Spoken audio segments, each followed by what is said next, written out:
Voyage to Lilliput. Chapter 1. The author gives some account of himself and family. His first inducements to travel. He is shipwrecked and swims for his life, gets safe on shore in the country of Lilliput, is made a prisoner and carried up the country. My father had a small estate in Nottinghamshire. I was the third of 5 sons. He sent me to Emanuel College in Cambridge at 14 years old, where I resided 3 years and applied myself close to my studies. But the charge of maintaining me, although I had a very scanty allowance, being too great for a narrow fortune, I was bound apprentice to Mr. James Bates, an eminent surgeon in London, with whom I continued 4 years.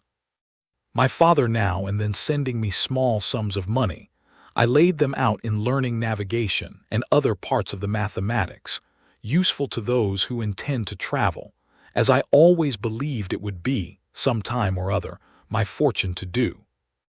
When I left Mr. Bates, I went down to my father, where, by the assistance of him and my Uncle John and some other relations, I got £40 and a promise of £30 a year to maintain me at Leyden. There I studied physic 2 years and 7 months, knowing it would be useful in long voyages. Soon after my return from Leyden, I was recommended by my good master, Mr. Bates, to be surgeon to the Swallow, Captain Abraham Pannell, commander, with whom I continued 3 years and a half, making a voyage or 2 into the Levant and some other parts. When I came back, I resolved to settle in London, to which Mr. Bates, my master, encouraged me, and by him I was recommended to several patients. I took part of a small house in the Old Jewry, and being advised to alter my condition, I married Mrs. Mary Burton, second daughter to Mr. Edmund Burton, hosier, in Newgate Street, with whom I received £400 for a portion. But my good master Bates dying in 2 years after, and I having few friends, my business began to fail, for my conscience would not suffer me to imitate the bad practice of too many among my brethren. Having therefore consulted with my wife and some of my acquaintance, I determined to go again to sea. I was surgeon successively in 2 ships, and made several voyages for 6 years to the East and West Indies, by which I got some addition to my fortune. My hours of leisure I spent in reading the best authors, ancient and modern, being always provided with a good number of books, and when I was ashore, in observing the manners and dispositions of the people, as well as learning their language, wherein I had a great facility by the strength of my memory. The last of these voyages not proving very fortunate, I grew weary of the sea, and intended to stay at home with my wife and family. I removed from the Old Jewry to Fetter Lane, and from thence to Wapping, hoping to get business among the sailors, but it would not turn to account. After 3 years' expectation that things would mend, I accepted an advantageous offer from Captain William Pritchard, master of the Antelope, who was making a voyage to the South Sea. We set sail from Bristol, May 4, 1699, and our voyage was at first very prosperous. It would not be proper, for some reasons, to trouble the reader with the particulars of our adventures in those seas. Let it suffice to inform him that in our passage from thence to the East Indies, we were driven by a violent storm to the northwest of Van Diemen's Land. By an observation, we found ourselves in the latitude of 30 degrees 2 minutes south. 12 of our crew were dead by immoderate labor and ill food. The rest were in a very weak condition. On the 5th of November, which was the beginning of summer in those parts, the weather being very hazy, the seamen spied a rock within half a cable's length of the ship, but the wind was so strong that we were driven directly upon it and immediately split. 6 of the crew, of whom I was one, having let down the boat into the sea, made a shift to get clear of the ship and the rock. We rowed, by my computation, about 3 leagues, till we were able to work no longer, being already spent with labor while we were in the ship. We therefore trusted ourselves to the mercy of the waves, and in about half an hour the boat was overset by a sudden flurry from the north. What became of my companions in the boat, as well as of those who escaped on the rock, or were left in the vessel, I cannot tell, but conclude they were all lost. For my own part, I swam as fortune directed me, and was pushed forward by wind and tide. I often let my legs drop and could feel no bottom, but when I was almost gone and able to struggle no longer, I found myself within my depth, and by this time the storm was much abated. The declivity was so small that I walked near a mile before I got to the shore, which I conjectured was about 8 o'clock in the evening. I then advanced forward near half a mile, but could not discover any sign of houses or inhabitants. At least I was in so weak a condition that I did not observe them. I was extremely tired, and with that, and the heat of the weather, and about half a pint of brandy that I drank as I left the ship, I found myself much inclined to sleep. I lay down on the grass, which was very short and soft, where I slept sounder than ever I remembered to have done in my life, and as I reckoned, about 9 hours, for when I awaked it was just daylight. I attempted to rise, but was not able to stir, for as I happened to lie on my back, I found my arms and legs were strongly fastened on each side to the ground, and my hair, which was long and thick, tied down in the same manner. I likewise felt several slender ligatures across my body from my armpits to my thighs. I could only look upwards. The sun began to grow hot, and the light offended my eyes. I heard a confused noise about me, but in the posture I lay, could see nothing except the sky. In a little time I felt something alive moving on my left leg, which, advancing gently forward over my breast, came almost up to my chin, when, bending my eyes downwards as much as I could, I perceived it to be a human creature not 6 inches high, with a bow and arrow in his hands and a quiver at his back. In the meantime, I felt at least 40 more of the same kind, as I conjectured, following the first. I was in the utmost astonishment and roared so loud that they all ran back in a fright, and some of them, as I was afterwards told, were hurt with the falls they got by leaping from my sides upon the ground. However, they soon returned, and one of them, who ventured so far as to get a full sight of my face, lifting up his hands and eyes by way of admiration, cried out in a shrill but distinct voice, "Heckin' de gull." The others repeated the same words several times, but then I knew not what they meant. I lay all this while, as the reader may believe, in great uneasiness. At length, struggling to get loose, I had the fortune to break the strings and wrench out the pegs that fastened my left arm to the ground, for, by lifting it up to my face, I discovered the methods they had taken to bind me, and at the same time, with a violent pull, which gave me excessive pain, I a little loosened the strings that tied down my hair on the left side, so that I was just able to turn my head about 2 inches. But the creatures ran off a second time before I could seize them, whereupon there was a great shout in a very shrill accent, and after it ceased I heard one of them cry aloud, "Talgo phonak," when in an instant I felt above 100 arrows discharged on my left hand, which pricked me like so many needles. And besides, they shot another flight into the air, as we do bombs in Europe, whereof many, I suppose, fell on my body, though I felt them not, and some on my face, which I immediately covered with my left hand. When this shower of arrows was over, I fell a groaning with grief and pain, and then striving again to get loose, they discharged another volley larger than the first, and some of them attempted with spears to stick me in the sides, but by good luck I had on a buff jerkin, which they could not pierce. I thought it the most prudent method to lie still, and my design was to continue so till night, when, my left hand being already loose, I could easily free myself.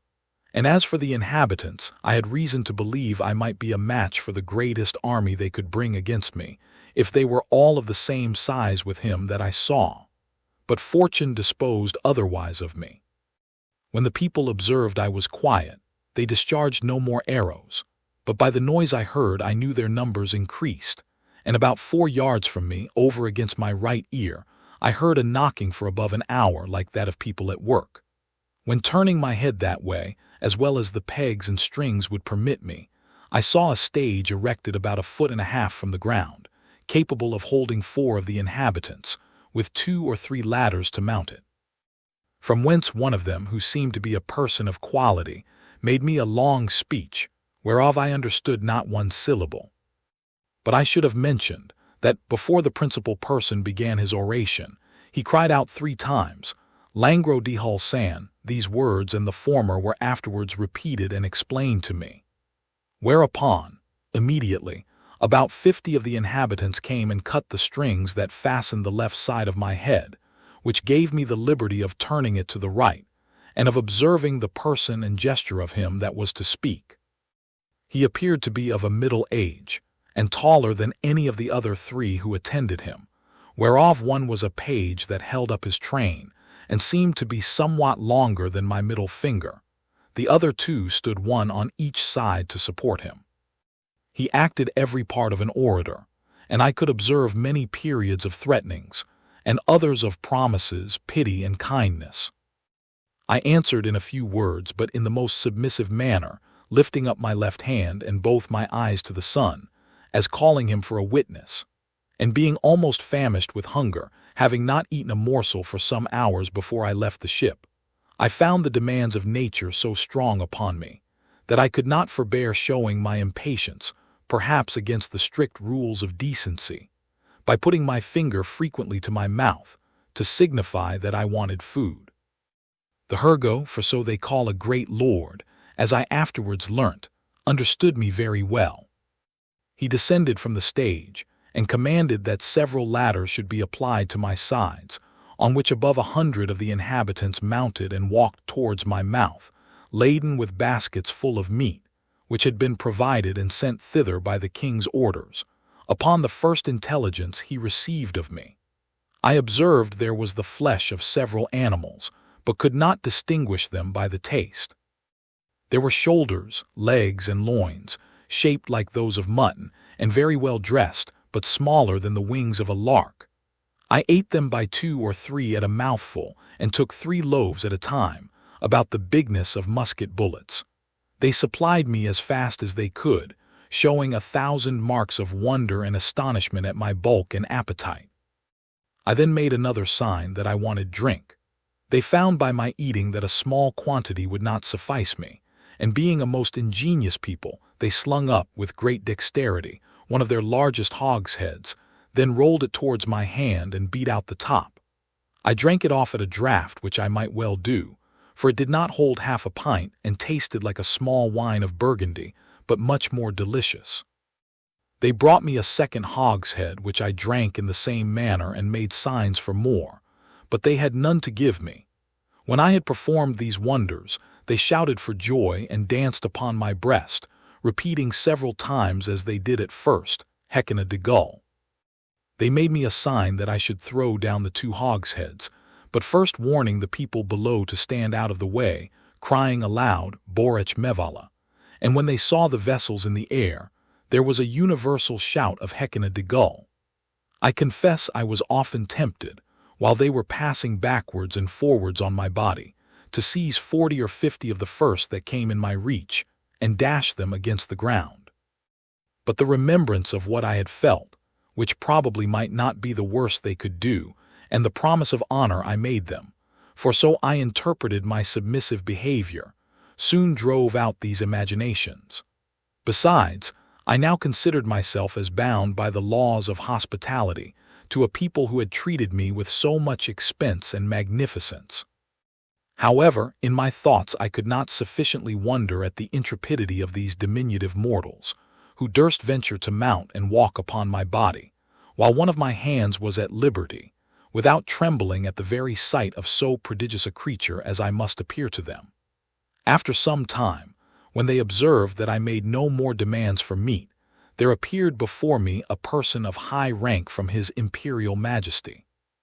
His Excellency, having mounted on the small of my right leg, advanced forwards up to my face, with about a dozen of his retinue, and producing his credentials under the signet royal, which he applied close to my eyes, spoke about 10 minutes without any signs of anger, but with a kind of determinate resolution, often pointing forwards, which, as I afterwards found, was towards the capital city, about half a mile distant, whither it was agreed by His Majesty in council that I must be conveyed.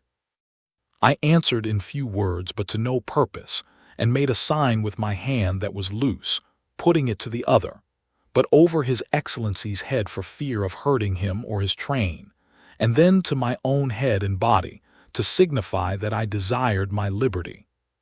It appeared that he understood me well enough, for he shook his head by way of disapprobation, and held his hand in a posture to show that I must be carried as a prisoner.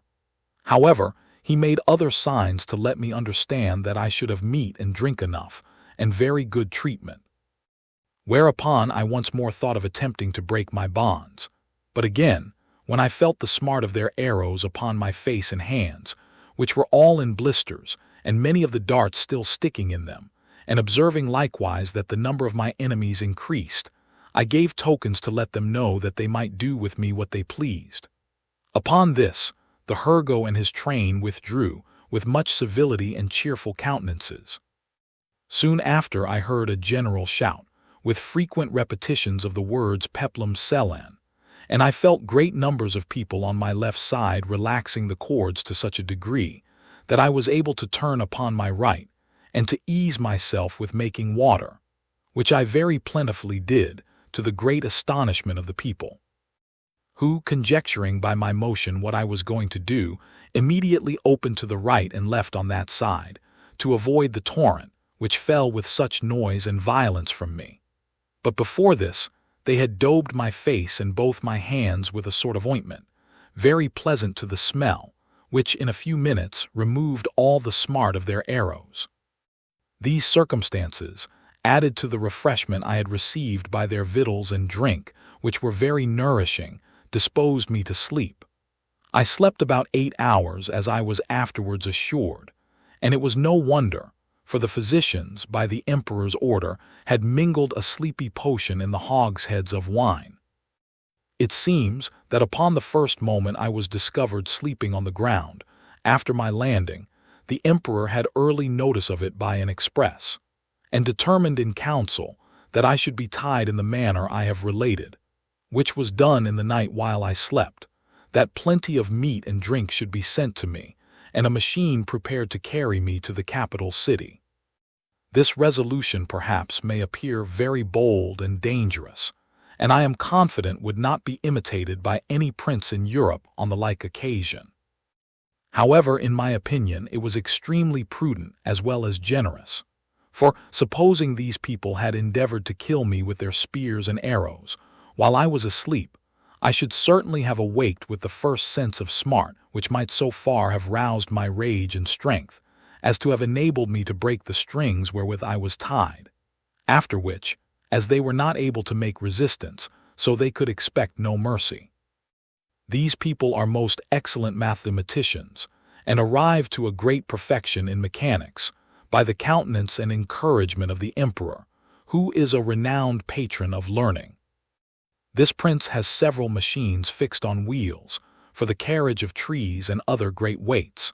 He often builds his largest men of war, whereof some are 9 feet long, in the woods where the timber grows, and has them carried on these engines 300 or 400 yards to the sea.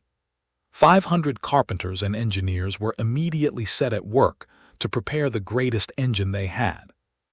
It was a frame of wood raised 3 inches from the ground, about 7 feet long and 4 wide, moving upon 22 wheels. The shout I heard was upon the arrival of this engine, which, it seems, set out in 4 hours after my landing. It was brought parallel to me as I lay, but the principal difficulty was to raise and place me in this vehicle. 80 poles, each of 1 foot high, were erected for this purpose, and very strong cords of the bigness of packthread were fastened by hooks to many bandages, which the workmen had girt round my neck, my hands, my body, and my legs. 900 of the strongest men were employed to draw up these cords, by many pulleys fastened on the poles, and thus, in less than 3 hours, I was raised and slung into the engine, and there tied fast. All this I was told, for, while the operation was performing, I lay in a profound sleep, by the force of that soporiferous medicine infused into my liquor. 1,500 of the emperor's largest horses, each about 4 inches and a half high, were employed to draw me towards the metropolis, which, as I said, was half a mile distant. About 4 hours after we began our journey, I awaked by a very ridiculous accident. For the carriage being stopped a while, to adjust something that was out of order, 2 or 3 of the young natives had the curiosity to see how I looked when I was asleep. They climbed up into the engine, and advancing very softly to my face, one of them, an officer in the guards, put the sharp end of his half-pike a good way up into my left nostril, which tickled my nose like a straw, and made me sneeze violently. Whereupon they stole off unperceived, and it was 3 weeks before I knew the cause of my waking so suddenly. We made a long march the remaining part of the day, and rested at night with 500 guards on each side of me, half with torches and half with bows and arrows, ready to shoot me if I should offer to stir.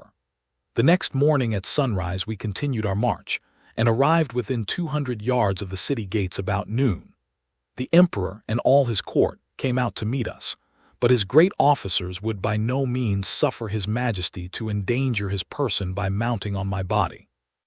At the place where the carriage stopped there stood an ancient temple, esteemed to be the largest in the whole kingdom, which, having been polluted some years before by an unnatural murder, was, according to the zeal of those people, looked upon as profane, and therefore had been applied to common use, and all the ornaments and furniture carried away. In this edifice it was determined I should lodge. The great gate fronting to the north was about 4 feet high, and almost 2 feet wide, through which I could easily creep. On each side of the gate was a small window, not above 6 inches from the ground.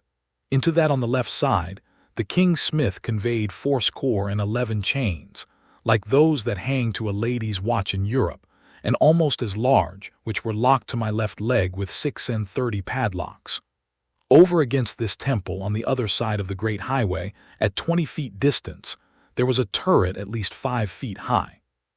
Here the emperor ascended, with many principal lords of his court, to have an opportunity of viewing me, as I was told, for I could not see them.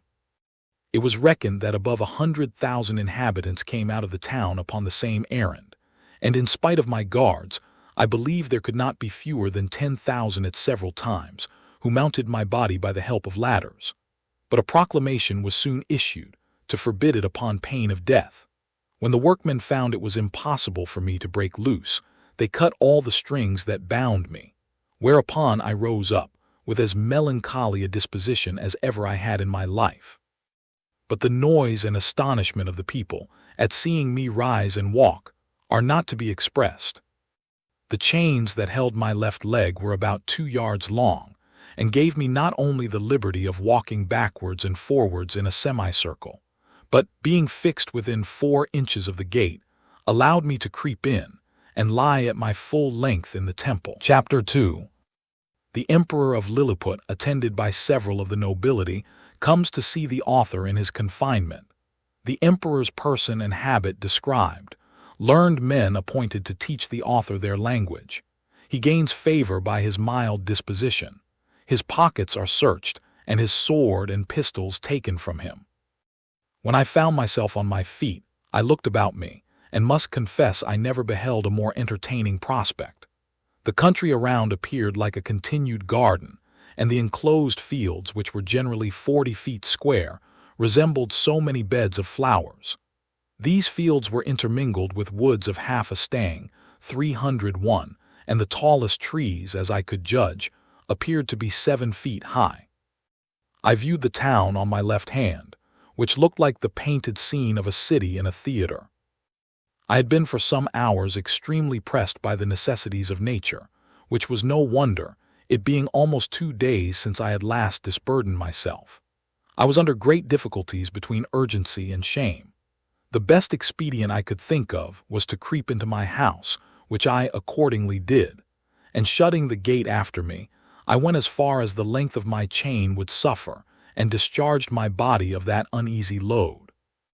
But this was the only time I was ever guilty of so uncleanly an action, for which I cannot but hope the candid reader will give some allowance, after he has maturely and impartially considered my case, and the distress I was in. From this time my constant practice was, as soon as I rose, to perform that business in open air, at the full extent of my chain, and due care was taken every morning before company came, that the offensive matter should be carried off in wheelbarrows, by 2 servants appointed for that purpose. I would not have dwelt so long upon a circumstance that perhaps, at first sight, may appear not very momentous, if I had not thought it necessary to justify my character, in point of cleanliness, to the world, which, I am told, some of my maligners have been pleased, upon this and other occasions, to call in question. When this adventure was at an end, I came back out of my house, having occasion for fresh air. The emperor was already descended from the tower, and advancing on horseback towards me, which had like to have cost him dear. For the beast, though very well trained, yet wholly unused to such a sight, which appeared as if a mountain moved before him, reared up on its hinder feet. But that prince, who is an excellent horseman, kept his seat till his attendants ran in, and held the bridle, while his majesty had time to dismount. When he alighted, he surveyed me round with great admiration, but kept beyond the length of my chain. He ordered his cooks and butlers, who were already prepared, to give me victuals and drink, which they pushed forward in a sort of vehicles upon wheels, till I could reach them. I took these vehicles and soon emptied them all. 20 of them were filled with meat, and 10 with liquor. Each of the former afforded me 2 or 3 good mouthfuls, and I emptied the liquor of 10 vessels, which was contained in earthen vials, into one vehicle, drinking it off at a draught, and so I did with the rest. The empress and young princes of the blood of both sexes, attended by many ladies, sat at some distance in their chairs, but upon the accident that happened to the emperor's horse, they alighted and came near his person, which I am now going to describe. He is taller by almost the breadth of my nail than any of his court, which alone is enough to strike an awe into the beholders. His features are strong and masculine, with an Austrian lip and arched nose, his complexion olive, his countenance erect, his body and limbs well proportioned, all his motions graceful, and his deportment majestic. He was then past his prime, being 28 years and 3/4 old, of which he had reigned about 7 in great felicity, and generally victorious. For the better convenience of beholding him, I lay on my side, so that my face was parallel to his, and he stood but 3 yards off. However, I have had him since many times in my hand, and therefore cannot be deceived in the description. His dress was very plain and simple, and the fashion of it between the Asiatic and the European, but he had on his head a light helmet of gold, adorned with jewels, and a plume on the crest. He held his sword drawn in his hand to defend himself if I should happen to break loose. It was almost 3 inches long. The hilt and scabbard were gold enriched with diamonds. His voice was shrill but very clear and articulate, and I could distinctly hear it when I stood up. The ladies and courtiers were all most magnificently clad, so that the spot they stood upon seemed to resemble a petticoat spread upon the ground, embroidered with figures of gold and silver. His imperial majesty spoke often to me, and I returned answers, but neither of us could understand a syllable. There were several of his priests and lawyers present, as I conjectured by their habits, who were commanded to address themselves to me, and I spoke to them in as many languages as I had the least smattering of, which were High and Low Dutch, Latin, French, Spanish, Italian, and lingua franca, but all to no purpose. After about 2 hours the court retired, and I was left with a strong guard, to prevent the impertinence, and probably the malice of the rabble, who were very impatient to crowd about me as near as they durst, and some of them had the impudence to shoot their arrows at me, as I sat on the ground by the door of my house, whereof one very narrowly missed my left eye. But the colonel ordered 6 of the ringleaders to be seized, and thought no punishment so proper as to deliver them bound into my hands, which some of his soldiers accordingly did, pushing them forward with the butt ends of their pikes into my reach. I took them all in my right hand, put 5 of them into my coat pocket, and as to the 6th, I made a countenance as if I would eat him alive. The poor man squalled terribly, and the colonel and his officers were in much pain, especially when they saw me take out my penknife. But I soon put them out of fear, for, looking mildly and immediately cutting the strings he was bound with, I set him gently on the ground, and away he ran. I treated the rest in the same manner, taking them one by one out of my pocket, and I observed both the soldiers and people were highly delighted at this mark of my clemency, which was represented very much to my advantage at court. Towards night I got with some difficulty into my house, where I lay on the ground, and continued to do so about a fortnight, during which time the emperor gave orders to have a bed prepared for me. 600 beds of the common measure were brought in carriages and worked up in my house. 150 of their beds, sewn together, made up the breadth and length, and these were 4 double, which, however, kept me but very indifferently from the hardness of the floor, that was of smooth stone. By the same computation, they provided me with sheets, blankets, and coverlets, tolerable enough for one who had been so long inured to hardships. As the news of my arrival spread through the kingdom, it brought prodigious numbers of rich, idle, and curious people to see me, so that the villages were almost emptied, and great neglect of tillage and household affairs must have ensued, if His Imperial Majesty had not provided, by several proclamations and orders of state, against this inconveniency. He directed that those who had already beheld me should return home, and not presume to come within 50 yards of my house, without license from the court, whereby the secretaries of state got considerable fees. In the meantime the emperor held frequent councils to debate what course should be taken with me, and I was afterwards assured by a particular friend, a person of great quality, who was as much in the secret as any, that the court was under many difficulties concerning me. They apprehended my breaking loose, that my diet would be very expensive and might cause a famine. Sometimes they determined to starve me, or at least to shoot me in the face and hands with poisoned arrows, which would soon dispatch me. But again they considered that the stench of so large a carcass might produce a plague in the metropolis, and probably spread through the whole kingdom.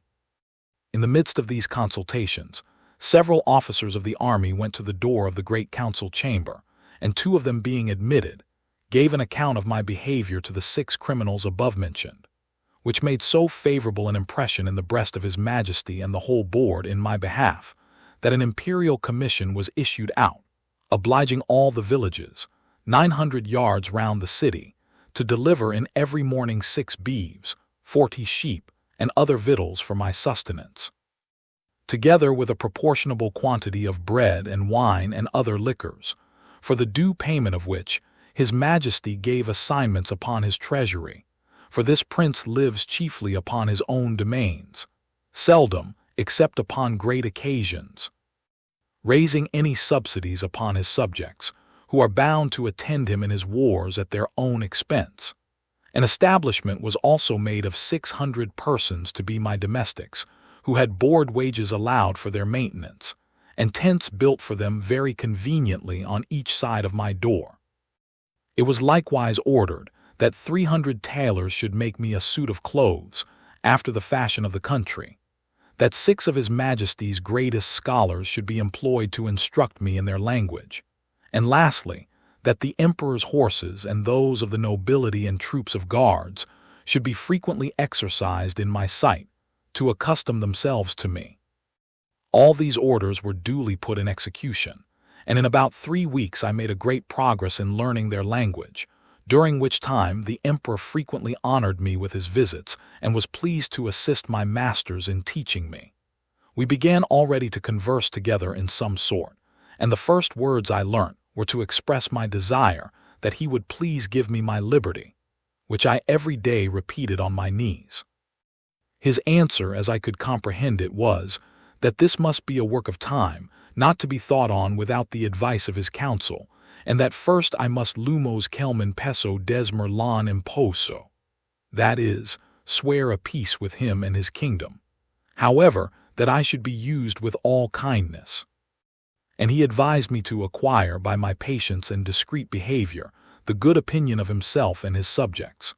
He desired I would not take it ill if he gave orders to certain proper officers to search me, for probably I might carry about me several weapons which must needs be dangerous things if they answered the bulk of so prodigious a person. I said. His Majesty should be satisfied, for I was ready to strip myself and turn up my pockets before him. This I delivered part in words and part in signs. He replied that, by the laws of the kingdom, I must be searched by 2 of his officers, that he knew this could not be done without my consent and assistance, and he had so good an opinion of my generosity and justice as to trust their persons in my hands, that whatever they took from me should be returned when I left the country, or paid for at the rate which I would set upon them.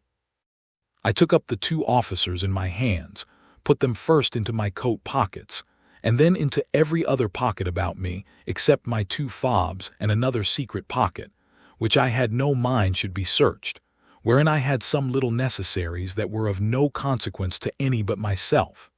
In one of my fobs there was a silver watch, and in the other a small quantity of gold in a purse.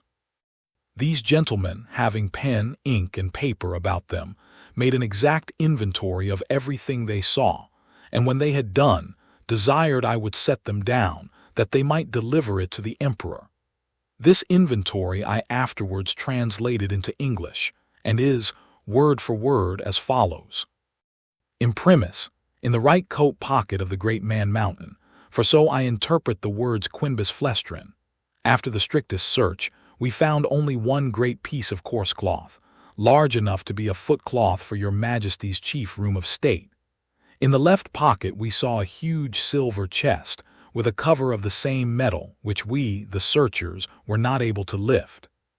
We desired it should be opened, and one of us stepping into it, found himself up to the mid-leg in a sort of dust, some part, whereof flying up to our faces set us both a-sneezing for several times together.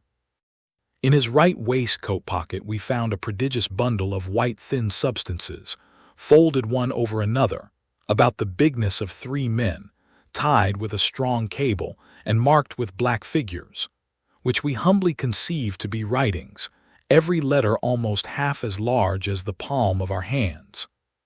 In the left there was a sort of engine, from the back of which were extended 20 long poles, resembling the palisadoes before your Majesty's court, wherewith we conjecture the man Mountain combs his head, for we did not always trouble him with questions, because we found it a great difficulty to make him understand us.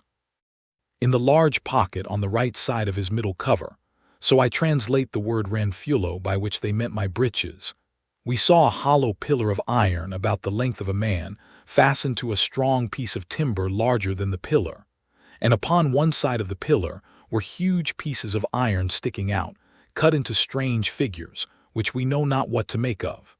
In the left pocket, another engine of the same kind.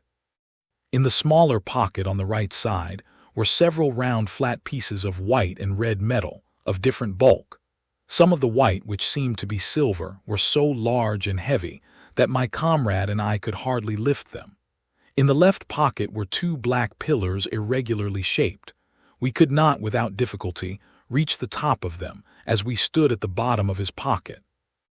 One of them was covered and seemed all of a piece, but at the upper end of the other there appeared a white round substance, about twice the bigness of our heads. Within each of these was enclosed a prodigious plate of steel, which by our orders we obliged him to show us, because we apprehended they might be dangerous engines. He took them out of their cases and told us that in his own country his practice was to shave his beard with one of these and cut his meat with the other. There were 2 pockets which we could not enter. These he called his fobs. They were 2 large slits cut into the top of his middle cover, but squeezed close by the pressure of his belly. Out of the right fob hung a great silver chain, with a wonderful kind of engine at the bottom. We directed him to draw out whatever was at the end of that chain, which appeared to be a globe, half silver and half of some transparent metal. For, on the transparent side, we saw certain strange figures circularly drawn, and thought we could touch them, till we found our fingers stopped by the lucid substance. He put this engine into our ears, which made an incessant noise like that of a watermill, and we conjecture it is either some unknown animal or the god that he worships, but we are more inclined to the latter opinion because he assured us, if we understood him right, for he expressed himself very imperfectly, that he seldom did anything without consulting it. He called it his oracle and said it pointed out the time for every action of his life. From the left fob he took out a net almost large enough for a fisherman, but contrived to open and shut like a purse, and served him for the same use. We found therein several massy pieces of yellow metal, which, if they be real gold, must be of immense value. Having thus, in obedience to your Majesty's commands, diligently searched all his pockets, we observed a girdle about his waist made of the hide of some prodigious animal, from which, on the left side, hung a sword of the length of 5 men, and on the right a bag or pouch divided into 2 cells, each cell capable of holding 3 of your Majesty's subjects. In one of these cells were several globes or balls of a most ponderous metal, about the bigness of our heads, and requiring a strong hand to lift them. The other cell contained a heap of certain black grains, but of no great bulk or weight, for we could hold above 50 of them in the palms of our hands. This is an exact inventory of what we found about the body of the man Mountain, who used us with great civility, and due respect to your Majesty's commission. Signed and sealed on the 4th day of the 89th moon of your Majesty's auspicious reign. Clefrin Frelock, Marcy Frelock. When this inventory was read over to the Emperor, he directed me, although in very gentle terms, to deliver up the several particulars. He first called for my scimitar, which I took out, scabbard and all. In the meantime he ordered 3,000 of his choicest troops, who then attended him, to surround me at a distance, with their bows and arrows just ready to discharge, but I did not observe it, for my eyes were wholly fixed upon his Majesty. He then desired me to draw my scimitar, which, although it had got some rust by the sea water, was in most parts exceeding bright. I did so, and immediately all the troops gave a shout between terror and surprise, for the sun shone clear, and the reflection dazzled their eyes as I waved the scimitar to and fro in my hand. His Majesty, who is a most magnanimous prince, was less daunted than I could expect.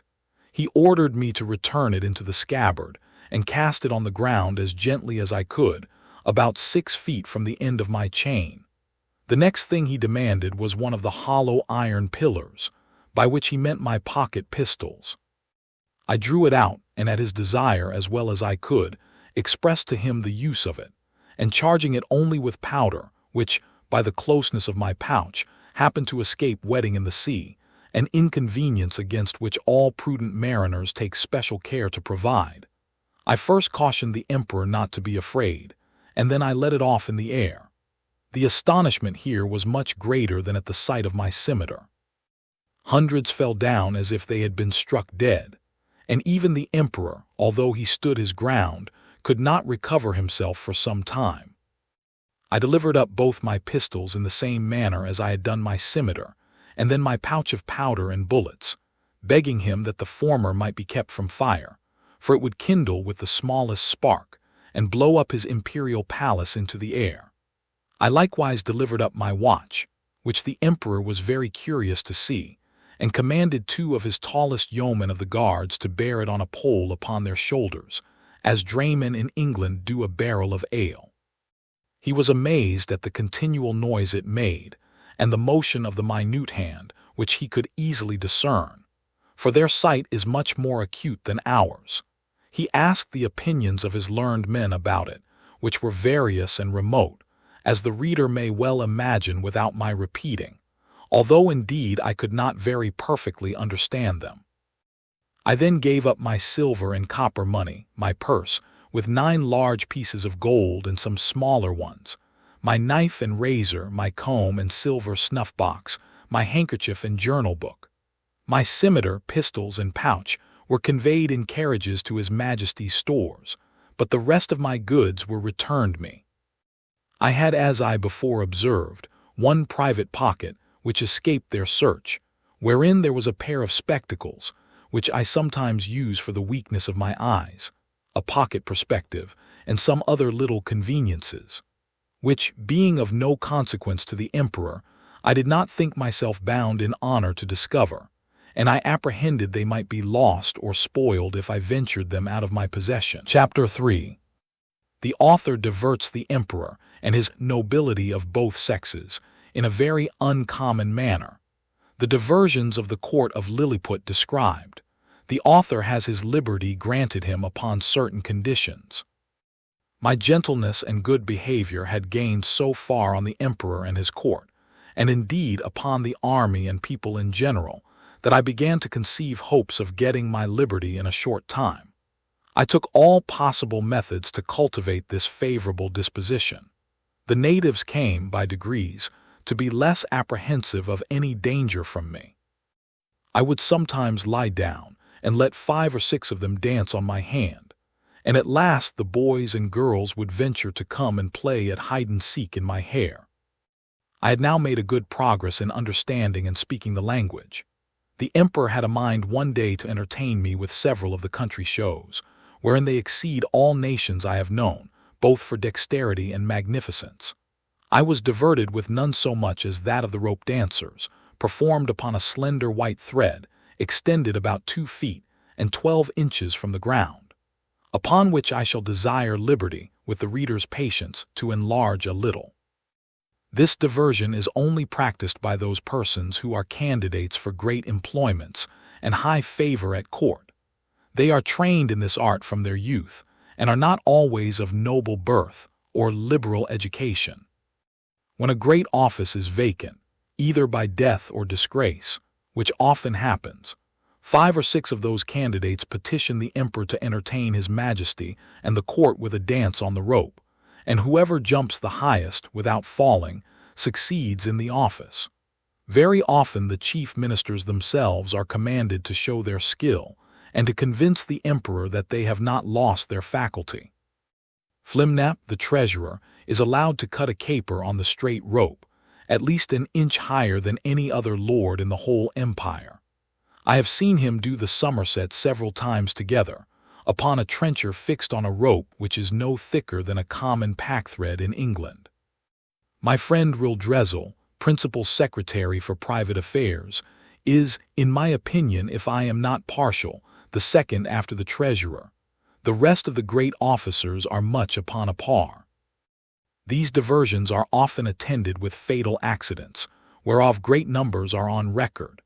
I myself have seen 2 or 3 candidates break a limb, but the danger is much greater when the ministers themselves are commanded to show their dexterity, for, by contending to excel themselves and their fellows, they strain so far that there is hardly one of them who has not received a fall, and some of them 2 or 3. I was assured that, a year or 2 before my arrival, Houyhnhnms would infallibly have broke his neck, if one of the king's cushions that accidentally lay on the ground had not weakened the force of his fall. There is likewise another diversion, which is only shown before the emperor and empress and first minister, upon particular occasions. The emperor lays on the table 3 fine silken threads of 6 inches long.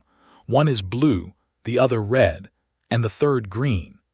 These threads are proposed as prizes for those persons whom the emperor has a mind to distinguish by a peculiar mark of his favor. The ceremony is performed in His Majesty's great chamber of state, where the candidates are to undergo a trial of dexterity very different from the former, and such as I have not observed the least resemblance of in any other country of the New or Old World. The emperor holds a stick in his hands, both ends parallel to the horizon, while the candidates advancing one by one sometimes leap over the stick, sometimes creep under it backward and forward several times, according as the stick is advanced or depressed. Sometimes the emperor holds one end of the stick, and his first minister the other. Sometimes the minister has it entirely to himself. Whoever performs his part with most agility and holds out the longest in leaping and creeping is rewarded with the blue-colored silk.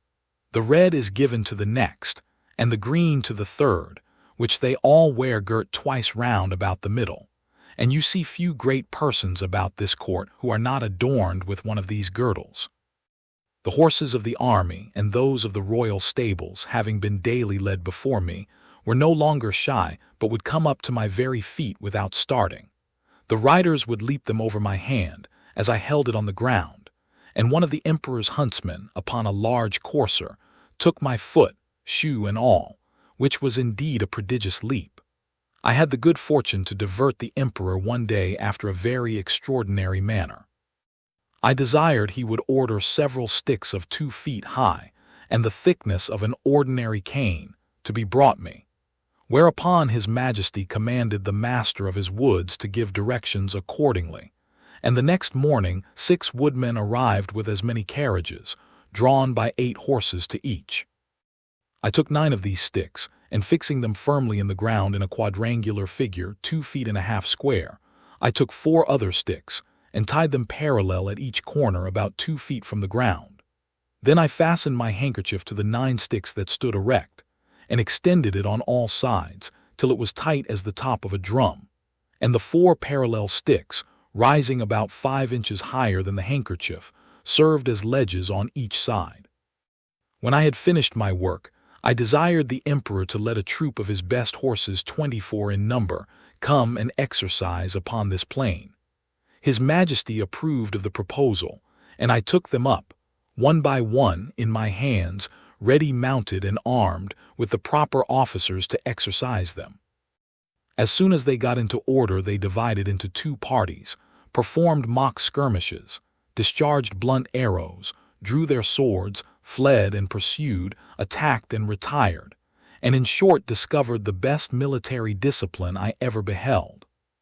The parallel sticks secured them and their horses from falling over the stage, and the emperor was so much delighted that he ordered this entertainment to be repeated several days, and once was pleased to be lifted up and give the word of command, and with great difficulty persuaded even the empress herself to let me hold her in her close chair within 2 yards of the stage, when she was able to take a full view of the whole performance. It was my good fortune that no ill accident happened in these entertainments.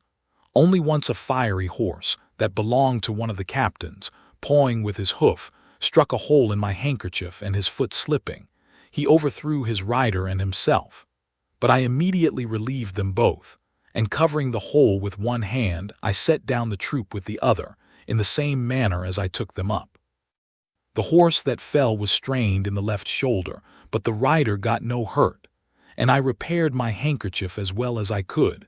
However, I would not trust to the strength of it any more in such dangerous enterprises. About 2 or 3 days before I was set at liberty, as I was entertaining the court with this kind of feat, there arrived an express to inform His Majesty that some of his subjects, riding near the place where I was first taken up, had seen a great black substance lying on the ground, very oddly shaped, extending its edges round, as wide as His Majesty's bedchamber, and rising up in the middle as high as a man. That it was no living creature as they at first apprehended, for it lay on the grass without motion, and some of them had walked round it several times, that, by mounting upon each other's shoulders, they had got to the top, which was flat and even, and stamping upon it, they found that it was hollow within. That they humbly conceived it might be something belonging to the man-mountain, and if His Majesty pleased, they would undertake to bring it with only 5 horses. I presently knew what they meant, and was glad at heart to receive this intelligence. It seems, upon my first reaching the shore after our shipwreck, I was in such confusion, that before I came to the place where I went asleep, my hat, which I had fastened with a string to my head while I was rowing, and had stuck on all the time I was swimming, fell off after I came to land. The string, as I conjecture, breaking by some accident which I never observed, but thought my hat had been lost at sea. I entreated His Imperial Majesty to give orders it might be brought to me as soon as possible, describing to him the use and the nature of it. And the next day the wagoners arrived with it, but not in a very good condition. They had bored 2 holes in the brim, within 1.5 inches of the edge, and fastened 2 hooks in the holes. These hooks were tied by a long cord to the harness, and thus my hat was dragged along for above half an English mile. But the ground in that country being extremely smooth and level, it received less damage than I expected. 2 days after this adventure, the emperor, having ordered that part of his army which quarters in and about his metropolis to be in readiness, took a fancy of diverting himself in a very singular manner. He desired I would stand like a colossus, with my legs as far asunder as I conveniently could. He then commanded his general, who was an old experienced leader and a great patron of mine, to draw up the troops in close order and march them under me, the foot by 24 abreast and the horse by 16, with drums beating, colors flying, and pikes advanced. This body consisted of 3,000 foot and 1,000 horse. His Majesty gave orders, upon pain of death, that every soldier in his march should observe the strictest decency with regard to my person, which however could not prevent some of the younger officers from turning up their eyes as they passed under me. And, to confess the truth, my breeches were at that time in so ill a condition that they afforded some opportunities for laughter and admiration. I had sent so many memorials and petitions for my liberty that His Majesty at length mentioned the matter, first in the cabinet and then in a full council, where it was opposed by none, except Houyhnhnms, who was pleased without any provocation to be my mortal enemy. But it was carried against him by the whole board and confirmed by the emperor. That minister was Galbot, or admiral of the realm, very much in his master's confidence, and a person well versed in affairs, but of a morose and sour complexion. However, he was at length persuaded to comply, but prevailed that the articles and conditions upon which I should be set free, and to which I must swear, should be drawn up by himself. These articles were brought to me by Houyhnhnms in person, attended by 2 undersecretaries and several persons of distinction. After they were read, I was demanded to swear to the performance of them, first in the manner of my own country, and afterwards in the method prescribed by their laws, which was, to hold my right foot in my left hand, and to place the middle finger of my right hand on the crown of my head, and my thumb on the tip of my right ear. But because the reader may be curious to have some idea of the style and manner of expression peculiar to that people, as well as to know the article upon which I recovered my liberty, I have made a translation of the whole instrument, word for word, as near as I was able, which I here offer to the public. Golbasto mamerm evlame gurdillo shefin mulli uli, most mighty emperor of Lilliput, delight and terror of the universe, whose dominions extend 5,000 blustrugs, about 12 miles in circumference, to the extremities of the globe, monarch of all monarchs, taller than the sons of men, whose feet press down to the center, and whose head strikes against the sun, at whose nod the princes of the earth shake their knees. Pleasant as the spring, comfortable as the summer, fruitful as autumn, dreadful as winter, His most sublime Majesty proposes to the Man Mountain, lately arrived at our celestial dominions, the following articles which, by a solemn oath, he shall be obliged to perform. First, the Man Mountain shall not depart from our dominions, without our license, under our great seal. 2d. He shall not presume to come into our metropolis without our express order, at which time the inhabitants shall have 2 hours' warning to keep within doors. 3d. The said Man Mountain shall confine his walks to our principal high roads, and not offer to walk, or lie down, in a meadow or field of corn. 4th. As he walks the said roads, he shall take the utmost care not to trample upon the bodies of any of our loving subjects, their horses, or carriages, nor take any of our subjects into his hands without their own consent. 5th. If an express requires extraordinary dispatch, the Man Mountain shall be obliged to carry, in his pocket, the messenger and horse a 6 days' journey, once in every moon, and return the said messenger back, if so required, safe to our imperial presence.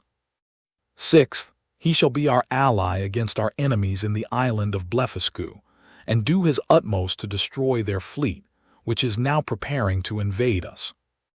7th. That the said Man Mountain shall, at his times of leisure, be aiding and assisting to our workmen, in helping to raise certain great stones, towards covering the wall of the principal park and other our royal buildings. 8th. that the said man-mountain shall, in 2 moons' time, deliver in an exact survey of the circumference of our dominions, by a computation of his own paces round the coast. Lastly, that, upon his solemn oath to observe all the above articles, the said man-mountain shall have a daily allowance of meat and drink sufficient for the support of 1724 of our subjects, with free access to our royal person and other marks of our favor. Given at our palace at Belfaborac, the 12th day of the 91st moon of our reign. I swore and subscribed to these articles with great cheerfulness and content, although some of them were not so honorable as I could have wished, which proceeded wholly from the malice of Skyresh Bolgalam, the High Admiral, whereupon my chains were immediately unlocked, and I was at full liberty. The Emperor himself in person did me the honor to be by at the whole ceremony. I made my acknowledgments by prostrating myself at His Majesty's feet, but he commanded me to rise, and after many gracious expressions, which, to avoid the censure of vanity, I shall not repeat, he added, that he hoped I should prove a useful servant and well deserve all the favors he had already conferred upon me, or might do for the future. The reader may please to observe that, in the last article of the recovery of my liberty, the Emperor stipulates to allow me a quantity of meat and drink sufficient for the support of 1724 Lilliputians.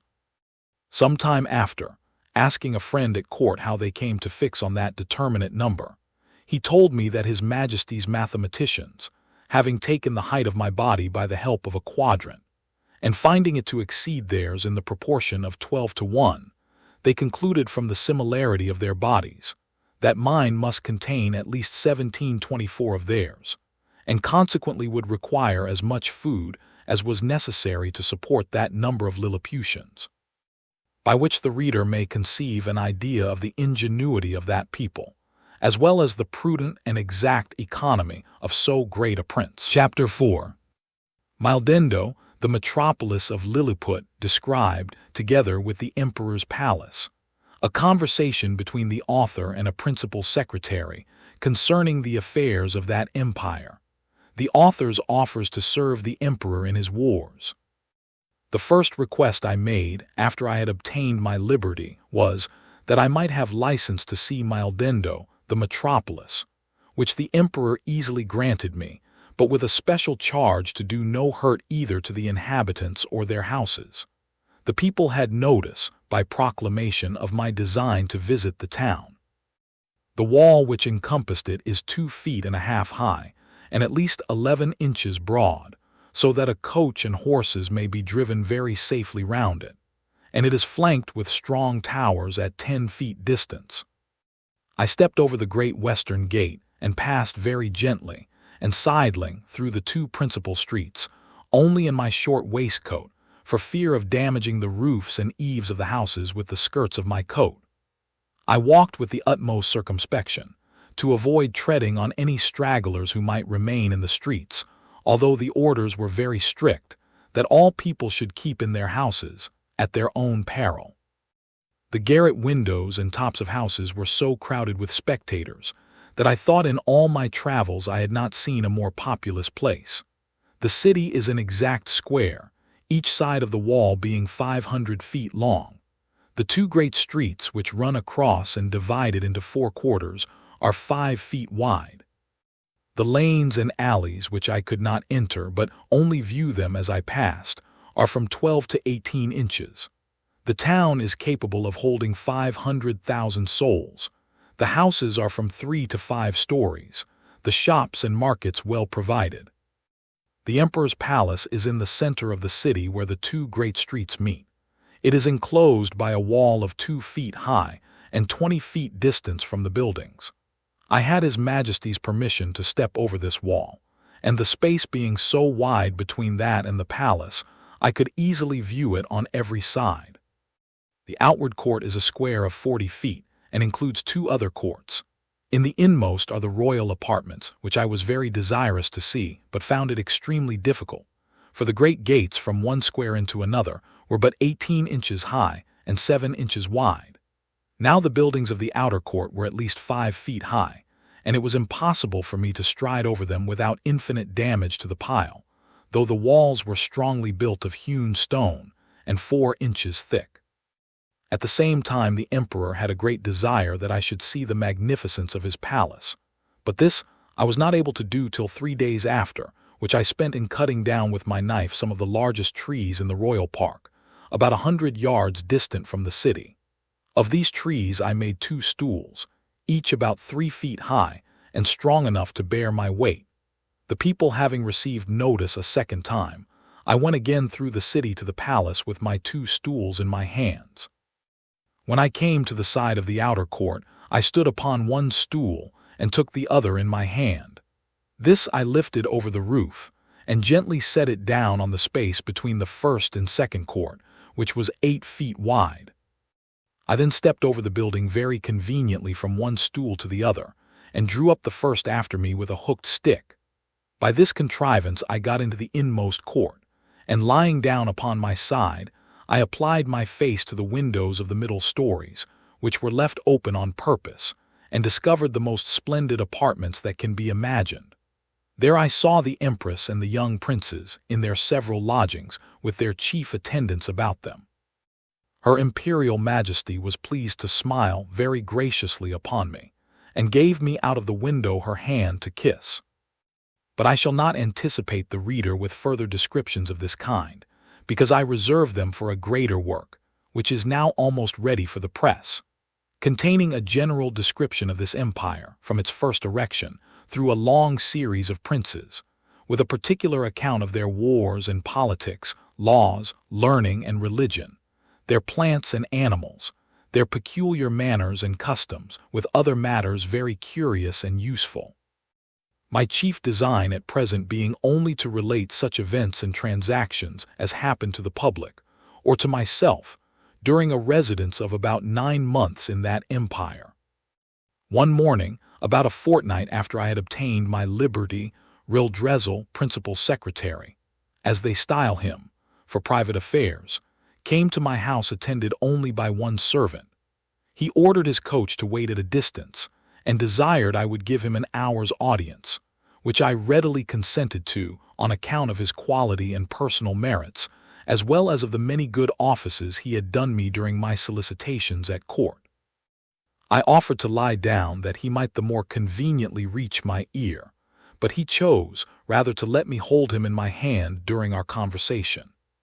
He began with compliments on my liberty, said he might pretend to some merit in it, but however added that if it had not been for the present situation of things at court, perhaps I might not have obtained it so soon. For, said he, as flourishing a condition as we may appear to be in to foreigners, we labor under 2 mighty evils, a violent faction at home, and the danger of an invasion by a most potent enemy from abroad. As to the first, you are to understand that for about 70 moons past there have been 2 struggling parties in this empire, under the names of Tranxen and Slankson, from the high and low heels of their shoes, by which they distinguish themselves.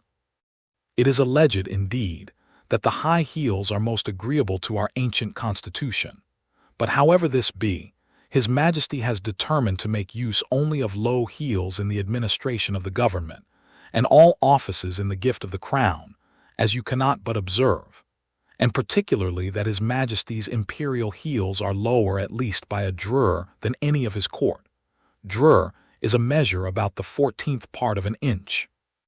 The animosities between these 2 parties run so high that they will neither eat, nor drink, nor talk with each other. We compute the Tranxen or high heels to exceed us in number, but the power is wholly on our side. We apprehend His Imperial Highness, the heir to the crown, to have some tendency towards the high heels. At least we can plainly discover that one of his heels is higher than the other, which gives him a hobble in his gait.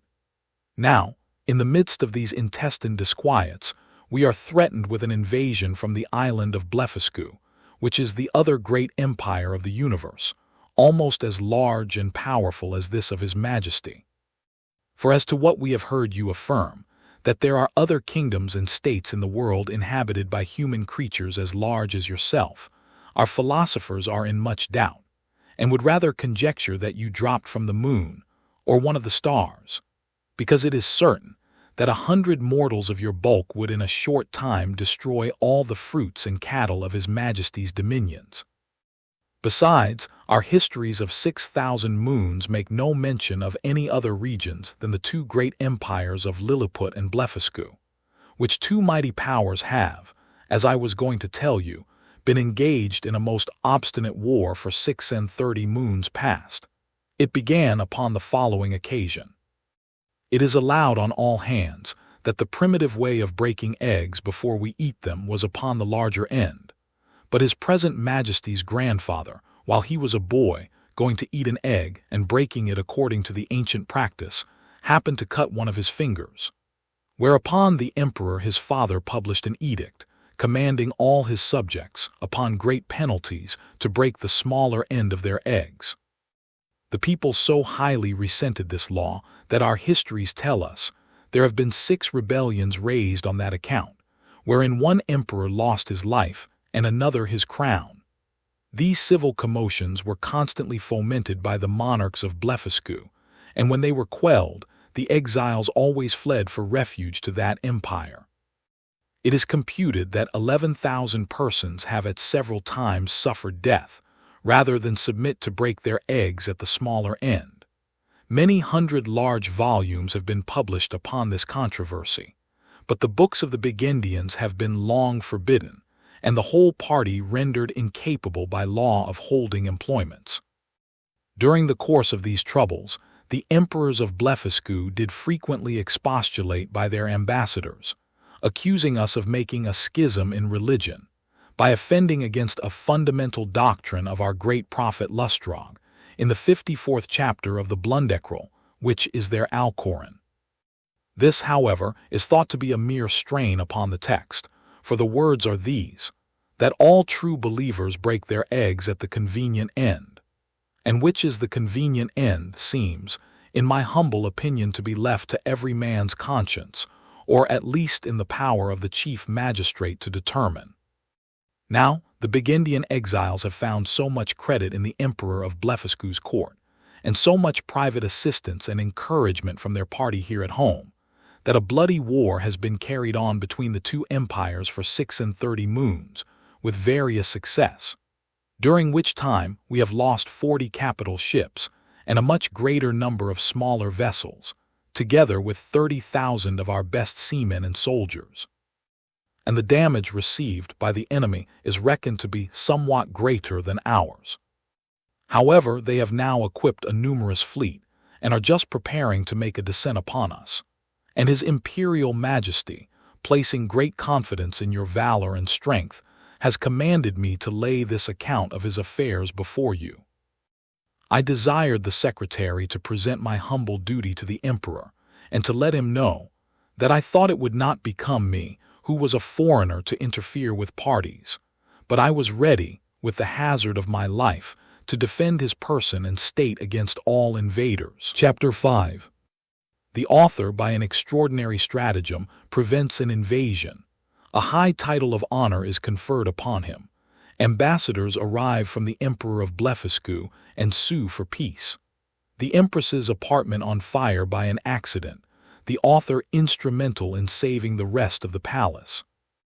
The Empire of Blefuscu is an island situated to the northeast of Lilliput, from which it is parted only by a channel of 800 yards wide.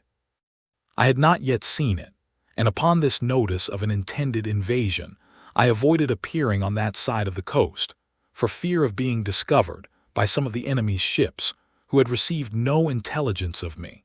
All intercourse between the two empires having been strictly forbidden during the war, upon pain of death, and an embargo laid by our emperor upon all vessels whatsoever.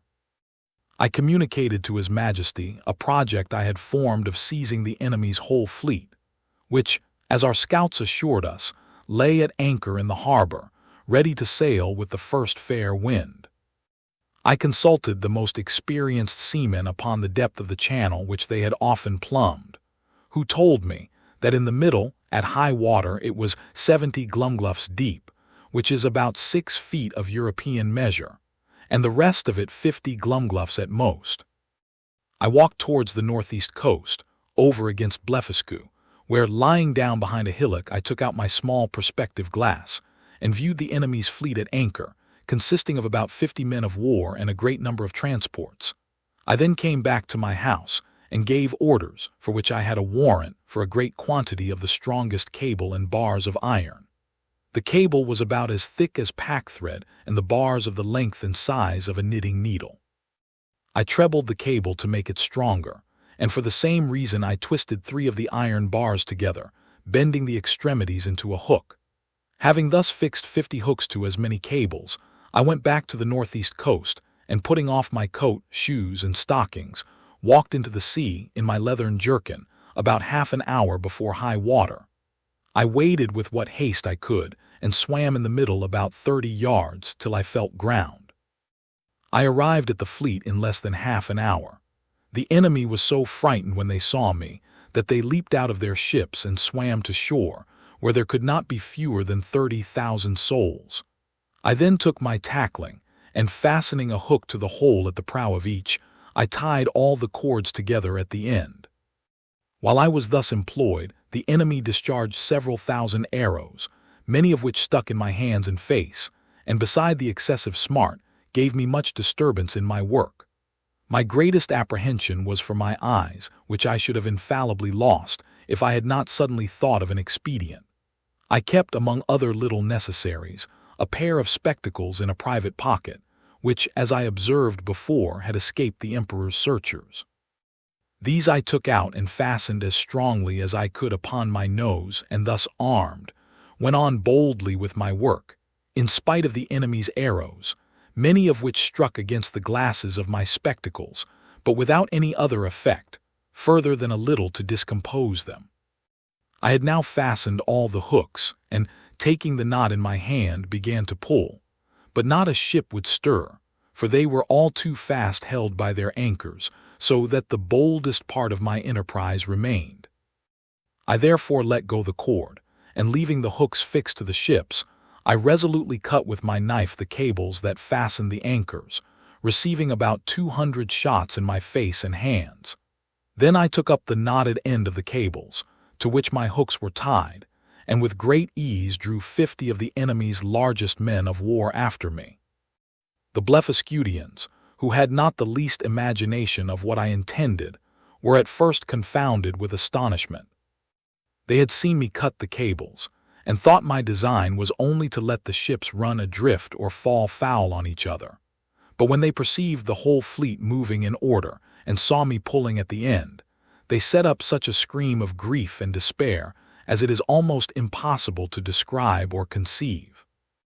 When I had got out of danger, I stopped a while to pick out the arrows that stuck in my hands and face, and rubbed on some of the same ointment that was given me at my first arrival, as I have formerly mentioned. I then took off my spectacles, and waiting about an hour till the tide was a little fallen, I waded through the middle with my cargo, and arrived safe at the royal port of Lilliput. The emperor and his whole court stood on the shore, expecting the issue of this great adventure. They saw the ships move forward in a large half-moon, but could not discern me, who was up to my breast in water.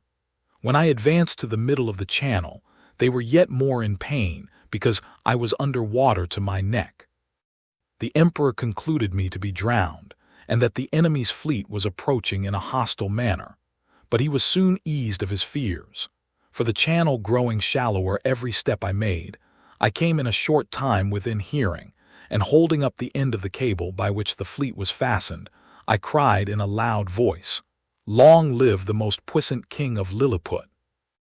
This great prince received me at my landing with all possible encomiums, and created me a nardac upon the spot, which is the highest title of honor among them. His Majesty desired I would take some other opportunity of bringing all the rest of his enemy's ships into his ports, and so unmeasurable is the ambition of princes, that he seemed to think of nothing less than reducing the whole empire of Blefuscu into a province, and governing it by a viceroy, of destroying the Burgundian exiles, and compelling that people to break the smaller end of their eggs, by which he would remain the sole monarch of the whole world. But I endeavored to divert him from this design, by many arguments drawn from the topics of policy as well as justice, and I plainly protested that I would never be an instrument of bringing a free and brave people into slavery. And when the matter was debated in council, the wisest part of the ministry were of my opinion. This open, bold declaration of mine was so opposite to the schemes and politics of His Imperial Majesty that he could never forgive me. He mentioned it in a very artful manner at council, where I was told that some of the wisest appeared, at least by their silence, to be of my opinion, but others, who were my secret enemies, could not forbear some expressions which, by a side wind, reflected on me. And from this time began an intrigue between His Majesty and a junto of ministers, maliciously bent against me, which broke out in less than 2 months, and had like to have ended in my utter destruction. Of so little weight are the greatest services to princes, when put into the balance with a refusal to gratify their passions. About 3 weeks after this exploit, there arrived a solemn embassy from Blefuscu, with humble offers of a peace, which was soon concluded, upon conditions very advantageous to our emperor, wherewith I shall not trouble the reader. There were 6 ambassadors with a train of about 500 persons, and their entry was very magnificent, suitable to the grandeur of their master and the importance of their business.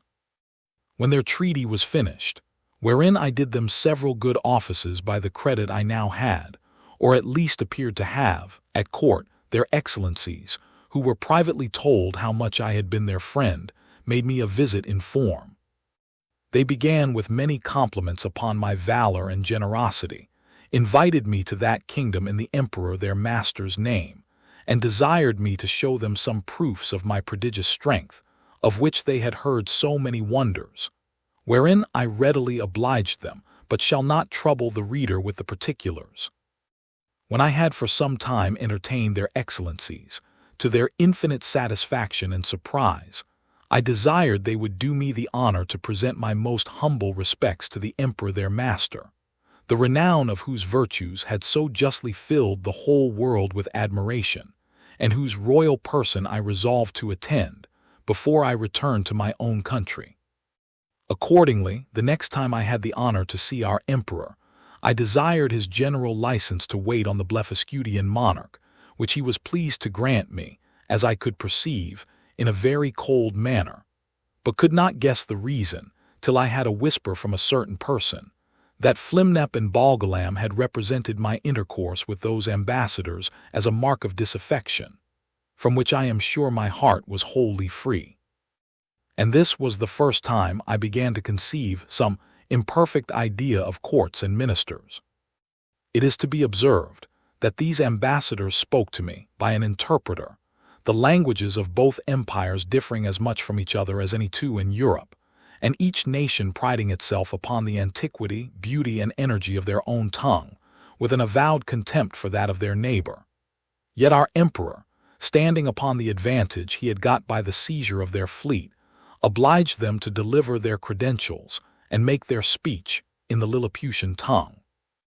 And it must be confessed that from the great intercourse of trade and commerce between both realms, from the continual reception of exiles which is mutual among them, and from the custom, in each empire, to send their young nobility and richer gentry to the other, in order to polish themselves by seeing the world and understanding men and manners, there are few persons of distinction, or merchants, or seamen, who dwell in the maritime parts, but what can hold conversation in both tongues. As I found some weeks after, when I went to pay my respects to the Emperor of Blefuscu, which, in the midst of great misfortunes, through the malice of my enemies, proved a very happy adventure to me, as I shall relate in its proper place. The reader may remember that when I signed those articles upon which I recovered my liberty, there were some which I disliked, upon account of their being too servile. Neither could anything but an extreme necessity have forced me to submit. But being now a Nardak of the highest rank in that empire, such offices were looked upon as below my dignity, and the emperor, to do him justice, never once mentioned them to me. However, it was not long before I had an opportunity of doing His Majesty, at least as I then thought, a most signal service. I was alarmed at midnight with the cries of many hundred people at my door, by which, being suddenly awaked, I was in some kind of terror. I heard the word burglum repeated incessantly. Several of the emperor's court, making their way through the crowd, entreated me to come immediately to the palace, where Her Imperial Majesty's apartment was on fire by the carelessness of a maid of honor who fell asleep while she was reading a romance. I got up in an instant, and orders being given to clear the way before me, and it being likewise a moonshine night, I made a shift to get to the palace without trampling on any of the people. I found they had already applied ladders to the walls of the apartment, and were well provided with buckets, but the water was at some distance. These buckets were about the size of large thimbles, and the poor people supplied me with them as fast as they could, but the flame was so violent that they did little good. I might easily have stifled it with my coat, which I unfortunately left behind me for haste, and came away only in my leathern jerkin. The case seemed wholly desperate and deplorable, and this magnificent palace would have infallibly been burnt down to the ground, if by a presence of mind unusual to me, I had not suddenly thought of an expedient. I had the evening before drunk plentifully of a most delicious wine called Glimigrim. The Blefuscudians call it Flunnock, but ours is esteemed the better sort, which is very diuretic. By the luckiest chance in the world, I had not discharged myself of any part of it.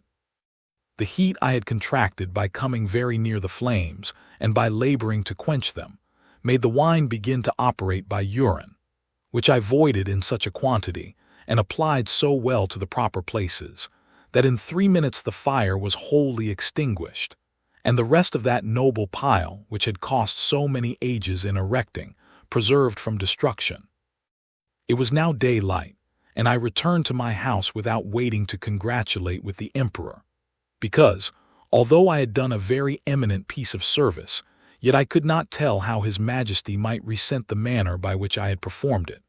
For, by the fundamental laws of the realm, it is capital in any person, of what quality soever, to make water within the precincts of the palace.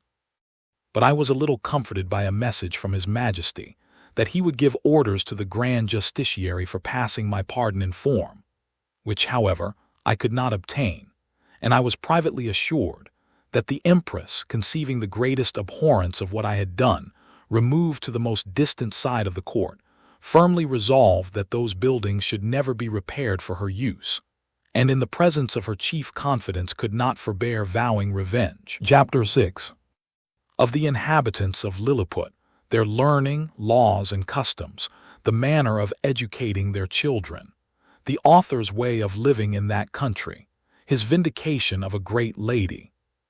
Although I intend to leave the description of this empire to a particular treatise, yet, in the meantime, I am content to gratify the curious reader with some general ideas.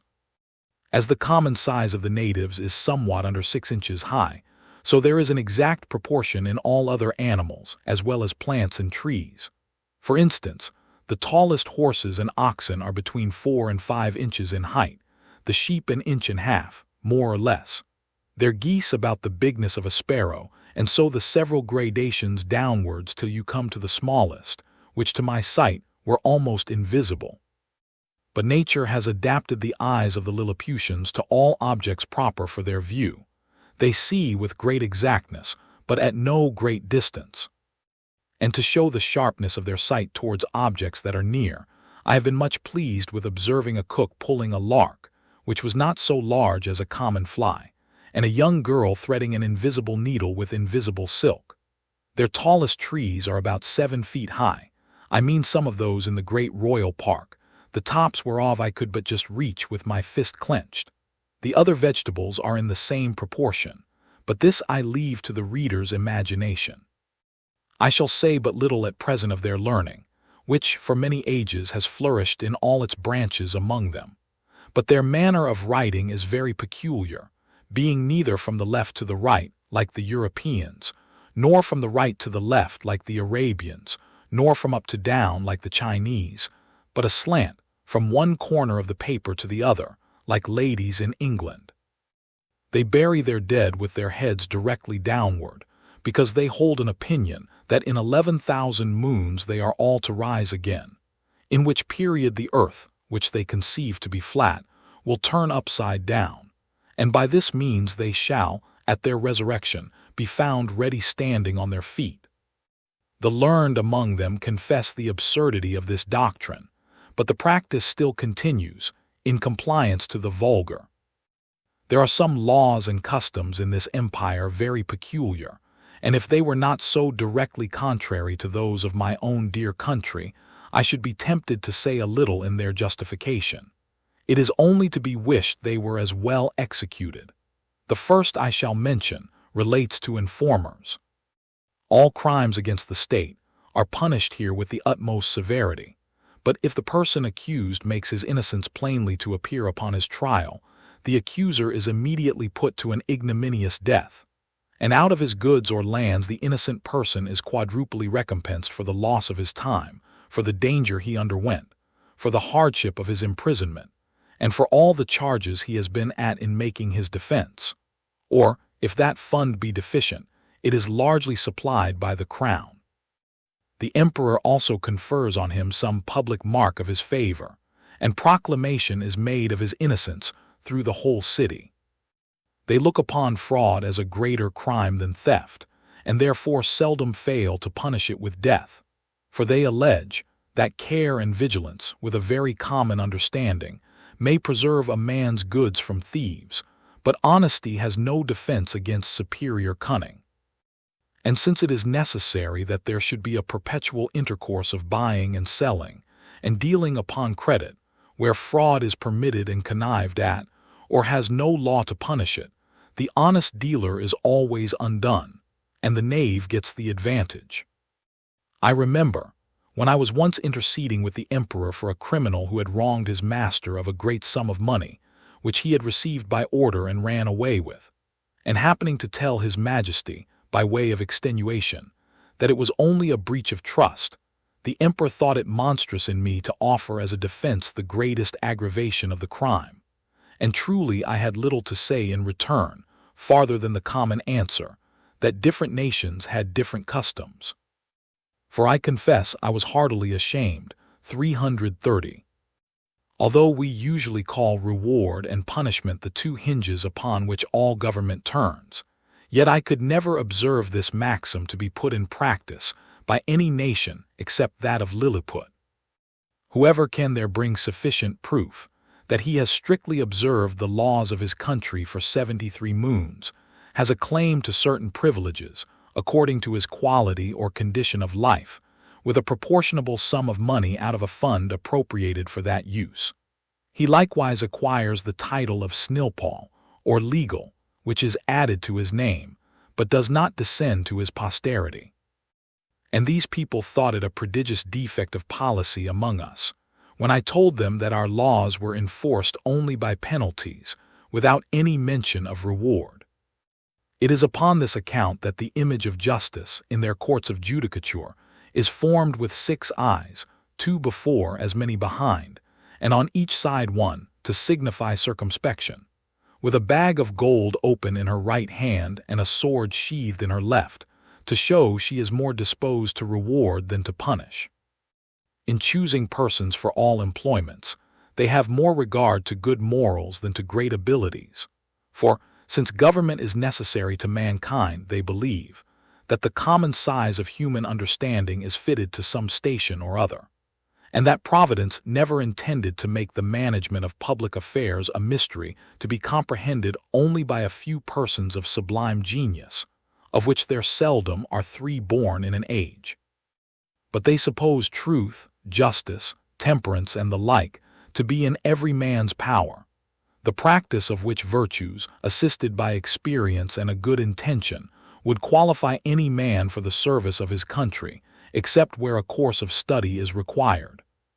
But they thought the want of moral virtues was so far from being supplied by superior endowments of the mind, that employments could never be put into such dangerous hands as those of persons so qualified, and at least that the mistakes committed by ignorance in a virtuous disposition would never be of such fatal consequence to the public weal as the practices of a man whose inclinations led him to be corrupt, and who had great abilities to manage, to multiply, and defend his corruptions. In like manner, the disbelief of a divine providence renders a man incapable of holding any public station. For, since kings avow themselves to be the deputies of providence, the Lilliputians think nothing can be more absurd than for a prince to employ such men as disown the authority under which he acts.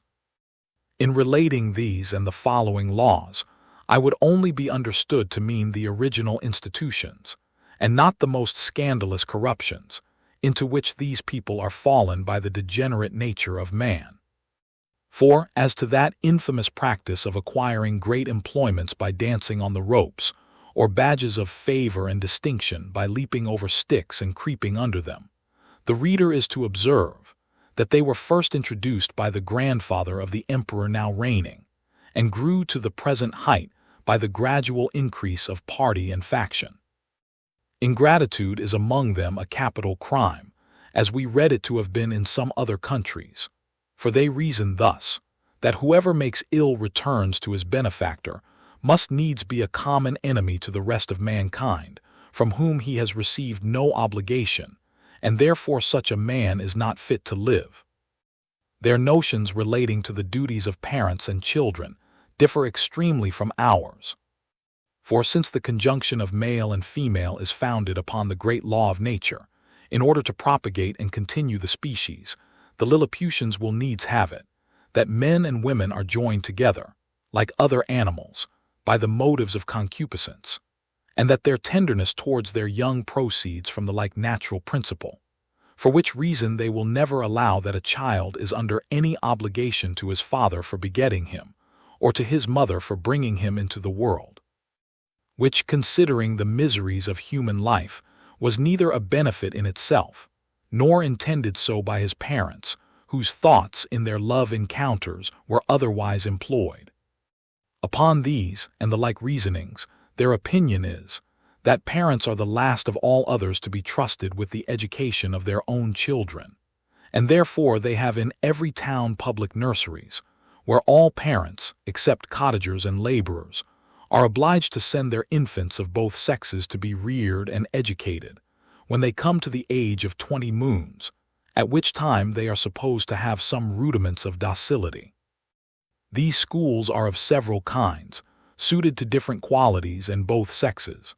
They have certain professors well skilled in preparing children for such a condition of life as befits the rank of their parents and their own capacities as well as inclinations. I shall first say something of the male nurseries, and then of the female. The nurseries for males of noble or eminent birth are provided with grave and learned professors and their several deputies. The clothes and food of the children are plain and simple. They are bred up in the principles of honor, justice, courage, modesty, clemency, religion, and love of their country. They are always employed in some business, except in the times of eating and sleeping, which are very short, and 2 hours for diversions consisting of bodily exercises. They are dressed by men till 4 years of age, and then are obliged to dress themselves, although their quality be ever so great, and the women attendant, who are aged proportionably to ours at 50, perform only the most menial offices. They are never suffered to converse with servants, but go together in smaller or greater numbers to take their diversions, and always in the presence of a professor or one of his deputies, whereby they avoid those early bad impressions of folly and vice to which our children are subject. Their parents are suffered to see them only twice a year. The visit is to last but an hour. They are allowed to kiss the child at meeting and parting, but a professor, who always stands by on those occasions, will not suffer them to whisper or use any fondling expressions or bring any presents of toys, sweetmeats, and the like. The pension from each family for the education and entertainment of a child, upon failure of due payment, is levied by the emperor's officers. The nurseries for children of ordinary gentlemen, merchants, traders, and handicrafts are managed proportionably after the same manner. Only those designed for trades are put out apprentices at 11 years old, whereas those of persons of quality continue in their exercises till 15, which answers to 21 with us. But the confinement is gradually lessened for the last 3 years. In the female nurseries, the young girls of quality are educated much like the males, only they are dressed by orderly servants of their own sex, but always in the presence of a professor or deputy, till they come to dress themselves, which is at 5 years old. And if it be found that these nurses ever presume to entertain the girls with frightful or foolish stories, or the common follies practiced by chambermaids among us, they are publicly whipped thrice about the city, imprisoned for a year, and banished for life to the most desolate part of the country. Thus the young ladies are as much ashamed of being cowards and fools as the men, and despise all personal ornaments, beyond decency and cleanliness. Neither did I perceive any difference in their education made by their difference of sex, only that the exercises of the females were not altogether so robust, and that some rules were given them relating to domestic life, and a smaller compass of learning was enjoined them. For their maxim is, that among peoples of quality, a wife should be always a reasonable and agreeable companion, because she cannot always be young. When the girls are 12 years old, which among them is the marriageable age, their parents or guardians take them home, with great expressions of gratitude to the professors, and seldom without tears of the young lady and her companions. In the nurseries of females of the meaner sort, the children are instructed in all kinds of works proper for their sex, and their several degrees. Those intended for apprentices are dismissed at 7 years old, the rest are kept to 11. The meaner families who have children at these nurseries are obliged, besides their annual pension, which is as low as possible, to return to the steward of the nursery a small monthly share of their gettings, to be a portion for the child, and therefore all parents are limited in their expenses by the law. For the Lilliputians think nothing can be more unjust than for people, in subservience to their own appetites, to bring children into the world and leave the burthen of supporting them on the public. As to persons of quality, they give security to appropriate a certain sum for each child, suitable to their condition, and these funds are always managed with good husbandry and the most exact justice. The cottagers and laborers keep their children at home, their business being only to till and cultivate the earth, and therefore their education is of little consequence to the public. But the old and diseased among them are supported by hospitals, for begging is a trade unknown in this empire. And here it may, perhaps, divert the curious reader to give some account of my domestics, and my manner of living in this country during a residence of 9 months and 13 days. Having a head mechanically turned, and being likewise forced by necessity, I had made for myself a table and chair convenient enough, out of the largest trees in the royal park. 200 sempstresses were employed to make me shirts, and linen for my bed and table, all of the strongest and coarsest kind they could get, which, however, they were forced to quilt together in several folds, for the thickest was some degrees finer than lawn. Their linen is usually 3 inches wide, and 3 feet make a piece. The sempstresses took my measure as I lay on the ground, one standing at my neck, and another at my mid-leg, with a strong cord extended, that each held by the end, while a third measured the length of the cord with a rule of 1 inch long. Then they measured my right thumb, and desired no more, for by a mathematical computation, that twice round the thumb is once round the wrist, and so on to the neck and the waist, and by the help of my old shirt, which I displayed on the ground before them for a pattern, they fitted me exactly. 300 tailors were employed in the same manner to make me clothes, but they had another contrivance for taking my measure.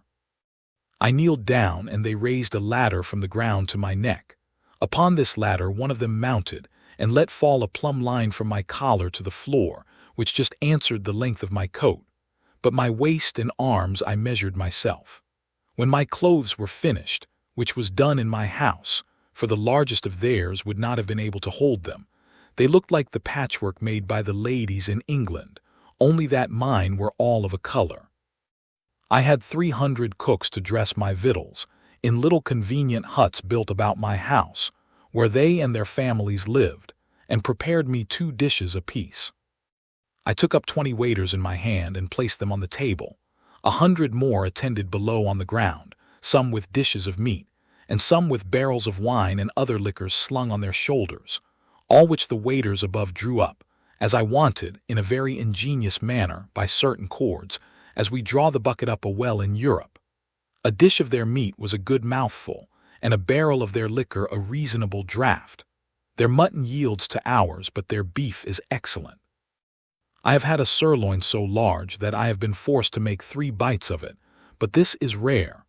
My servants were astonished to see me eat it, bones and all, as in our country we do the leg of a lark. Their geese and turkeys I usually ate at a mouthful, and I confess they far exceed ours. Of their smaller fowl I could take up 20 or 30 at the end of my knife. One day His Imperial Majesty, being informed of my way of living, desired that himself and his royal consort, with the young princes of the blood of both sexes, might have the happiness, as he was pleased to call it, of dining with me. They came accordingly, and I placed them in chairs of state upon my table just over against me, with their guards about them. Flimnap, the Lord High Treasurer, attended there likewise with his white staff, and I observed he often looked on me with a sour countenance, which I would not seem to regard, but ate more than usual, in honor to my dear country, as well as to fill the court with admiration. I have some private reasons to believe that this visit from His Majesty gave Flimnap an opportunity of doing me ill offices to his master. That minister had always been my secret enemy, though he outwardly caressed me more than was usual to the moroseness of his nature. He represented to the emperor the low condition of his treasury, that he was forced to take up money at a great discount, that exchequer bills would not circulate under 9%. Below par, that I had cost His Majesty above 1.5 million of sprugs, their greatest gold coin, about the bigness of a spangle, and upon the whole that it would be advisable in the emperor to take the first fair occasion of dismissing me. I am here obliged to vindicate the reputation of an excellent lady, who was an innocent sufferer upon my account. The treasurer took a fancy to be jealous of his wife, from the malice of some evil tongues, who informed him that her grace had taken a violent affection for my person, and the court scandal ran for some time, that she once came privately to my lodging. This I solemnly declare to be a most infamous falsehood, without any grounds, further than that her grace was pleased to treat me with all innocent marks of freedom and friendship. I own she came often to my house, but always publicly, nor ever without 3 more in the coach, who were usually her sister and young daughter and some particular acquaintance, but this was common to many other ladies of the court.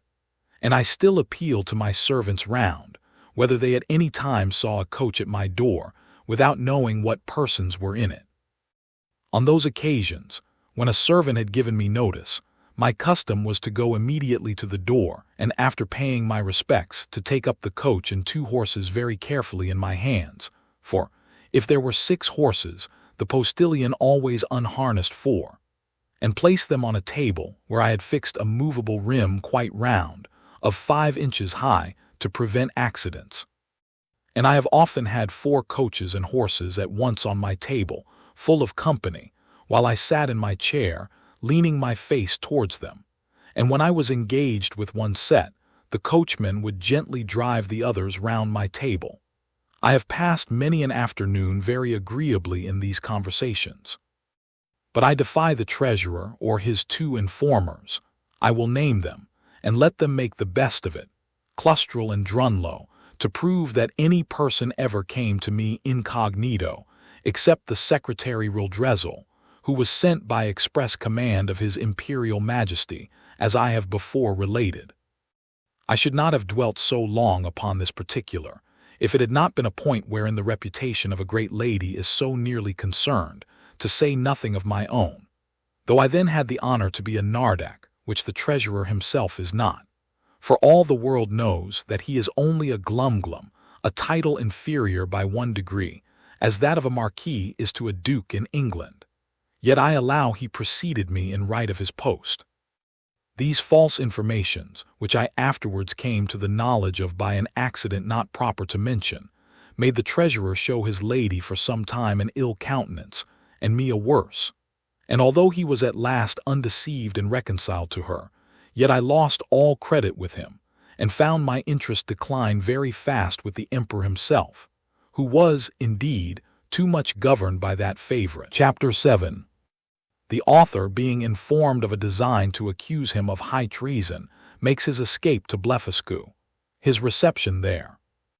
Before I proceed to give an account of my leaving this kingdom, it may be proper to inform the reader of a private intrigue which had been for 2 months forming against me.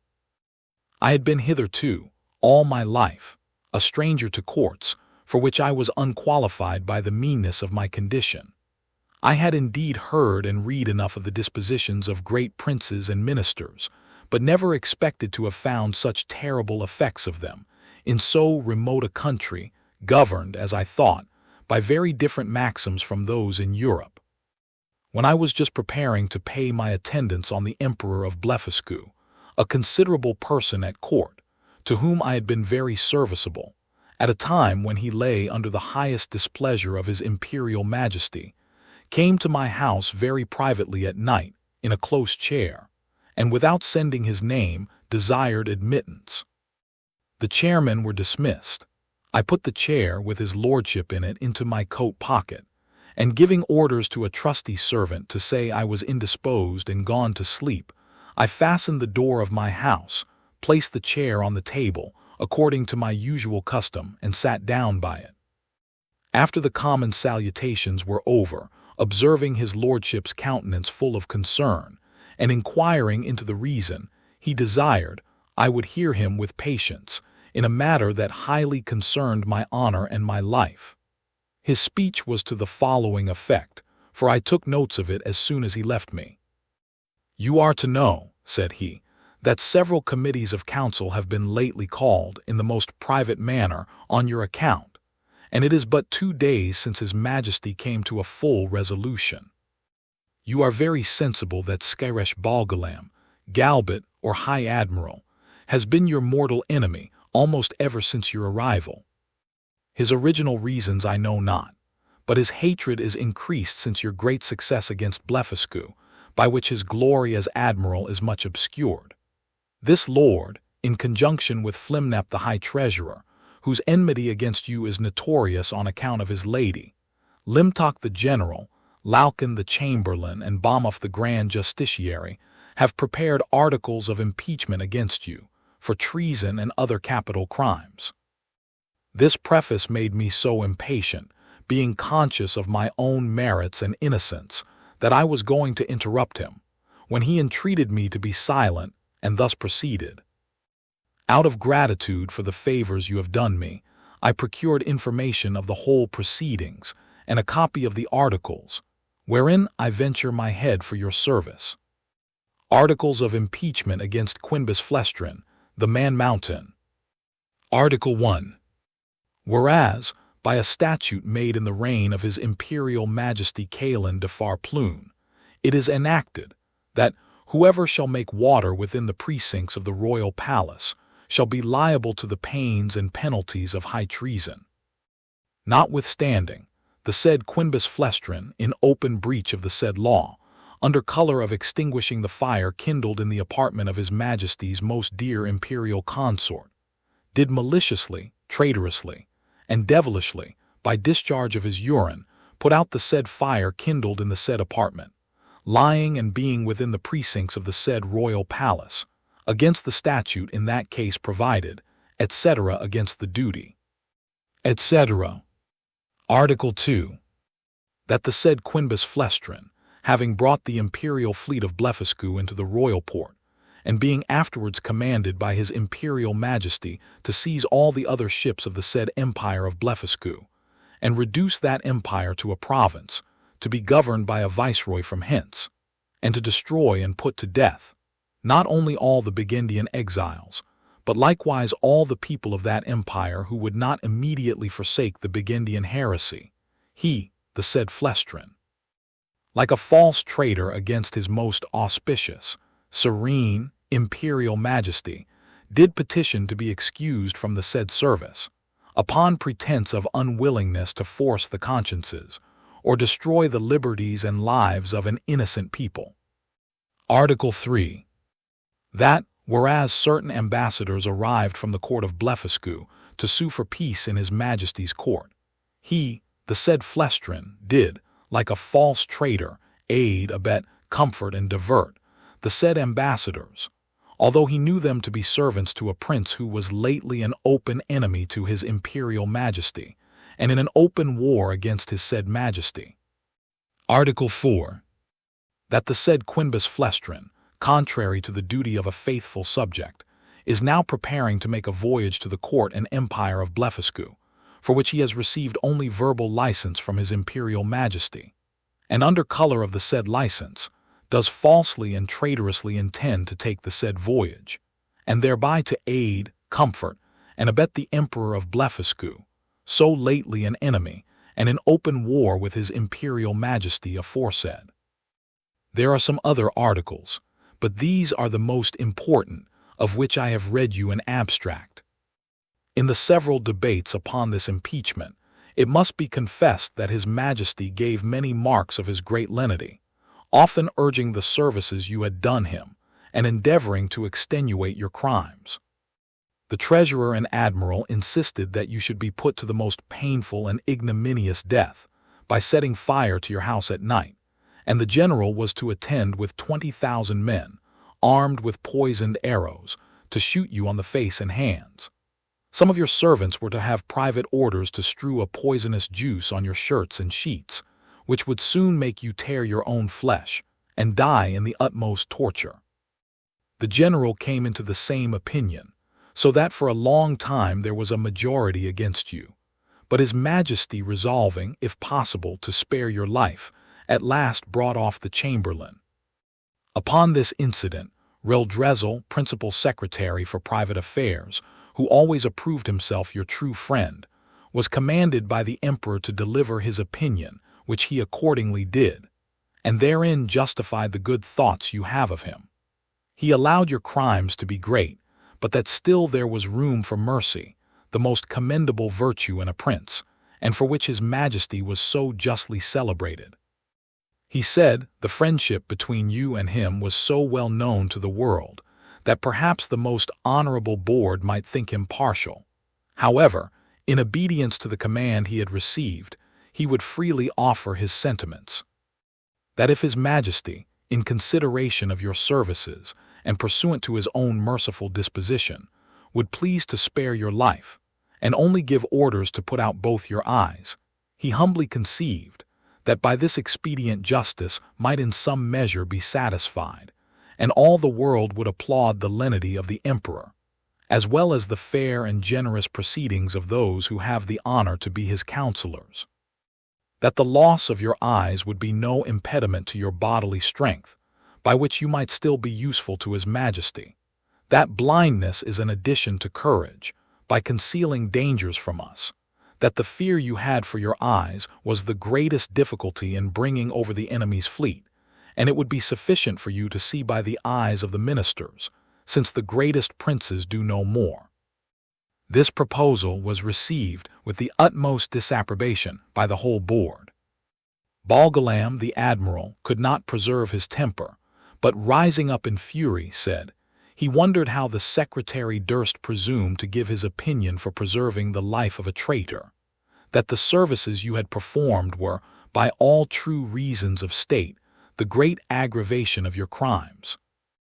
That you, who were able to extinguish the fire by discharge of urine in Her Majesty's apartment, which he mentioned with horror, might, at another time, raise an inundation by the same means, to drown the whole palace, and the same strength which enabled you to bring over the enemy's fleet might serve, upon the first discontent, to carry it back, that he had good reasons to think you were a Burgundian in your heart, and as treason begins in the heart before it appears in overt acts. So he accused you as a traitor on that account, and therefore insisted you should be put to death. The treasurer was of the same opinion. He showed to what straits his Majesty's revenue was reduced by the charge of maintaining you, which would soon grow insupportable, that the secretary's expedient of putting out your eyes was so far from being a remedy against this evil, that it would probably increase it, as is manifest from the common practice of blinding some kind of fowls, after which they fed the faster and grew sooner fat. That his sacred Majesty and the council, who are your judges, were, in their own consciences, fully convinced of your guilt, which was a sufficient argument to condemn you to death, without the formal proofs required by the strict letter of the law.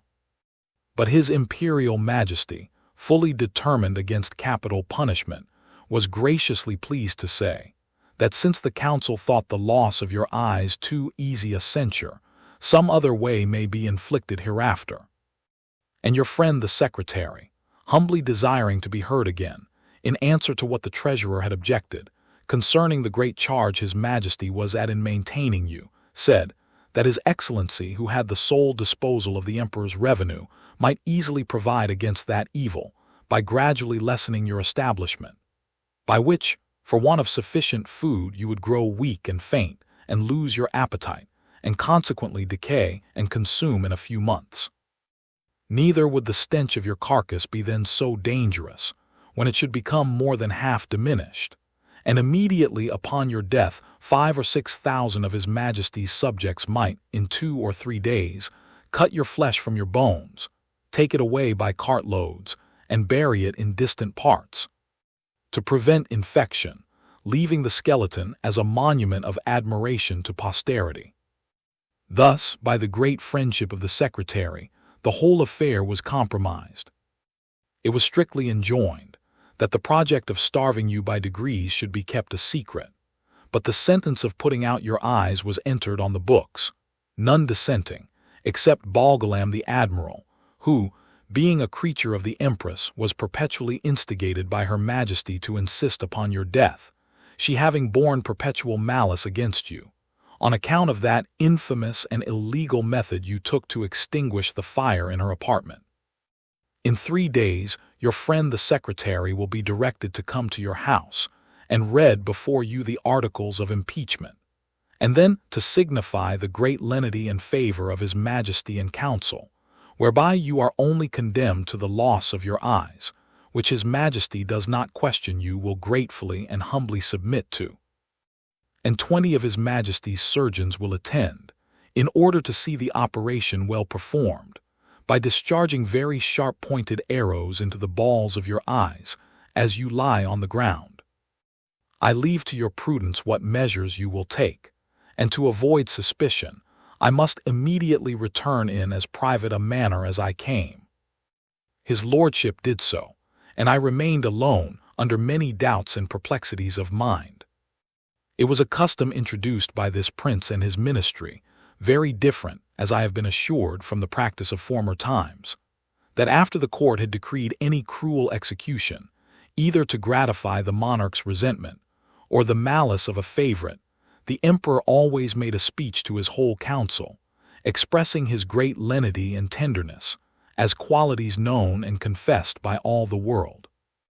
This speech was immediately published throughout the kingdom, nor did anything terrify the people so much as those encomiums on His Majesty's mercy, because it was observed that the more these praises were enlarged and insisted on, the more inhuman was the punishment, and the sufferer more innocent. Yet as to myself, I must confess, having never been designed for a courtier, either by my birth or education, I was so ill a judge of things that I could not discover the lenity and favor of this sentence, but conceived it, perhaps erroneously, rather to be rigorous than gentle. I sometimes thought of standing my trial, for, although I could not deny the facts alleged in the several articles, yet I hoped they would admit of some extenuation. But having in my life perused many state trials, which I ever observed to terminate as the judges thought fit to direct, I durst not rely on so dangerous a decision, in so critical a juncture, and against such powerful enemies. Once I was strongly bent upon resistance, for, while I had liberty, the whole strength of that empire could hardly subdue me, and I might easily with stones pelt the metropolis to pieces. But I soon rejected that project with horror, by remembering the oath I had made to the emperor, the favors I received from him, and the high title of Nardak he conferred upon me. Neither had I so soon learned the gratitude of courtiers to persuade myself that His Majesty's present severities acquitted me of all past obligations. At last I fixed upon a resolution, for which it is probable I may incur some censure, and not unjustly, for I confess I owe the preserving of my eyes and consequently my liberty to my own great rashness and want of experience.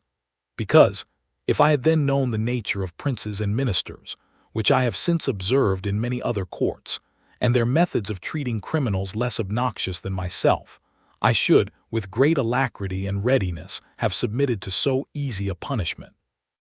But hurried on by the precipitancy of youth, and having His Imperial Majesty's license to pay my attendance upon the Emperor of Blefuscu, I took this opportunity, before the 3 days were elapsed, to send a letter to my friend the secretary, signifying my resolution of setting out that morning for Blefuscu, pursuant to the leave I had got, and without waiting for an answer, I went to that side of the island where our fleet lay.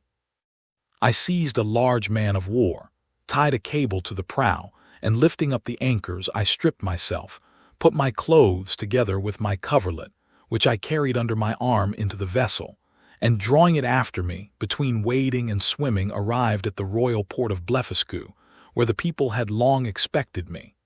They lent me 2 guides to direct me to the capital city, which is of the same name. I held them in my hands till I came within 200 yards of the gate, and desired them to signify my arrival to one of the secretaries, and let him know I there waited His Majesty's command. I had an answer in about an hour, that His Majesty, attended by the royal family and great officers of the court, was coming out to receive me. I advanced 100 yards. The emperor and his train alighted from their horses, the empress and ladies from their coaches, and I did not perceive they were in any fright or concern. I lay on the ground to kiss His Majesty's and the empress's hands. I told His Majesty that I was come according to my promise, and with the license of the emperor my master, to have the honor of seeing so mighty a monarch, and to offer him any service in my power, consistent with my duty to my own prince, not mentioning a word of my disgrace, because I had hitherto no regular information of it, and might suppose myself wholly ignorant of any such design. Neither could I reasonably conceive that the emperor would discover the secret, while I was out of his power. Wherein, however, it soon appeared I was deceived. I shall not trouble the reader with the particular account of my reception at this court, which was suitable to the generosity of so great a prince, nor of the difficulties I was in for want of a house and bed, being forced to lie on the ground, wrapped up in my coverlet. Chapter 8. The author, by a lucky accident, finds means to leave Blefuscu, and after some difficulties returns safe to his native country. 3 days after my arrival, walking out of curiosity to the northeast coast of the island, I observed, about half a league off in the sea, somewhat that looked like a boat overturned. I pulled off my shoes and stockings, and wading 200 or 300 yards, I found the object to approach nearer by force of the tide, and then plainly saw it to be a real boat, which I supposed might by some tempest have been driven from a ship. Whereupon I returned immediately towards the city, and desired His Imperial Majesty to lend me 20 of the tallest vessels he had left, after the loss of his fleet, and 3,000 seamen under the command of his vice-admiral. This fleet sailed round, while I went back the shortest way to the coast, where I first discovered the boat. I found the tide had driven it still nearer.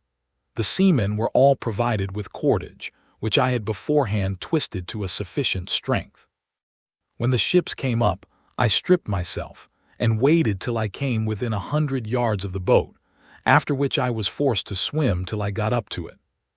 The seamen threw me the end of the cord, which I fastened to a hole in the forepart of the boat, and the other end to a man of war. But I found all my labor to little purpose, for being out of my depth I was not able to work.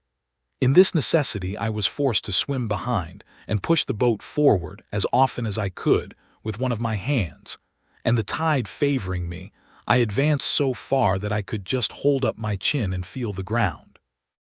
I rested 2 or 3 minutes and then gave the boat another shove, and so on, till the sea was no higher than my armpits. And now, the most laborious part being over, I took out my other cables which were stowed in one of the ships and fastened them first to the boat, and then to 9 of the vessels which attended me. The wind being favorable, the seamen towed and I shoved, until we arrived within 40 yards of the shore. And waiting till the tide was out, I got dry to the boat, and by the assistance of 2,000 men with ropes and engines, I made a shift to turn it on its bottom, and found it was but little damaged. I shall not trouble the reader with the difficulties I was under, by the help of certain paddles, which cost me 10 days making, to get my boat to the royal port of Blefuscu, where a mighty concourse of people appeared upon my arrival, full of wonder at the sight of so prodigious a vessel. I told the emperor that my good fortune had thrown this boat in my way, to carry me to some place whence I might return into my native country, and begged His Majesty's orders for getting materials to fit it up, together with his license to depart, which, after some kind expostulations, he was pleased to grant. I did very much wonder, in all this time, not to have heard of any express relating to me from our emperor to the court of Blefuscu. But I was afterward given privately to understand that His Imperial Majesty, never imagining I had the least notice of his designs, believed I was only gone to Blefuscu in performance of my promise, according to the license he had given me, which was well known at our court, and would return in a few days, when the ceremony was ended. But he was at last in pain at my long absence, and after consulting with the treasurer and the rest of that cabal, a person of quality was dispatched with the copy of the articles against me. This envoy had instructions to represent to the monarch of Blefuscu the great lenity of his master, who was content to punish me no farther than with the loss of my eyes, that I had fled from justice, and if I did not return in 2 hours, I should be deprived of my title of Nardak and declared a traitor.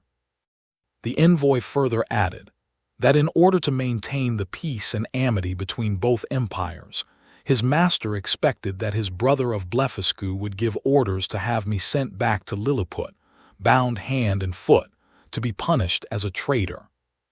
The emperor of Blefuscu, having taken 3 days to consult, returned an answer consisting of many civilities and excuses. He said that as for sending me bound, his brother knew it was impossible, that, although I had deprived him of his fleet, yet he owed great obligations to me for many good offices I had done him in making the peace.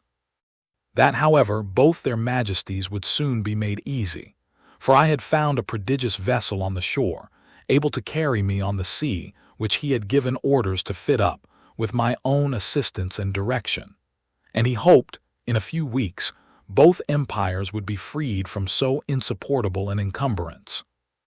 With this answer the envoy returned to Lilliput, and the monarch of Blefuscu related to me all that had passed, offering me at the same time, but under the strictest confidence, his gracious protection if I would continue in his service, wherein, although I believed him sincere, yet I resolved never more to put any confidence in princes or ministers where I could possibly avoid it, and therefore with all due acknowledgments for his favorable intentions. I humbly begged to be excused. I told him that since fortune, whether good or evil, had thrown a vessel in my way, I was resolved to venture myself on the ocean, rather than be an occasion of difference between 2 such mighty monarchs. Neither did I find the emperor at all displeased, and I discovered by a certain accident that he was very glad of my resolution, and so were most of his ministers. These considerations moved me to hasten my departure somewhat sooner than I intended, to which the court, impatient to have me gone, very readily contributed. 500 workmen were employed to make 2 sails to my boat, according to my directions, by quilting 13 folds of their strongest linen together. I was at the pains of making ropes and cables, by twisting 10, 20, or 30 of the thickest and strongest of theirs. A great stone that I happened to find after a long search by the seashore served me for an anchor. I had the tallow of 300 cows for greasing my boat and other uses. I was at incredible pains in cutting down some of the largest timber trees, for oars and masts, wherein I was, however, much assisted by His Majesty's ship carpenters, who helped me in smoothing them, after I had done the rough work. In about a month, when all was prepared, I sent to receive His Majesty's commands and to take my leave. The Emperor and royal family came out of the palace. I lay down on my face to kiss his hand, which he very graciously gave me. So did the Empress and young princes of the blood. His Majesty presented me with 50 purses of 200 sprugs apiece, together with his picture at full length, which I put immediately into one of my gloves to keep it from being hurt. The ceremonies at my departure were too many to trouble the reader with at this time. I stored the boat with the carcasses of 100 oxen and 300 sheep, with bread and drink proportionable, and as much meat ready dressed as 400 cooks could provide. I took with me 6 cows and 2 bulls alive, with as many ewes and rams, intending to carry them into my own country and propagate the breed. And to feed them on board, I had a good bundle of hay and a bag of corn.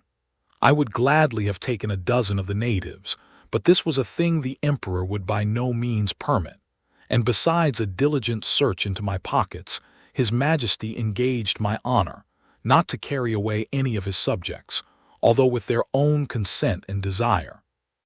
Having thus prepared all things as well as I was able, I set sail on the 24th day of September 1701 at 6 in the morning, and when I had gone about 4 leagues to the northward, the wind being at southeast, at 6 in the evening I descried a small island, about half a league to the northwest. I advanced forward and cast anchor on the lee side of the island, which seemed to be uninhabited. I then took some refreshment and went to my rest. I slept well, and as I conjectured at least 6 hours, for I found the day broke in 2 hours after I awaked. It was a clear night. I ate my breakfast before the sun was up, and heaving anchor, the wind being favorable, I steered the same course that I had done the day before, wherein I was directed by my pocket compass. My intention was to reach, if possible, one of those islands which I had reason to believe lay to the northeast of Van Diemen's Land. I discovered nothing all that day, but upon the next, about 3 in the afternoon, when I had by my computation made 24 leagues from Blefuscu, I descried a sail steering to the southeast. My course was due east. I hailed her but could get no answer, yet I found I gained upon her, for the wind slackened. I made all the sail I could, and in half an hour she spied me, then hung out her ancient and discharged a gun. It is not easy to express the joy I was in, upon the unexpected hope of once more seeing my beloved country and the dear pledges I left in it. The ship slackened her sails, and I came up with her between 5 and 6 in the evening, September 26th, but my heart leaped within me to see her English colors. I put my cows and sheep into my coat pockets and got on board with all my little cargo of provisions. The vessel was an English merchantman, returning from Japan by the North and South Seas. The captain, Mr. John Biddle, of Dipford, a very civil man and an excellent sailor. We were now in the latitude of 30 degrees south. There were about 50 men in the ship, and here I met an old comrade of mine, one Peter Williams, who gave me a good character to the captain. This gentleman treated me with kindness, and desired I would let him know what place I came from last, and whither I was bound, which I did in a few words, but he thought I was raving, and that the dangers I underwent had disturbed my head. Whereupon I took my black cattle and sheep out of my pocket, which, after great astonishment, clearly convinced him of my veracity. I then showed him the gold given me by the Emperor of Blefuscu, together with His Majesty's picture at full length, and some other rarities of that country. I gave him 2 purses of 200 sprugs each, and promised, when we arrived in England, to make him a present of a cow and a sheep big with young.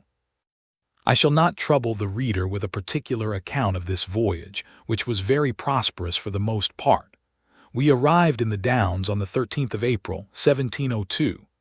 I had only one misfortune, that the rats on board carried away one of my sheep. I found her bones in a hole, picked clean from the flesh. The rest of my cattle I got safe ashore, and set them a-grazing in a bowling green at Greenwich, where the fineness of the grass made them feed very heartily, though I had always feared the contrary.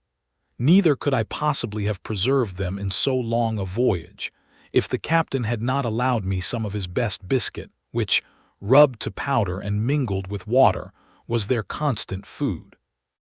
The short time I continued in England, I made a considerable profit by showing my cattle to many persons of quality and others, and before I began my second voyage, I sold them for £600.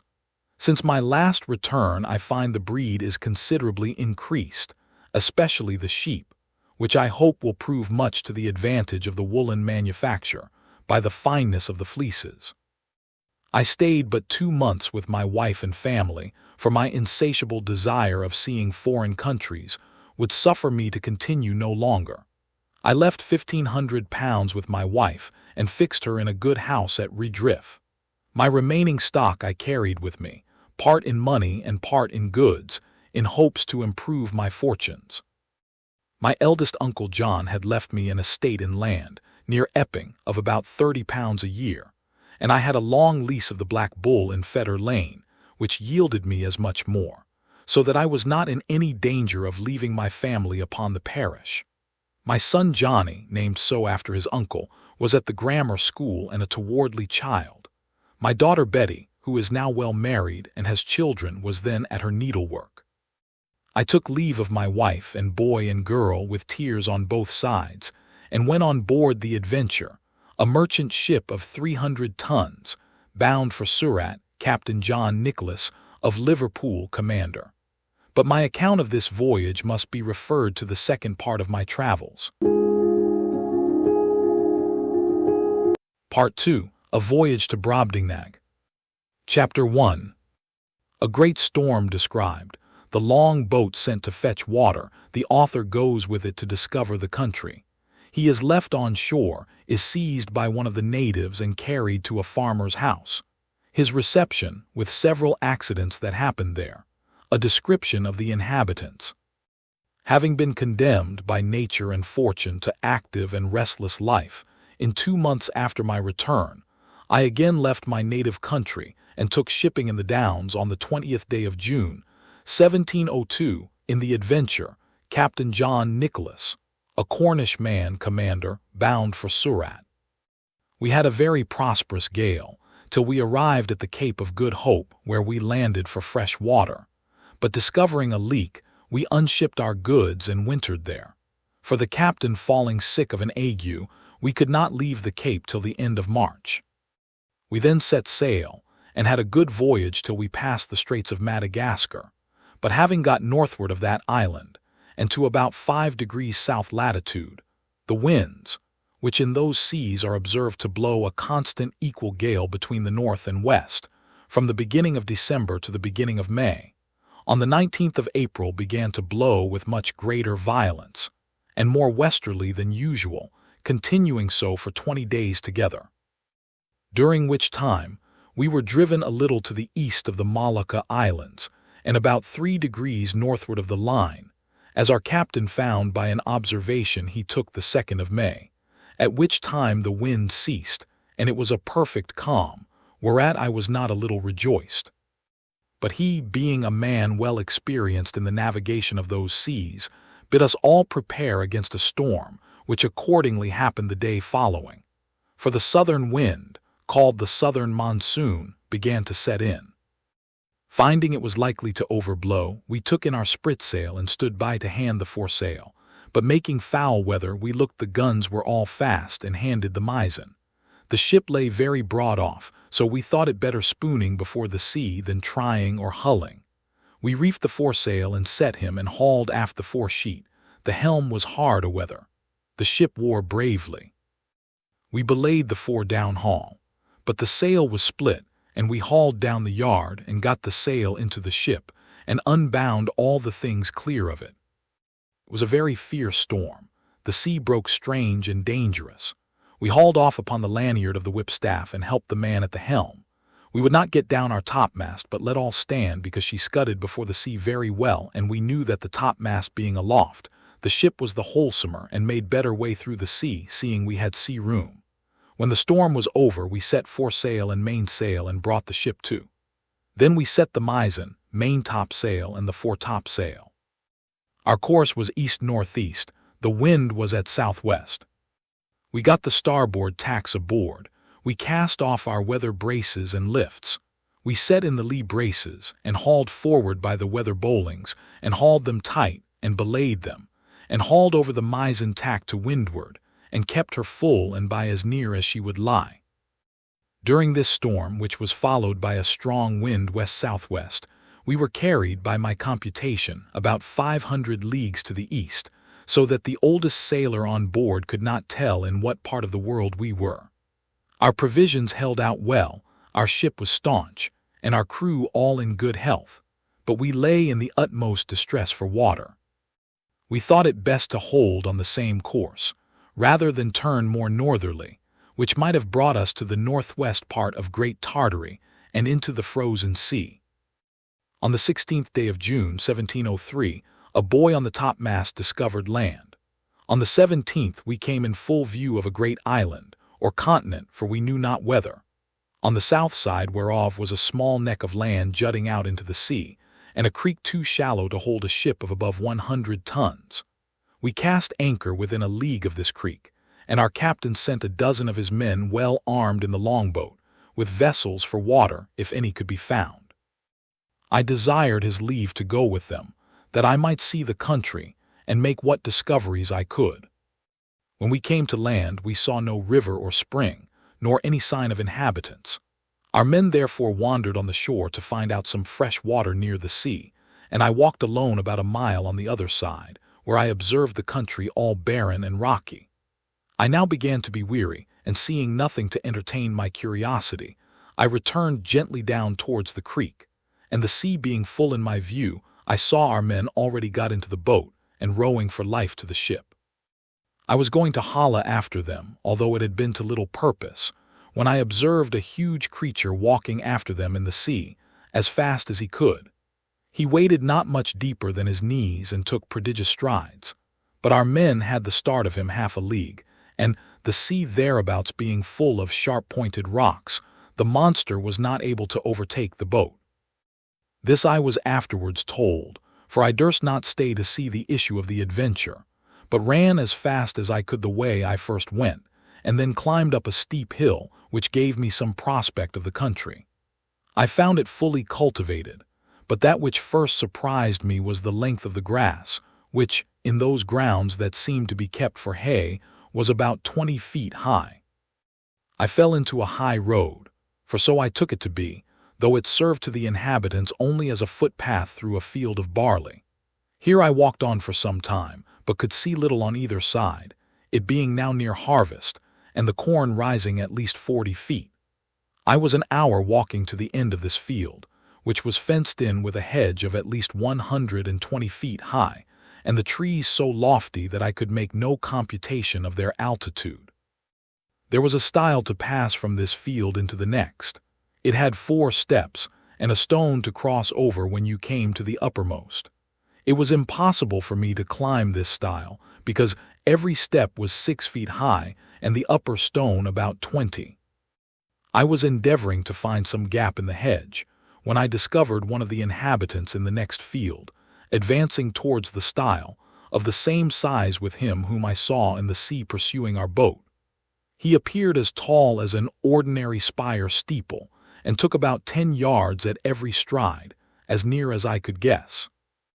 I was struck with the utmost fear and astonishment, and ran to hide myself in the corn, whence I saw him at the top of the stile looking back into the next field on the right hand, and heard him call in a voice many degrees louder than a speaking trumpet. But the noise was so high in the air that at first I certainly thought it was thunder. Whereupon 7 monsters like himself came towards him with reaping hooks in their hands, each hook about the largeness of 6 scythes. These people were not so well clad as the first, whose servants or laborers they seemed to be, for upon some words he spoke, they went to reap the corn in the field where I lay. I kept from them at as great a distance as I could, but was forced to move with extreme difficulty, for the stalks of the corn were sometimes not above a foot distant, so that I could hardly squeeze my body betwixt them. However, I made a shift to go forward, till I came to a part of the field where the corn had been laid by the rain and wind. Here it was impossible for me to advance a step, for the stalks were so interwoven that I could not creep through, and the beards of the fallen ears so strong and pointed that they pierced through my clothes into my flesh. At the same time I heard the reapers not 100 yards behind me. Being quite dispirited with toil, and wholly overcome by grief and despair, I lay down between 2 ridges, and heartily wished I might there end my days. I bemoaned my desolate widow and fatherless children. I lamented my own folly and willfulness in attempting a second voyage, against the advice of all my friends and relations. In this terrible agitation of mind, I could not forbear thinking of Lilliput, whose inhabitants looked upon me as the greatest prodigy that ever appeared in the world, where I was able to draw an imperial fleet in my hand, and perform those other actions, which will be recorded forever in the chronicles of that empire, while posterity shall hardly believe them, although attested by millions. I reflected what a mortification it must prove to me to appear as inconsiderable in this nation, as one single Lilliputian would be among us. But this I conceived was to be the least of my misfortunes, for, as human creatures are observed to be more savage and cruel in proportion to their bulk, what could I expect but to be a morsel in the mouth of the first among these enormous barbarians that should happen to seize me? Undoubtedly philosophers are in the right when they tell us that nothing is great or little otherwise than by comparison. It might have pleased fortune to have let the Lilliputians find some nation where the people were as diminutive with respect to them as they were to me. And who knows but that even this prodigious race of mortals might be equally overmatched in some distant part of the world, whereof we have yet no discovery. Scared and confounded as I was, I could not forbear going on with these reflections, when one of the reapers, approaching within 10 yards of the ridge where I lay, made me apprehend that with the next step I should be squashed to death under his foot, or cut in 2 with his reaping hook. And therefore, when he was again about to move, I screamed as loud as fear could make me.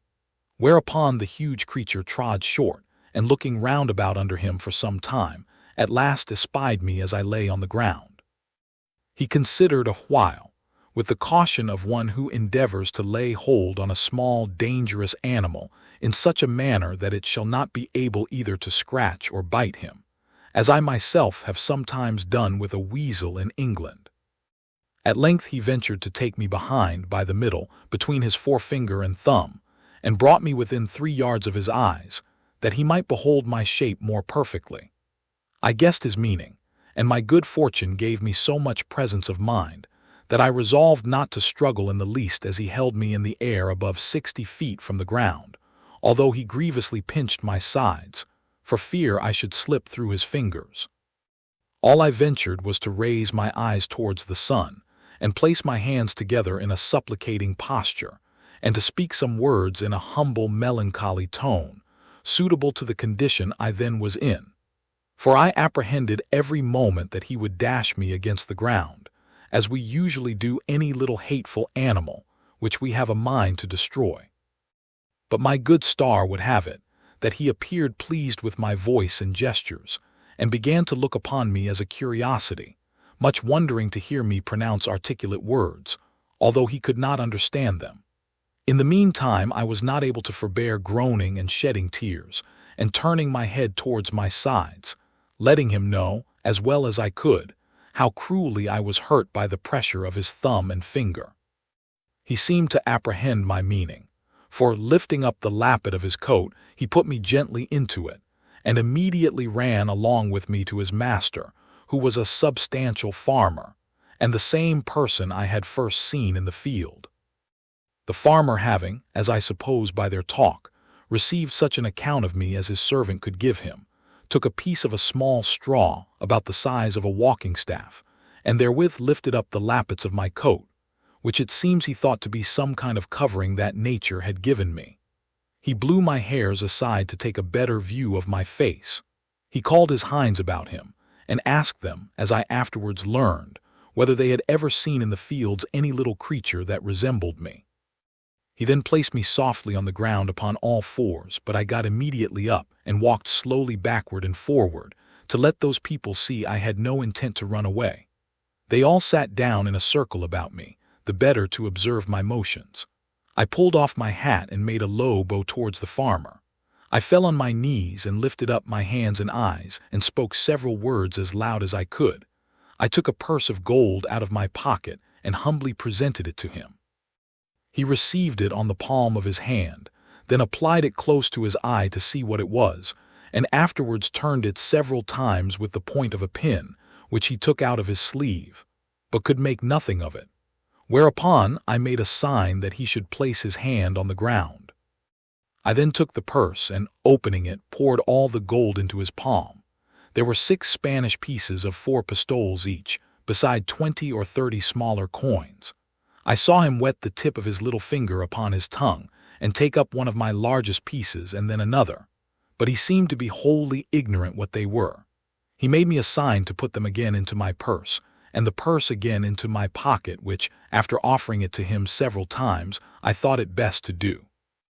The farmer, by this time, was convinced I must be a rational creature. He spoke often to me, but the sound of his voice pierced my ears like that of a watermill, yet his words were articulate enough. I answered as loud as I could in several languages, and he often laid his ear within 2 yards of me, but all in vain, for we were wholly unintelligible to each other. He then sent his servants to their work, and taking his handkerchief out of his pocket, he doubled and spread it on his left hand, which he placed flat on the ground with the palm upward, making me a sign to step into it, as I could easily do, for it was not above a foot in thickness.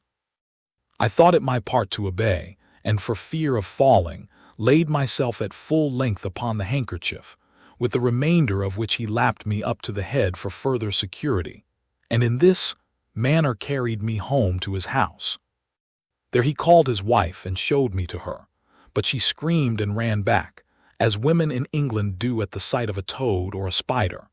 However, when she had a while seen my behavior and how well I observed the signs her husband made, she was soon reconciled and by degrees grew extremely tender of me. It was about 12 at noon, and a servant brought in dinner. It was only one substantial dish of meat, fit for the plain condition of a husbandman, in a dish of about 24 feet diameter. The company were the farmer and his wife, 3 children, and an old grandmother.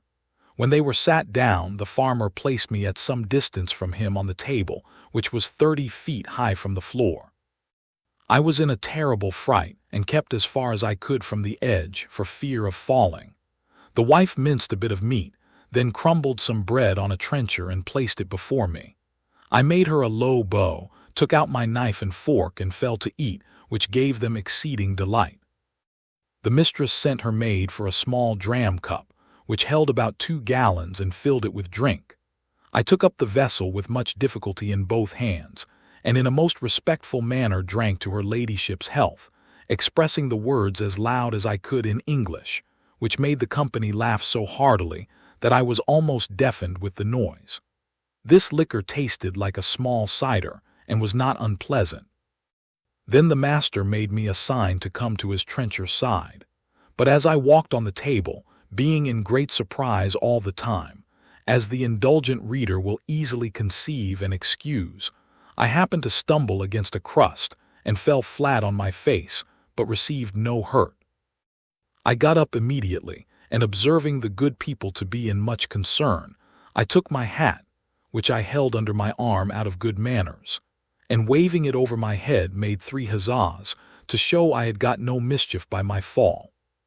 But advancing forward towards my master, as I shall henceforth call him, his youngest son, who sat next to him, an arch boy of about 10 years old, took me up by the legs and held me so high in the air that I trembled every limb. But his father snatched me from him, and at the same time gave him such a box on the left ear as would have felled an European troop of horse to the earth, ordering him to be taken from the table.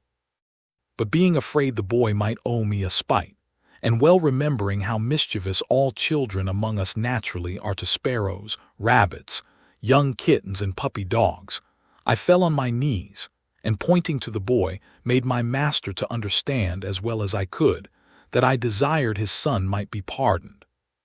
The father complied, and the lad took his seat again, whereupon I went to him and kissed his hand, which my master took, and made him stroke me gently with it. In the midst of dinner, my mistress's favorite cat leaped into her lap. I heard a noise behind me like that of a dozen stocking weavers at work, and turning my head, I found it proceeded from the purring of that animal, who seemed to be 3 times larger than an ox, as I computed by the view of her head, and one of her paws, while her mistress was feeding and stroking her. The fierceness of this creature's countenance altogether discomposed me, though I stood at the farther end of the table, above 50 feet off, and although my mistress held her fast, for fear she might give a spring and seize me in her talons. But it happened there was no danger, for the cat took not the least notice of me when my master placed me within 3 yards of her. And as I have been always told and found true by experience in my travels, that flying or discovering fear before a fierce animal is a certain way to make it pursue or attack you, so I resolved, in this dangerous juncture, to show no manner of concern. I walked with intrepidity 5 or 6 times before the very head of the cat and came within half a yard of her, whereupon she drew herself back as if she were more afraid of me. I had less apprehension concerning the dogs, whereof 3 or 4 came into the room as it is usual in farmers' houses, one of which was a mastiff, equal in bulk to 4 elephants, and another a greyhound somewhat taller than the mastiff, but not so large. When dinner was almost done, the nurse came in with a child of a year old in her arms, who immediately spied me, and began a squall that you might have heard from London Bridge to Chelsea, after the usual oratory of infants, to get me for a plaything. The mother, out of pure indulgence, took me up and put me towards the child, who presently seized me by the middle and got my head into his mouth, where I roared so loud that the urchin was frighted and let me drop, and I should infallibly have broke my neck if the mother had not held her apron under me. The nurse, to quiet her babe, made use of a rattle which was a kind of hollow vessel filled with great stones, and fastened by a cable to the child's waist, but all in vain, so that she was forced to apply the last remedy by giving it suck. I must confess no object ever disgusted me so much as the sight of her monstrous breast, which I cannot tell what to compare with, so as to give the curious reader an idea of its bulk, shape, and color. It stood prominent 6 feet, and could not be less than 16 in circumference. The nipple was about half the bigness of my head, and the hue both of that and the dug so varied with spots, pimples, and freckles that nothing could appear more nauseous. For I had a near sight of her, she sitting down, the more conveniently to give suck, and I standing on the table. This made me reflect upon the fair skins of our English ladies, who appear so beautiful to us, only because they are of our own size, and their defects not to be seen but through a magnifying glass, where we find by experiment that the smoothest and whitest skins look rough and coarse and ill-colored. I remember when I was at Lilliput, the complexion of those diminutive people appeared to me the fairest in the world, and talking upon this subject with a person of learning there, who was an intimate friend of mine, he said that my face appeared much fairer and smoother when he looked on me from the ground than it did upon a nearer view, when I took him up in my hand and brought him close, which he confessed was at first a very shocking sight. He said he could discover great holes in my skin, that the stumps of my beard were 10 times stronger than the bristles of a boar, and my complexion made up of several colors altogether disagreeable. Although I must beg leave to say for myself that I am as fair as most of my sex and country, and very little sunburnt by all my travels. On the other side, discoursing of the ladies in that emperor's court, he used to tell me, one had freckles, another too wide a mouth, a third too large a nose, nothing of which I was able to distinguish. I confess this reflection was obvious enough, which however I could not forbear, lest the reader might think those vast creatures were actually deformed. For I must do them the justice to say, they are a comely race of people, and particularly the features of my master's countenance, although he was but a farmer, when I beheld him from the height of 60 feet, appeared very well proportioned. When dinner was done, my master went out to his laborers, and, as I could discover by his voice and gesture, gave his wife strict charge to take care of me. I was very much tired and disposed to sleep, which my mistress perceiving, she put me on her own bed and covered me with a clean white handkerchief, but larger and coarser than the mainsail of a man of war. I slept about 2 hours and dreamt I was at home with my wife and children, which aggravated my sorrows when I awaked, and found myself alone in a vast room, between 200 and 300 feet wide, and above 200 high, lying in a bed 20 yards wide. My mistress was gone about her household affairs, and had locked me in. The bed was 8 yards from the floor. Some natural necessities required me to get down. I durst not presume to call, and if I had, it would have been in vain, with such a voice as mine, at so great a distance from the room where I lay to the kitchen where the family kept. While I was under these circumstances, 2 rats crept up the curtains, and ran smelling backwards and forwards on the bed. One of them came up almost to my face, whereupon I rose in a fright, and drew out my hanger to defend myself. These horrible animals had the boldness to attack me on both sides, and one of them held his forefeet at my collar, but I had the good fortune to rip up his belly before he could do me any mischief. He fell down at my feet, and the other, seeing the fate of his comrade, made his escape, but not without one good wound on the back, which I gave him as he fled, and made the blood run trickling from him. After this exploit, I walked gently to and fro on the bed, to recover my breath and loss of spirits.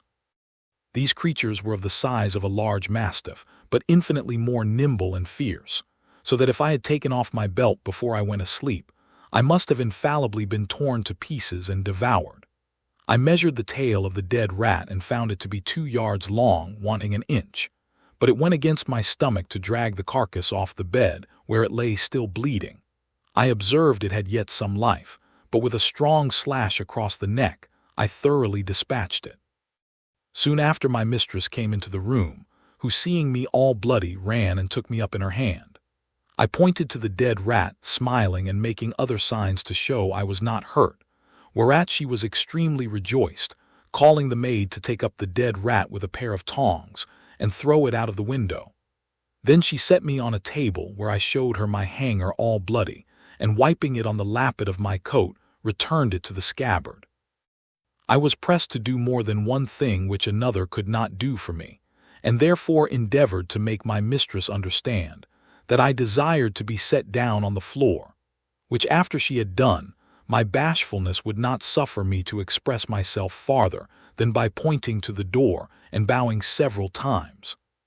The good woman, with much difficulty, at last perceived what I would be at, and taking me up again in her hand, walked into the garden where she set me down.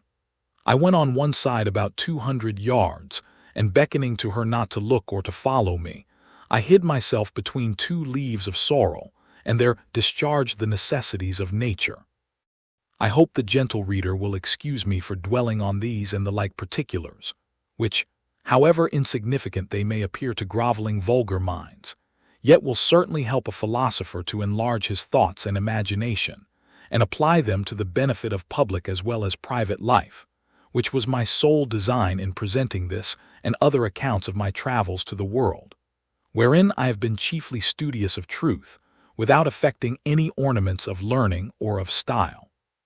But the whole scene of this voyage made so strong an impression on my mind, and is so deeply fixed in my memory that, in committing it to paper, I did not omit one material circumstance.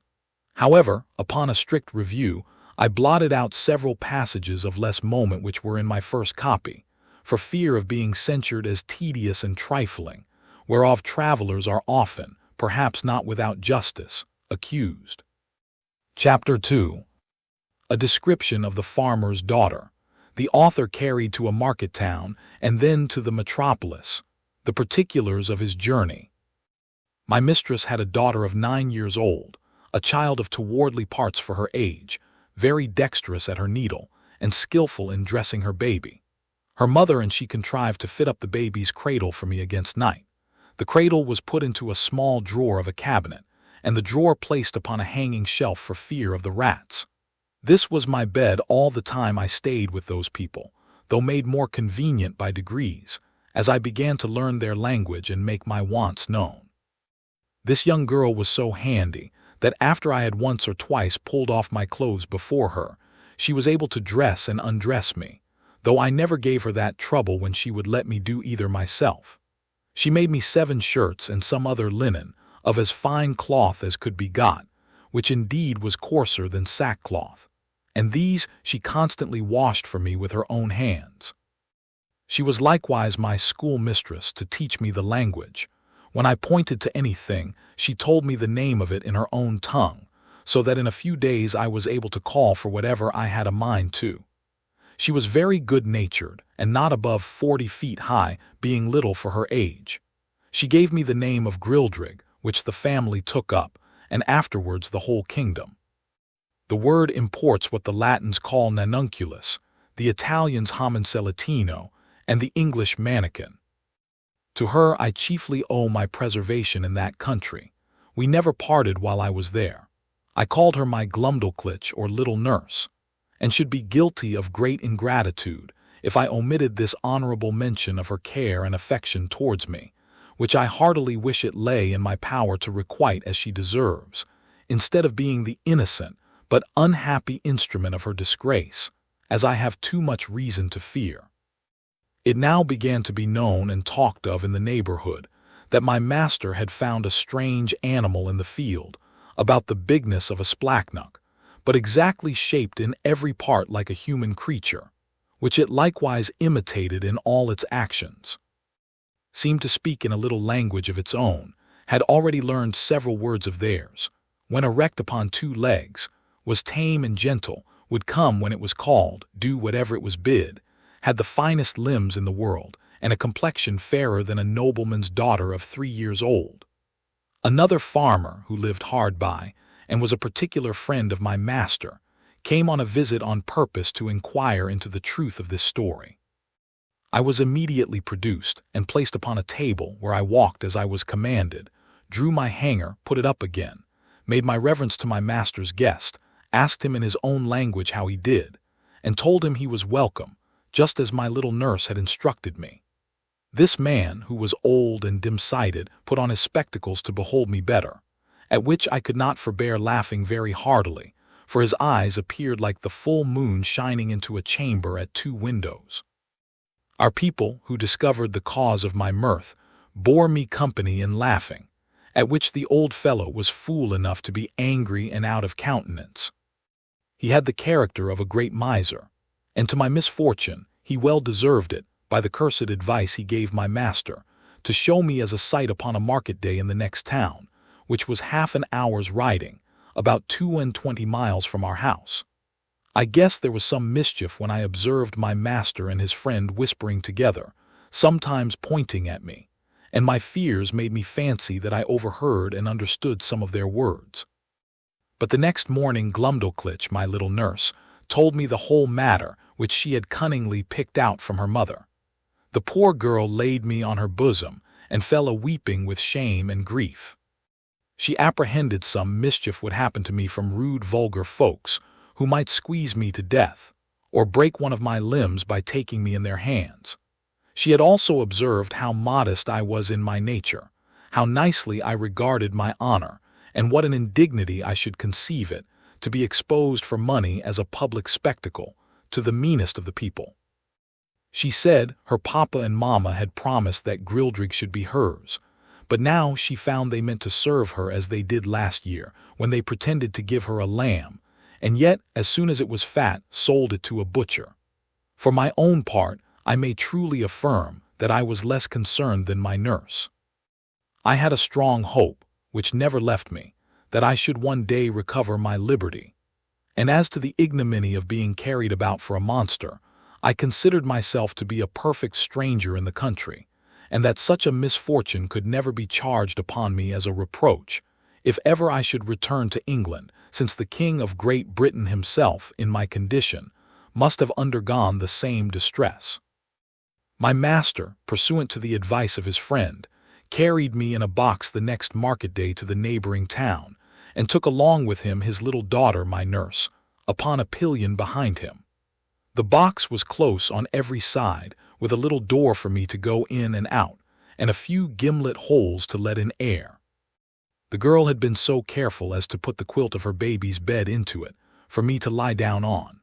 However, I was terribly shaken and discomposed in this journey, though it was but of half an hour, for the horse went about 40 feet at every step and trotted so high that the agitation was equal to the rising and falling of a ship in a great storm, but much more frequent. Our journey was somewhat farther than from London to St. Albans. My master alighted at an inn which he used to frequent, and after consulting a while with the innkeeper and making some necessary preparations, he hired the Grultrud, or crier, to give notice through the town of a strange creature to be seen at the sign of the Green Eagle, not so big as a splachnock, an animal in that country very finely shaped, about 6 feet long, and in every part of the body resembling a human creature, could speak several words and perform 100 diverting tricks. I was placed upon a table in the largest room of the inn, which might be near 300 feet square. My little nurse stood on a low stool close to the table to take care of me and direct what I should do. My master, to avoid a crowd, would suffer only 30 people at a time to see me. I walked about on the table as the girl commanded. She asked me questions as far as she knew my understanding of the language reached, and I answered them as loud as I could. I turned about several times to the company, paid my humble respects, said they were welcome, and used some other speeches I had been taught. I took up a thimble filled with liquor, which Glumdalclitch had given me for a cup, and drank their health. I drew out my hanger and flourished with it after the manner of fencers in England. My nurse gave me a part of a straw, which I exercised as a pike, having learnt the art in my youth. I was that day shown to 12 sets of company, and as often forced to act over again the same fopperies, till I was half dead with weariness and vexation.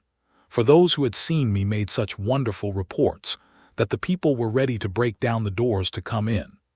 My master, for his own interest, would not suffer anyone to touch me except my nurse, and to prevent danger, benches were set round the table at such a distance as to put me out of everybody's reach. However, an unlucky schoolboy aimed a hazel nut directly at my head, which very narrowly missed me. Otherwise it came with so much violence that it would have infallibly knocked out my brains, for it was almost as large as a small pumpkin, but I had the satisfaction to see the young rogue well beaten, and turned out of the room.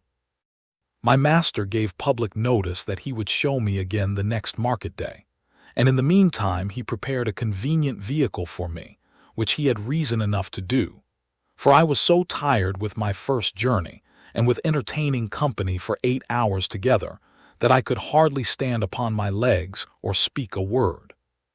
It was at least 3 days before I recovered my strength, and that I might have no rest at home, all the neighboring gentlemen from 100 miles round, hearing of my fame, came to see me at my master's own house.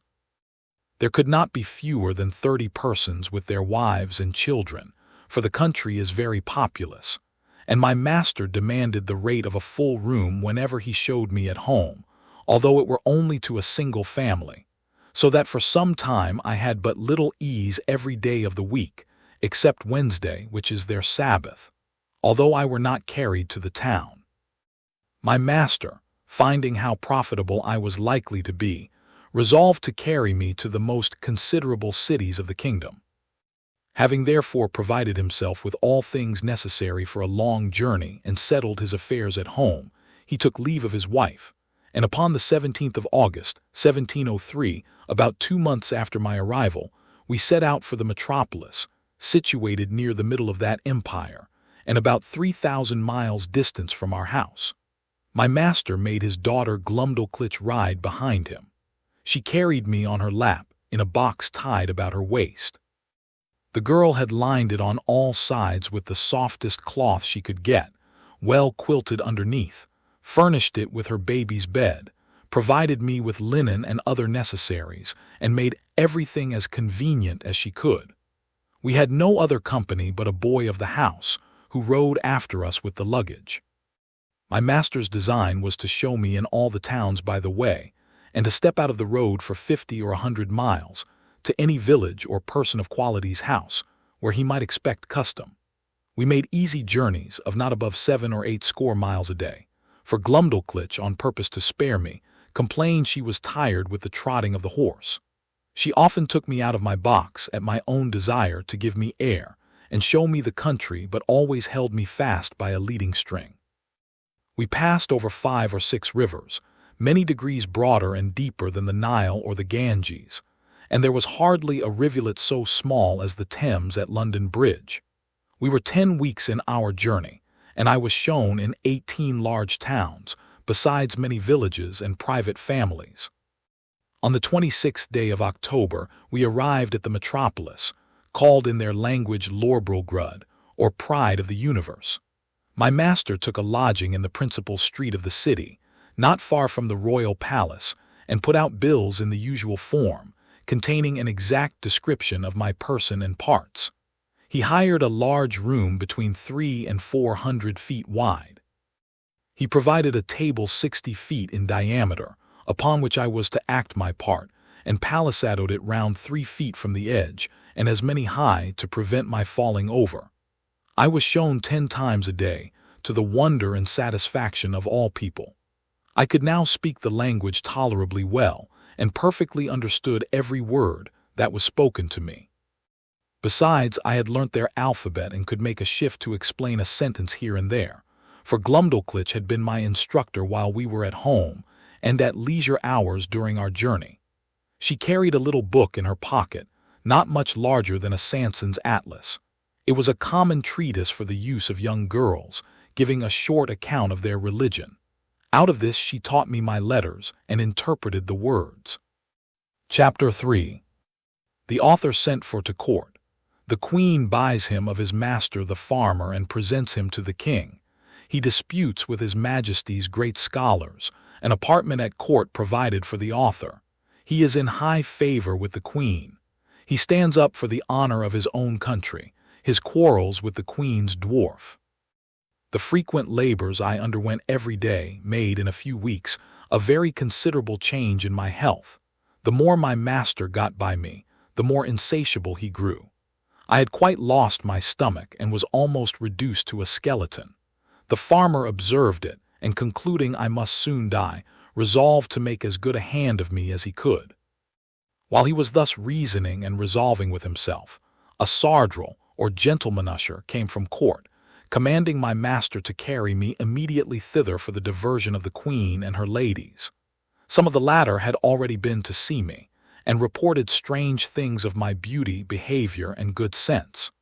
Her Majesty and those who attended her were beyond measure delighted with my demeanor. I fell on my knees and begged the honor of kissing her imperial foot, but this gracious princess held out her little finger towards me, after I was set on the table, which I embraced in both my arms, and put the tip of it with the utmost respect to my lip. She made me some general questions about my country and my travels, which I answered as distinctly, and in as few words as I could.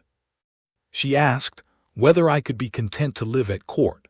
I bowed down to the board of the table, and humbly answered that I was my master's slave, but if I were at my own disposal, I should be proud to devote my life to Her Majesty's service. She then asked my master whether he was willing to sell me at a good price. He, who apprehended I could not live a month, was ready enough to part with me, and demanded 1,000 pieces of gold, which were ordered him on the spot, each piece being about the bigness of 800 moidors, but allowing for the proportion of all things between that country and Europe, and the high price of gold among them, was hardly so great a sum as 1,000 guineas would be in England. I then said to the Queen, since I was now Her Majesty's most humble creature and vassal, I must beg the favor that Glumdalclitch, who had always tended me with so much care and kindness, and understood to do it so well, might be admitted into her service, and continue to be my nurse and instructor. Her Majesty agreed to my petition, and easily got the farmer's consent, who was glad enough to have his daughter preferred at court, and the poor girl herself was not able to hide her joy. My late master withdrew, bidding me farewell, and saying he had left me in a good service, to which I replied not a word, only making him a slight bow. The Queen observed my coldness, and when the farmer was gone out of the apartment, asked me the reason. I made bold to tell Her Majesty that I owed no other obligation to my late master than his not dashing out the brains of a poor harmless creature found by chance in his fields, which obligation was amply recompensed by the gain he had made in showing me through half the kingdom, and the price he had now sold me for. That the life I had since led was laborious enough to kill an animal of 10 times my strength. That my health was much impaired by the continual drudgery of entertaining the rabble every hour of the day, and that, if my master had not thought my life in danger, Her Majesty would not have got so cheap a bargain. But as I was out of all fear of being ill-treated under the protection of so great and good an empress, the ornament of nature, the darling of the world, the delight of her subjects, the phoenix of the creation, so I hoped my late master's apprehensions would appear to be groundless, for I already found my spirits revive by the influence of her most august presence. This was the sum of my speech, delivered with great improprieties and hesitation. The latter part was altogether framed in the style peculiar to that people, whereof I learned some phrases from Glumdalclitch while she was carrying me to court. The Queen, giving great allowance for my defectiveness in speaking, was, however, surprised at so much wit and good sense in so diminutive an animal. She took me in her own hand and carried me to the King, who was then retired to his cabinet. His Majesty, a prince of much gravity and austere countenance, not well observing my shape at first view, asked the Queen after a cold manner how long it was since she grew fond of a splachnock. For such it seems he took me to be, as I lay upon my breast in Her Majesty's right hand. But this princess, who has an infinite deal of wit and humor, set me gently on my feet upon the scrutoire, and commanded me to give His Majesty an account of myself, which I did in a very few words, and Glumdalclitch, who attended at the cabinet door, and could not endure I should be out of her sight, being admitted, confirmed all that had passed from my arrival at her father's house.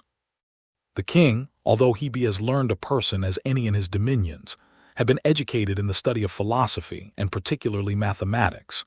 Yet when he observed my shape exactly, and saw me walk erect before I began to speak, conceived I might be a piece of clockwork, which is in that country arrived to a very great perfection, contrived by some ingenious artist. But when he heard my voice, and found what I delivered to be regular and rational, he could not conceal his astonishment. He was by no means satisfied with the relation I gave him of the manner I came into his kingdom, but thought it a story concerted between Glumdalclitch and her father, who had taught me a set of words to make me sell at a better price. Upon this imagination, he put several other questions to me, and still received rational answers, no otherwise defective than by a foreign accent and an imperfect knowledge in the language, with some rustic phrases which I had learned at the farmer's house, and did not suit the polite style of a court. His Majesty sent for 3 great scholars, who were then in their weekly waiting, according to the custom in that country. These gentlemen, after they had a while examined my shape with much nicety, were of different opinions concerning me. They all agreed that I could not be produced according to the regular laws of nature, because I was not framed with a capacity of preserving my life, either by swiftness or climbing of trees or digging holes in the earth. They observed by my teeth, which they viewed with great exactness, that I was a carnivorous animal, yet most quadrupeds being an overmatch for me, and field mice with some others too nimble, they could not imagine how I should be able to support myself, unless I fed upon snails and other insects, which they offered by many learned arguments to evince that I could not possibly do. One of these virtuosi seemed to think that I might be an embryo or abortive birth. But this opinion was rejected by the other two, who observed my limbs to be perfect and finished, and that I had lived several years, as it was manifest from my beard, the stumps whereof they plainly discovered through a magnifying glass. They would not allow me to be a dwarf, because my littleness was beyond all degrees of comparison, for the Queen's favorite dwarf, the smallest ever known in that kingdom, was near 30 feet high. After much debate, they concluded unanimously that I was only Rilplumscalcath, which is interpreted literally lusus naturae, a determination exactly agreeable to the modern philosophy of Europe, whose professors, disdaining the old evasion of occult causes, whereby the followers of Aristotle endeavored in vain to disguise their ignorance, have invented this wonderful solution of all difficulties, to the unspeakable advancement of human knowledge. After this decisive conclusion, I entreated to be heard a word or two. I applied myself to the king and assured his majesty that I came from a country which abounded with several millions of both sexes and of my own stature, where the animals, trees, and houses were all in proportion, and where, by consequence, I might be as able to defend myself, and to find sustenance as any of his majesty's subjects could do here, which I took for a full answer to those gentlemen's arguments. To this they only replied with a smile of contempt, saying that the farmer had instructed me very well in my lesson. The king, who had a much better understanding, dismissing his learned men, sent for the farmer, who by good fortune was not yet gone out of town. Having therefore first examined him privately, and then confronted him with me and the young girl, his majesty began to think that what we told him might possibly be true. He desired the queen to order that a particular care should be taken of me, and was of opinion that Glumdalclitch should still continue in her office of tending me, because he observed we had a great affection for each other. A convenient apartment was provided for her at court. She had a sort of governess appointed to take care of her education, a maid to dress her, and 2 other servants for menial offices. But the care of me was wholly appropriated to herself. The queen commanded her own cabinet-maker to contrive a box that might serve me for a bedchamber, after the model that Glumdalclitch and I should agree upon. This man was a most ingenious artist, and according to my direction, in 3 weeks finished for me a wooden chamber of 16 feet square, and 12 high, with sash windows, a door, and 2 closets like a London bedchamber. The board that made the ceiling was to be lifted up and down by 2 hinges, to put in a bed ready furnished by Her Majesty's upholsterer, which Glumdalclitch took out every day to air, made it with her own hands, and letting it down at night, locked up the roof over me.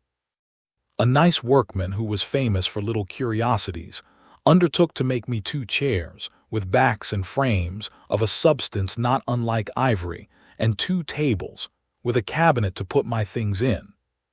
The room was quilted on all sides, as well as the floor and the ceiling, to prevent any accident from the carelessness of those who carried me, and to break the force of a jolt when I went in a coach.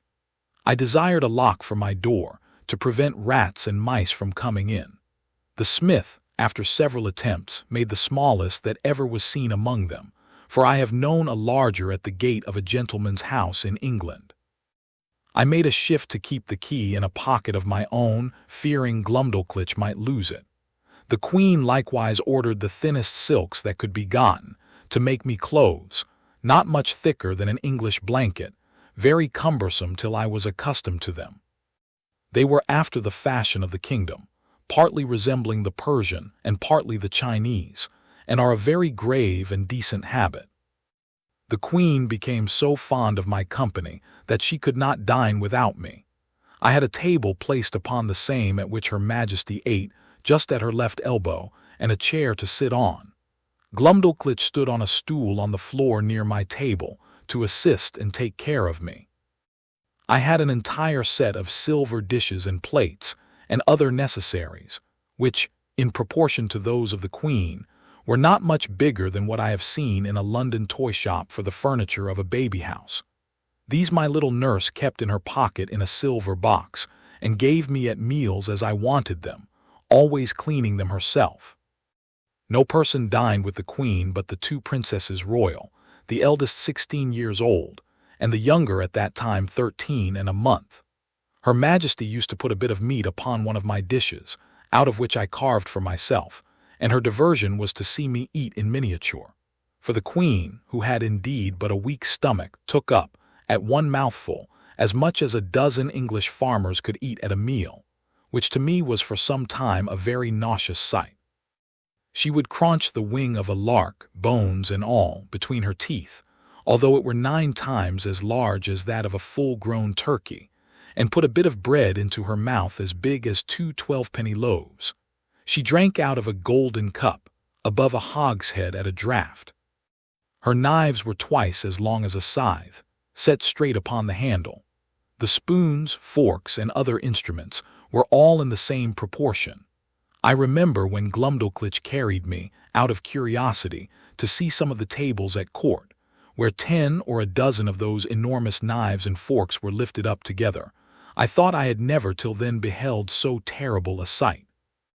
It is the custom that every Wednesday, which, as I have observed, is their Sabbath, the king and queen, with the royal issue of both sexes, dine together in the apartment of His Majesty, to whom I was now become a great favorite.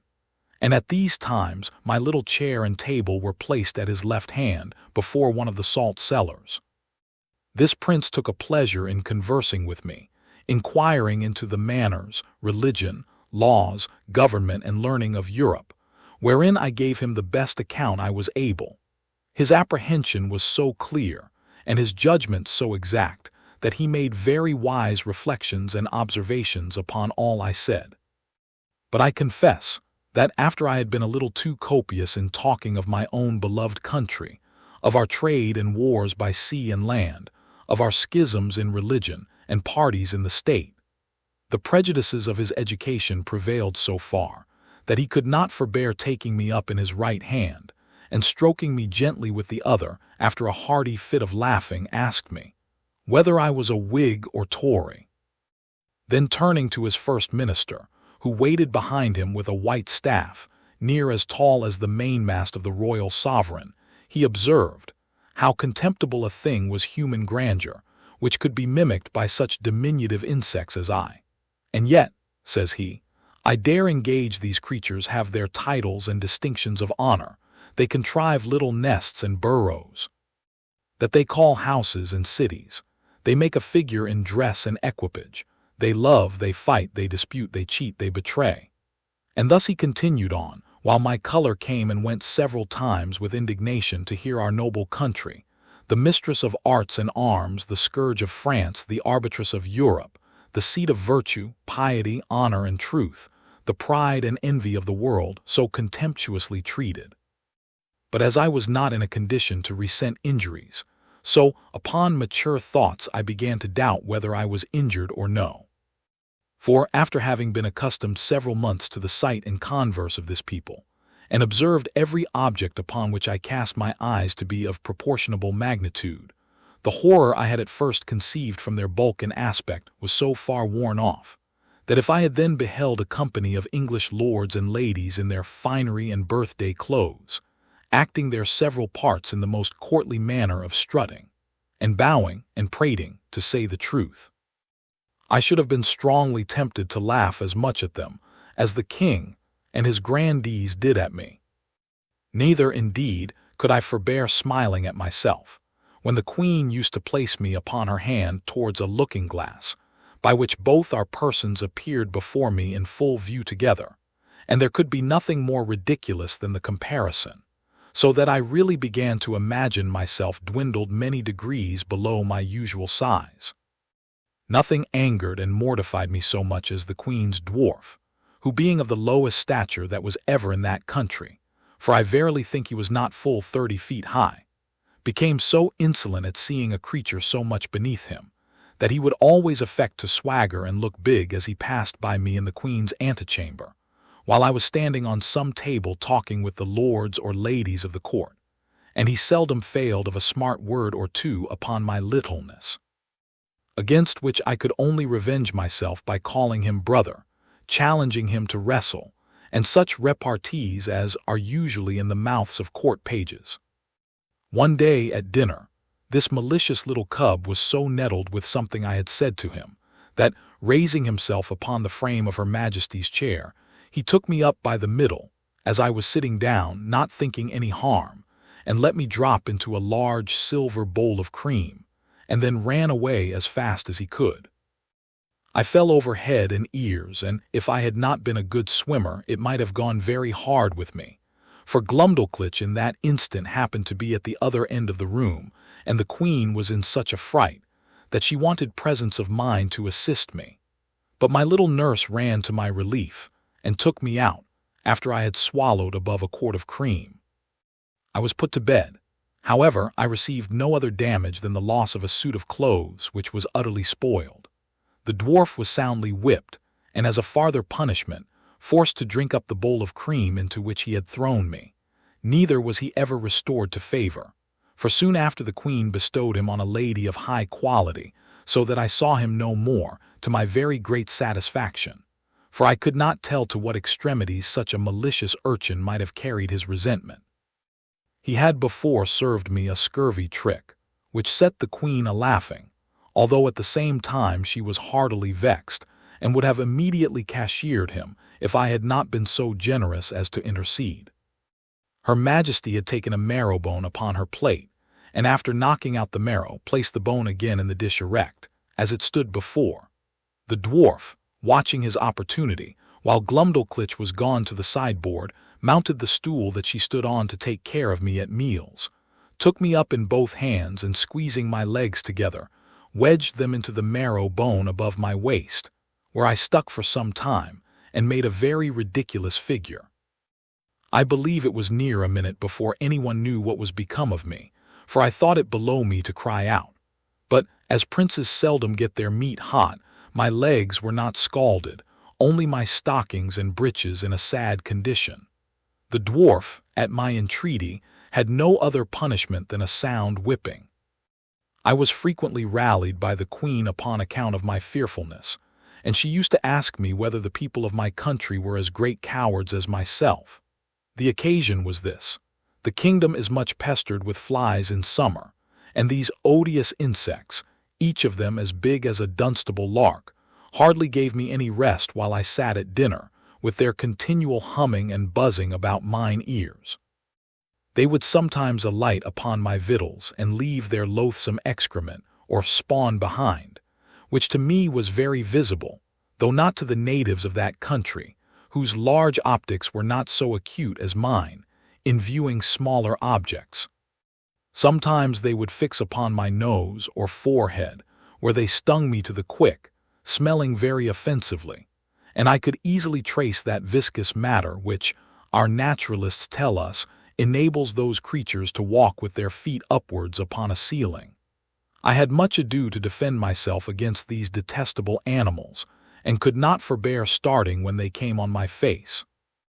It was the common practice of the dwarf to catch a number of these insects in his hand, as schoolboys do among us, and let them out suddenly under my nose on purpose to frighten me and divert the Queen. My remedy was to cut them in pieces with my knife, as they flew in the air, wherein my dexterity was much admired. I remember one morning, when Glumdalclitch had set me in a box upon a window, as she usually did in fair days to give me air, for I durst not venture to let the box be hung on a nail out of the window, as we do with cages in England.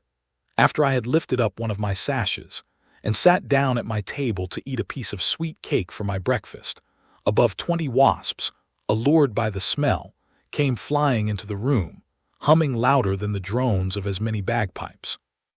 Some of them seized my cake and carried it piecemeal away. Others flew about my head and face, confounding me with the noise and putting me in the utmost terror of their stings. However, I had the courage to rise and draw my hanger and attack them in the air. I dispatched 4 of them, but the rest got away, and I presently shut my window. These insects were as large as partridges. I took out their stings, found them 1.5 inches long, and as sharp as needles. I carefully preserved them all, and having since shown them with some other curiosities in several parts of Europe, upon my return to England I gave 3 of them to Gresham College, and kept the 4th for myself. Chapter 4. The country described, a proposal for correcting modern maps, the King's Palace and some account of the metropolis, the author's way of traveling, the chief temple described. I now intend to give the reader a short description of this country, as far as I traveled in it, which was not above 2,000 miles round Lorbrulgrud, the metropolis. For the Queen, whom I always attended, never went farther when she accompanied the King in his progresses, and there stayed till His Majesty returned from viewing his frontiers. The whole extent of this prince's dominions reaches about 6,000 miles in length, and from 3 to 5 in breadth, whence I cannot but conclude that our geographers of Europe are in a great error by supposing nothing but sea between Japan and California, for it was ever my opinion that there must be a balance of earth to counterpoise the great continent of Tartary, and therefore they ought to correct their maps and charts by joining this vast tract of land to the northwest parts of America, wherein I shall be ready to lend them my assistance.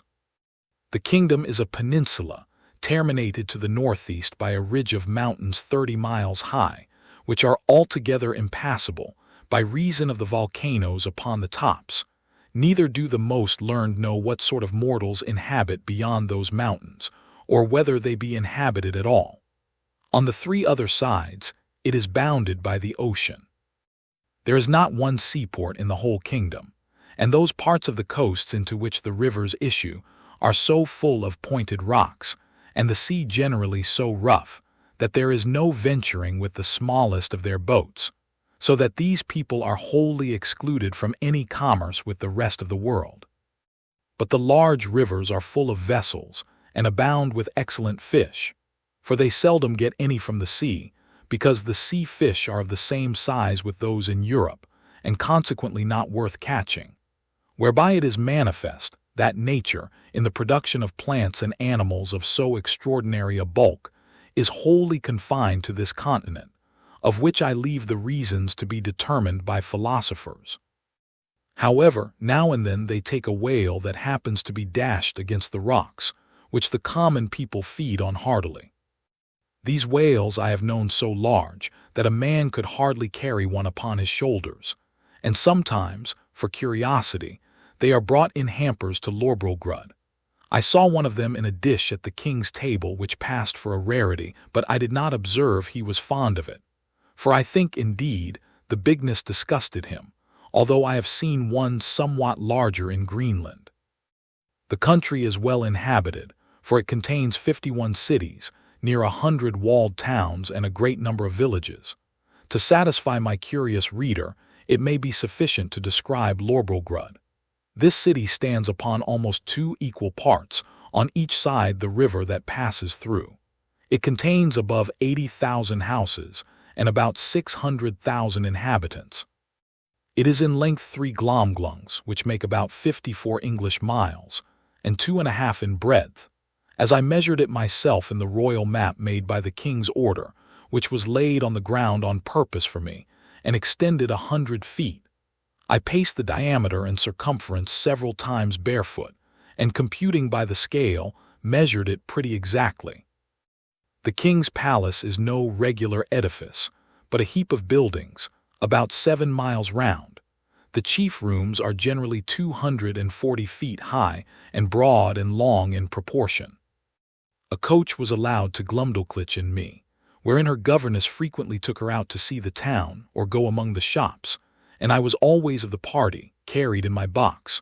although the girl at my own desire would often take me out and hold me in her hand, that I might more conveniently view the houses and the people as we passed along the streets.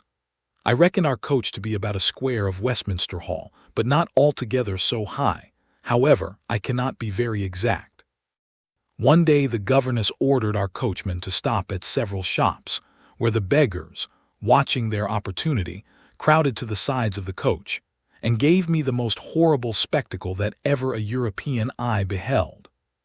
There was a woman with a cancer in her breast, swelled to a monstrous size, full of holes, in 2 or 3 of which I could have easily crept and covered my whole body.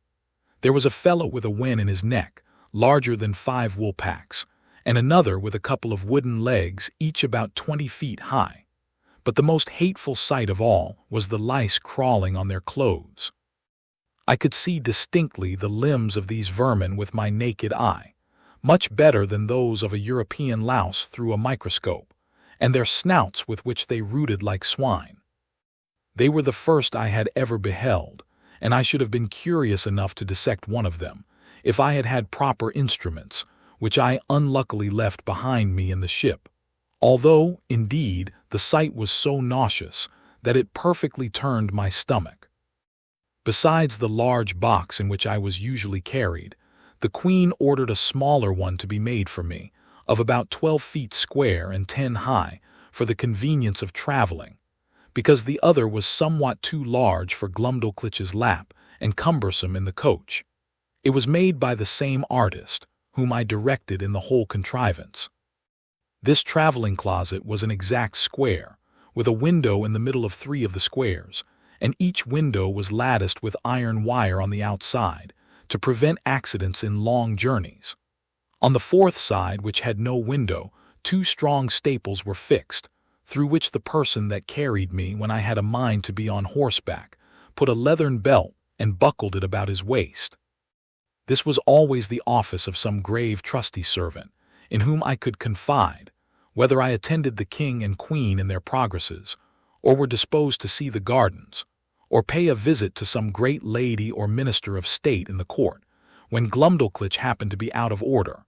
For I soon began to be known and esteemed among the greatest officers, I suppose more upon account of their majesties' favor than any merit of my own. In journeys, when I was weary of the coach, a servant on horseback would buckle on my box and place it upon a cushion before him, and there I had a full prospect of the country on 3 sides from my 3 windows. I had in this closet a field bed and a hammock, hung from the ceiling, 2 chairs and a table neatly screwed to the floor, to prevent being tossed about by the agitation of the horse or the coach. And having been long used to sea voyages, those motions, although sometimes very violent, did not much discompose me. Whenever I had a mind to see the town, it was always in my traveling closet, which Glumdalclitch held in her lap in a kind of open sedan, after the fashion of the country, borne by 4 men, and attended by 2 others in the Queen's livery. The people, who had often heard of me, were very curious to crowd about the sedan, and the girl was complacent enough to make the bearers stop, and to take me in her hand, that I might be more conveniently seen. I was very desirous to see the chief temple, and particularly the tower belonging to it, which is reckoned the highest in the kingdom. Accordingly, one day my nurse carried me thither, but I may truly say I came back disappointed, for the height is not above 3,000 feet, reckoning from the ground to the highest pinnacle top, which, allowing for the difference between the size of those people and us in Europe, is no great matter for admiration, nor at all equal in proportion, if I rightly remember, to Salisbury steeple. But not to detract from a nation, to which, during my life, I shall acknowledge myself extremely obliged, it must be allowed that whatever this famous tower wants in height is amply made up in beauty and strength. For the walls are near 100 feet thick, built of hewn stone, whereof each is about 40 feet square, and adorned on all sides with statues of gods and emperors, cut in marble, larger than the life, placed in their several niches. I measured a little finger which had fallen down from one of these statues, and lay unperceived among some rubbish, and found it exactly 4 feet and an inch in length. Glumdalclitch wrapped it up in her handkerchief and carried it home in her pocket to keep among other trinkets, of which the girl was very fond, as children at her age usually are. The king's kitchen is indeed a noble building, vaulted at top, and about 600 feet high. The great oven is not so wide by 10 paces as the cupola at St. Paul's, for I measured the latter on purpose after my return. But if I should describe the kitchen grate, the prodigious pots and kettles, the joints of meat turning on the spits, with many other particulars, perhaps I should be hardly believed. At least a severe critic would be apt to think I enlarged a little, as travelers are often suspected to do. To avoid which censure I fear I have run too much into the other extreme, and that if this treatise should happen to be translated into the language of Brobdingnag, which is the general name of that kingdom, and transmitted thither, the king and his people would have reason to complain that I had done them an injury by a false and diminutive representation. His Majesty seldom keeps above 600 horses in his stables. They are generally from 54 to 60 feet high. But when he goes abroad on solemn days, he is attended, for state, by a military guard of 500 horse, which indeed I thought was the most splendid sight that could be ever beheld, till I saw part of his army in Battalia, whereof I shall find another occasion to speak. Chapter 5. Several adventures that happened to the author, the execution of a criminal. The author shows his skill in navigation. I should have lived happy enough in that country, if my littleness had not exposed me to several ridiculous and troublesome accidents, some of which I shall venture to relate. Glumdalclitch often carried me into the gardens of the court in my smaller box, and would sometimes take me out of it, and hold me in her hand, or set me down to walk. I remember, before the dwarf left the queen, he followed us one day into those gardens, and my nurse having set me down, he and I being close together, near some dwarf apple trees, I must needs show my wit, by a silly allusion between him and the trees, which happens to hold in their language as it does in ours. Whereupon, the malicious rogue, watching his opportunity, when I was walking under one of them, shook it directly over my head, by which a dozen apples, each of them near as large as a Bristol barrel, came tumbling about my ears. One of them hit me on the back as I chanced to stoop, and knocked me down flat on my face. But I received no other hurt, and the dwarf was pardoned at my desire, because I had given the provocation. Another day, Glumdalclitch left me on a smooth grass plot to divert myself, while she walked at some distance with her governess. In the meantime, there suddenly fell such a violent shower of hail that I was immediately, by the force of it, struck to the ground, and when I was down, the hailstones gave me such cruel bangs all over the body, as if I had been pelted with tennis balls. However, I made a shift to creep on all fours and shelter myself by lying flat on my face on the lee side of a border of lemon thyme, but so bruised from head to foot that I could not go abroad in 10 days. Neither is this at all to be wondered at, because nature in that country, observing the same proportion through all her operations, a hailstone is near 1800 times as large as one in Europe, which I can assert upon experience, having been so curious as to weigh and measure them. But a more dangerous accident happened to me in the same garden, when my little nurse, believing she had put me in a secure place, which I often entreated her to do, that I might enjoy my own thoughts, and having left my box at home, to avoid the trouble of carrying it, went to another part of the garden with her governess and some ladies of her acquaintance. While she was absent and out of hearing, a small white spaniel that belonged to one of the chief gardeners, having got by accident into the garden, happened to range near the place where I lay. The dog, following the scent, came directly up, and taking me in his mouth, ran straight to his master, wagging his tail, and set me gently on the ground. By good fortune he had been so well taught that I was carried between his teeth without the least hurt, or even tearing my clothes. But the poor gardener, who knew me well and had a great kindness for me, was in a terrible fright. He gently took me up in both his hands and asked me how I did, but I was so amazed and out of breath that I could not speak a word.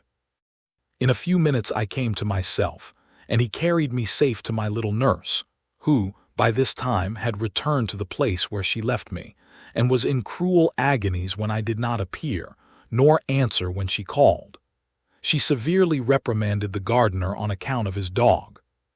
But the thing was hushed up and never known at court, for the girl was afraid of the queen's anger. And truly, as to myself, I thought it would not be for my reputation that such a story should go about. This accident absolutely determined Glumdalclitch never to trust me abroad for the future out of her sight. I had been long afraid of this resolution, and therefore concealed from her some little unlucky adventures that happened in those times when I was left by myself. Once a kite, hovering over the garden, made a stoop at me, and if I had not resolutely drawn my hanger and run under a thick espalier, he would have certainly carried me away in his talons. Another time, walking to the top of a fresh molehill, I fell to my neck in the hole through which that animal had cast up the earth, and coined some lie, not worth remembering, to excuse myself for spoiling my clothes. I likewise broke my right shin against the shell of a snail, which I happened to stumble over, as I was walking alone and thinking on poor England. I cannot tell whether I were more pleased or mortified to observe, in those solitary walks, that the smaller birds did not appear to be at all afraid of me, but would hop about within a yard's distance, looking for worms and other food, with as much indifference and security as if no creature at all were near them. I remember, a thrush had the confidence to snatch out of my hand, with his bill, a piece of cake that Glumdalclitch had just given me for my breakfast. When I attempted to catch any of these birds, they would boldly turn against me, endeavoring to peck my fingers which I durst not venture within their reach, and then they would hop back unconcerned, to hunt for worms or snails, as they did before. But one day I took a thick cudgel, and threw it with all my strength so luckily, at a linnet, that I knocked him down, and seizing him by the neck with both my hands, ran with him in triumph to my nurse. However, the bird, who had only been stunned, recovering himself, gave me so many boxes with his wings on both sides of my head and body, though I held him at arm's length and was out of the reach of his claws, that I was 20 times thinking to let him go. But I was soon relieved by one of our servants, who wrung off the bird's neck, and I had him next day for dinner, by the Queen's command. This linnet, as near as I can remember, seemed to be somewhat larger than an English swan.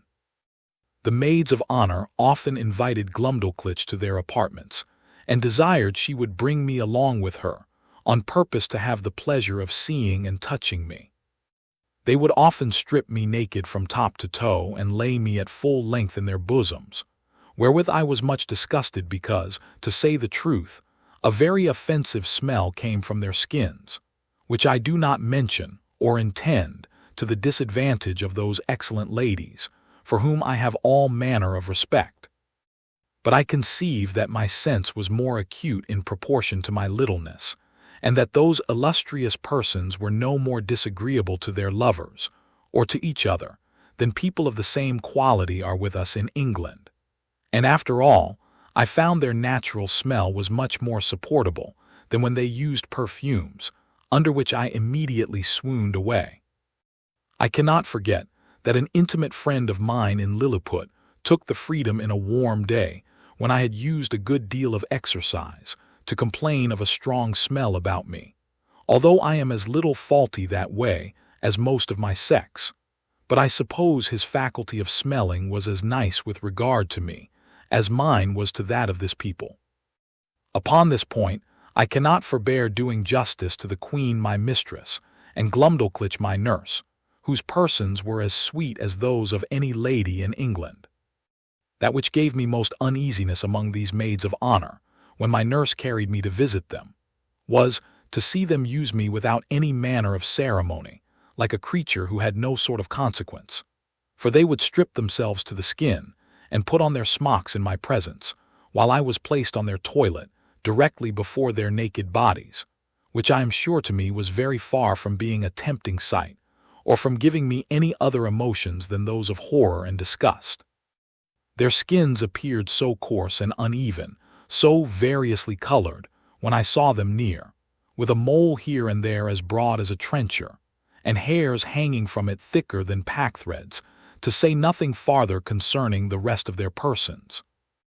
Neither did they at all scruple, while I was by, to discharge what they had drank, to the quantity of at least 2 hogsheads, in a vessel that held above 3 tons.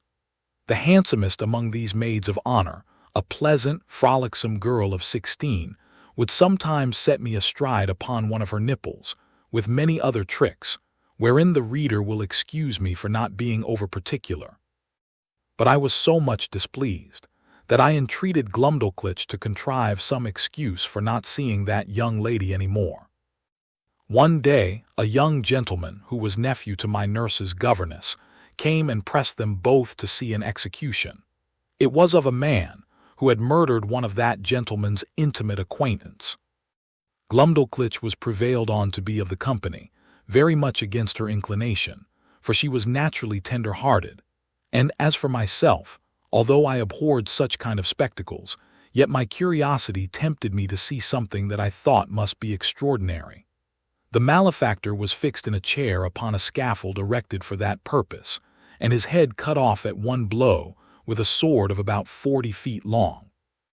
The veins and arteries spouted up such a prodigious quantity of blood, and so high in the air, that the great jet d'eau at Versailles was not equal to it for the time it lasted, and the head, when it fell on the scaffold floor, gave such a bounce as made me start, although I was at least half an English mile distant. The Queen, who often used to hear me talk of my sea voyages, and took all occasions to divert me when I was melancholy, asked me whether I understood how to handle a sail or an oar, and whether a little exercise of rowing might not be convenient for my health. I answered that I understood both very well, for although my proper employment had been to be surgeon or doctor to the ship, yet often, upon a pinch, I was forced to work like a common mariner. But I could not see how this could be done in their country, where the smallest wherry was equal to a first-rate man of war among us, and such a boat as I could manage would never live in any of their rivers. Her Majesty said, if I would contrive a boat, her own joiner should make it, and she would provide a place for me to sail in. The fellow was an ingenious workman, and by my instructions in 10 days finished a pleasure boat with all its tackling, able conveniently to hold 8 Europeans. When it was finished, the Queen was so delighted that she ran with it in her lap to the King, who ordered it to be put into a cistern full of water, with me in it by way of trial, where I could not manage my 2 sculls or little oars for want of room. But the Queen had before contrived another project. She ordered the joiner to make a wooden trough of 300 feet long, 50 broad and 8 deep, which, being well pitched to prevent leaking, was placed on the floor, along the wall, in an outer room of the palace. It had a cock near the bottom to let out the water when it began to grow stale, and 2 servants could easily fill it in half an hour. Here I often used to row for my own diversion, as well as that of the Queen and her ladies, who thought themselves well entertained with my skill and agility. Sometimes I would put up my sail, and then my business was only to steer, while the ladies gave me a gale with their fans, and when they were weary, some of their pages would blow my sail forward with their breath, while I showed my art by steering starboard or larboard as I pleased. When I had done, Glumdalclitch always carried back my boat into her closet and hung it on a nail to dry. In this exercise I once met an accident, which had like to have cost me my life, for, one of the pages having put my boat into the trough, the governess who attended Glumdalclitch very officiously lifted me up, to place me in the boat, but I happened to slip through her fingers, and should infallibly have fallen down 40 feet upon the floor, if, by the luckiest chance in the world, I had not been stopped by a corking pin that stuck in the good gentlewoman's stomacher, the head of the pin passing between my shirt and the waistband of my breeches, and thus I was held by the middle in the air, till Glumdalclitch ran to my relief. Another time, one of the servants, whose office it was to fill my trough every 3rd day with fresh water, was so careless as to let a huge frog, not perceiving it, slip out of his pail. The frog lay concealed till I was put into my boat, but then, seeing a resting place, climbed up and made it lean so much on one side that I was forced to balance it with all my weight on the other to prevent overturning. When the frog was got in, it hopped at once half the length of the boat, and then over my head, backward and forward, daubing my face and clothes with its odious slime. The largeness of its features made it appear the most deformed animal that can be conceived. However, I desired Glumdalclitch to let me deal with it alone. I banged it a good while with one of my sculls, and at last forced it to leap out of the boat. But the greatest danger I ever underwent in that kingdom was from a monkey who belonged to one of the clerks of the kitchen. Glumdalclitch had locked me up in her closet while she went somewhere upon business or a visit. The weather being very warm, the closet window was left open, as well as the windows and the door of my bigger box, in which I usually lived, because of its largeness and conveniency. As I sat quietly meditating at my table, I heard something bounce in at the closet window and skip about from one side to the other. Whereat, although I was much alarmed, yet I ventured to look out, but not stirring from my seat. And then I saw this frolicsome animal frisking and leaping up and down, till at last he came to my box, which he seemed to view with great pleasure and curiosity, peeping in at the door and every window. I retreated to the farther corner of my room, or box, but the monkey looking in at every side put me in such a fright that I wanted presence of mind to conceal myself under the bed, as I might easily have done. After some time spent in peeping, grinning, and chattering, he at last espied me, and reaching one of his paws in at the door, as a cat does when she plays with a mouse, although I often shifted place to avoid him, he at length seized the lappet of my coat, which, being made of that country silk, was very thick and strong, and dragged me out. He took me up in his right forefoot, and held me as a nurse does a child she is going to suckle, just as I have seen the same sort of creature do with a kitten in Europe, and when I offered to struggle he squeezed me so hard that I thought it more prudent to submit. I have good reason to believe that he took me for a young one of his own species, by his often stroking my face very gently with his other paw. In these diversions he was interrupted by a noise at the closet door, as if somebody were opening it, whereupon he suddenly leaped up to the window at which he had come in, and thence upon the leads and gutters, walking upon 3 legs and holding me in the 4th, till he clambered up to a roof that was next to ours. I heard Glumdalclitch give a shriek at the moment he was carrying me out. The poor girl was almost distracted. That quarter of the palace was all in an uproar. The servants ran for ladders. The monkey was seen by hundreds in the court, sitting upon the ridge of a building, holding me like a baby in one of his forepaws, and feeding me with the other, by cramming into my mouth some victuals he had squeezed out of the bag on one side of his chaps, and patting me when I would not eat, whereat many of the rabble below could not forbear laughing. Neither do I think they justly ought to be blamed, for without question the sight was ridiculous enough to every body but myself. Some of the people threw up stones, hoping to drive the monkey down, but this was strictly forbidden, or else, very probably, my brains had been dashed out.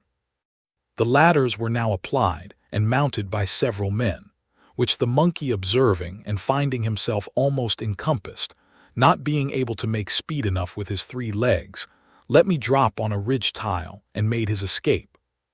Here I sat for some time, 500 yards from the ground, expecting every moment to be blown down by the wind or to fall by my own giddiness and come tumbling over and over from the ridge to the eaves. But an honest lad, one of my nurse's footmen, climbed up and putting me into his breeches pocket brought me down safe. I was almost choked with the filthy stuff the monkey had crammed down my throat, but my dear little nurse picked it out of my mouth with a small needle, and then I fell a-vomiting, which gave me great relief. Yet I was so weak and bruised in the sides with the squeezes given me by this odious animal that I was forced to keep my bed a fortnight. The king, queen, and all the court sent every day to inquire after my health, and Her Majesty made me several visits during my sickness. The monkey was killed and an order made that no such animal should be kept about the palace.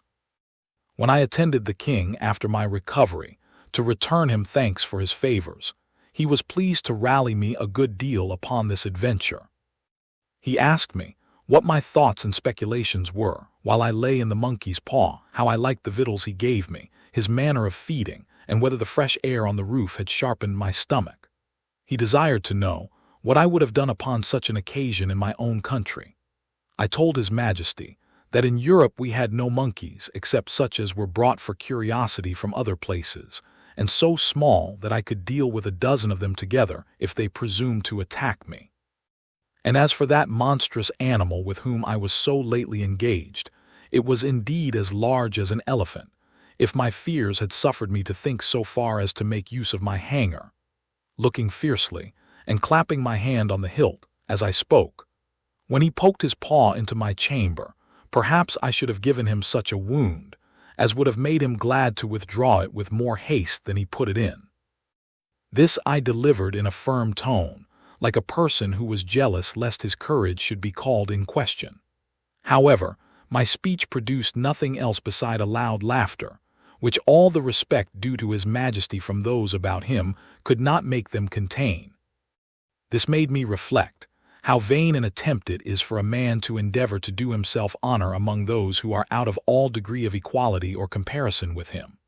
And yet I have seen the moral of my own behavior very frequent in England since my return, where a little contemptible varlet, without the least title to birth, person, wit, or common sense, shall presume to look with importance, and put himself upon a foot with the greatest persons of the kingdom.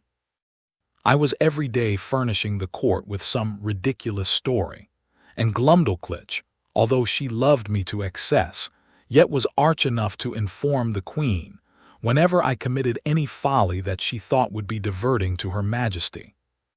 The girl who had been out of order was carried by her governess to take the air about an hour's distance, or 30 miles from town. They alighted out of the coach near a small footpath in a field, and Glumdalclitch setting down my traveling box, I went out of it to walk. There was a cow dung in the path, and I must need try my activity by attempting to leap over it. I took a run, but unfortunately jumped short and found myself just in the middle up to my knees. I waded through with some difficulty, and one of the footmen wiped me as clean as he could with his handkerchief, for I was filthily bemired, and my nurse confined me to my box till we returned home, where the Queen was soon informed of what had passed, and the footmen spread it about the court, so that all the mirth for some days was at my expense. Chapter 6. Several contrivances of the author to please the king and queen. He shows his skill in music. The king inquires into the state of England, which the author relates to him. The king's observations thereon. I used to attend the king's levee once or twice a week, and had often seen him under the barber's hand, which indeed was at first very terrible to behold, for the razor was almost twice as long as an ordinary scythe. His Majesty, according to the custom of the country, was only shaved twice a week. I once prevailed on the barber to give me some of the suds or lather, out of which I picked 40 or 50 of the strongest stumps of hair. I then took a piece of fine wood, and cut it like the back of a comb, making several holes in it at equal distances with as small a needle as I could get from Glumdalclitch. I fixed in the stumps so artificially, scraping and sloping them with my knife toward the points, that I made a very tolerable comb, which was a seasonable supply, my own being so much broken in the teeth that it was almost useless. Neither did I know any artist in that country so nice and exact as would undertake to make me another. And this puts me in mind of an amusement, wherein I spent many of my leisure hours.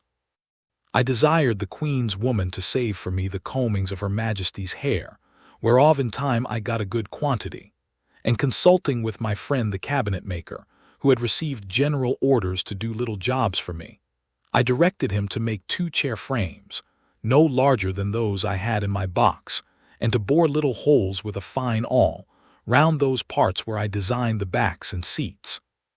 Through these holes I wove the strongest hairs I could pick out, just after the manner of cane chairs in England. When they were finished, I made a present of them to Her Majesty, who kept them in her cabinet and used to show them for curiosities, as indeed they were the wonder of everyone that beheld them. The Queen would have me sit upon one of these chairs, but I absolutely refused to obey her, protesting I would rather die than place a dishonorable part of my body on those precious hairs that once adorned Her Majesty's head. Of these hairs, as I had always a mechanical genius, I likewise made a neat little purse, about 5 feet long, with Her Majesty's name deciphered in gold letters, which I gave to Glumdalclitch by the Queen's consent. To say the truth, it was more for show than use, being not of strength to bear the weight of the larger coins, and therefore she kept nothing in it but some little toys that girls are fond of. The King, who delighted in music, had frequent concerts at court, to which I was sometimes carried, and set in my box on a table to hear them. But the noise was so great that I could hardly distinguish the tunes. I am confident that all the drums and trumpets of a royal army, beating and sounding together just at your ears, could not equal it. My practice was to have my box removed from the place where the performers sat, as far as I could, then to shut the doors and windows of it, and draw the window curtains, after which I found their music not disagreeable. I had learned in my youth to play a little upon the spinet. Glumdalclitch kept one in her chamber, and a master attended twice a week to teach her. I called it a spinet, because it somewhat resembled that instrument, and was played upon in the same manner. A fancy came into my head that I would entertain the King and Queen with an English tune upon this instrument. But this appeared extremely difficult, for the spinet was near 60 feet long, each key being almost a foot wide, so that with my arms extended I could not reach to above 5 keys, and to press them down required a good smart stroke with my fist, which would be too great a labor, and to no purpose. The method I contrived was this. I prepared 2 round sticks, about the bigness of common cudgels. They were thicker at one end than the other, and I covered the thicker ends with pieces of a mouse's skin, that by rapping on them I might neither damage the tops of the keys nor interrupt the sound. Before the spinet a bench was placed, about 4 feet below the keys, and I was put upon the bench. I ran sidling upon it, that way and this, as fast as I could, banging the proper keys with my 2 sticks, and made a shift to play a jig, to the great satisfaction of both their majesties. But it was the most violent exercise I ever underwent, and yet I could not strike above 16 keys, nor consequently play the bass and treble together as other artists do, which was a great disadvantage to my performance. The King, who, as I before observed, was a prince of excellent understanding, would frequently order that I should be brought in my box and set upon the table in his closet. He would then command me to bring one of my chairs out of the box and sit down within 3 yards distance upon the top of the cabinet, which brought me almost to a level with his face. In this manner I had several conversations with him.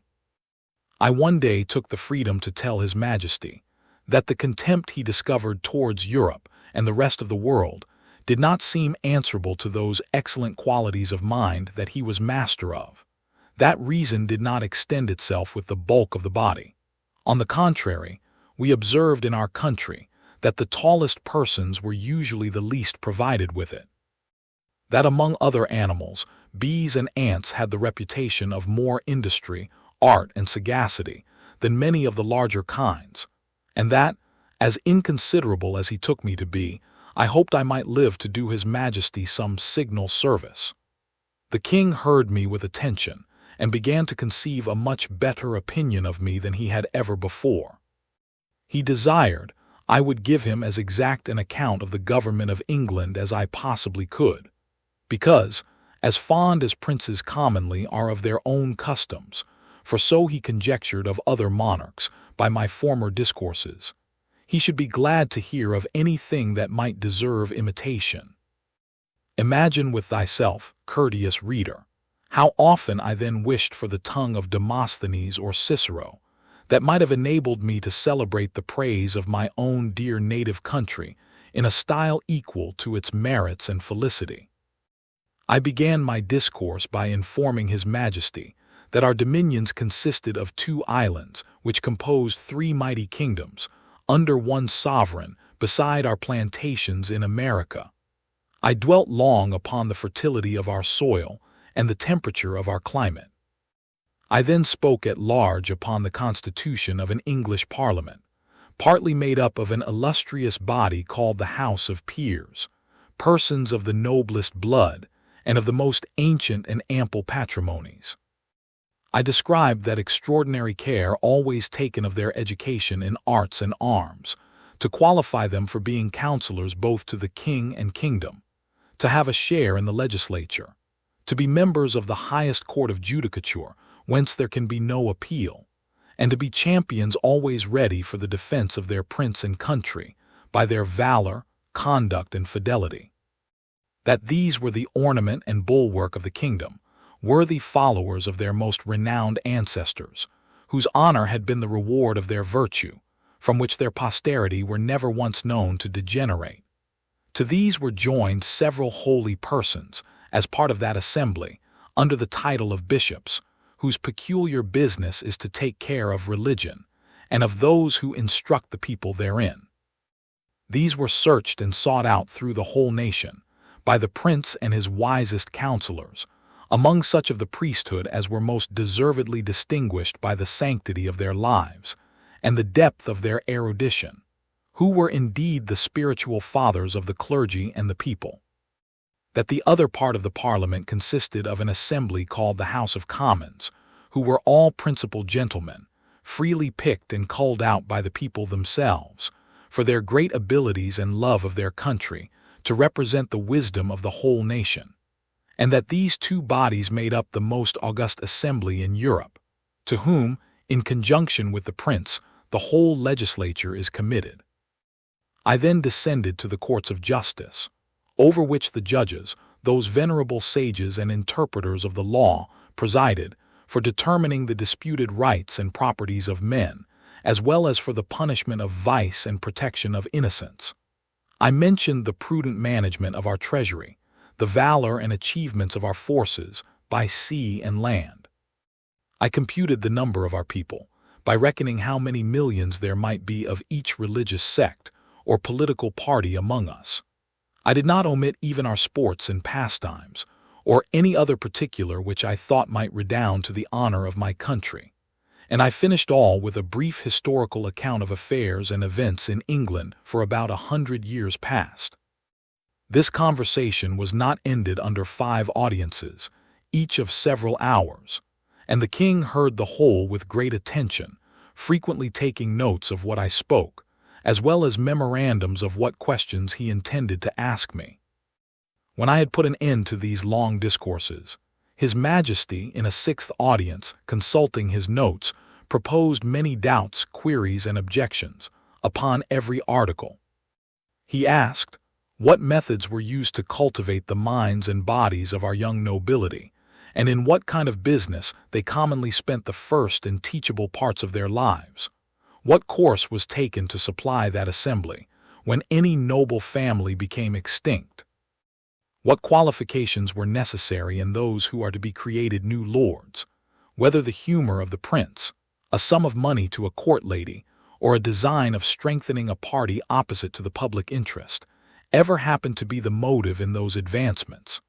What share of knowledge these lords had in the laws of their country, and how they came by it, so as to enable them to decide the properties of their fellow subjects in the last resort? Whether they were always so free from avarice, partialities, or want, that a bribe or some other sinister view could have no place among them? Whether those holy lords I spoke of were always promoted to that rank upon account of their knowledge in religious matters, and the sanctity of their lives, had never been compliers with the times, while they were common priests, or slavish prostitute chaplains to some nobleman, whose opinions they continued servilely to follow after they were admitted into that assembly. He then desired to know what arts were practiced in electing those whom I called commoners, whether a stranger with a strong purse might not influence the vulgar voters to choose him before their own landlord or the most considerable gentleman in the neighborhood. How it came to pass that people were so violently bent upon getting into this assembly, which I allowed to be a great trouble and expense, often to the ruin of their families, without any salary or pension. Because this appeared such an exalted strain of virtue and public spirit, that His Majesty seemed to doubt it might possibly not be always sincere, and he desired to know whether such zealous gentlemen could have any views of refunding themselves for the charges and trouble they were at by sacrificing the public good to the designs of a weak and vicious prince, in conjunction with a corrupted ministry. He multiplied his questions, and sifted me thoroughly upon every part of this head, proposing numberless inquiries and objections, which I think it not prudent or convenient to repeat. Upon what I said in relation to our courts of justice, His Majesty desired to be satisfied in several points, and this I was the better able to do, having been formerly almost ruined by a long suit in Chancery, which was decreed for me with costs. He asked, what time was usually spent in determining between right and wrong, and what degree of expense? Whether advocates and orators had liberty to plead in causes manifestly known to be unjust, vexatious, or oppressive? Whether party, in religion or politics, were observed to be of any weight in the scale of justice? Whether those pleading orators were persons educated in the general knowledge of equity, or only in provincial, national, and other local customs? Whether they or their judges had any part in penning those laws, which they assumed the liberty of interpreting and glossing upon at their pleasure? Whether they had ever, at different times, pleaded for and against the same cause, and cited precedents to prove contrary opinions? Whether they were a rich or a poor corporation? Whether they received any pecuniary reward for pleading or delivering their opinions? And particularly, whether they were ever admitted as members in the lower Senate? He fell next upon the management of our treasury, and said, he thought my memory had failed me, because I computed our taxes at about 5 or 6 millions a year, and when I came to mention the issues, he found they sometimes amounted to more than double. For the notes he had taken were very particular in this point, because he hoped, as he told me, that the knowledge of our conduct might be useful to him, and he could not be deceived in his calculations. But if what I told him were true, he was still at a loss how a kingdom could run out of its estate like a private person. He asked me who were our creditors, and where we found money to pay them. He wondered to hear me talk of such chargeable and expensive wars, that certainly we must be a quarrelsome people, or live among very bad neighbors, and that our generals must needs be richer than our kings. He asked what business we had out of our own islands, unless upon the score of trade or treaty, or to defend the coasts with our fleet. Above all, he was amazed to hear me talk of a mercenary standing army in the midst of peace and among a free people.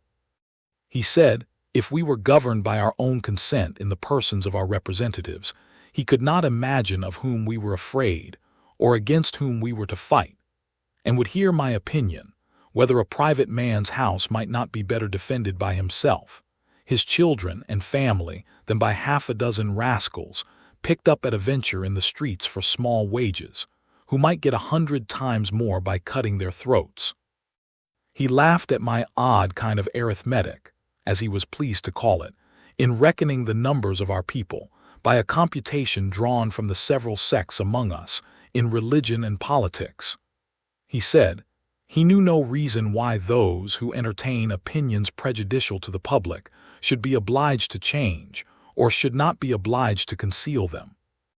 And as it was tyranny in any government to require the first, so it was weakness not to enforce the second.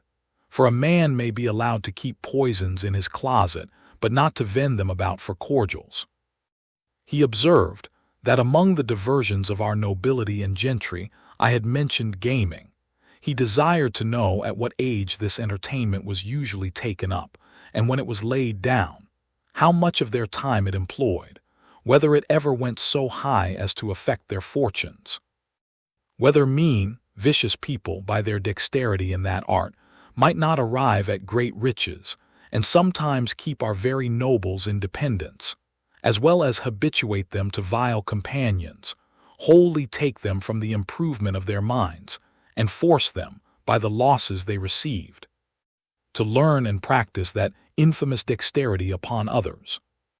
He was perfectly astonished with the historical account I gave him of our affairs during the last century, protesting it was only a heap of conspiracies, rebellions, murders, massacres, revolutions, banishments, the very worst effects that avarice, faction, hypocrisy, perfidiousness, cruelty, rage, madness, hatred, envy, lust, malice, and ambition could produce.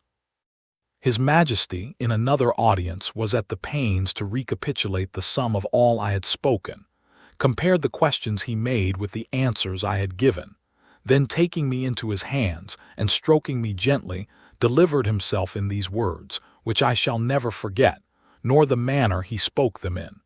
My little friend Grildrig, you have made a most admirable panegyric upon your country. You have clearly proved that ignorance, idleness, and vice are the proper ingredients for qualifying a legislator, that laws are best explained, interpreted, and applied by those whose interest and abilities lie in perverting, confounding, and eluding them. I observe among you some lines of an institution, which in its original might have been tolerable, but these half erased, and the rest wholly blurred and blotted by corruptions.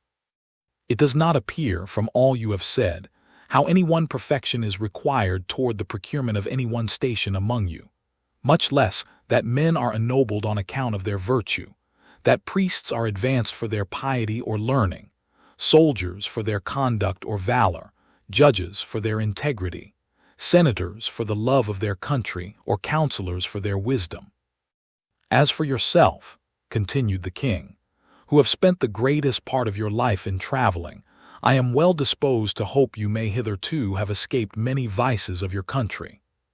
But by what I have gathered from your own relation, and the answers I have with much pains wrung and extorted from you, I cannot but conclude the bulk of your natives to be the most pernicious race of little odious vermin that nature ever suffered to crawl upon the surface of the earth.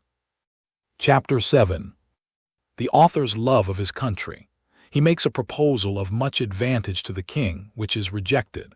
The king's great ignorance in politics, the learning of that country very imperfect and confined, the laws and military affairs and parties in the state. Nothing but an extreme love of truth could have hindered me from concealing this part of my story. It was in vain to discover my resentments, which were always turned into ridicule, and I was forced to rest with patience, while my noble and beloved country was so injuriously treated. I am as heartily sorry as any of my readers can possibly be that such an occasion was given, but this prince happened to be so curious and inquisitive upon every particular that it could not consist either with gratitude or good manners to refuse giving him what satisfaction I was able.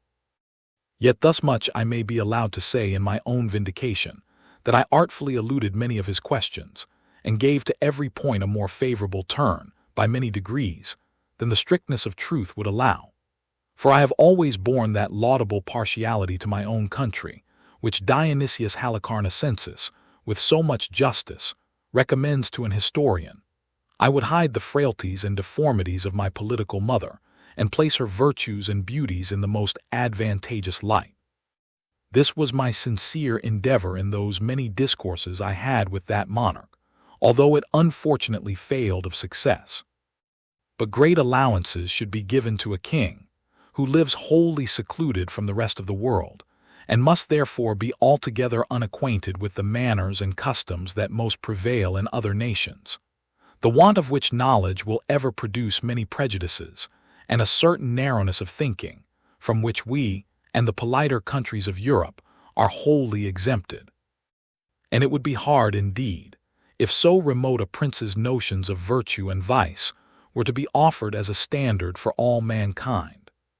To confirm what I have now said, and further to show the miserable effects of a confined education, I shall here insert a passage which will hardly obtain belief. In hopes to ingratiate myself further into His Majesty's favor, I told him of an invention discovered between 300 and 400 years ago to make a certain powder, into a heap of which the smallest spark of fire falling would kindle the whole in a moment, although it were as big as a mountain, and make it all fly up in the air together, with a noise and agitation greater than thunder. That a proper quantity of this powder rammed into a hollow tube of brass or iron, according to its bigness, would drive a ball of iron or lead, with such violence and speed, as nothing was able to sustain its force. That the largest balls thus discharged would not only destroy whole ranks of an army at once, but batter the strongest walls to the ground, sink down ships, with 1,000 men in each, to the bottom of the sea, and when linked together by a chain, would cut through masts and rigging, divide hundreds of bodies in the middle, and lay all waste before them.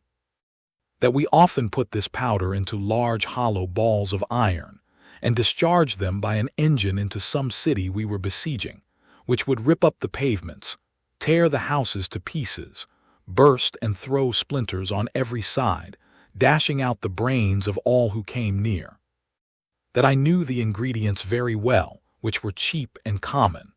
I understood the manner of compounding them, and could direct his workmen how to make those tubes, of a size proportionable to all other things in His Majesty's kingdom, and the largest need not be above 100 feet long.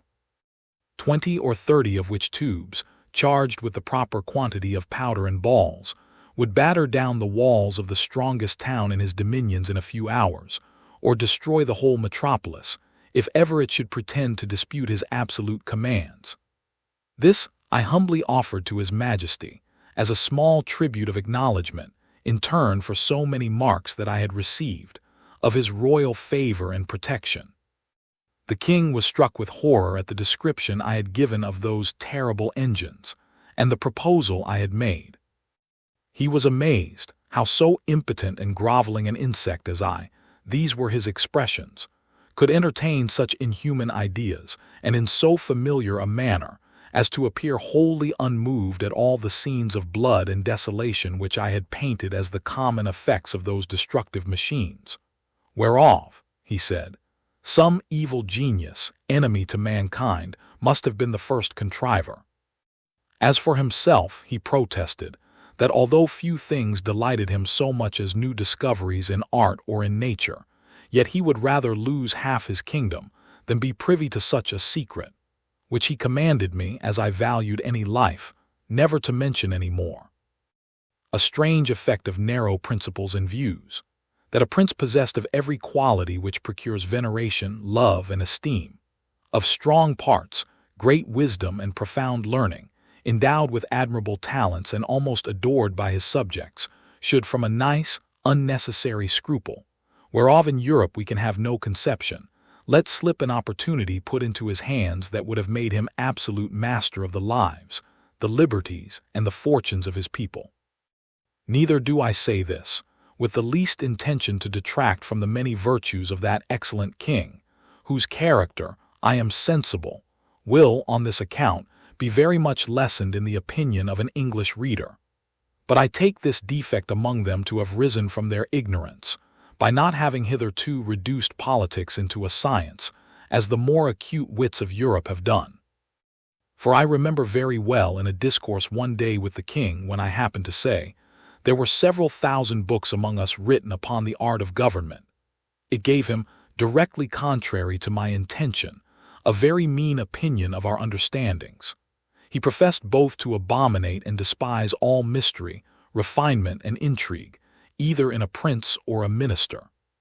He could not tell what I meant by secrets of state, where an enemy or some rival nation were not in the case. He confined the knowledge of governing within very narrow bounds, to common sense and reason, to justice and lenity, to the speedy determination of civil and criminal causes, with some other obvious topics, which are not worth considering. And he gave it for his opinion, that whoever could make 2 ears of corn or 2 blades of grass to grow upon a spot of ground where only one grew before, would deserve better of mankind, and do more essential service to his country than the whole race of politicians put together. The learning of this people is very defective, consisting only in morality, history, poetry, and mathematics, wherein they must be allowed to excel.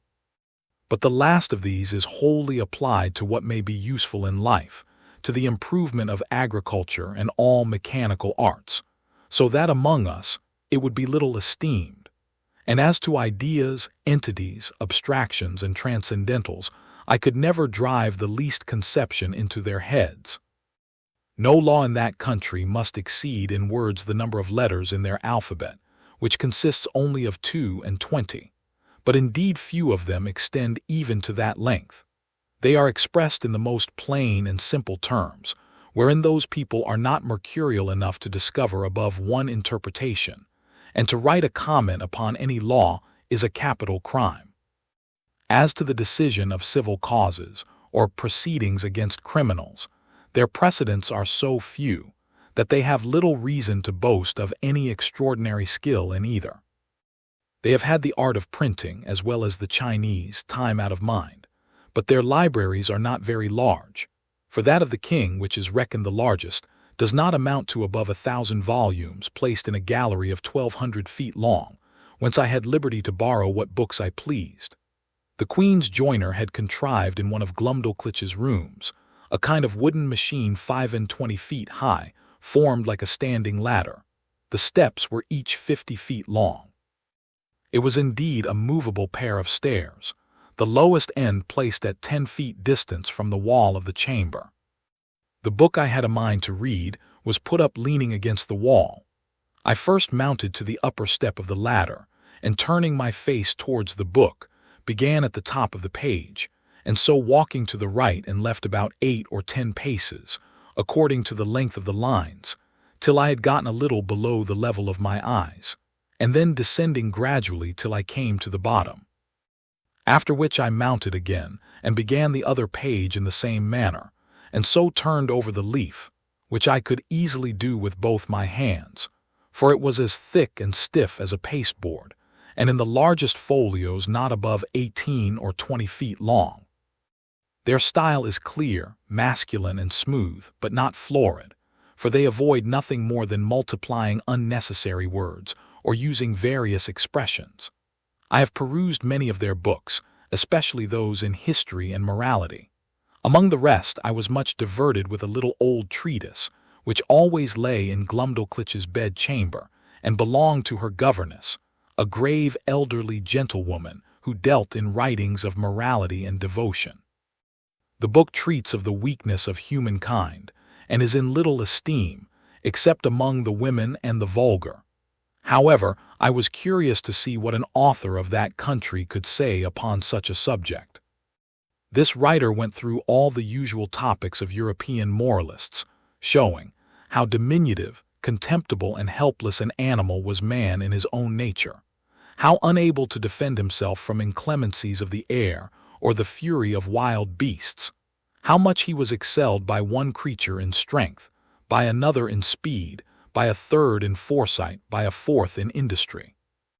He added that nature was degenerated in these latter declining ages of the world, and could now produce only small abortive births in comparison of those in ancient times. He said it was very reasonable to think not only that the species of men were originally much larger, but also that there must have been giants in former ages, which, as it is asserted by history and tradition, so it has been confirmed by huge bones and skulls, casually dug up in several parts of the kingdom, far exceeding the common dwindled race of men in our days. He argued that the very laws of nature absolutely required we should have been made, in the beginning, of a size more large and robust, not so liable to destruction from every little accident, of a tile falling from a house, or a stone cast from the hand of a boy, or being drowned in a little brook. From this way of reasoning, the author drew several moral applications, useful in the conduct of life, but needless here to repeat. For my own part, I could not avoid reflecting how universally this talent was spread, of drawing lectures in morality, or indeed rather matter of discontent and repining, from the quarrels we raise with nature. And I believe, upon a strict inquiry, those quarrels might be shown as ill-grounded among us as they are among that people. As to their military affairs, they boast that the king's army consists of 176,000 foot and 32,000 horse. If that may be called an army, which is made up of tradesmen in the several cities, and farmers in the country, whose commanders are only the nobility and gentry, without pay or reward. They are indeed perfect enough in their exercises, and under very good discipline, wherein I saw no great merit. For how should it be otherwise, where every farmer is under the command of his own landlord, and every citizen under that of the principal men in his own city, chosen after the manner of Venice, by ballot? I have often seen the militia of Lilliput drawn out to exercise, in a great field near the city of 20 miles square. They were in all not above 25,000 foot and 6,000 horse, but it was impossible for me to compute their number, considering the space of ground they took up. A cavalier, mounted on a large steed, might be about 90 feet high. I have seen this whole body of horse, upon a word of command, draw their swords at once and brandish them in the air. Imagination can figure nothing so grand, so surprising, and so astonishing. It looked as if 10,000 flashes of lightning were darting at the same time from every quarter of the sky. I was curious to know how this prince, to whose dominions there is no access from any other country, came to think of armies, or to teach his people the practice of military discipline. But I was soon informed, both by conversation and reading their histories, for in the course of many ages they have been troubled with the same disease to which the whole race of mankind is subject, the nobility often contending for power, the people for liberty, and the king for absolute dominion. All which, however happily tempered by the laws of that kingdom, have been sometimes violated by each of the three parties, and have more than once occasioned civil wars, the last whereof was happily put an end to by this prince's grandfather in a general composition, and the militia, then settled with common consent, has been ever since kept in the strictest duty. Chapter 8. The king and queen make a progress to the frontiers. The author attends them. The manner in which he leaves the country very particularly related. He returns to England. I had always a strong impulse that I should some time recover my liberty, though it was impossible to conjecture by what means, or to form any project with the least hope of succeeding. The ship in which I sailed was the first ever known to be driven within sight of that coast, and the king had given strict orders that if at any time another appeared, it should be taken ashore, and with all its crew and passengers brought in a tumbril to Lilliput.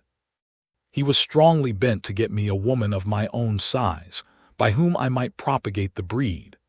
But I think I should rather have died than undergone the disgrace of leaving a posterity to be kept in cages, like tame canary birds, and perhaps, in time, sold about the kingdom to persons of quality for curiosities. I was indeed treated with much kindness.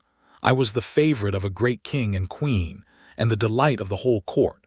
But it was upon such a foot as ill became the dignity of humankind. I could never forget those domestic pledges I had left behind me. I wanted to be among people with whom I could converse upon even terms and walk about the streets and fields without being afraid of being trod to death like a frog or a young puppy. But my deliverance came sooner than I expected, and in a manner not very common, the whole story and circumstances of which I shall faithfully relate. I had now been 2 years in this country, and about the beginning of the third, Glumdalclitch and I attended the king and queen in a progress to the south coast of the kingdom. I was carried, as usual, in my traveling box, which, as I have already described, was a very convenient closet of 12 feet wide. And I had ordered a hammock to be fixed, by silken ropes from the 4 corners at the top, to break the jolts, when a servant carried me before him on horseback as I sometimes desired, and would often sleep in my hammock while we were upon the road. On the roof of my closet, not directly over the middle of the hammock, I ordered the joiner to cut out a hole of a foot square, to give me air in hot weather as I slept, which hole I shut at pleasure with a board that drew backward and forward through a groove. When we came to our journey's end, the king thought proper to pass a few days at a palace he has near Llanflasnick, a city within 18 English miles of the seaside. Glumdalclitch and I were much fatigued. I had gotten a small cold, but the poor girl was so ill as to be confined to her chamber. I longed to see the ocean, which must be the only scene of my escape, if ever it should happen. I pretended to be worse than I really was, and desired leave to take the fresh air of the sea, with a page, whom I was very fond of, and who had sometimes been trusted with me. I shall never forget with what unwillingness Glumdalclitch consented, nor the strict charge she gave the page to be careful of me, bursting at the same time into a flood of tears, as if she had some foreboding of what was to happen. The boy took me out in my box, about half an hour's walk from the palace, towards the rocks on the seashore. I ordered him to set me down, and lifting up one of my sashes, cast many a wistful melancholy look towards the sea. I found myself not very well, and told the page that I had a mind to take a nap in my hammock, which I hoped would do me good. I got in, and the boy shut the window close down to keep out the cold. I soon fell asleep, and all I can conjecture is, while I slept, the page, thinking no danger could happen, went among the rocks to look for birds' eggs, having before observed him from my window searching about, and picking up one or two in the clefts. Be that as it will, I found myself suddenly awaked with a violent pull upon the ring, which was fastened at the top of my box for the conveniency of carriage. I felt my box raised very high in the air, and then borne forward with prodigious speed. The first jolt had like to have shaken me out of my hammock, but afterward the motion was easy enough. I called out several times, as loud as I could raise my voice, but all to no purpose. I looked towards my windows, and could see nothing but the clouds and sky. I heard a noise just over my head, like the clapping of wings, and then began to perceive the woeful condition I was in, that some eagle had got the ring of my box in his beak, with an intent to let it fall on a rock, like a tortoise in a shell, and then pick out my body and devour it. For the sagacity and smell of this bird enables him to discover his quarry at a great distance, though better concealed than I could be within a 2-inch board. In a little time, I observed the noise and flutter of wings to increase very fast, and my box was tossed up and down, like a sign in a windy day. I heard several bangs or buffets, as I thought given to the eagle, for such I am certain it must have been that held the ring of my box in his beak, and then, all on a sudden, felt myself falling perpendicularly down, for above a minute, but with such incredible swiftness that I almost lost my breath. My fall was stopped by a terrible squash that sounded louder to my ears than the cataract of Niagara, after which I was quite in the dark for another minute, and then my box began to rise so high that I could see light from the tops of the windows. I now perceived I was fallen into the sea. My box, by the weight of my body, the goods that were in, and the broad plates of iron fixed for strength at the 4 corners of the top and bottom, floated about 5 feet deep in water. I did then and do now suppose that the eagle which flew away with my box was pursued by 2 or 3 others, and forced to let me drop, while he defended himself against the rest, who hoped to share in the prey. The plates of iron fastened at the bottom of the box, for those were the strongest, preserved the balance while it fell, and hindered it from being broken on the surface of the water. Every joint of it was well grooved, and the door did not move on hinges, but up and down like a sash, which kept my closet so tight that very little water came in. I got with much difficulty out of my hammock, having first ventured to draw back the slipboard on the roof already mentioned, contrived on purpose to let in air, for want of which I found myself almost stifled. How often did I then wish myself with my dear Glumdalclitch, from whom one single hour had so far divided me. And I may say with truth, that in the midst of my own misfortunes I could not forbear lamenting my poor nurse, the grief she would suffer for my loss, the displeasure of the Queen, and the ruin of her fortune. Perhaps many travelers have not been under greater difficulties and distress than I was at this juncture, expecting every moment to see my box dashed to pieces, or at least overset by the first violent blast or rising wave. A breach in one single pane of glass would have been immediate death, nor could anything have preserved the windows but the strong lattice wires placed on the outside, against accidents in traveling. I saw the water ooze in at several crannies, although the leaks were not considerable, and I endeavored to stop them as well as I could. I was not able to lift up the roof of my closet, which otherwise I certainly should have done, and sat on the top of it, where I might at least preserve myself some hours longer than by being shut up, as I may call it, in the hold. Or if I escaped these dangers for a day or two, what could I expect but a miserable death of cold and hunger? I was 4 hours under these circumstances, expecting and indeed wishing every moment to be my last. I have already told the reader that there were 2 strong staples fixed upon that side of my box which had no window, and into which the servant, who used to carry me on horseback, would put a leathern belt and buckle it about his waist. Being in this disconsolate state, I heard, or at least thought I heard, some kind of grating noise on that side of my box where the staples were fixed, and soon after I began to fancy that the box was pulled or towed along the sea, for I now and then felt a sort of tugging, which made the waves rise near the tops of my windows, leaving me almost in the dark. This gave me some faint hopes of relief, although I was not able to imagine how it could be brought about. I ventured to unscrew one of my chairs, which were always fastened to the floor, and having made a hard shift to screw it down again, directly under the slipping board that I had lately opened, I mounted on the chair, and putting my mouth as near as I could to the hole, I called for help in a loud voice, and in all the languages I understood. I then fastened my handkerchief to a stick I usually carried, and thrusting it up the hole, waved it several times in the air, that if any boat or ship were near, the seamen might conjecture some unhappy mortal to be shut up in the box. I found no effect from all I could do, but plainly perceived my closet to be moved along, and in the space of an hour or better, that side of the box where the staples were and had no windows struck against something that was hard. I apprehended it to be a rock, and found myself tossed more than ever. I plainly heard a noise upon the cover of my closet, like that of a cable, and the grating of it as it passed through the ring. I then found myself hoisted up by degrees, at least 3 feet higher than I was before, whereupon I again thrust up my stick and handkerchief, calling for help till I was almost hoarse, in return to which I heard a great shout repeated 3 times, giving me such transports of joy as are not to be conceived but by those who feel them.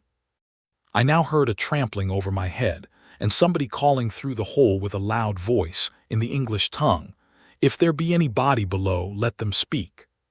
I answered, I was an Englishman, drawn by ill fortune into the greatest calamity that ever any creature underwent, and begged, by all that was moving, to be delivered out of the dungeon I was in. The voice replied, I was safe, for my box was fastened to their ship, and the carpenter should immediately come and saw a hole in the cover, large enough to pull me out. I answered, that was needless and would take up too much time, for there was no more to be done but let one of the crew put his finger into the ring and take the box out of the sea into the ship, and so into the captain's cabin. Some of them, upon hearing me talk so wildly, thought I was mad. Others laughed, for indeed it never came into my head that I was now got among people of my own stature and strength. The carpenter came, and in a few minutes sought a passage about 4 feet square, then let down a small ladder, upon which I mounted, and thence was taken into the ship in a very weak condition. The sailors were all in amazement, and asked me 1,000 questions, which I had no inclination to answer. I was equally confounded at the sight of so many pygmies, for such I took them to be, after having so long accustomed my eyes to the monstrous objects I had left. But the captain, Mr. Thomas Wilcox, an honest, worthy Shropshire man, observing I was ready to faint, took me into his cabin, gave me a cordial to comfort me, and made me turn in upon his own bed, advising me to take a little rest, of which I had great need. Before I went asleep, I gave him to understand that I had some valuable furniture in my box, too good to be lost: a fine hammock, a handsome field bed, 2 chairs, a table, and a cabinet; that my closet was hung on all sides, or rather quilted, with silk and cotton; that if he would let one of the crew bring my closet into his cabin, I would open it there before him, and show him my goods. The captain, hearing me utter these absurdities, concluded I was raving. However, I suppose to pacify me, he promised to give order as I desired, and going upon deck, sent some of his men down into my closet, whence, as I afterwards found, they drew up all my goods and stripped off the quilting. But the chairs, cabinet, and bedstead, being screwed to the floor, were much damaged by the ignorance of the seamen, who tore them up by force. Then they knocked off some of the boards for the use of the ship, and when they had got all they had a mind for, let the hull drop into the sea, which by reason of many breaches made in the bottom and sides, sunk to rights. And indeed, I was glad not to have been a spectator of the havoc they made, because I am confident it would have sensibly touched me, by bringing former passages into my mind, which I would rather have forgot. I slept some hours, but perpetually disturbed with dreams of the place I had left, and the dangers I had escaped. However, upon waking, I found myself much recovered. It was now about 8 o'clock at night, and the captain ordered supper immediately, thinking I had already fasted too long. He entertained me with great kindness, observing me not to look wildly or talk inconsistently, and when we were left alone, desired I would give him a relation of my travels, and by what accident I came to be set adrift in that monstrous wooden chest. He said that about 12 o'clock at noon, as he was looking through his glass, he spied it at a distance, and thought it was a sail which he had a mind to make, being not much out of his course, in hopes of buying some biscuit, his own beginning to fall short.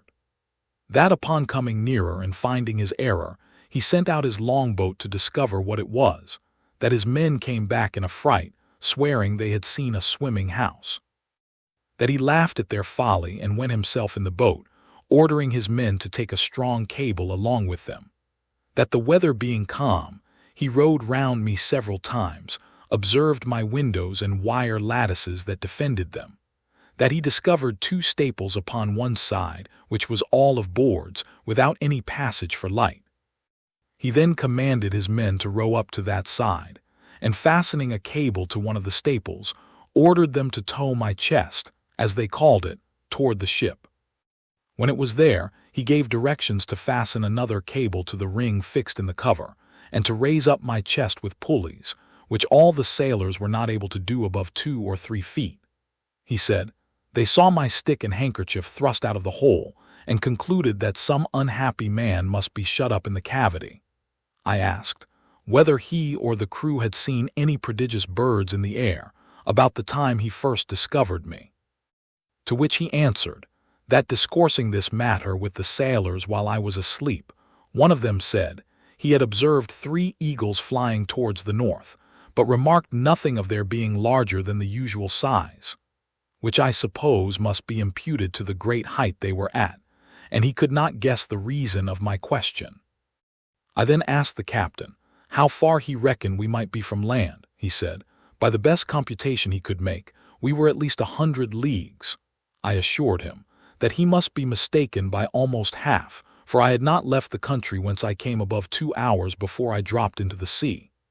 Whereupon he began again to think that my brain was disturbed, of which he gave me a hint, and advised me to go to bed in a cabin he had provided.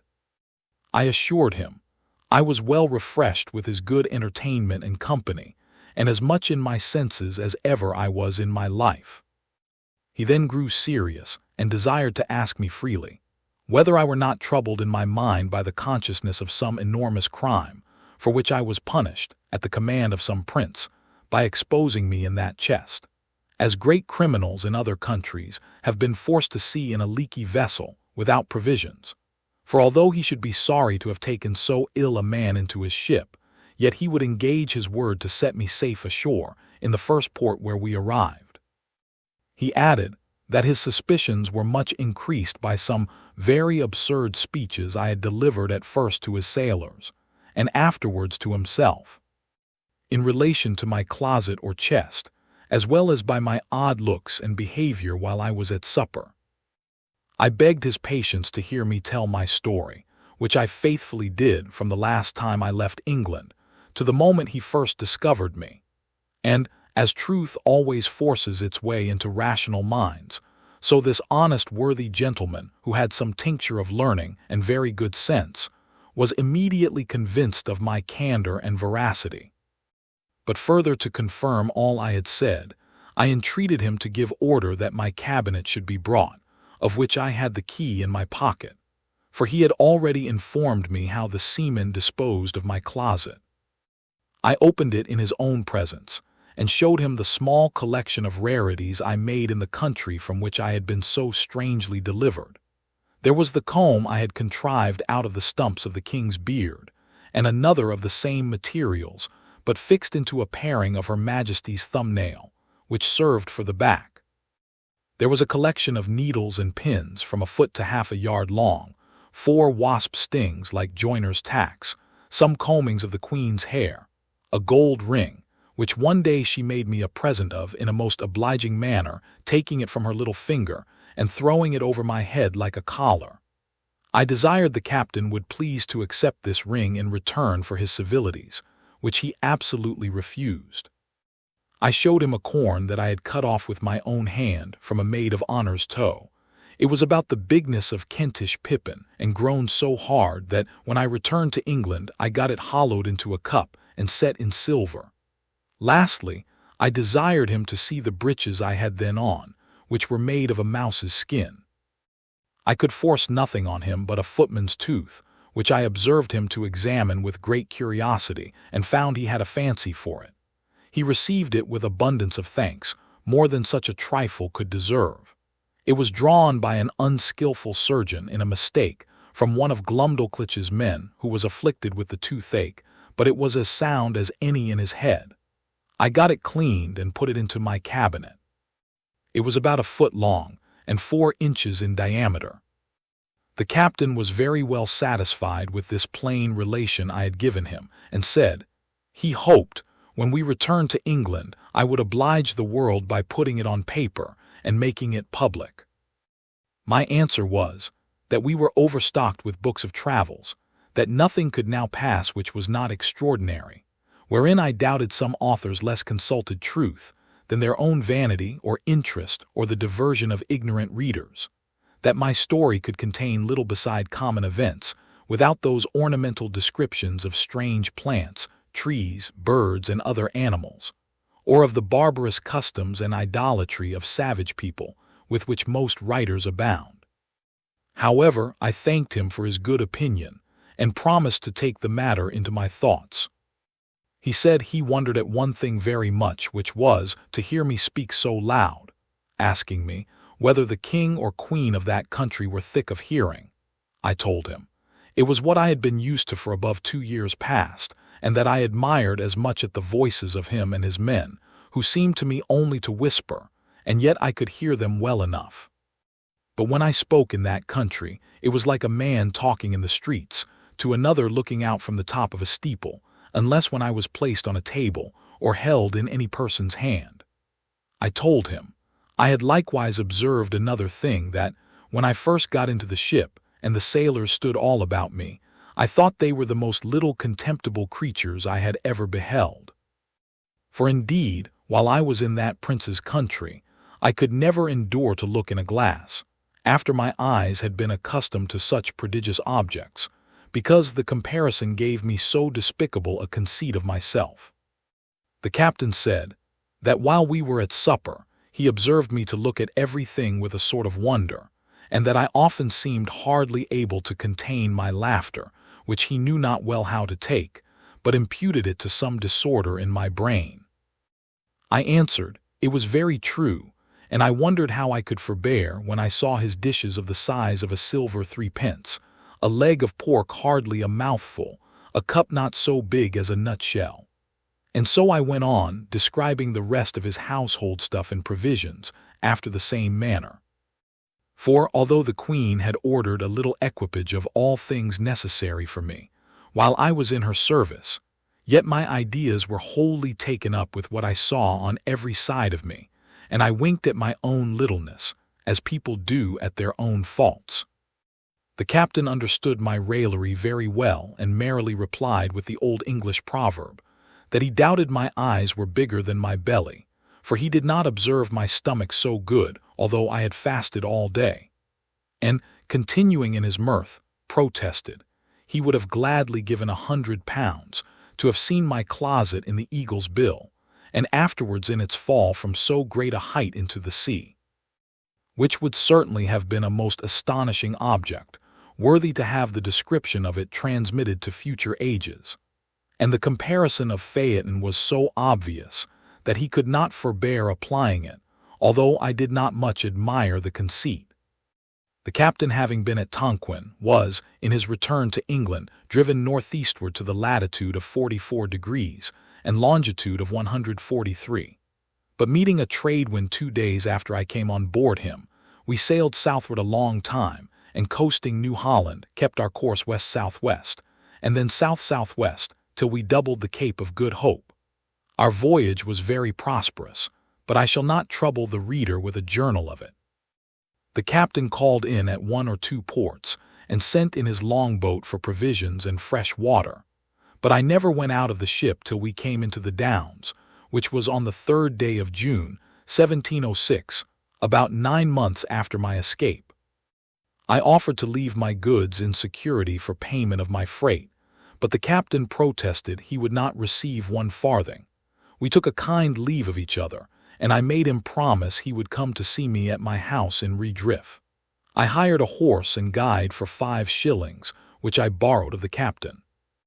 As I was on the road, observing the littleness of the houses, the trees, the cattle, and the people, I began to think myself in Lilliput. I was afraid of trampling on every traveler I met, and often called aloud to have them stand out of the way, so that I had like to have gotten 1 or 2 broken heads for my impertinence. When I came to my own house, for which I was forced to inquire, one of the servants opening the door, I bent down to go in, like a goose under a gate, for fear of striking my head. My wife ran out to embrace me, but I stooped lower than her knees, thinking she could otherwise never be able to reach my mouth. My daughter kneeled to ask my blessing, but I could not see her till she arose, having been so long used to stand with my head and eyes erect to above 60 feet, and then I went to take her up with one hand by the waist. I looked down upon the servants, and 1 or 2 friends who were in the house, as if they had been pygmies and I a giant. I told my wife she had been too thrifty, for I found she had starved herself and her daughter to nothing. In short, I behaved myself so unaccountably that they were all of the captain's opinion when he first saw me, and concluded I had lost my wits. This I mention as an instance of the great power of habit and prejudice. In a little time, I and my family and friends came to a right understanding, but my wife protested I should never go to sea any more, although my evil destiny so ordered that she had not power to hinder me, as the reader may know hereafter. In the meantime, I here conclude the second part of my unfortunate voyages. Part 3. A Voyage to Laputa, Balnibar by Glubdubdrib, in Japan. Chapter 1. The author sets out on his 3rd voyage, is taken by pirates, the malice of a Dutchman, his arrival at an island, he is received into Laputa. I had not been at home above 10 days when Captain William Robinson, a Cornish man, commander of the Hopewell, a stout ship of 300 tons, came to my house. I had formerly been surgeon of another ship where he was master, and a 4th part owner in a voyage to the Levant. He had always treated me more like a brother than an inferior officer, and hearing of my arrival made me a visit, as I apprehended only out of friendship, for nothing passed more than what is usual after long absences. But repeating his visits often, expressing his joy to find me in good health, asking whether I were now settled for life. adding that he intended a voyage to the East Indies in 2 months. At last he plainly invited me, though with some apologies, to be surgeon of the ship, that I should have another surgeon under me, beside our 2 mates, that my salary should be double to the usual pay, and that having experienced my knowledge in sea affairs to be at least equal to his, he would enter into any engagement to follow my advice, as much as if I had shared in the command. He said so many other obliging things, and I knew him to be so honest a man that I could not reject this proposal. The thirst I had of seeing the world, notwithstanding my past misfortunes, continuing as violent as ever. The only difficulty that remained was to persuade my wife, whose consent, however, I at last obtained, by the prospect of advantage she proposed to her children.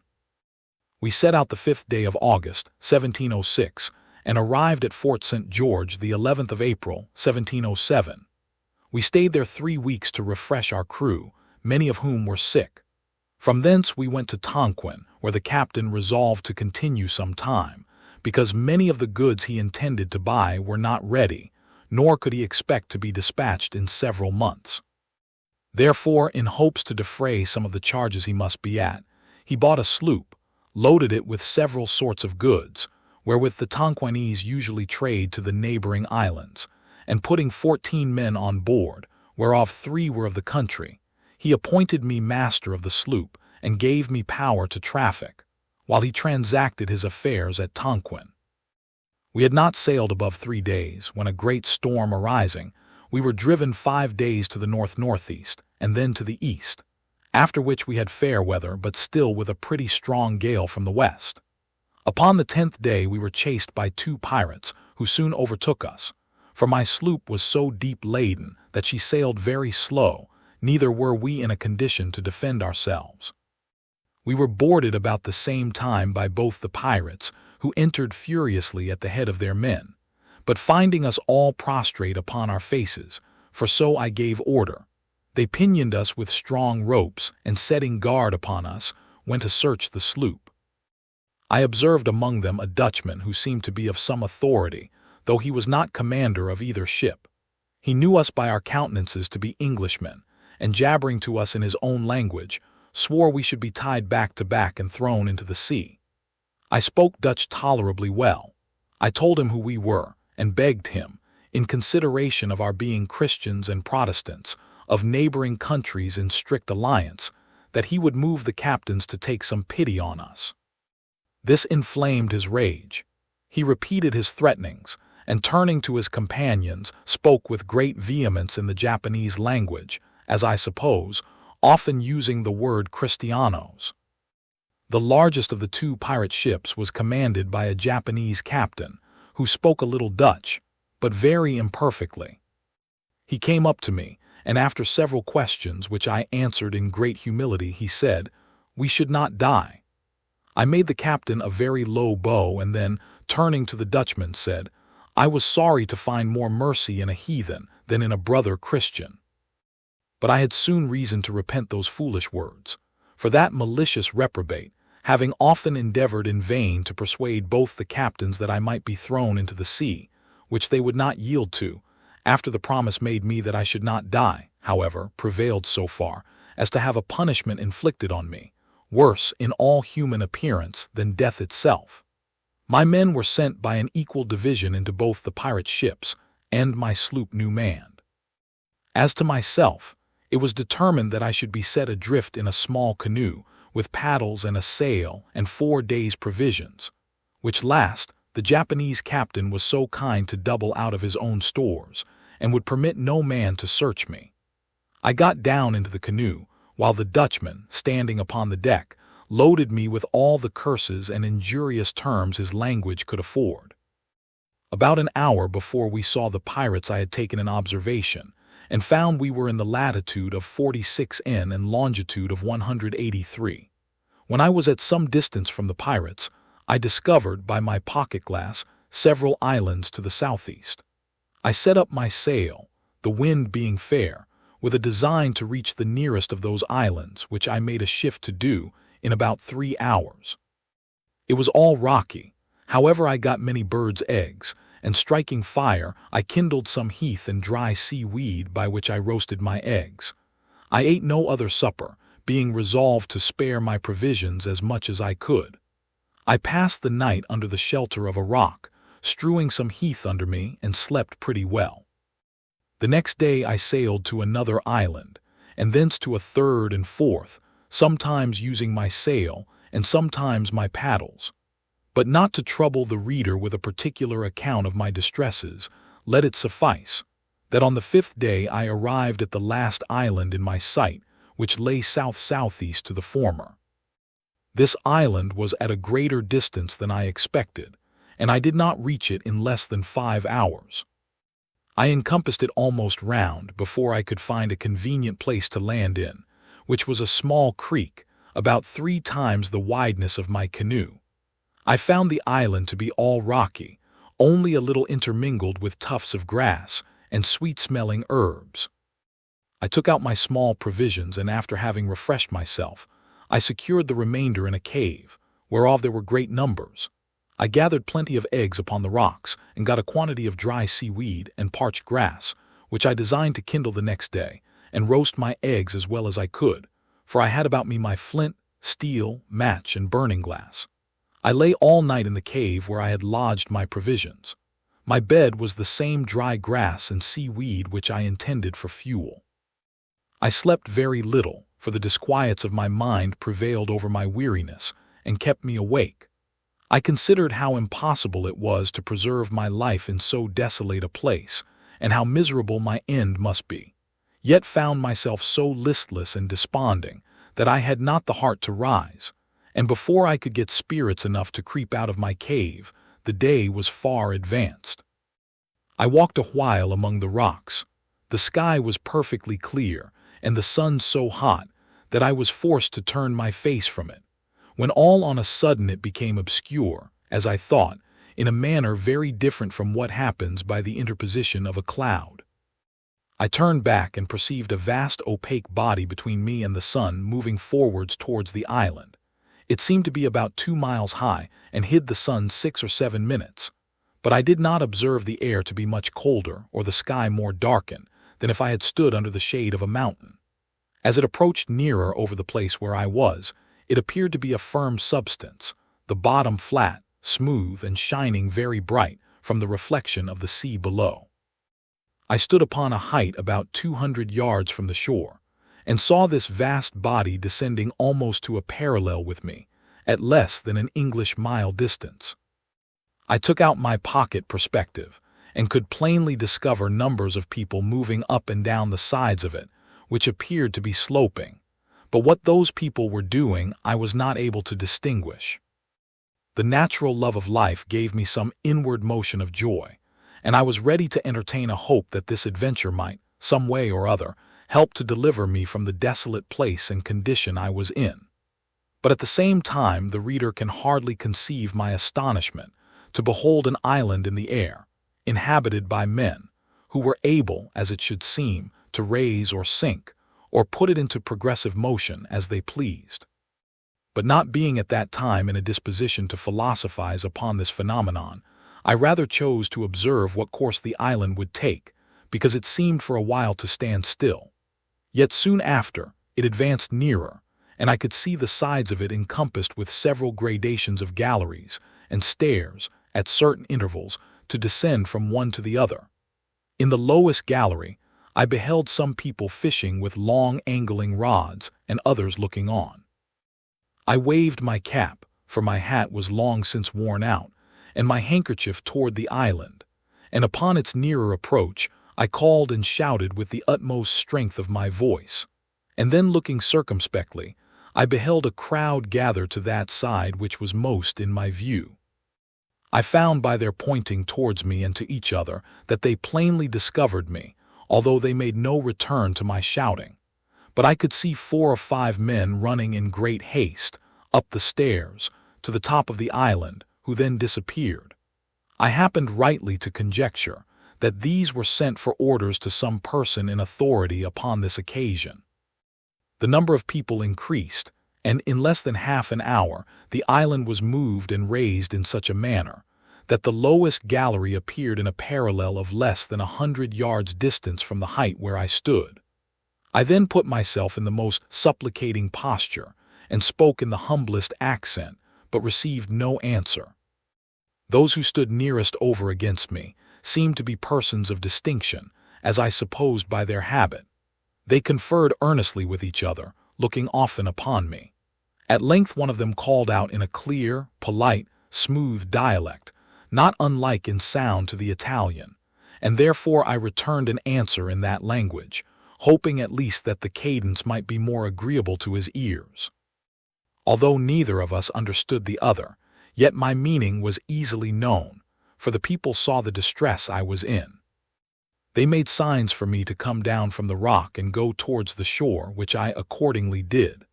And the flying island being raised to a convenient height, the verge directly over me, a chain was let down from the lowest gallery, with a seat fastened to the bottom, to which I fixed myself, and was drawn up by pulleys. Chapter 2. The humors and dispositions of the Laputians described, an account of their learning, of the king and his court, the author's reception there, the inhabitants subject to fear and disquietudes, an account of the women. At my alighting I was surrounded with a crowd of people, but those who stood nearest seemed to be of better quality. They beheld me with all the marks and circumstances of wonder, neither indeed was I much in their debt, having never till then seen a race of mortals so singular in their shapes, habits, and countenances. Their heads were all reclined, either to the right or the left, one of their eyes turned inward and the other directly up to the zenith. Their outward garments were adorned with the figures of suns, moons, and stars, interwoven with those of fiddles, flutes, harps, trumpets, guitars, harpsichords, and many other instruments of music, unknown to us in Europe. I observed here and there many in the habit of servants with a blown bladder fastened like a flail to the end of a stick, which they carried in their hands. In each bladder was a small quantity of dried peas, or little pebbles, as I was afterwards informed. With these bladders, they now and then flapped the mouths and ears of those who stood near them, of which practice I could not then conceive the meaning. It seems the minds of these people are so taken up with intense speculations that they neither can speak, nor attend to the discourses of others, without being roused by some external taction upon the organs of speech and hearing, for which reason those persons who are able to afford it always keep a flapper. The original is criminal in their family, as one of their domestics, nor ever walk abroad or make visits without him. And the business of this officer is, when 2, 3, or more persons are in company, gently to strike with his bladder the mouth of him who is to speak, and the right ear of him or them to whom the speaker addresses himself. This flapper is likewise employed diligently to attend his master in his walks, and upon occasion to give him a soft flap on his eyes, because he is always so wrapped up in cogitation that he is in manifest danger of falling down every precipice, and bouncing his head against every post, and in the streets of justling others, or being justled himself into the kennel.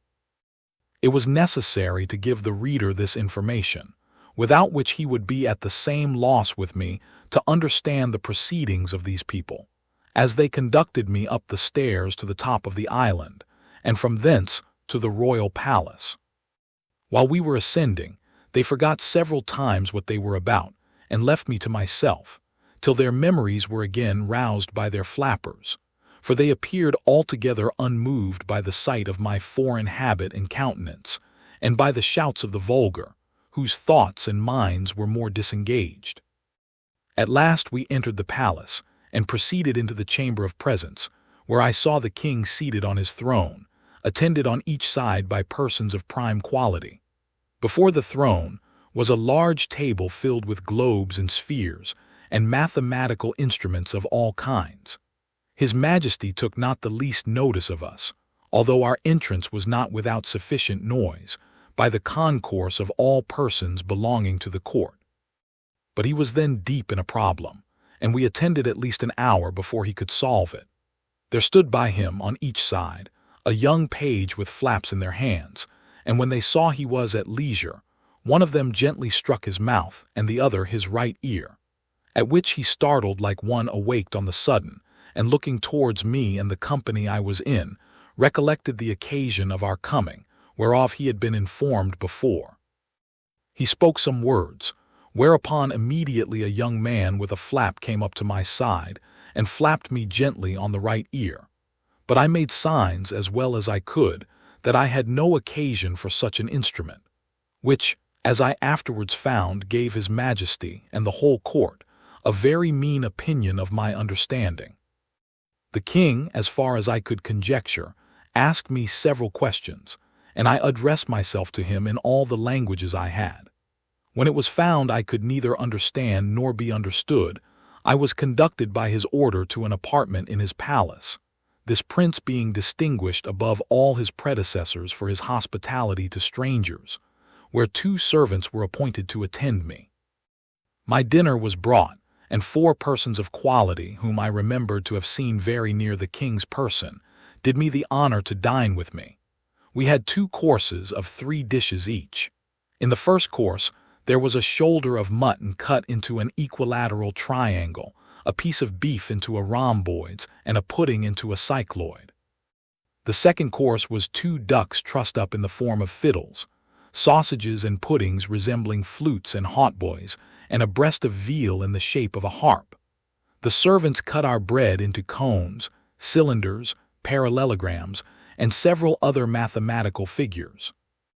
While we were at dinner, I made bold to ask the names of several things in their language, and those noble persons, by the assistance of their flappers, delighted to give me answers, hoping to raise my admiration of their great abilities if I could be brought to converse with them. I was soon able to call for bread and drink, or whatever else I wanted. After dinner my company withdrew, and a person was sent to me by the king's order, attended by a flapper. He brought with him pen, ink, and paper, and 3 or 4 books, giving me to understand by signs that he was sent to teach me the language. We sat together 4 hours, in which time I wrote down a great number of words in columns, with the translations over against them.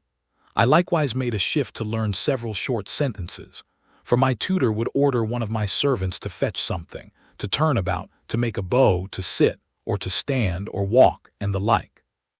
Then I took down the sentence in writing. He showed me also in one of his books the figures of the sun, moon, and stars, the zodiac, the tropics and polar circles, together with the denominations of many planes and solids. He gave me the names and descriptions of all the musical instruments, and the general terms of art in playing on each of them. After he had left me, I placed all my words with their interpretations in alphabetical order, and thus, in a few days, by the help of a very faithful memory, I got some insight into their language. The word, which I interpret the flying or floating island, is in the original Laputa, whereof I could never learn the true etymology. Lap in the old obsolete language signifies high, and unta, a governor, from which they say by corruption was derived Laputa from Lapenta.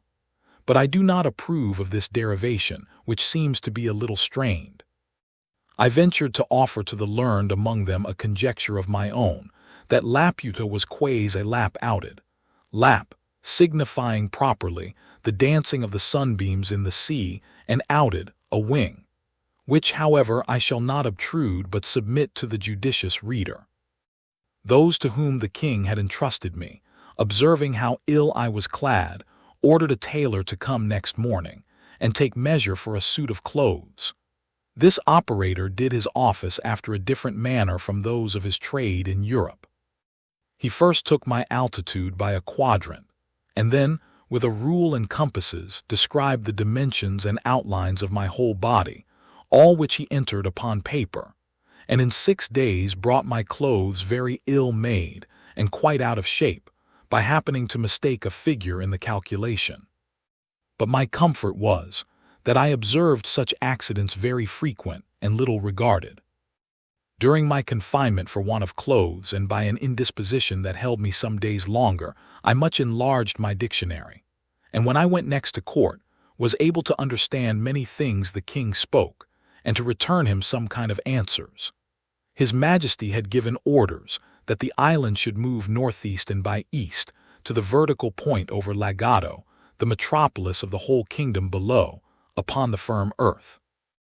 It was about 90 leagues distant, and our voyage lasted 4 days and a half. I was not in the least sensible of the progressive motion made in the air by the island. On the second morning, about 11 o'clock, the king himself in person, attended by his nobility, courtiers, and officers, having prepared all their musical instruments, played on them for 3 hours without intermission, so that I was quite stunned with the noise. Neither could I possibly guess the meaning, till my tutor informed me. He said that the people of their island had their ears adapted to hear the music of the spheres, which always played at certain periods, and the court was now prepared to bear their part, in whatever instrument they most excelled. In our journey towards Lagado, the capital city, His Majesty ordered that the island should stop over certain towns and villages, from whence he might receive the petitions of his subjects. And to this purpose, several pack-threads were let down, with small weights at the bottom. On these pack-threads the people strung their petitions, which mounted up directly, like the scraps of paper fastened by schoolboys at the end of the string that holds their kite. Sometimes we received wine and victuals from below, which were drawn up by pulleys. The knowledge I had in mathematics gave me great assistance in acquiring their phraseology, which depended much upon that science, and music, and in the latter I was not unskilled. Their ideas are perpetually conversant in lines and figures. If they would, for example, praise the beauty of a woman or any other animal, they describe it by rhombs, circles, parallelograms, ellipses, and other geometrical terms, or by words of art drawn from music, needless here to repeat. I observed in the king's kitchen all sorts of mathematical and musical instruments, after the figures of which they cut up the joints that were served to His Majesty's table. Their houses are very ill built, the walls bevel, without one right angle in any apartment, and this defect arises from the contempt they bear to practical geometry, which they despise as vulgar and mechanic, those instructions they give being too refined for the intellects of their workmen, which occasions perpetual mistakes. And although they are dexterous enough upon a piece of paper, in the management of the rule, the pencil, and the divider, yet in the common actions and behavior of life, I have not seen a more clumsy, awkward, and unhandy people, nor so slow and perplexed in their conceptions upon all other subjects, except those of mathematics and music. They are very bad reasoners, and vehemently given to opposition, unless when they happen to be of the right opinion, which is seldom their case.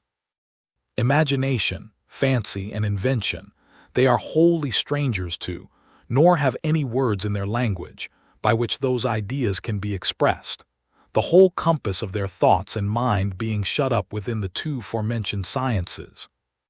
Most of them, and especially those who deal in the astronomical part, have great faith in judicial astrology, although they are ashamed to own it publicly. But what I chiefly admired, and thought altogether unaccountable, was the strong disposition I observed in them towards news and politics, perpetually inquiring into public affairs, giving their judgments in matters of state, and passionately disputing every inch of a party opinion. I have indeed observed the same disposition among most of the mathematicians I have known in Europe, although I could never discover the least analogy between the 2 sciences, unless those people suppose that because the smallest circle has as many degrees as the largest, therefore the regulation and management of the world require no more abilities than the handling and turning of a globe. But I rather take this quality to spring from a very common infirmity of human nature, inclining us to be most curious and conceited in matters where we have least concern, and for which we are least adapted by study or nature. These people are under continual disquietudes, never enjoying a minute's peace of mind, and their disturbances proceed from causes which very little affect the rest of mortals. Their apprehensions arise from several changes they dread in the celestial bodies, For instance, that the earth, by the continual approaches of the sun towards it, must, in course of time, be absorbed or swallowed up, that the face of the sun will, by degrees, be encrusted with its own effluvia, and give no more light to the world, that the earth very narrowly escaped a brush from the tail of the last comet, which would have infallibly reduced it to ashes, and that the next, which they have calculated for 31 years hence, will probably destroy us.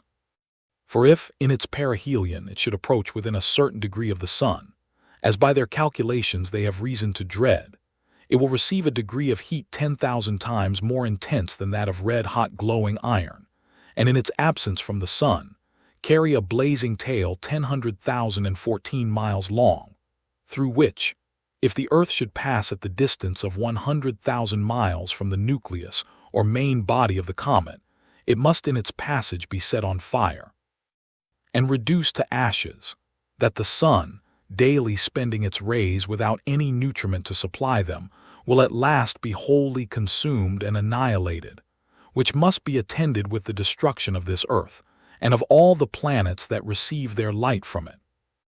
They are so perpetually alarmed with the apprehensions of these, and the like impending dangers, that they can neither sleep quietly in their beds, nor have any relish for the common pleasures and amusements of life. When they meet an acquaintance in the morning, the first question is about the sun's health, how he looked at his setting and rising, and what hopes they have to avoid the stroke of the approaching comet. This conversation they are apt to run into with the same temper that boys discover in delighting to hear terrible stories of spirits and hobgoblins, which they greedily listen to, and dare not go to bed for fear. The women of the island have abundance of vivacity.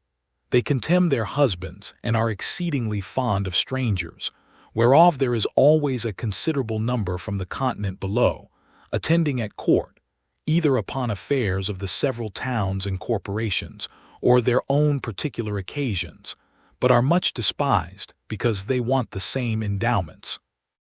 Among these the ladies choose their gallants, but the vexation is that they act with too much ease and security, for the husband is always so wrapped in speculation that the mistress and lover may proceed to the greatest familiarities before his face, if he be but provided with paper and implements, and without his flapper at his side. The wives and daughters lament their confinement to the island, although I think it the most delicious spot of ground in the world, and although they live here in the greatest plenty and magnificence, and are allowed to do whatever they please, they long to see the world, and take the diversions of the metropolis, which they are not allowed to do without a particular license from the king. And this is not easy to be obtained, because the people of quality have found, by frequent experience, how hard it is to persuade their women to return from below. I was told that a great court lady who had several children is married to the prime minister, the richest subject in the kingdom, a very graceful person, extremely fond of her, and lives in the finest palace of the island, went down to Lagado on the pretense of health, there hid herself for several months, till the king sent a warrant to search for her. And she was found in an obscure eating-house all in rags, having pawned her clothes to maintain an old deformed footman who beat her every day, and in whose company she was taken, much against her will. And although her husband received her with all possible kindness, and without the least reproach, she soon after contrived to steal down again, with all her jewels, to the same gallant, and has not been heard of since. This may perhaps pass with the reader rather for an European or English story than for one of a country so remote, but he may please to consider that the caprices of womankind are not limited by any climate or nation, and that they are much more uniform than can be easily imagined. In about a month's time, I had made a tolerable proficiency in their language, and was able to answer most of the king's questions, when I had the honor to attend him. His Majesty discovered not the least curiosity to inquire into the laws, government, history, religion, or manners of the countries where I had been, but confined his questions to the state of mathematics, and received the account I gave him with great contempt and indifference, though often roused by his flapper on each side. Chapter 3. a phenomenon solved by modern philosophy and astronomy. The Laputians, great improvements in the latter. The king's method of suppressing insurrections. I desired leave of this prince to see the curiosities of the island, which he was graciously pleased to grant, and ordered my tutor to attend me. I chiefly wanted to know, to what cause, in art or in nature, it owed its several motions, whereof I will now give a philosophical account to the reader. The flying or floating island is exactly circular, its diameter 7837 yards, or about 4 miles and a half, and consequently contains 10,000 acres. It is 300 yards thick. The bottom, or undersurface, which appears to those who view it below, is one even regular plate of adamant, shooting up to the height of about 200 yards. Above it lie the several minerals in their usual order, and over all is a coat of rich mold, 10 or 12 feet deep. The declivity of the upper surface, from the circumference to the center, is the natural cause why all the dews and rains which fall upon the island are conveyed in small rivulets toward the middle, where they are emptied into 4 large basins, each of about half a mile in circuit, and 200 yards distant from the center. From these basins the water is continually exhaled by the sun in the daytime, which effectually prevents their overflowing. Besides, as it is in the power of the monarch to raise the island above the region of clouds and vapors, he can prevent the falling of dews and rain whenever he pleases. For the highest clouds cannot rise above 2 miles, as naturalists agree, at least they were never known to do so in that country.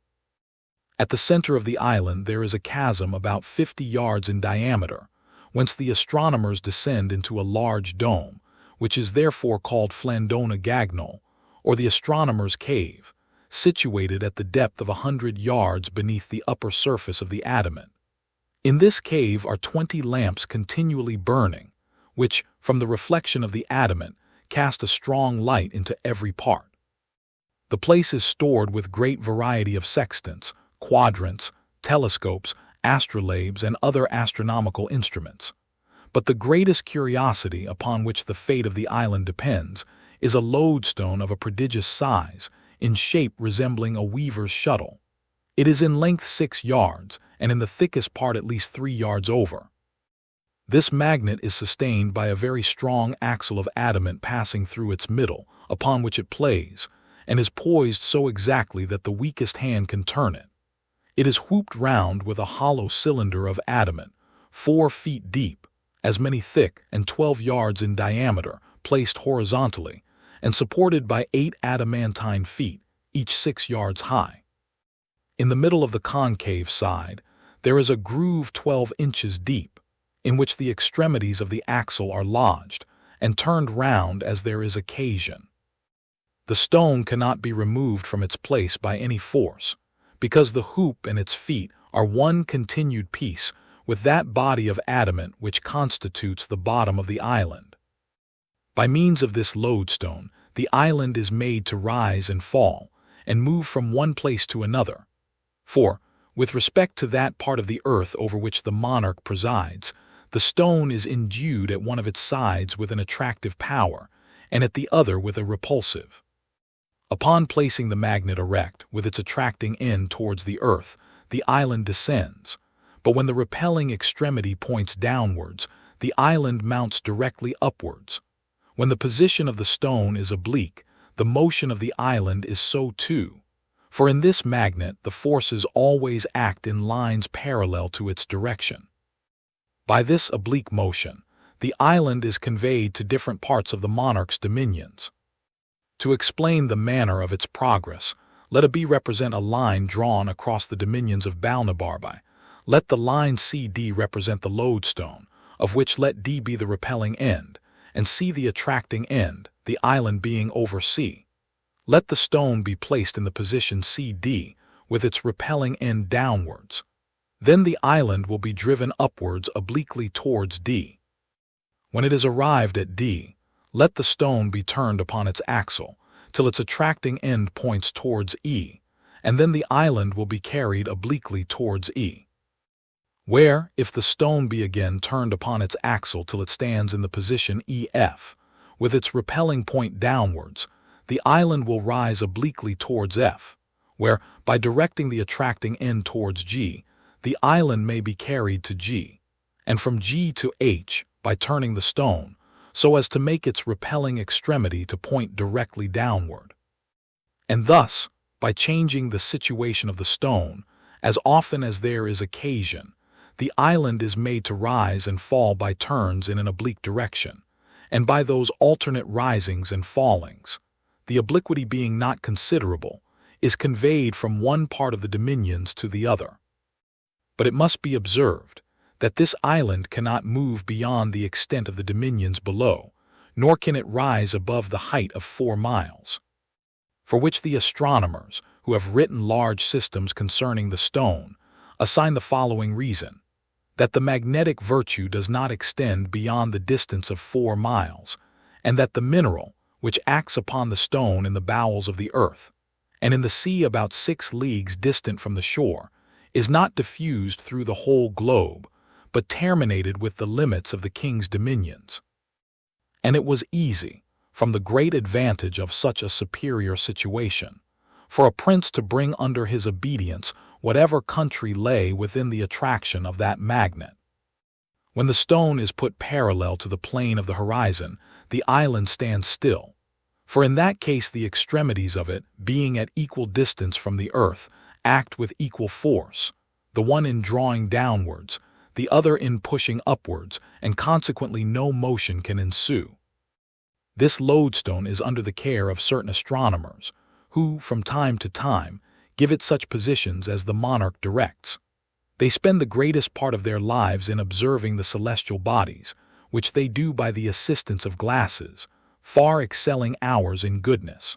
For, although their largest telescopes do not exceed 3 feet, they magnify much more than those of 100 with us, and show the stars with greater clearness. This advantage has enabled them to extend their discoveries much further than our astronomers in Europe, for they have made a catalogue of 10,000 fixed stars, whereas the largest of ours do not contain above 1/3 part of that number. They have likewise discovered 2 lesser stars, or satellites, which revolve about Mars, whereof the innermost is distant from the center of the primary planet exactly 3 of his diameters, and the outermost 5. The former revolves in the space of 10 hours, and the latter in 21½ so that the squares of their periodical times are very near in the same proportion with the cubes of their distance from the center of Mars, which evidently shows them to be governed by the same law of gravitation that influences the other heavenly bodies. They have observed 93 different comets, and settled their periods with great exactness. If this be true, and they affirm it with great confidence, it is much to be wished that their observations were made public, whereby the theory of comets, which at present is very lame and defective, might be brought to the same perfection with other arts of astronomy. The king would be the most absolute prince in the universe, if he could but prevail on a ministry to join with him. But these having their estates below on the continent, and considering that the office of a favorite has a very uncertain tenure, would never consent to the enslaving of their country. If any town should engage in rebellion or mutiny, fall into violent factions, or refuse to pay the usual tribute, the king has 2 methods of reducing them to obedience. The first and the mildest course is, by keeping the island hovering over such a town, and the lands about it, whereby he can deprive them of the benefit of the sun and the rain, and consequently afflict the inhabitants with dearth and diseases. And if the crime deserve it, they are at the same time pelted from above with great stones, against which they have no defense but by creeping into cellars or caves, while the roofs of their houses are beaten to pieces. But if they still continue obstinate, or offer to raise insurrections, he proceeds to the last remedy, by letting the island drop directly upon their heads, which makes a universal destruction both of houses and men. However, this is an extremity to which the prince is seldom driven, neither indeed is he willing to put it in execution, nor dare his ministers advise him to an action, which, as it would render them odious to the people, so it would be a great damage to their own estates, which all lie below, for the island is the king's domain. But there is still indeed a more weighty reason, why the kings of this country have been always averse from executing so terrible an action, unless upon the utmost necessity. For if the town intended to be destroyed should have in it any tall rocks, as it generally falls out in the larger cities, a situation probably chosen at first with a view to prevent such a catastrophe, or if it abound in high spires or pillars of stone, a sudden fall might endanger the bottom or undersurface of the island, which, although it consists, as I have said, of one entire adamant 200 yards thick, might happen to crack by too great a shock, or burst by approaching too near the fires from the houses below, as the backs, both of iron and stone, will often do in our chimneys. Of all this the people are well apprised, and understand how far to carry their obstinacy, where their liberty or property is concerned. And the king, when he is highest provoked and most determined to press a city to rubbish, orders the island to descend with great gentleness, out of a pretense of tenderness to his people, but indeed for fear of breaking the adamantine bottom, in which case it is the opinion of all their philosophers that the lodestone could no longer hold it up, and the whole mass would fall to the ground. About 3 years before my arrival among them, while the king was in his progress over his dominions, there happened an extraordinary accident which had like to have put a period to the fate of that monarchy, at least as it is now instituted.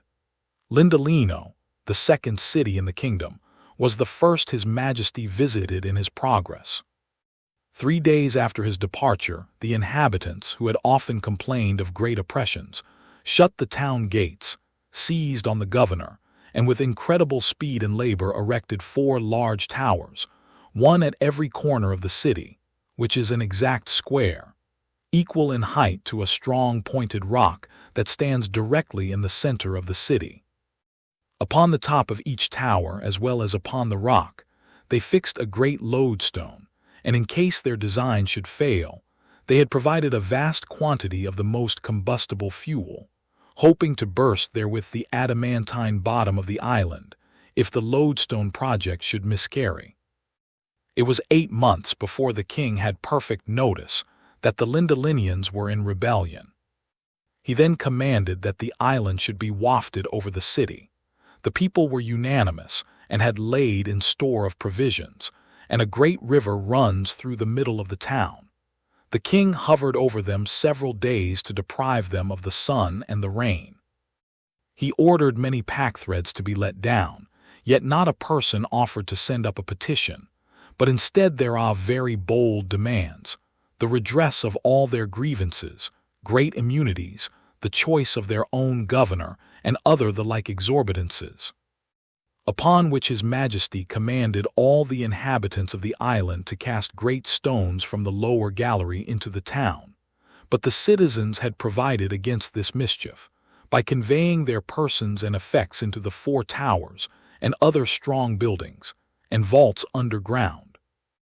The king, being now determined to reduce this proud people, ordered that the island should descend gently within 40 yards of the top of the towers and rock. This was accordingly done, but the officers employed in that work found the descent much speedier than usual, and by turning the lodestone could not without great difficulty keep it in a firm position, but found the island inclining to fall. They sent the king immediate intelligence of this astonishing event, and begged his majesty's permission to raise the island higher. The king consented, a general council was called, and the officers of the lodestone ordered to attend. One of the oldest and expertest among them obtained leave to try an experiment. He took a strong line of 100 yards, and the island being raised over the town above the attracting power they had felt, he fastened a piece of adamant to the end of his line, which had in it a mixture of iron mineral, of the same nature with that whereof the bottom or lower surface of the island is composed, and from the lower gallery let it down slowly towards the top of the towers. The adamant was not descended 4 yards, before the officer felt it drawn so strongly downwards that he could hardly pull it back. He then threw down several small pieces of adamant, and observed that they were all violently attracted by the top of the tower. The same experiment was made on the other 3 towers, and on the rock with the same effect. This incident broke entirely the king's measures, and to dwell no longer on other circumstances, he was forced to give the town their own conditions. I was assured by a great minister that if the island had descended so near the town as not to be able to raise itself, the citizens were determined to fix it forever, to kill the king and all his servants, and entirely change the government. By a fundamental law of this realm, neither the king nor either of his 2 eldest sons are permitted to leave the island, nor the queen till she is past childbearing. Chapter 4. The author leaves Laputa, is conveyed to Balnibarbi, arrives at the metropolis. A description of the metropolis and the country adjoining. The author hospitably received by a great lord. His conversation with that lord. Although I cannot say that I was ill-treated in this island, yet I must confess I thought myself too much neglected, not without some degree of contempt. For neither prince nor people appeared to be curious in any part of knowledge, except mathematics and music, wherein I was far their inferior, and upon that account very little regarded. On the other side, after having seen all the curiosities of the island, I was very desirous to leave it, being heartily weary of those people. They were indeed excellent in 2 sciences for which I have great esteem, and wherein I am not unversed, but at the same time so abstracted and involved in speculation that I never met with such disagreeable companions. I conversed only with women, tradesmen, flappers, and court pages during 2 months of my abode there, by which, at last, I rendered myself extremely contemptible, yet these were the only people from whom I could ever receive a reasonable answer. I had obtained, by hard study, a good degree of knowledge in their language. I was weary of being confined to an island where I received so little countenance, and resolved to leave it with the first opportunity. There was a great lord at court, nearly related to the king, and for that reason alone used with respect. He was universally reckoned the most ignorant and stupid person among them. He had performed many eminent services for the crown, had great natural and acquired parts, adorned with integrity and honor, but so ill an ear for music, that his detractors reported, he had been often known to beat time in the wrong place. Neither could his tutors, without extreme difficulty, teach him to demonstrate the most easy proposition in the mathematics. He was pleased to show me many marks of favor, often did me the honor of a visit, desired to be informed in the affairs of Europe, the laws and customs, the manners and learning of the several countries where I had traveled. He listened to me with great attention, and made very wise observations on all I spoke. He had 2 flappers attending him for state, but never made use of them except at court and in visits of ceremony, and would always command them to withdraw when we were alone together. I entreated this illustrious person to intercede in my behalf with His Majesty for leave to depart, which he accordingly did, as he was pleased to tell me, with regret, for indeed he had made me several offers very advantageous, which, however, I refused with expressions of the highest acknowledgment. On the 16th day of February I took leave of His Majesty and the court. The king made me a present to the value of about £200 English, and my protector, his kinsman, as much more, together with a letter of recommendation to a friend of his in Lagado, the metropolis.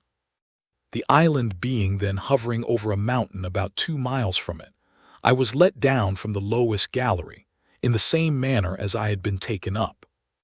The continent, as far as it is subject to the monarch of the flying island, passes under the general name of Balnibarbi, and the metropolis, as I said before, is called Lagado. I felt some little satisfaction in finding myself on firm ground. I walked to the city without any concern, being clad like one of the natives, and sufficiently instructed to converse with them. I soon found out the person's house to whom I was recommended, presented my letter from his friend the grandee in the island, and was received with much kindness. This great lord, whose name was Monodi, ordered me an apartment in his own house, where I continued during my stay, and was entertained in a most hospitable manner.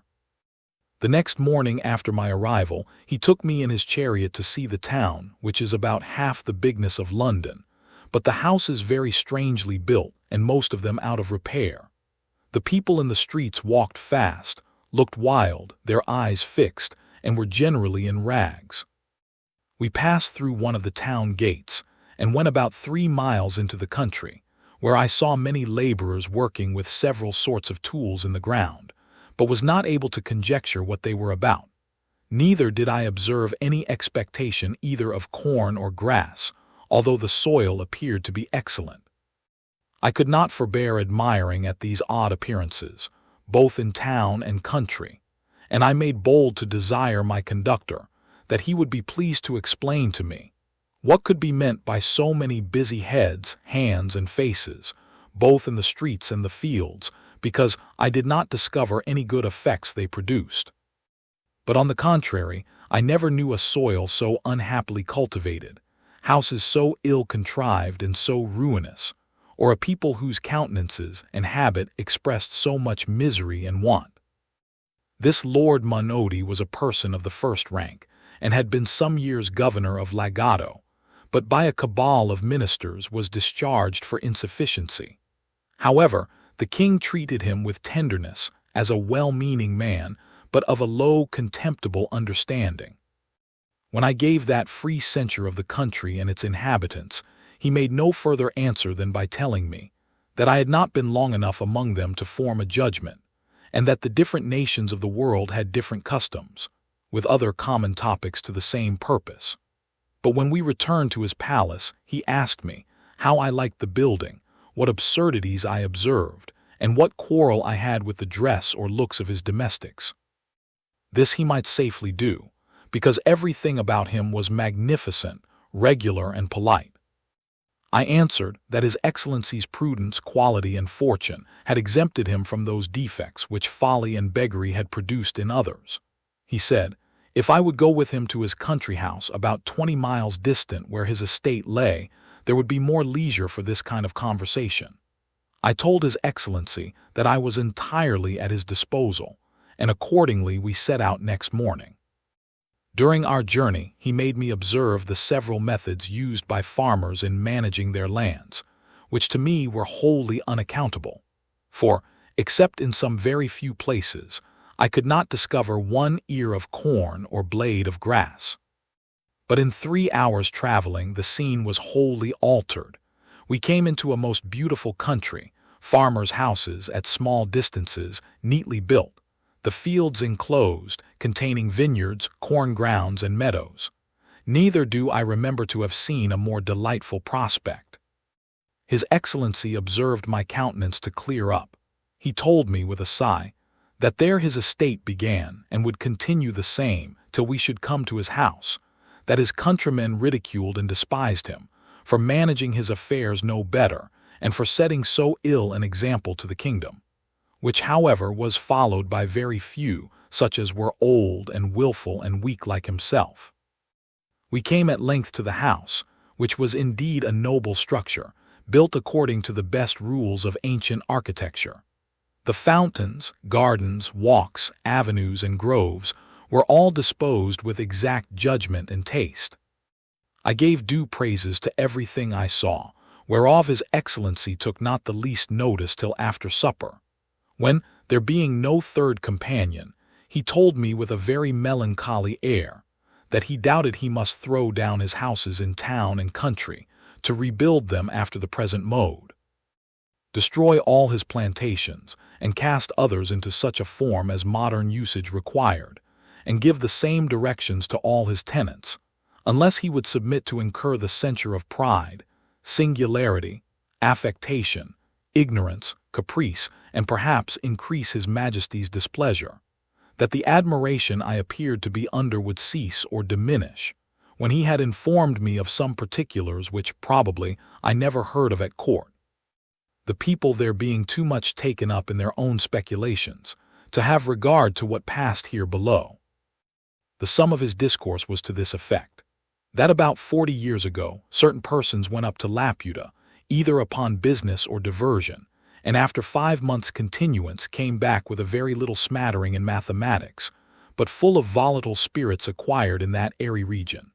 That these persons upon their return began to dislike the management of everything below, and fell into schemes of putting all arts, sciences, languages, and mechanics upon a new foot. To this end they procured a royal patent for erecting an academy of projectors in Lagado, and the humor prevailed so strongly among the people that there is not a town of any consequence in the kingdom without such an academy. In these colleges the professors contrive new rules and methods of agriculture and building, and new instruments and tools for all trades and manufactures, whereby, as they undertake, one man shall do the work of 10. A palace may be built in a week, of materials so durable as to last forever without repairing. All the fruits of the earth shall come to maturity at whatever season we think fit to choose, and increase 100-fold more than they do at present, with innumerable other happy proposals. The only inconvenience is that none of these projects are yet brought to perfection, and in the meantime the whole country lies miserably waste, the houses in ruins, and the people without food or clothes. By all which, instead of being discouraged, they are 50 times more violently bent upon prosecuting their schemes, driven equally on by hope and despair. That as for himself, being not of an enterprising spirit, he was content to go on in the old forms, to live in the houses his ancestors had built, and act as they did in every part of life without innovation.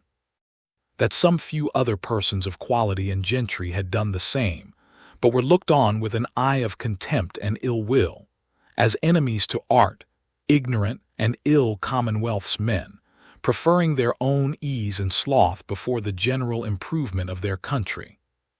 His lordship added, that he would not, by any further particulars, prevent the pleasure I should certainly take in viewing the grand academy, whither he was resolved I should go.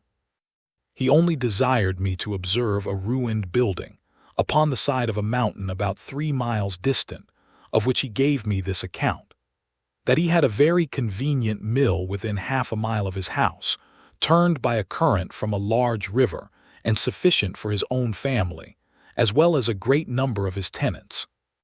That about 7 years ago, a club of those projectors came to him with proposals to destroy this mill, and build another on the side of that mountain, on the long ridge whereof a long canal must be cut, for a repository of water, to be conveyed up by pipes and engines to supply the mill, because the wind and air upon a height agitated the water, and thereby made it fitter for motion, and because the water, descending down a declivity, would turn the mill with half the current of a river whose course is more upon a level. He said, that being then not very well with the court, and pressed by many of his friends, he complied with the proposal, and after employing 100 men for 2 years the work miscarried. The projectors went off, laying the blame entirely upon him, railing at him ever since, and putting others upon the same experiment with equal assurance of success, as well as equal disappointment. In a few days we came back to town, and His Excellency, considering the bad character he had in the academy, would not go with me himself, but recommended me to a friend of his to bear me company thither. My lord was pleased to represent me as a great admirer of projects, and a person of much curiosity and easy belief, which, indeed, was not without truth, for I had myself been a sort of projector in my younger days. Chapter 5. The author permitted to see the Grand Academy of Lagado. The academy largely described, the arts wherein the professors employ themselves. This academy is not an entire single building, but a continuation of several houses on both sides of a street which, growing waste, was purchased and applied to that use. I was received very kindly by the warden, and went for many days to the academy. Every room has in it one or more projectors, and I believe I could not be in fewer than 500 rooms.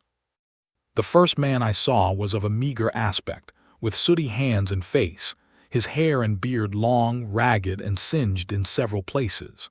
His clothes, shirt, and skin were all of the same color. He had been 8 years upon a project for extracting sunbeams out of cucumbers, which were to be put in phials hermetically sealed, and let out to warm the air in raw, inclement summers. He told me he did not doubt that in 8 years more he should be able to supply the governor's gardens with sunshine at a reasonable rate, but he complained that his stock was low and entreated me to give him something as an encouragement to ingenuity, especially since this had been a very dear season for cucumbers. I made him a small present, for my lord had furnished me with money on purpose, because he knew their practice of begging from all who go to see them. I went into another chamber, but was ready to hasten back, being almost overcome with a horrible stink.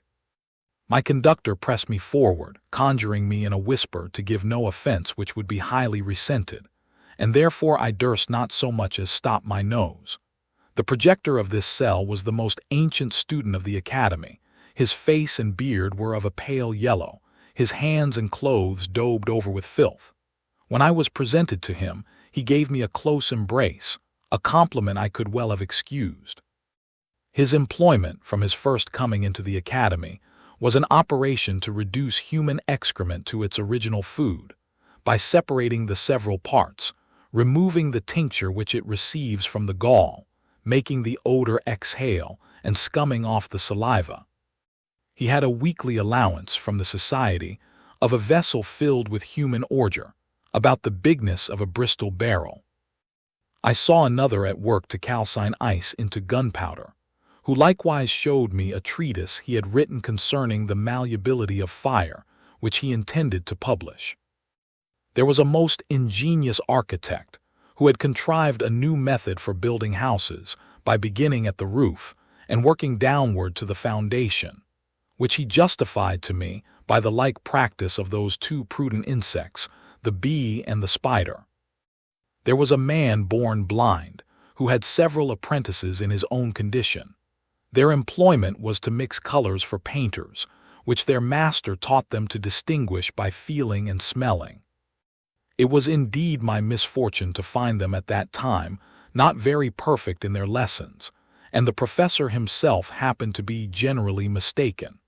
This artist is much encouraged and esteemed by the whole fraternity. In another apartment I was highly pleased with a projector who had found a device of plowing the ground with hogs, to save the charges of plows, cattle, and labor. The method is this.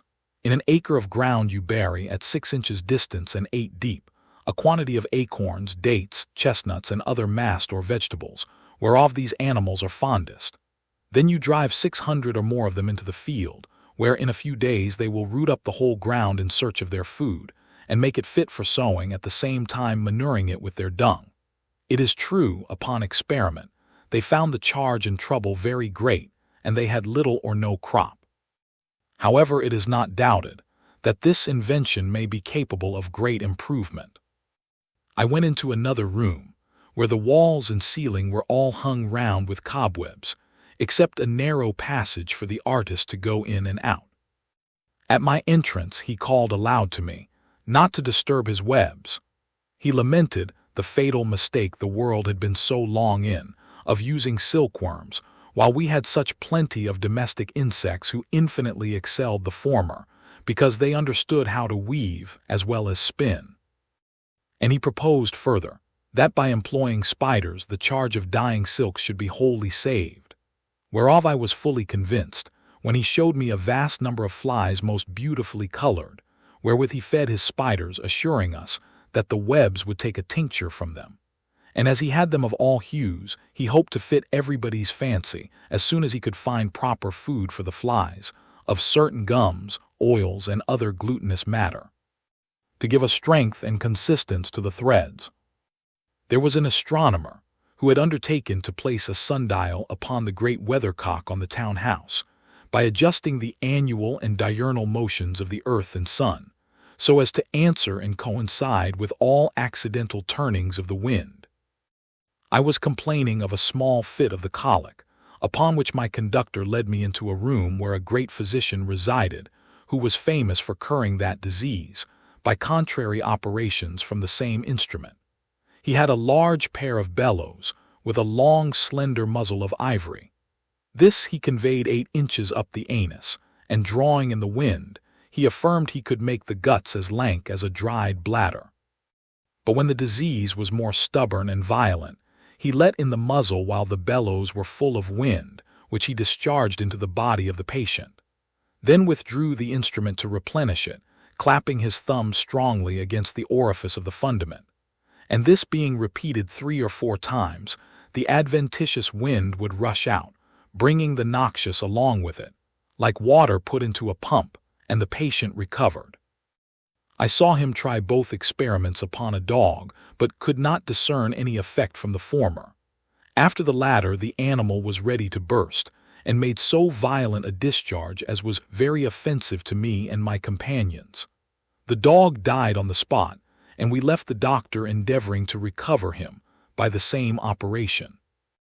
I visited many other apartments, but shall not trouble my reader with all the curiosities I observed, being studious of brevity.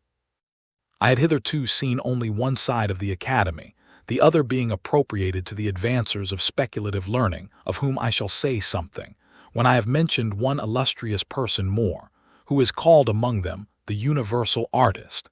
He told us he had been 30 years employing his thoughts for the improvement of human life. He had 2 large rooms full of wonderful curiosities, and 50 men at work. Some were condensing air into a dry, tangible substance, by extracting the niter and letting the aqueous or fluid particles percolate. Others softening marble for pillows and pincushions.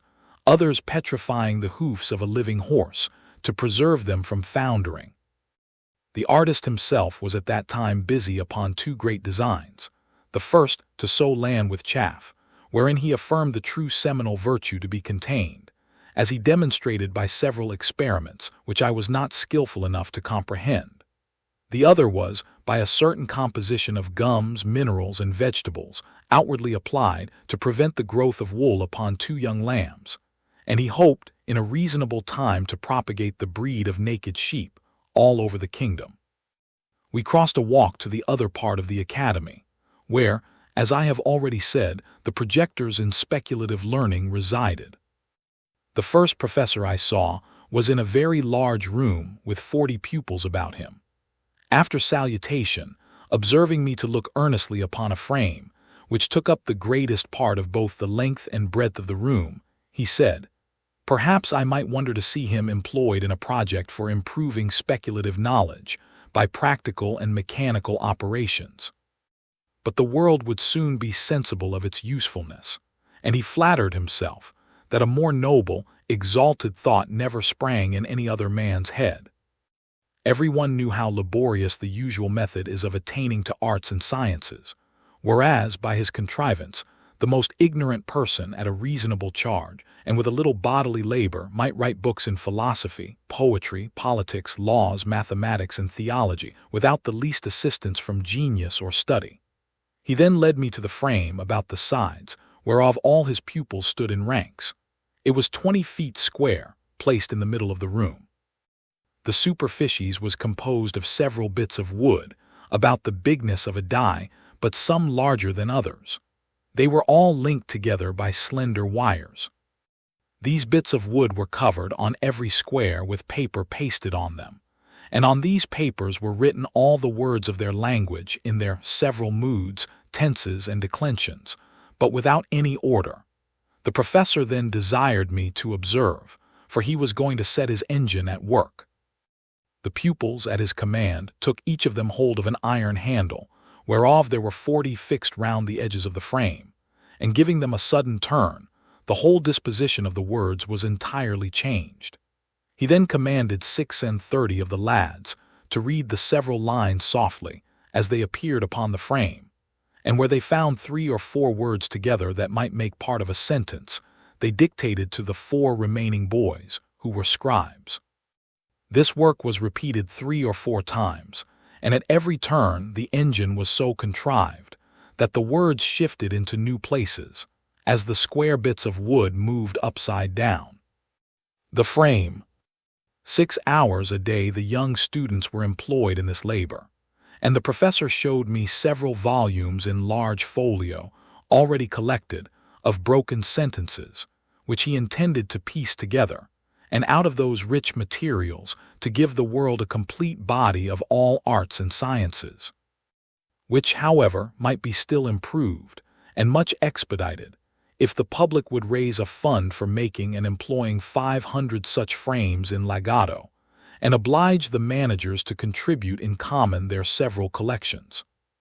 He assured me that this invention had employed all his thoughts from his youth, that he had emptied the whole vocabulary into his frame, and made the strictest computation of the general proportion there is in books between the numbers of particles, nouns, and verbs, and other parts of speech. I made my humblest acknowledgment to this illustrious person for his great communicativeness, and promised, if ever I had the good fortune to return to my native country, that I would do him justice as the sole inventor of this wonderful machine, the form and contrivance of which I desired leave to delineate on paper, as in the figure here annexed. I told him, although it were the custom of our learned in Europe to steal inventions from each other, who had thereby at least this advantage, that it became a controversy which was the right owner, yet I would take such caution that he should have the honor entire without a rival.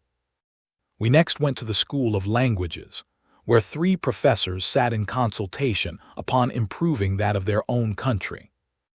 The first project was to shorten discourse by cutting polysyllables into one, and leaving out verbs and participles, because, in reality, all things imaginable are but nouns.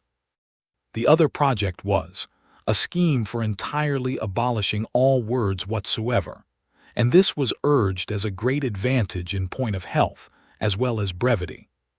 For it is plain that every word we speak is, in some degree, a diminution of our lungs by corrosion, and consequently contributes to the shortening of our lives. An expedient was therefore offered, that since words are only names for things, it would be more convenient for all men to carry about them such things as were necessary to express a particular business they are to discourse on. And this invention would certainly have taken place, to the great ease as well as health of the subject, if the women, in conjunction with the vulgar and illiterate, had not threatened to raise a rebellion unless they might be allowed the liberty to speak with their tongues, after the manner of their forefathers. Such constant, irreconcilable enemies to science are the common people. However, many of the most learned and wise adhere to the new scheme of expressing themselves by things, which has only this inconvenience attending it, that if a man's business be very great, and of various kinds, he must be obliged in proportion to carry a greater bundle of things upon his back, unless he can afford 1 or 2 strong servants to attend him. I have often beheld 2 of those sages almost sinking under the weight of their packs, like peddlers among us, who, when they met in the street, would lay down their loads, open their sacks, and hold conversation for an hour together, then put up their implements, help each other to resume their burdens, and take their leave. But for short conversations, a man may carry implements in his pockets and under his arms enough to supply him, and in his house he cannot be at a loss. Therefore the room where company meet who practice this art is full of all things, ready at hand, requisite to furnish matter for this kind of artificial converse. Another great advantage proposed by this invention was that it would serve as a universal language to be understood in all civilized nations, whose goods and utensils are generally of the same kind, or nearly resembling, so that their uses might easily be comprehended, and thus ambassadors would be qualified to treat with foreign princes or ministers of state, to whose tongues they were utter strangers. I was at the mathematical school, where the master taught his pupils after a method scarce imaginable to us in Europe, The proposition and demonstration were fairly written on a thin wafer with ink composed of a cephalic tincture. This, the student was to swallow upon a fasting stomach, and for 3 days following eat nothing but bread and water. As the wafer digested, the tincture mounted to his brain, bearing the proposition along with it. But the success has not hitherto been answerable, partly by some error in the quantum or composition, and partly by the perverseness of lads, to whom this bolus is so nauseous, that they generally steal aside and discharge it upwards before it can operate. Neither have they been yet persuaded to use so long an abstinence as the prescription requires. Chapter 6. A further account of the Academy. The author proposes some improvements which are honorably received. In the school of political projectors, I was but ill entertained, the professors appearing, in my judgment, wholly out of their senses, which is a scene that never fails to make me melancholy. These unhappy people were proposing schemes for persuading monarchs to choose favorites upon the score of their wisdom, capacity, and virtue, of teaching ministers to consult the public good, of rewarding merit, great abilities, eminent services, of instructing princes to know their true interest by placing it on the same foundation with that of their people, of choosing for employments persons qualified to exercise them, with many other wild, impossible chimeras that never entered before into the heart of man to conceive, and confirmed in me the old observation, that there is nothing so extravagant and irrational which some philosophers have not maintained for truth. But however, I shall so far do justice to this part of the Academy as to acknowledge that all of them were not so visionary. There was a most ingenious doctor, who seemed to be perfectly versed in the whole nature and system of government. This illustrious person had very usefully employed his studies in finding out effectual remedies for all diseases and corruptions to which the several kinds of public administration are subject, by the vices or infirmities of those who govern, as well as by the licentiousness of those who are to obey. For instance, whereas all writers and reasoners have agreed that there is a strict universal resemblance between the natural and the political body, can there be anything more evident than that the health of both must be preserved and the diseases cured by the same prescriptions? It is allowed that senates and great councils are often troubled with redundant, ebullient, and other peccant humors, with many diseases of the head and more of the heart, with strong convulsions, with grievous contractions of the nerves and sinews in both hands, but especially the right, with spleen, flatus, vertigos, and deliriums, with scrofulous tumors full of fetid purulent matter, with sour frothy ructations, with canine appetites and crudeness of digestion, besides many others, needless to mention. This doctor therefore proposed that upon the meeting of the Senate, certain physicians should attend it the 3 first days of their sitting, and at the close of each day's debate feel the pulses of every senator, after which, having maturely considered and consulted upon the nature of the several maladies and the methods of cure, they should on the 4th day return to the Senate House, attended by their apothecaries stored with proper medicines, and before the members sat, administer to each of them lenitives, aperitifs, obstrusives, corrosives, restringents, palliatives, laxatives, cephalalgics, icterics, apophlegmatics, acoustics, as their several cases required, and according as these medicines should operate, repeat, alter, or omit them. At the next meeting, this project could not be of any great expense to the public, and might, in my poor opinion, be of much use for the dispatch of business in those countries where senates have any share in the legislative power, beget unanimity, shorten debates, open a few mouths which are now closed, and close many more which are now open, curb the petulancy of the young and correct the positiveness of the old, rouse the stupid and damp the pert. Again, because it is a general complaint that the favorites of princes are troubled with short and weak memories, the same doctor proposed that whoever attended a first minister, after having told his business with the utmost brevity and in the plainest words, should at his departure give the said minister a tweak by the nose, or a kick in the belly, or tread on his corns, or lug him thrice by both ears, or run a pin into his breech, or pinch his arm black and blue to prevent forgetfulness. And at every levee day repeat the same operation, till the business were done or absolutely refused. He likewise directed that every senator in the great council of a nation, after he had delivered his opinion and argued in the defense of it, should be obliged to give his vote directly contrary, because if that were done, the result would infallibly terminate in the good of the public. When parties in a state are violent, he offered a wonderful contrivance to reconcile them. The method is this: you take 100 leaders of each party, you dispose them into couples of such whose heads are nearest of a size, then let 2 nice operators saw off the occiput of each couple at the same time, in such a manner that the brain may be equally divided. Let the occipits, thus cut off, be interchanged, applying each to the head of his opposite party man.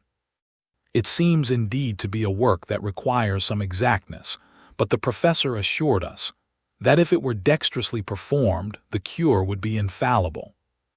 For he argued thus, that the 2 half-brains being left to debate the matter between themselves within the space of one skull, would soon come to a good understanding, and produce that moderation as well as regularity of thinking, so much to be wished for in the heads of those who imagine they come into the world only to watch and govern its motion. And as to the difference of brains in quantity or quality among those who are directors in faction, the doctor assured us from his own knowledge that it was a perfect trifle. I heard a very warm debate between 2 professors about the most commodious and effectual ways and means of raising money without grieving the subject. The first affirmed the justest method would be to lay a certain tax upon vices and folly, and the sum fixed upon every man to be rated after the fairest manner by a jury of his neighbors. The second was of an opinion directly contrary, to tax those qualities of body and mind for which men chiefly value themselves, the rate to be more or less according to the degrees of excelling, the decision whereof should be left entirely to their own breast. The highest tax was upon men who are the greatest favorites of the other sex, and the assessments according to the number and nature of the favors they have received, for which they are allowed to be their own vouchers. Wit, valor, and politeness were likewise proposed to be largely taxed, and collected in the same manner, by every person's giving his own word for the quantum of what he possessed. But as to honor, justice, wisdom, and learning, they should not be taxed at all, because they are qualifications of so singular a kind that no man will either allow them in his neighbor or value them in himself. The women were proposed to be taxed according to their beauty and skill in dressing, wherein they had the same privilege with the men, to be determined by their own judgment.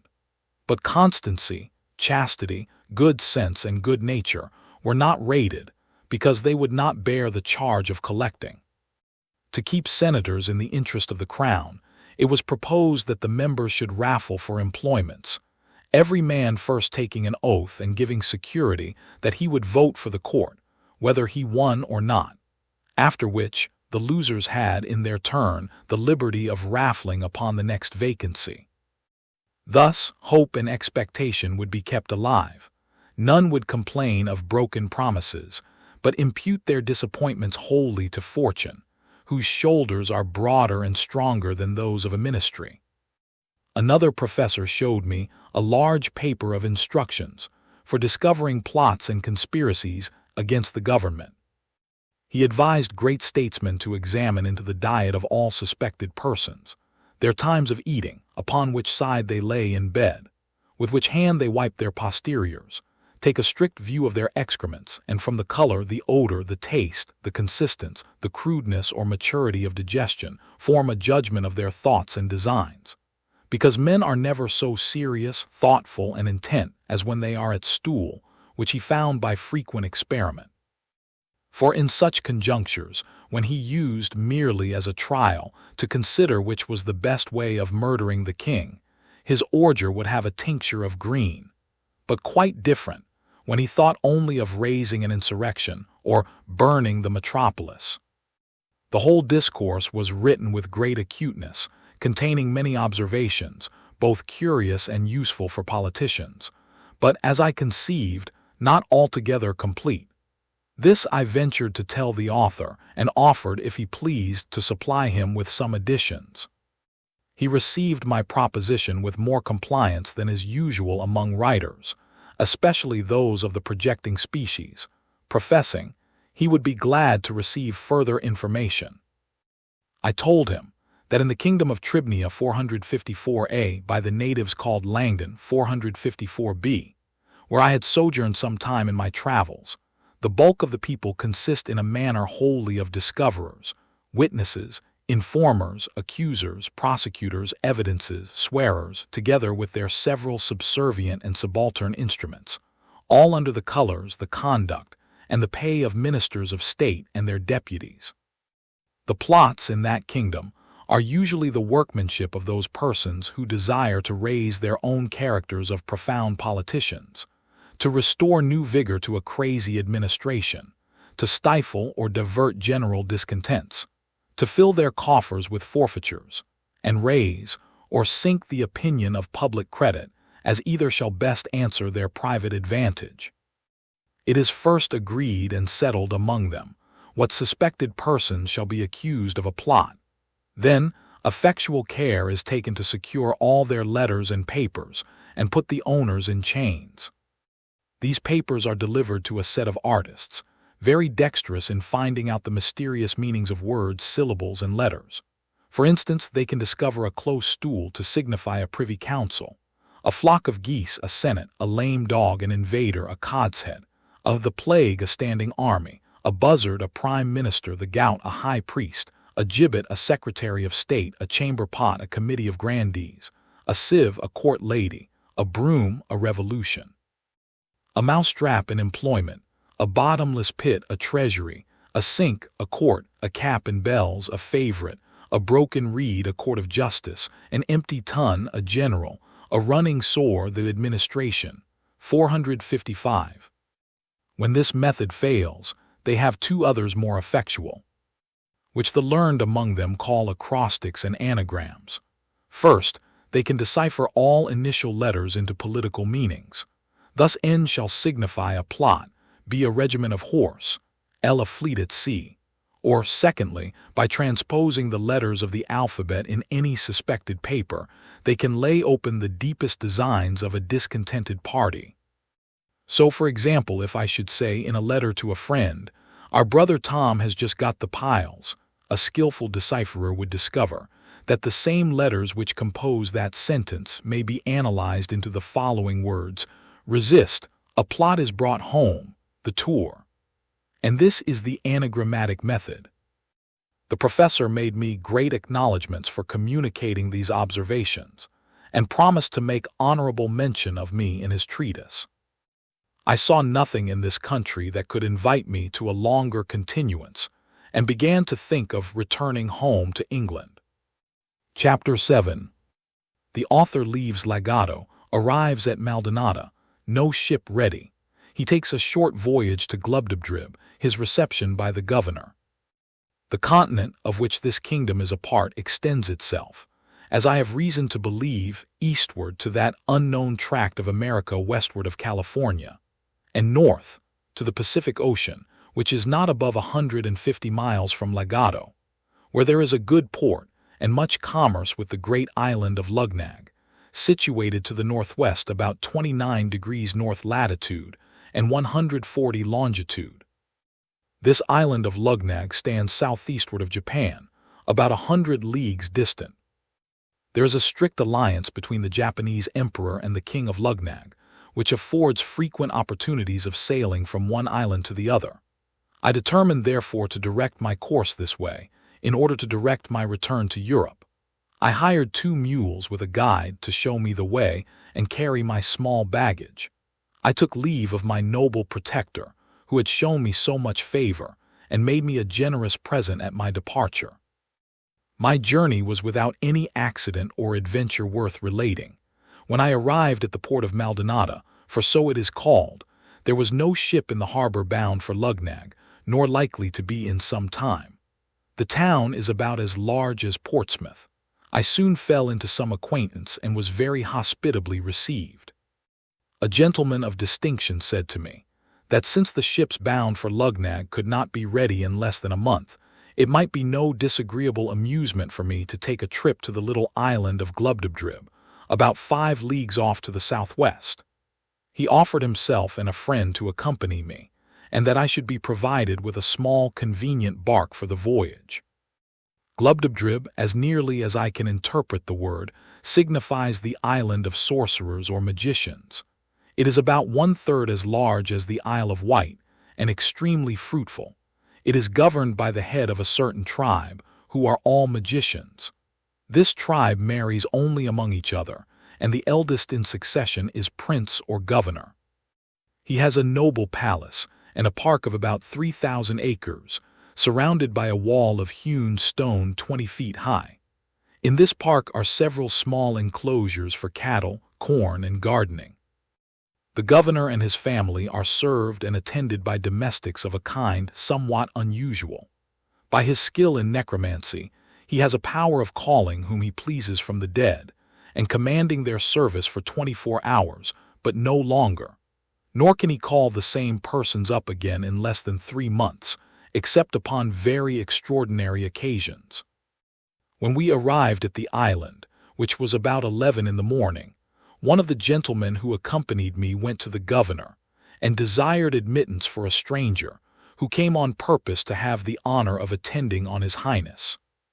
This was immediately granted, and we all 3 entered the gate of the palace between 2 rows of guards, armed and dressed after a very antic manner, and with something in their countenances that made my flesh creep with a horror I cannot express. We passed through several apartments between servants of the same sort, ranked on each side as before, till we came to the chamber of presence, where, after 3 profound obeisances and a few general questions, we were permitted to sit on 3 stools near the lowest step of His Highness's throne. He understood the language of Balnibarbi, although it was different from that of this island. He desired me to give him some account of my travels, and to let me see that I should be treated without ceremony. He dismissed all his attendants with a turn of his finger, at which, to my great astonishment, they vanished in an instant, like visions in a dream when we awake on a sudden. I could not recover myself in some time, till the governor assured me that I should receive no hurt, and observing my 2 companions to be under no concern, who had been often entertained in the same manner, I began to take courage, and related to His Highness a short history of my several adventures, yet not without some hesitation, and frequently looking behind me to the place where I had seen those domestic specters. I had the honor to dine with the governor, where a new set of ghosts served up the meat and waited at table. I now observed myself to be less terrified than I had been in the morning. I stayed till sunset, but humbly desired His Highness to excuse me for not accepting his invitation of lodging in the palace. My 2 friends and I lay at a private house in the town adjoining, which is the capital of this little island, and the next morning we returned to pay our duty to the governor, as he was pleased to command us.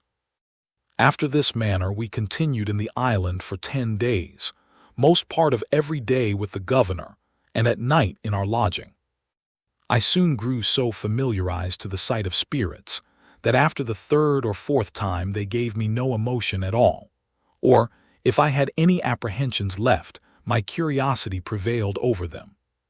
For His Highness the governor ordered me to call up whatever persons I would choose to name, and in whatever numbers, among all the dead from the beginning of the world to the present time, and command them to answer any questions I should think fit to ask, with this condition, that my questions must be confined within the compass of the times they lived in.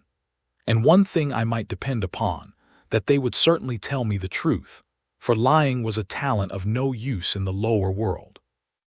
I made my humble acknowledgments to His Highness for so great a favor. We were in a chamber from whence there was a fair prospect into the park, and because my first inclination was to be entertained with scenes of pomp and magnificence, I desired to see Alexander the Great at the head of his army, just after the Battle of Arbela, which, upon a motion of the governor's finger, immediately appeared in a large field, under the window where we stood. Alexander was called up into the room. It was with great difficulty that I understood his Greek, and had but little of my own. He assured me upon his honor that he was not poisoned, but died of a bad fever by excessive drinking. Next I saw Hannibal passing the Alps, who told me he had not a drop of vinegar in his camp. I saw Caesar and Pompey at the head of their troops, just ready to engage. I saw the former in his last great triumph.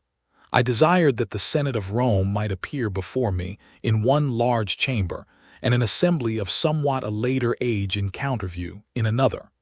The first seemed to be an assembly of heroes and demigods, the other, a knot of peddlers, pickpockets, highwaymen, and bullies. The governor, at my request, gave the sign for Caesar and Brutus to advance towards us.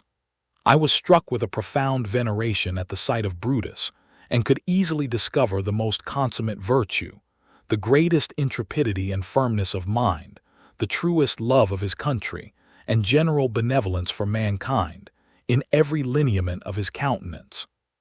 I observed with much pleasure that these two persons were in good intelligence with each other, and Caesar freely confessed to me that the greatest actions of his own life were not equal, by many degrees, to the glory of taking it away. I had the honor to have much conversation with Brutus, and was told that his ancestor Junius, Socrates, Epaminondas, Cato the Younger, Sir Thomas More, and himself were perpetually together, a sextumvirate, to which all the ages of the world cannot add a seventh. It would be tedious to trouble the reader with relating what vast numbers of illustrious persons were called up to gratify that insatiable desire. I had to see the world in every period of antiquity placed before me. I chiefly fed my eyes with beholding the destroyers of tyrants and usurpers, and the restorers of liberty to oppressed and injured nations. But it is impossible to express the satisfaction I received in my own mind, after such a manner as to make it a suitable entertainment to the reader. Chapter 8. A further account of Glubbdubdrib, ancient and modern history corrected. Having a desire to see those ancients who were most renowned for wit and learning, I set apart one day on purpose. I proposed that Homer and Aristotle might appear at the head of all their commentators, but these were so numerous that some hundreds were forced to attend in the court and outward rooms of the palace. I knew and could distinguish those two heroes at first sight, not only from the crowd, but from each other. Homer was the taller and comelier person of the two, walked very erect for one of his age, and his eyes were the most quick and piercing I ever beheld. Aristotle stooped much and made use of a staff. His visage was meager, his hair lank and thin, and his voice hollow. I soon discovered that both of them were perfect strangers to the rest of the company, and had never seen or heard of them before, and I had a whisper from a ghost who shall be nameless, that these commentators always kept in the most distant quarters from their principals, in the lower world, through a consciousness of shame and guilt, because they had so horribly misrepresented the meaning of those authors to posterity. I introduced Didymus and Eustathius to Homer, and prevailed on him to treat them better than perhaps they deserved, for he soon found they wanted a genius to enter into the spirit of a poet. But Aristotle was out of all patience with the account I gave him of Scotus and Ramus, as I presented them to him, and he asked them whether the rest of the tribe were as great dunces as themselves. I then desired the governor to call up Descartes and Gassendi, with whom I prevailed to explain their systems to Aristotle. This great philosopher freely acknowledged his own mistakes in natural philosophy, because he proceeded in many things upon conjecture, as all men must do, and he found that Gassendi, who had made the doctrine of Epicurus as palatable as he could, and the vortices of Descartes, were equally to be exploded. He predicted the same fate to attraction, whereof the present learned are such zealous assertors. He said that new systems of nature were but new fashions, which would vary in every age, and even those who pretend to demonstrate them from mathematical principles would flourish but a short period of time and be out of vogue when that was determined. I spent 5 days in conversing with many others of the ancient learned. I saw most of the first Roman emperors. I prevailed on the governor to call up Heliogabalus's cooks to dress us a dinner, but they could not show us much of their skill, for want of materials. A helot of Agesilaus made us a dish of Spartan broth, but I was not able to get down a second spoonful.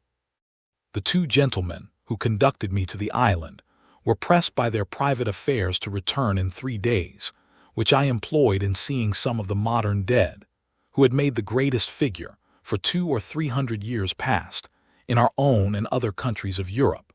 And having been always a great admirer of old illustrious families, I desired the governor would call up a dozen or 2 of kings, with their ancestors in order for 8 or 9 generations.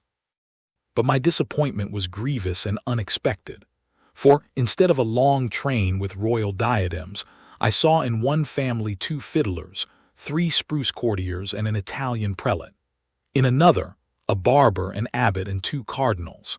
I have too great a veneration for crowned heads to dwell any longer on so nice a subject. But as to counts, marquises, dukes, earls, and the like, I was not so scrupulous, and I confess it was not without some pleasure that I found myself able to trace the particular features by which certain families are distinguished, up to their originals. I could plainly discover whence one family derives a long chin, why a second has abounded with knaves for 2 generations and fools for 2 more, why a third happened to be crack-brained, and a fourth to be sharpers, whence it came, what Polydore Virgil says of a certain great house, nec ver fortis, nec femina casta, how cruelty, falsehood, and cowardice grew to be characteristics by which certain families are distinguished as much as by their coats of arms. Who first brought the pox into a noble house, which has lineally descended scrofulous tumors to their posterity. Neither could I wonder at all this when I saw such an interruption of lineages, by pages, lackeys, valets, coachmen, gamesters, fiddlers, players, captains, and pickpockets. I was chiefly disgusted with modern history. For having strictly examined all the persons of greatest name in the courts of princes for 100 years past, I found how the world had been misled by prostitute writers to ascribe the greatest exploits in war to cowards, the wisest counsel to fools, sincerity to flatterers, Roman virtue to betrayers of their country, piety to atheists, chastity to sodomites, truth to informers. How many innocent and excellent persons had been condemned to death or banishment by the practicing of great ministers upon the corruption of judges and the malice of factions? How many villains had been exalted to the highest places of trust, power, dignity, and profit? How great a share in the motions and events of courts, councils, and senates might be challenged by bawds, whores, pimps, parasites, and buffoons?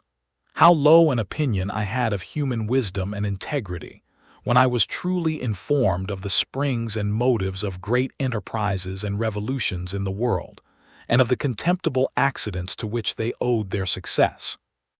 Here I discovered the roguery and ignorance of those who pretend to write anecdotes, or secret history, who send so many kings to their graves with a cup of poison, will repeat the discourse between a prince and chief minister, where no witness was by, unlock the thoughts and cabinets of ambassadors and secretaries of state, and have the perpetual misfortune to be mistaken.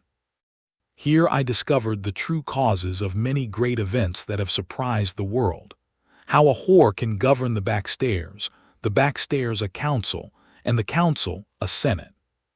A general confessed in my presence that he got a victory purely by the force of cowardice and ill conduct, and an admiral that, for want of proper intelligence, he beat the enemy to whom he intended to betray the fleet.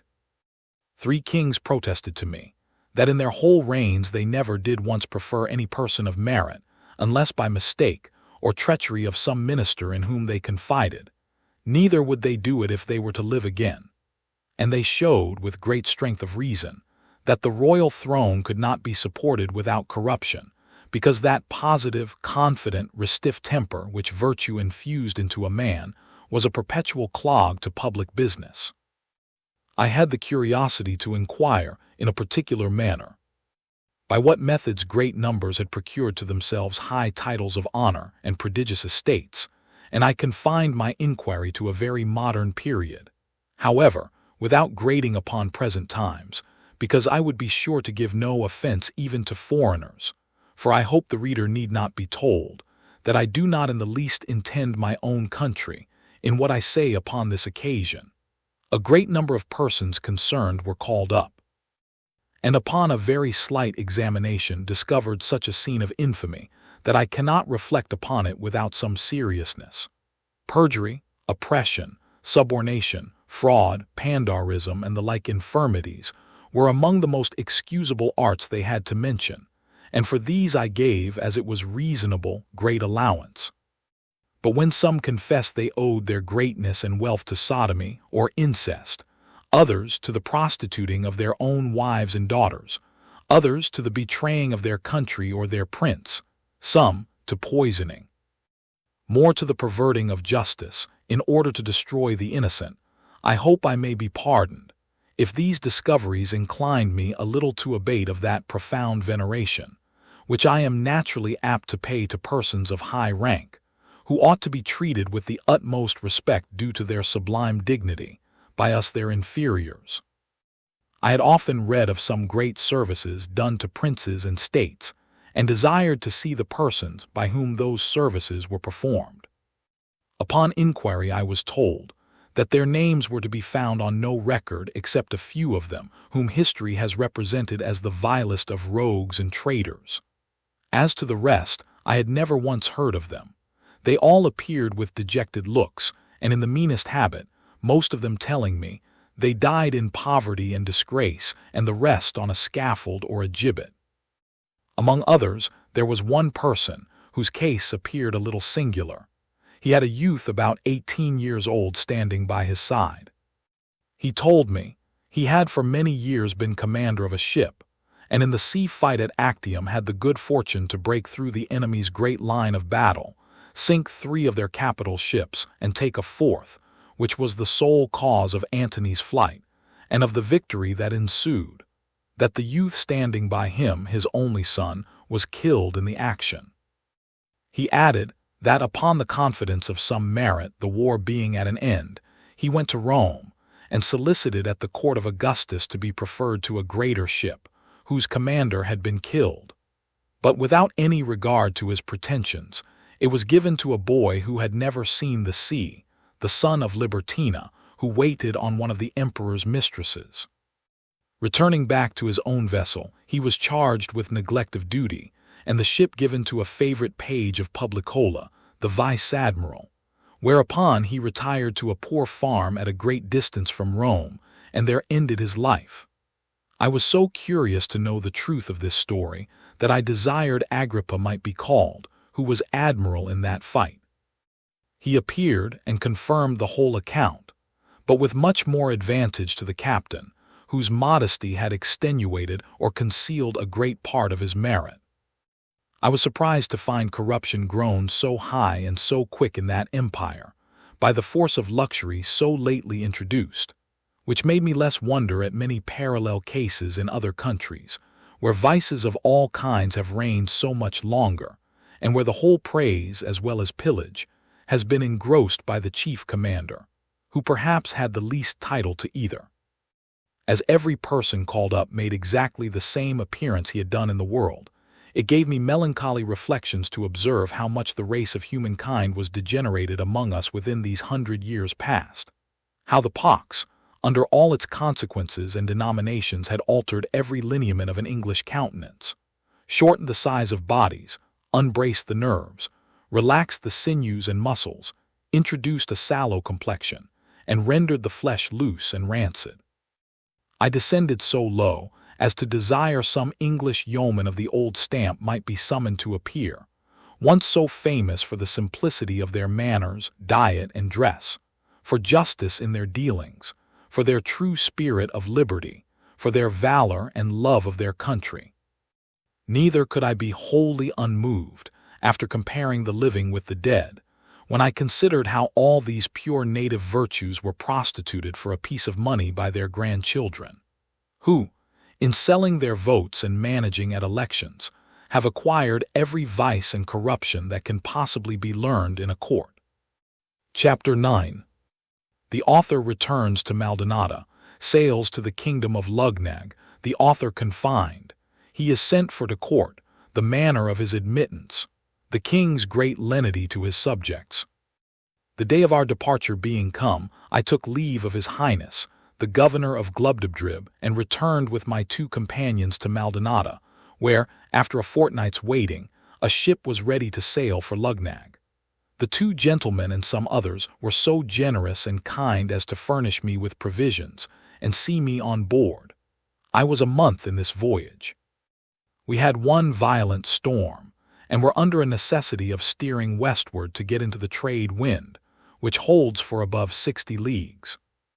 On the 21st of April, 1708, we sailed into the river of Houyhnhnms, which is a seaport town at the southeast point of Lugnag.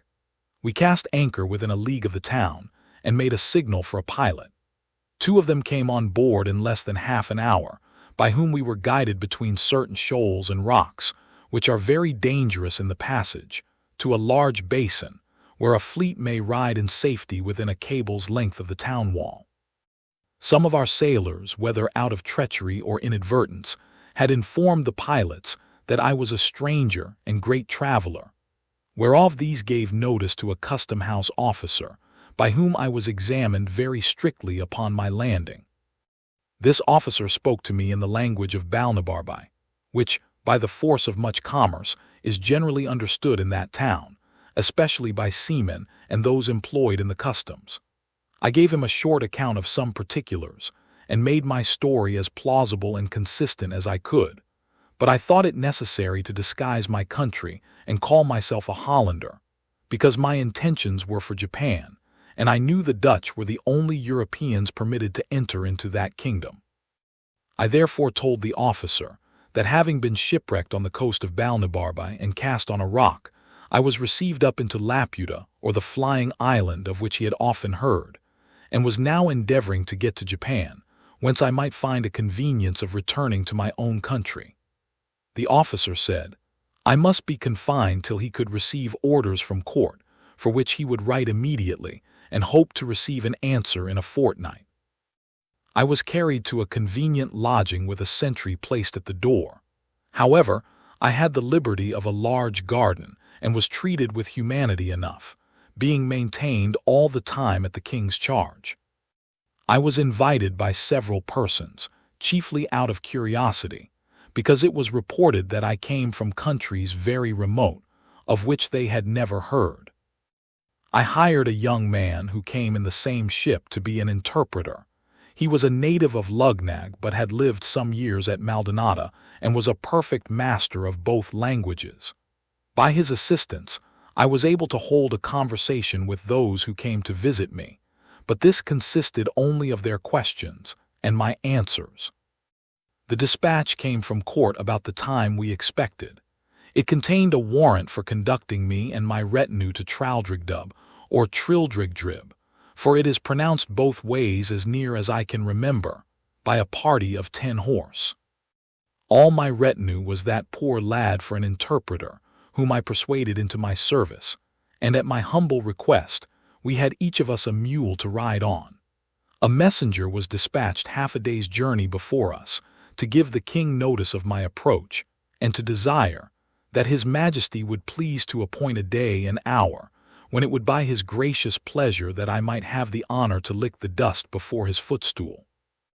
This is the court style, and I found it to be more than matter of form, for upon my admittance 2 days after my arrival, I was commanded to crawl upon my belly and lick the floor as I advanced, but on account of my being a stranger, care was taken to have it made so clean that the dust was not offensive. However, this was a peculiar grace, not allowed to any but persons of the highest rank, when they desire an admittance, Nay, sometimes the floor is strewed with dust on purpose, when the person to be admitted happens to have powerful enemies at court, and I have seen a great lord with his mouth so crammed that when he had crept to the proper distance from the throne, he was not able to speak a word. Neither is there any remedy, because it is capital for those who receive an audience to spit or wipe their mouths in His Majesty's presence. There is indeed another custom, which I cannot altogether approve of. When the king has a mind to put any of his nobles to death in a gentle, indulgent manner, he commands the floor to be strewed with a certain brown powder of a deadly composition, which being licked up, infallibly kills him in 24 hours. But in justice to this prince's great clemency, and the care he has of his subjects' lives, wherein it were much to be wished that the monarchs of Europe would imitate him, it must be mentioned for his honor that strict orders are given to have the infected parts of the floor well washed after every such execution, which, if his domestics neglect, they are in danger of incurring his royal displeasure.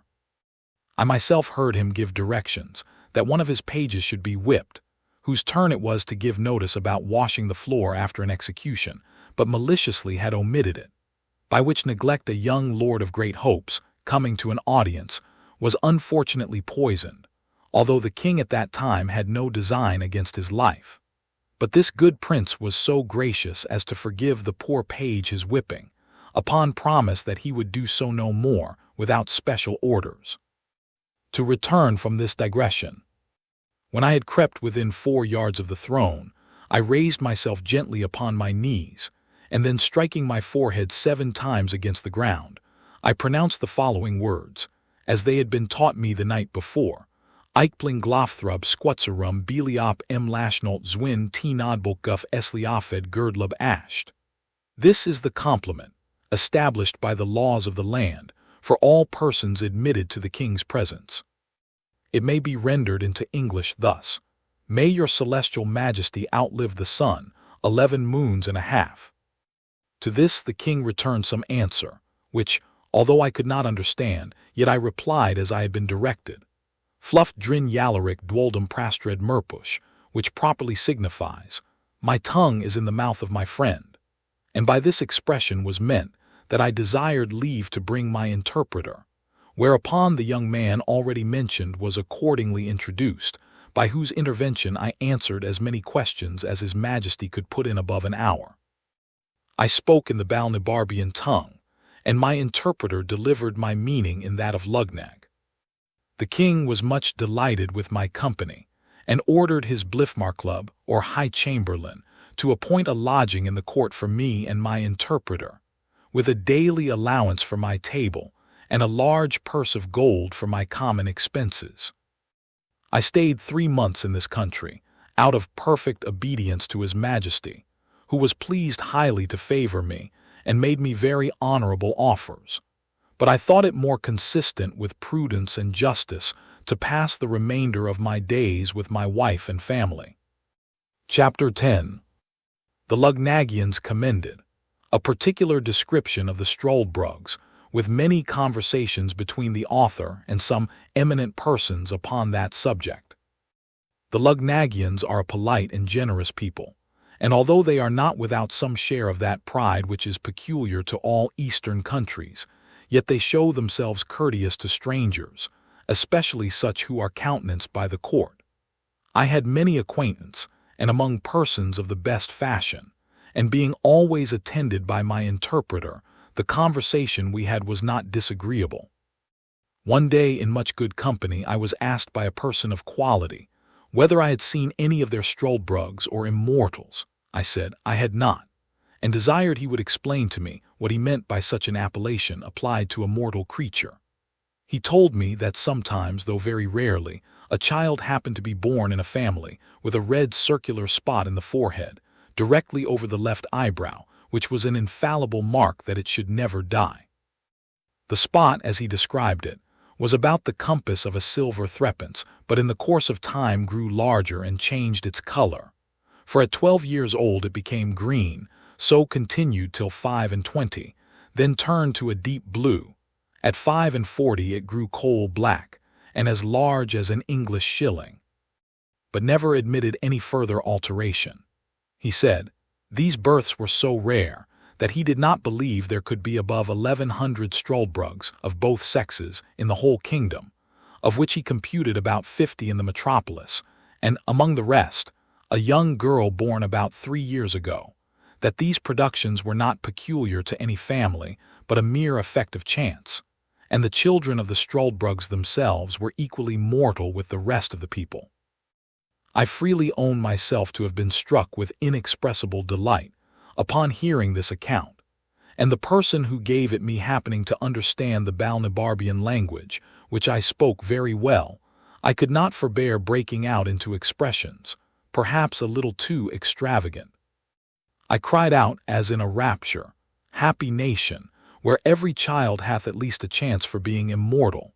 Happy people, who enjoy so many living examples of ancient virtue, and have masters ready to instruct them in the wisdom of all former ages. But happiest, beyond all comparison, are those excellent struldbrugs, who, being born exempt from that universal calamity of human nature, have their minds free and disengaged, without the weight and depression of spirits caused by the continual apprehensions of death." I discovered my admiration that I had not observed any of these illustrious persons at court, the black spot on the forehead being so remarkable a distinction that I could not have easily overlooked it, and it was impossible that His Majesty, a most judicious prince, should not provide himself with a good number of such wise and able counselors. Yet perhaps the virtue of those reverend sages was too strict for the corrupt and libertine manners of a court, and we often find by experience that young men are too opinionated and volatile to be guided by the sober dictates of their seniors. However, since the king was pleased to allow me access to his royal person, I was resolved, upon the very first occasion, to deliver my opinion to him on this matter freely and at large, by the help of my interpreter. And whether he would please to take my advice or not, yet in one thing I was determined, that His Majesty having frequently offered me an establishment in this country, I would, with great thankfulness, accept the favor, and pass my life here in the conversation of those superior beings the struldbrugs, if they would please to admit me. The gentleman to whom I addressed my discourse, because, as I have already observed, he spoke the language of Balnibarbi, said to me, with a sort of a smile which usually arises from pity to the ignorant, that he was glad of any occasion to keep me among them, and desired my permission to explain to the company what I had spoke. He did so, and they talked together for some time in their own language, whereof I understood not a syllable, neither could I observe by their countenances what impression my discourse had made on them. After a short silence, the same person told me that his friends and mine, so he thought fit to express himself, were very much pleased with the judicious remarks I had made on the great happiness and advantages of immortal life, and they were desirous to know, in a particular manner, what scheme of living I should have formed to myself, if it had fallen to my lot to have been born a struldbrug. I answered, it was easy to be eloquent on so copious and delightful a subject, especially to me, who had been often apt to amuse myself with visions of what I should do, if I were a king, a general, or a great lord. And upon this very case, I had frequently run over the whole system how I should employ myself, and pass the time, if I were sure to live forever. That, if it had been my good fortune to come into the world a struldbrug, as soon as I could discover my own happiness, by understanding the difference between life and death, I would first resolve, by all arts and methods whatsoever, to procure myself riches, in the pursuit of which, by thrift and management, I might reasonably expect, in about 200 years, to be the wealthiest man in the kingdom. In the second place, I would, from my earliest youth, apply myself to the study of arts and sciences, by which I should arrive in time to excel all others in learning. Lastly, I would carefully record every action and event of consequence that happened in the public, impartially draw the characters of the several successions of princes and great ministers of state, with my own observations on every point. I would exactly set down the several changes in customs, language, fashions of dress, diet, and diversions. By all which acquirements, I should be a living treasure of knowledge and wisdom, and certainly become the oracle of the nation. I would never marry after 60, but live in a hospitable manner, yet still on the saving side. I would entertain myself in forming and directing the minds of hopeful young men, by convincing them, from my own remembrance, experience, and observation, fortified by numerous examples, of the usefulness of virtue in public and private life. But my choice and constant companions should be a set of my own immortal brotherhood, among whom I would elect a dozen from the most ancient down to my own contemporaries. Where any of these wanted fortunes, I would provide them with convenient lodges round my own estate, and have some of them always at my table, only mingling a few of the most valuable among you mortals, whom length of time would harden me to lose with little or no reluctance, and treat your posterity after the same manner, just as a man diverts himself with the annual succession of pinks and tulips in his garden, without regretting the loss of those which withered the preceding year. These Struldbrugs and I would mutually communicate our observations and memorials, through the course of time, remark the several gradations by which corruption steals into the world, and oppose it in every step, by giving perpetual warning and instruction to mankind, which, added to the strong influence of our own example, would probably prevent that continual degeneracy of human nature so justly complained of in all ages. Add to this the pleasure of seeing the various revolutions of states and empires, the changes in the lower and upper world, ancient cities in ruins and obscure villages become the seats of kings, famous rivers lessening into shallow brooks, the ocean leaving one coast dry and overwhelming another, the discovery of many countries yet unknown, barbarity overrunning the politest nations, and the most barbarous become civilized.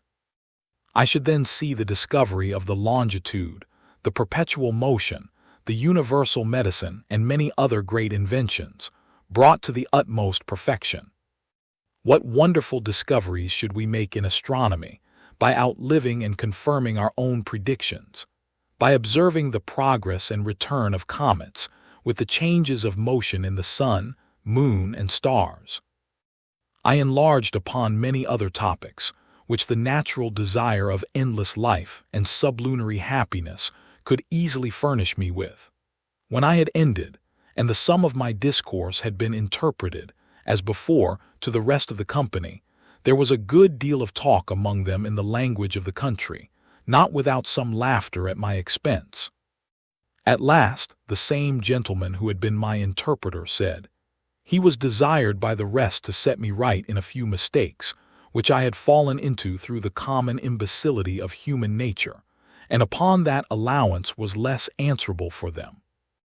That this breed of Struldbrugs was peculiar to their country, for there were no such people either in Balnibarbi or Japan, where he had the honor to be ambassador from His Majesty, and found the natives in both those kingdoms very hard to believe that the fact was possible.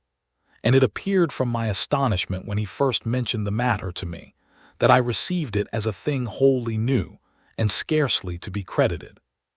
That in the 2 kingdoms above mentioned, where, during his residence, he had conversed very much, he observed long life to be the universal desire and wish of mankind, that whoever had one foot in the grave was sure to hold back the other as strongly as he could, that the oldest had still hopes of living one day longer, and looked on death as the greatest evil, from which nature always prompted him to retreat. Only in this island of Luggnagg, the appetite for living was not so eager, from the continual example of the Struldbrugs before their eyes. That the system of living contrived by me was unreasonable and unjust, because it supposed a perpetuity of youth, health, and vigor, which no man could be so foolish to hope, however extravagant he may be in his wishes. That the question therefore was not, whether a man would choose to be always in the prime of youth, attended with prosperity and health, but how he would pass a perpetual life under all the usual disadvantages which old age brings along with it. For although few men will avow their desires of being immortal upon such hard conditions, yet in the two kingdoms before mentioned, of Balnibarbi and Japan, he observed that every man desired to put off death some time longer, let it approach ever so late, and he rarely heard of any man who died willingly, except he were incited by the extremity of grief or torture.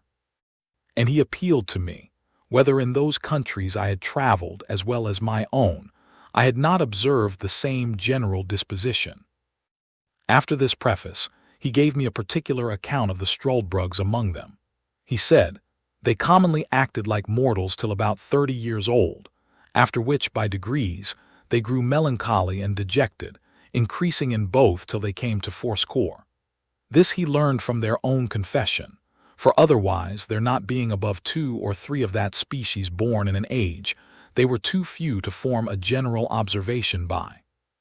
When they came to fourscore years, which is reckoned the extremity of living in this country, they had not only all the follies and infirmities of other old men, but many more which arose from the dreadful prospect of never dying. They were not only opinionative, peevish, covetous, morose, vain, talkative, but incapable of friendship, and dead to all natural affection, which never descended below their grandchildren. Envy and impotent desires are their prevailing passions.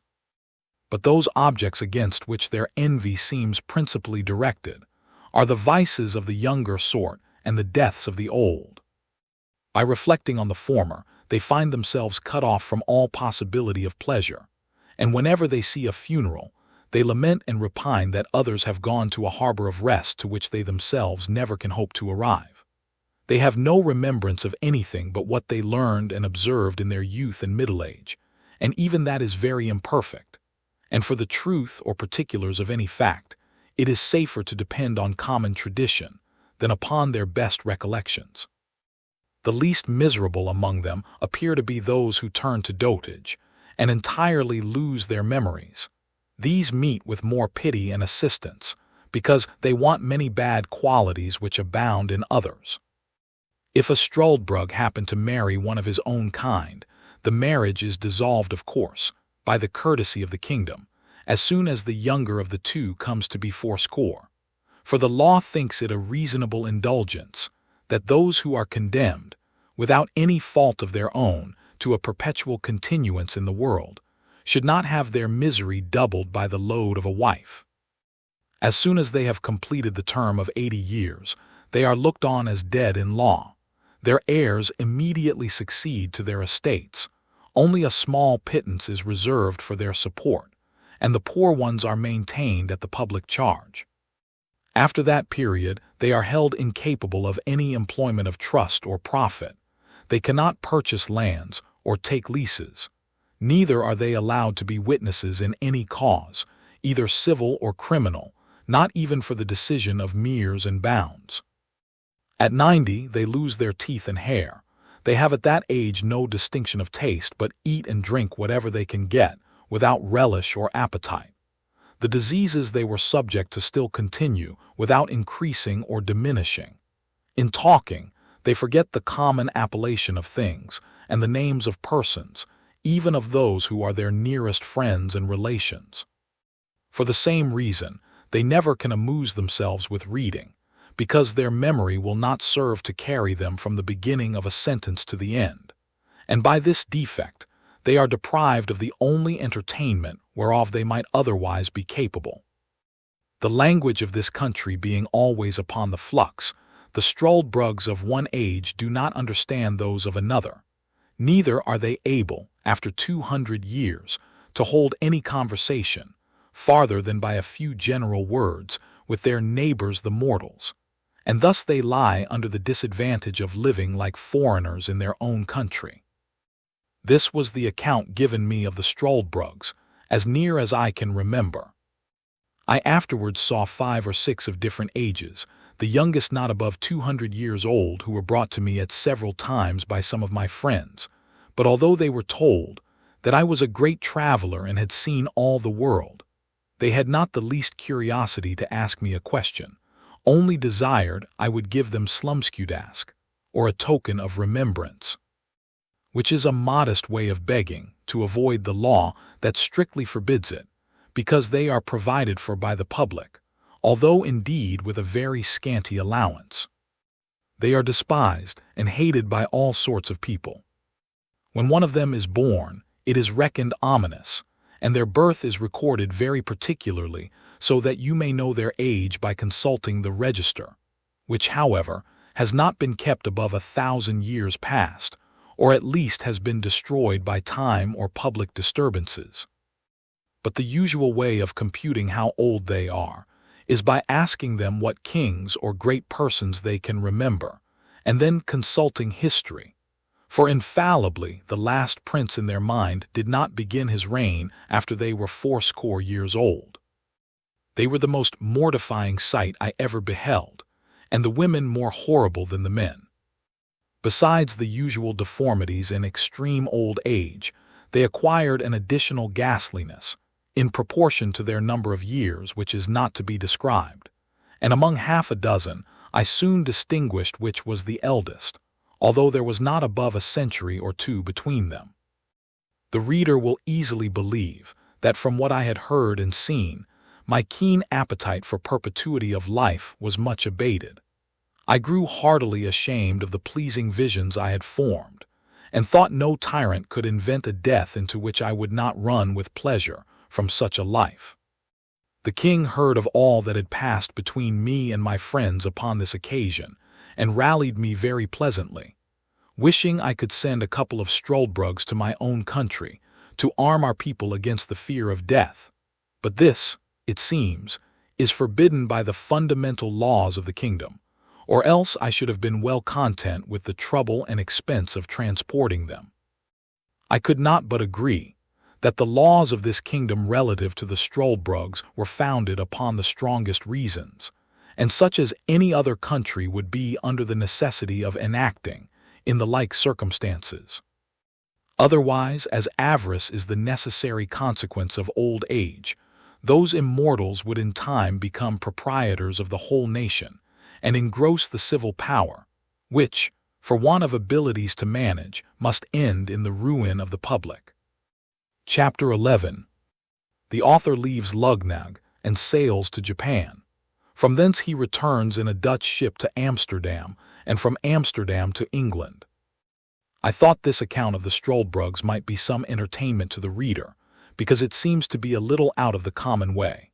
At least, I do not remember to have met the like in any book of travels that has come to my hands, and if I am deceived, my excuse must be that it is necessary for travelers who describe the same country very often to agree in dwelling on the same particulars, without deserving the censure of having borrowed or transcribed from those who wrote before them. There is indeed a perpetual commerce between this kingdom and the great empire of Japan, and it is very probable that the Japanese authors may have given some account of the struldbrugs, but my stay in Japan was so short, and I was so entirely a stranger to the language, that I was not qualified to make any inquiries. But I hope the Dutch, upon this notice, will be curious and able enough to supply my defects. His Majesty having often pressed me to accept some employment in his court, and finding me absolutely determined to return to my native country, was pleased to give me his license to depart, and honored me with a letter of recommendation, under his own hand, to the Emperor of Japan. He likewise presented me with 444 large pieces of gold, this nation delighting in even numbers, and a red diamond, which I sold in England for £1,100. On the 6th day of May, 1709, I took a solemn leave of His Majesty and all my friends. This prince was so gracious as to order a guard to conduct me to Glangstold, which is a royal port to the southwest part of the island. In 6 days I found a vessel ready to carry me to Japan, and spent 15 days in the voyage. We landed at a small port town called Zamoski, situated on the southeast part of Japan. The town lies on the western point, where there is a narrow strait leading northward into a long arm of the sea, upon the northwest part of which Yedo, the metropolis, stands. At landing, I showed the custom house officers my letter from the King of Lugnag to His Imperial Majesty. They knew the seal perfectly well. It was as broad as the palm of my hand. The impression was, a king lifting up a lame beggar from the earth. The magistrates of the town, hearing of my letter, received me as a public minister. They provided me with carriages and servants and bore my charges to Yedo, where I was admitted to an audience, and delivered my letter, which was opened with great ceremony, and explained to the emperor by an interpreter, who then gave me notice by His Majesty's order, that I should signify my request, and whatever it were, it should be granted, for the sake of his royal brother of Lugnag. This interpreter was a person employed to transact affairs with the Hollanders. He soon conjectured by my countenance that I was a European, and therefore repeated His Majesty's commands in Low Dutch, which he spoke perfectly well. I answered, as I had before determined, that I was a Dutch merchant, shipwrecked in a very remote country, whence I had traveled by sea and land to Lugnag, and then took shipping for Japan, where I knew my countrymen often traded, and with some of these I hoped to get an opportunity of returning into Europe. I therefore most humbly entreated His royal favor to give order that I should be conducted in safety to Nangasak. To this I added another petition, that for the sake of my patron the King of Lugnag, His Majesty would condescend to excuse my performing the ceremony imposed on my countrymen, of trampling upon the crucifix, because I had been thrown into his kingdom by my misfortunes, without any intention of trading. When this latter petition was interpreted to the emperor, he seemed a little surprised, and said, he believed I was the first of my countrymen who ever made any scruple in this point, and that he began to doubt whether I was a real Hollander or not, but rather suspected I must be a Christian. However, for the reasons I had offered, but chiefly to gratify the King of Lugnag by an uncommon mark of his favor, he would comply with the singularity of my humor. But the affair must be managed with dexterity, and his officers should be commanded to let me pass, as it were by forgetfulness. For he assured me that if the secret should be discovered by my countrymen the Dutch, they would cut my throat in the voyage. I returned my thanks by the interpreter for so unusual a favor, and some troops being at that time on their march to Nangasak, the commanding officer had orders to convey me safe thither, with particular instructions about the business of the crucifix. On the 9th day of June, 1709, I arrived at Nangasak after a very long and troublesome journey. I soon fell into the company of some Dutch sailors belonging to the Ambuna of Amsterdam, a stout ship of 450 tons. I had lived long in Holland, pursuing my studies at Leyden, and I spoke Dutch well. The seamen soon knew from whence I came last.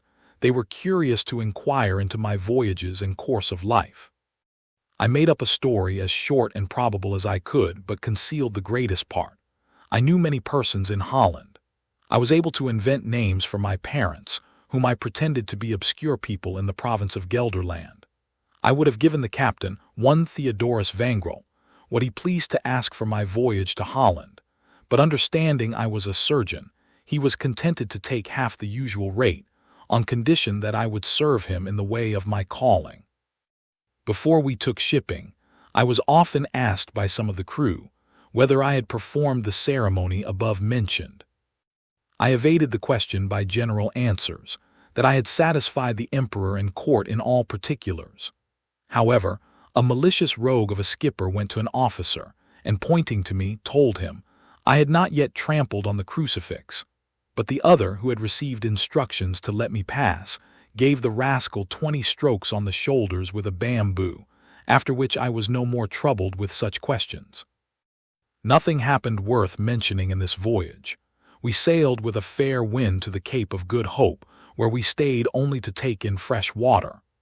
On the 10th of April, 1710, we arrived safe at Amsterdam, having lost only 3 men by sickness in the voyage, and a 4th, who fell from the foremast into the sea, not far from the coast of Guinea.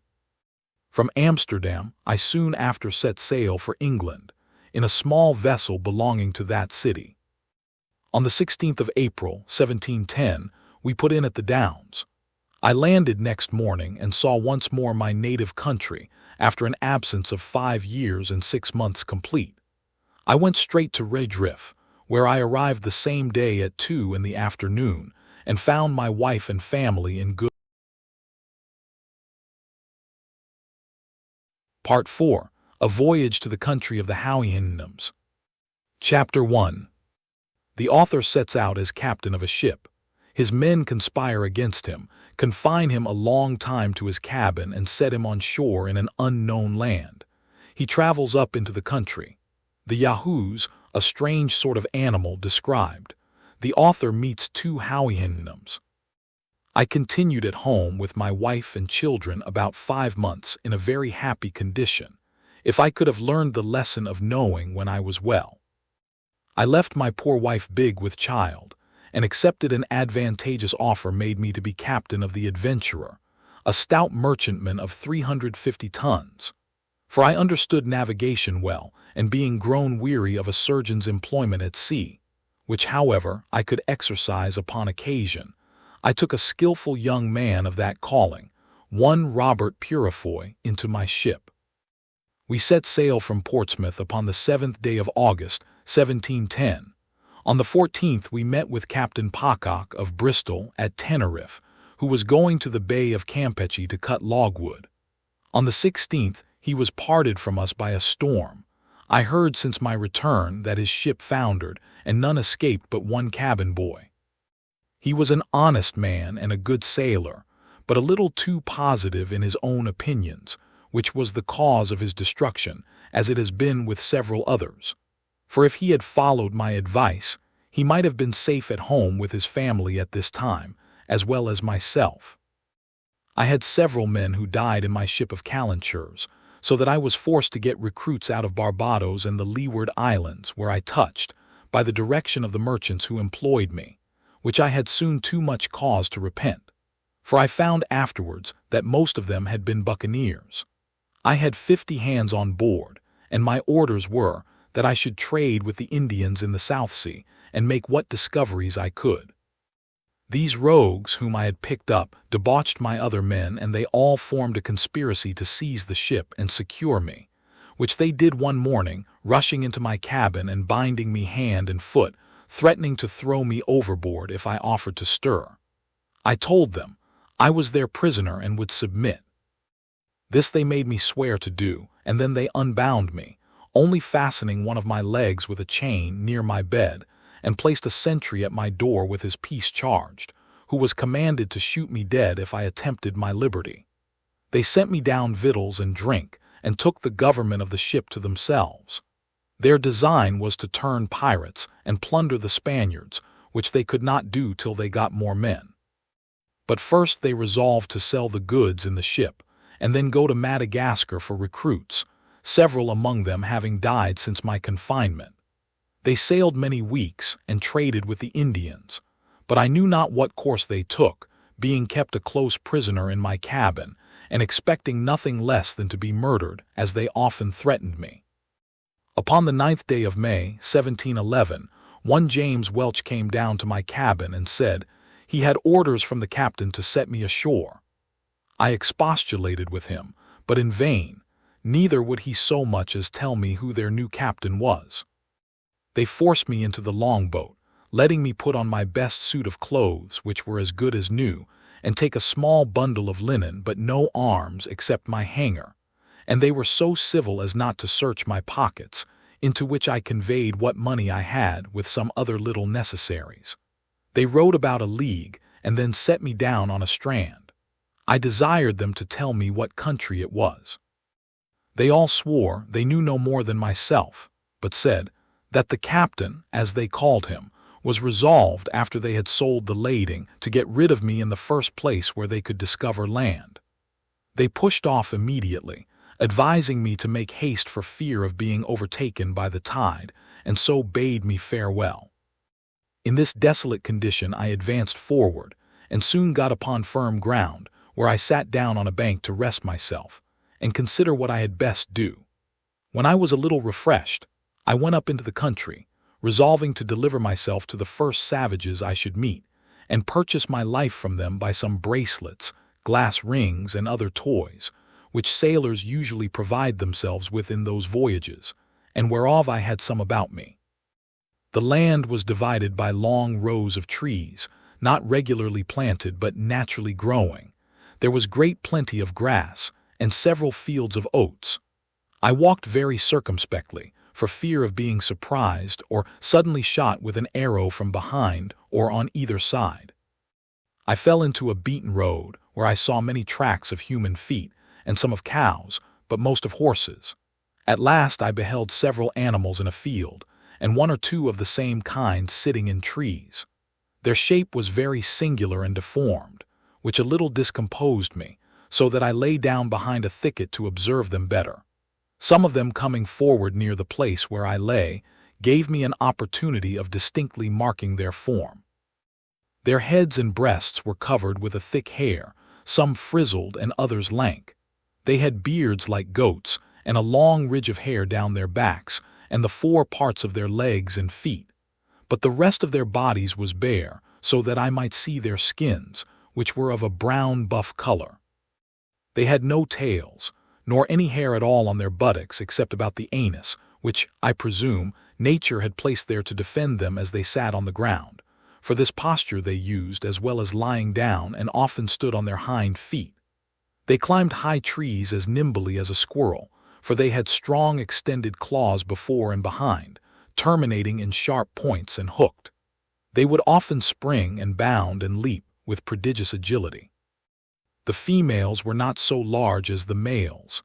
They had long lank hair on their heads, but none on their faces, nor anything more than a sort of down on the rest of their bodies, except about the anus and pudenda. The dugs hung between their forefeet, and often reached almost to the ground as they walked. The hair of both sexes was of several colors, brown, red, black, and yellow.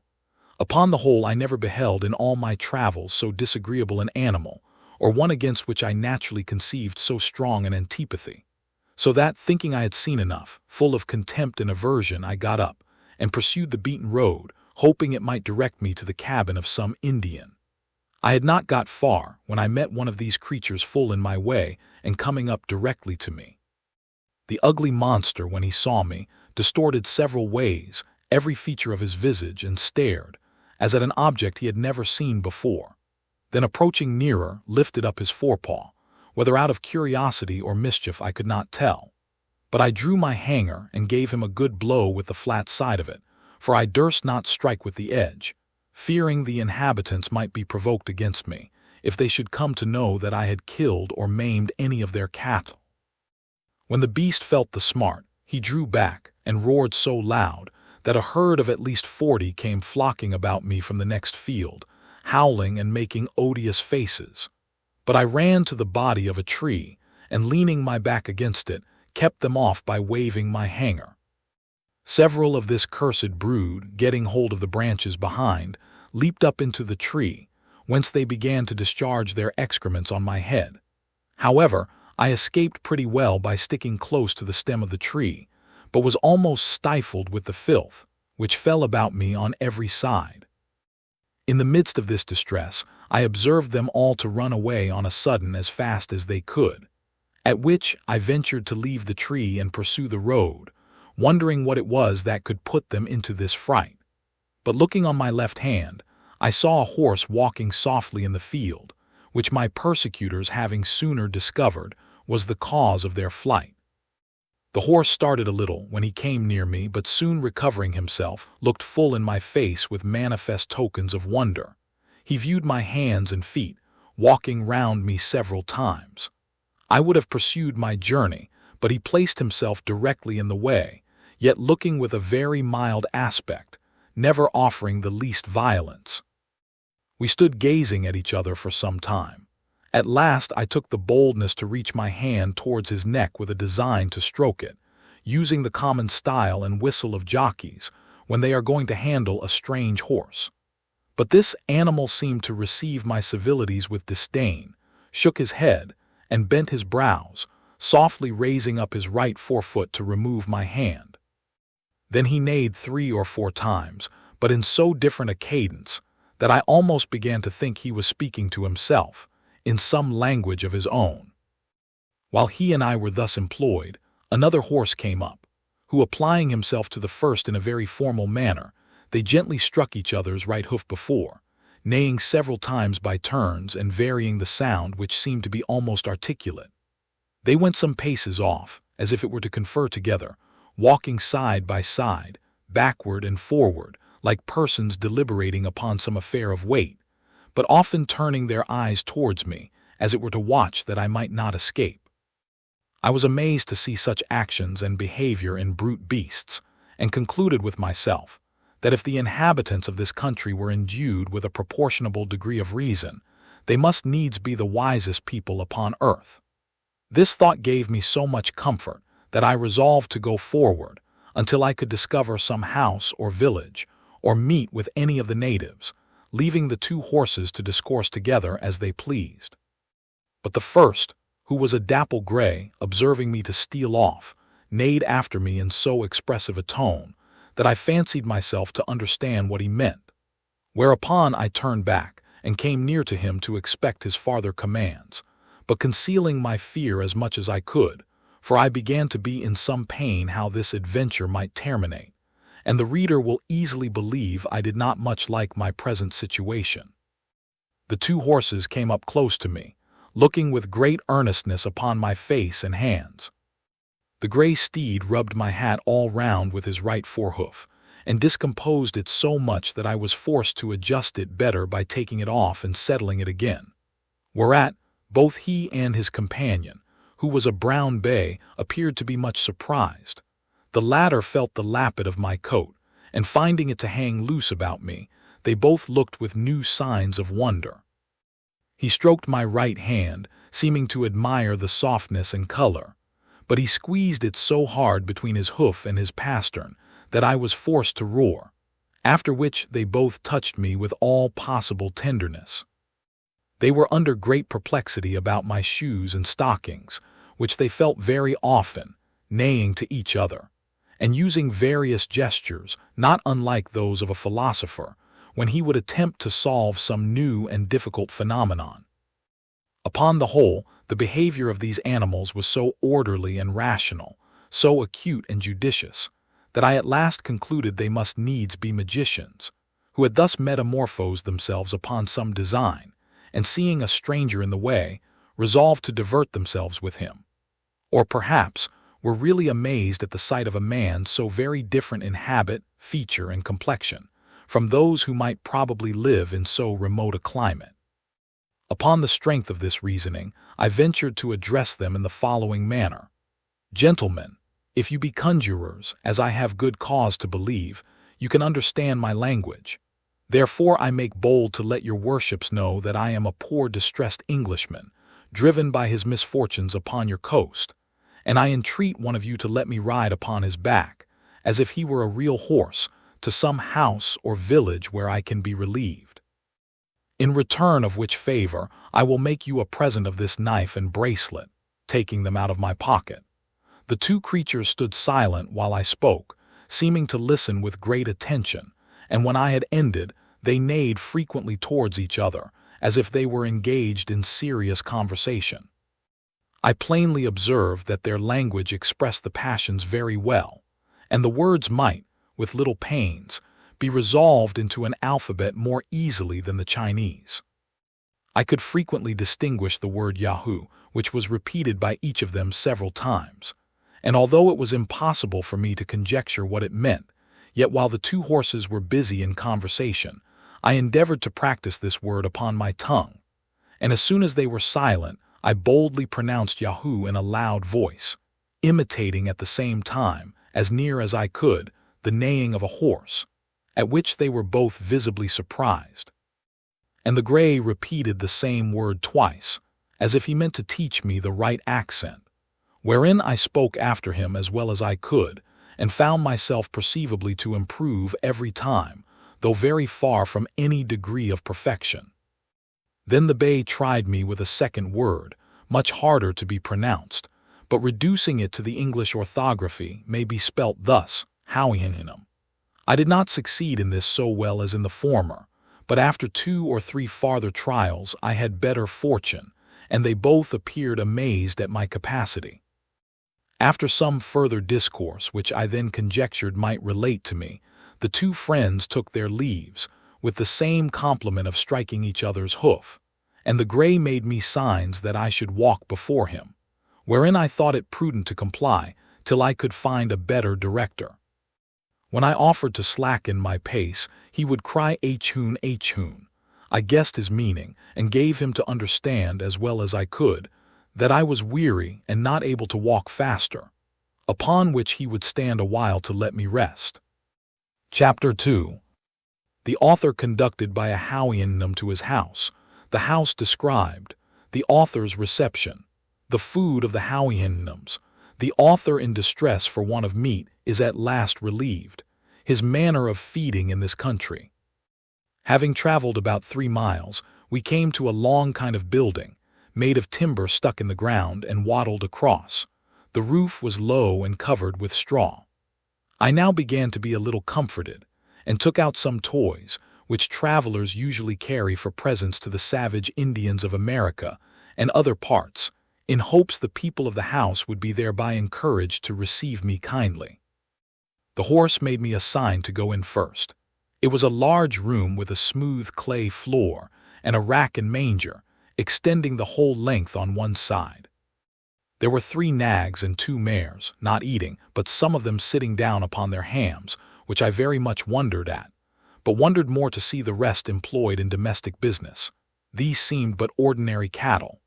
However, this confirmed my first opinion, that a people who could so far civilize brute animals must needs excel in wisdom all the nations of the world. The grey came in just after, and thereby prevented any ill treatment which the others might have given me. He neighed to them several times in a style of authority, and received answers. Beyond this room there were 3 others, reaching the length of the house, to which you pass through 3 doors, opposite to each other, in the manner of a vista. We went through the 2nd room towards the 3rd. Here the grey walked in first, beckoning me to attend. I waited in the 2nd room and got ready my presents for the master and mistress of the house. They were 2 knives, 3 bracelets of false pearls, a small looking-glass, and a bead necklace.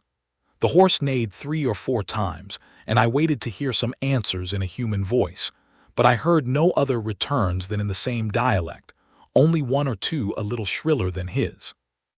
I began to think that this house must belong to some person of great note among them, because there appeared so much ceremony before I could gain admittance. But that a man of quality should be served all by horses was beyond my comprehension. I feared my brain was disturbed by my sufferings and misfortunes. I roused myself and looked about me in the room where I was left alone. This was furnished like the first, only after a more elegant manner. I rubbed my eyes often, but the same objects still occurred. I pinched my arms and sides to awake myself, hoping I might be in a dream. I then absolutely concluded that all these appearances could be nothing else but necromancy and magic. But I had no time to pursue these reflections, for the grey horse came to the door, and made me a sign to follow him into the 3rd room, where I saw a very comely mare, together with a colt and foal, sitting on their haunches upon mats of straw, not unartfully made, and perfectly neat and clean.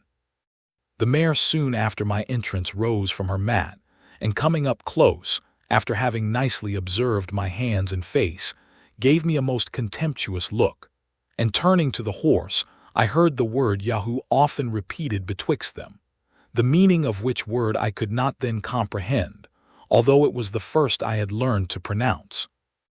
But I was soon better informed, to my everlasting mortification, for the horse, beckoning to me with his head and repeating the Houyhnhnm, Houyhnhnm, as he did upon the road which I understood was to attend him, led me out into a kind of court, where was another building, at some distance from the house. Here we entered, and I saw 3 of those detestable creatures, which I first met after my landing, feeding upon roots and the flesh of some animals, which I afterwards found to be that of asses and dogs, and now and then a cow, dead by accident or disease. They were all tied by the neck with strong withes, fastened to a beam. They held their food between the claws of their forefeet and tore it with their teeth. The master horse ordered a sorrel nag, one of his servants, to untie the largest of these animals and take him into the yard. The beast and I were brought close together, and by our countenances diligently compared both by master and servant, who thereupon repeated several times the word Yahoo. My horror and astonishment are not to be described when I observed in this abominable animal a perfect human figure. The face of it indeed was flat and broad, the nose depressed, the lips large and the mouth wide. But these differences are common to all savage nations, where the lineaments of the countenance are distorted, by the natives suffering their infants to lie groveling on the earth, or by carrying them on their backs, nuzzling with their face against the mother's shoulders.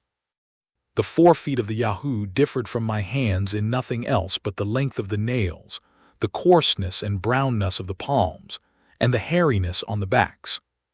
There was the same resemblance between our feet, with the same differences, which I knew very well, though the horses did not, because of my shoes and stockings. The same in every part of our bodies except as to hairiness and color, which I have already described. The great difficulty that seemed to stick with the two horses was to see the rest of my body so very different from that of a Yahoo, for which I was obliged to my clothes, whereof they had no conception. The sorrel nag offered me a root, which he held, after their manner, as we shall describe in its proper place between his hoof and pastern. I took it in my hand, and having smelt it, returned it to him again as civilly as I could. He brought out of the Yahoo's kennel a piece of ass's flesh, but it smelt so offensively that I turned from it with loathing. He then threw it to the Yahoo, by whom it was greedily devoured. He afterwards showed me a wisp of hay and a fetlock full of oats, but I shook my head to signify that neither of these were food for me. And indeed I now apprehended that I must absolutely starve if I did not get to some of my own species. For as to those filthy Yahoos, although there were few greater lovers of mankind at that time than myself, yet I confess I never saw any sensitive being so detestable on all accounts, and the more I came near them the more hateful they grew, while I stayed in that country. This the master horse observed by my behavior, and therefore sent the Yahoo back to his kennel.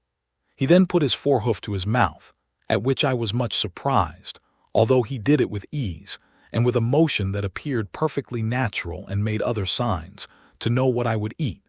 But I could not return him such an answer as he was able to apprehend, and if he had understood me, I did not see how it was possible to contrive any way for finding myself nourishment.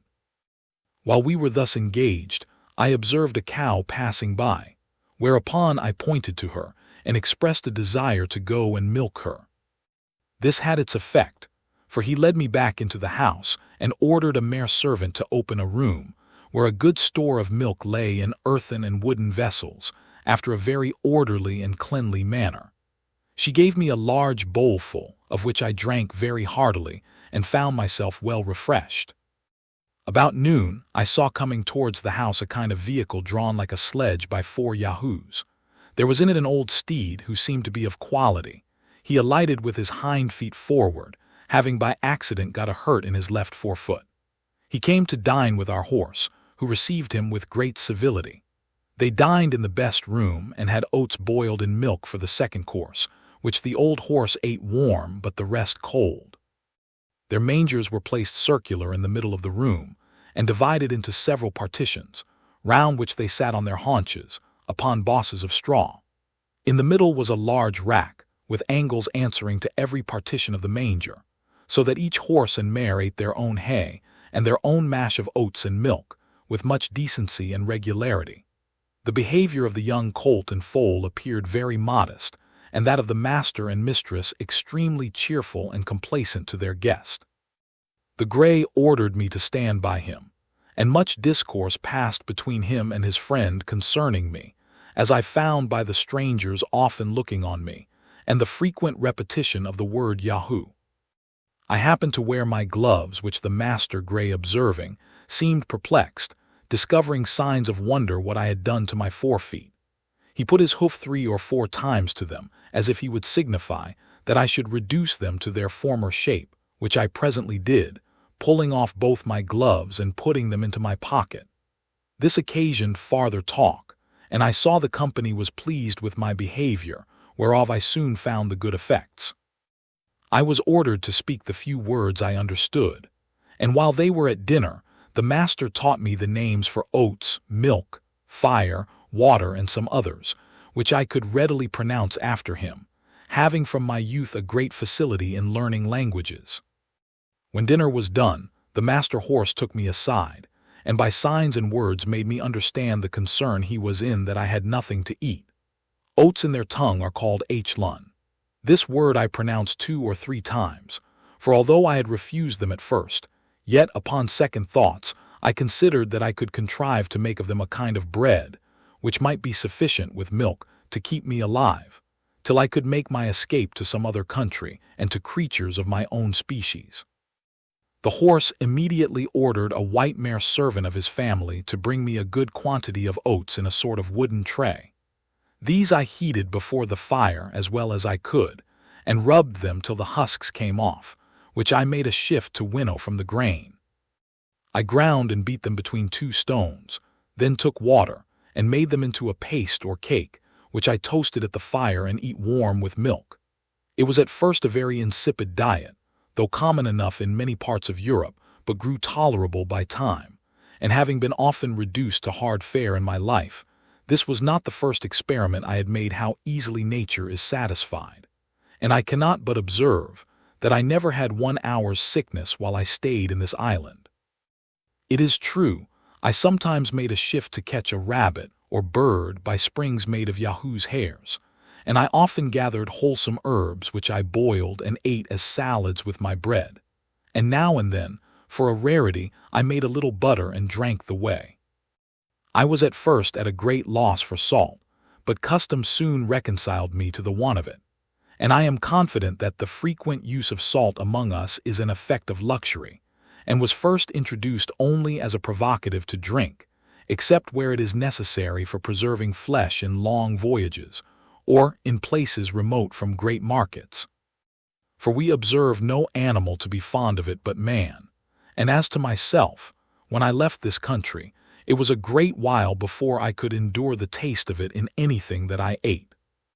This is enough to say upon the subject of my diet, wherewith other travelers fill their books, as if the readers were personally concerned whether we fare well or ill.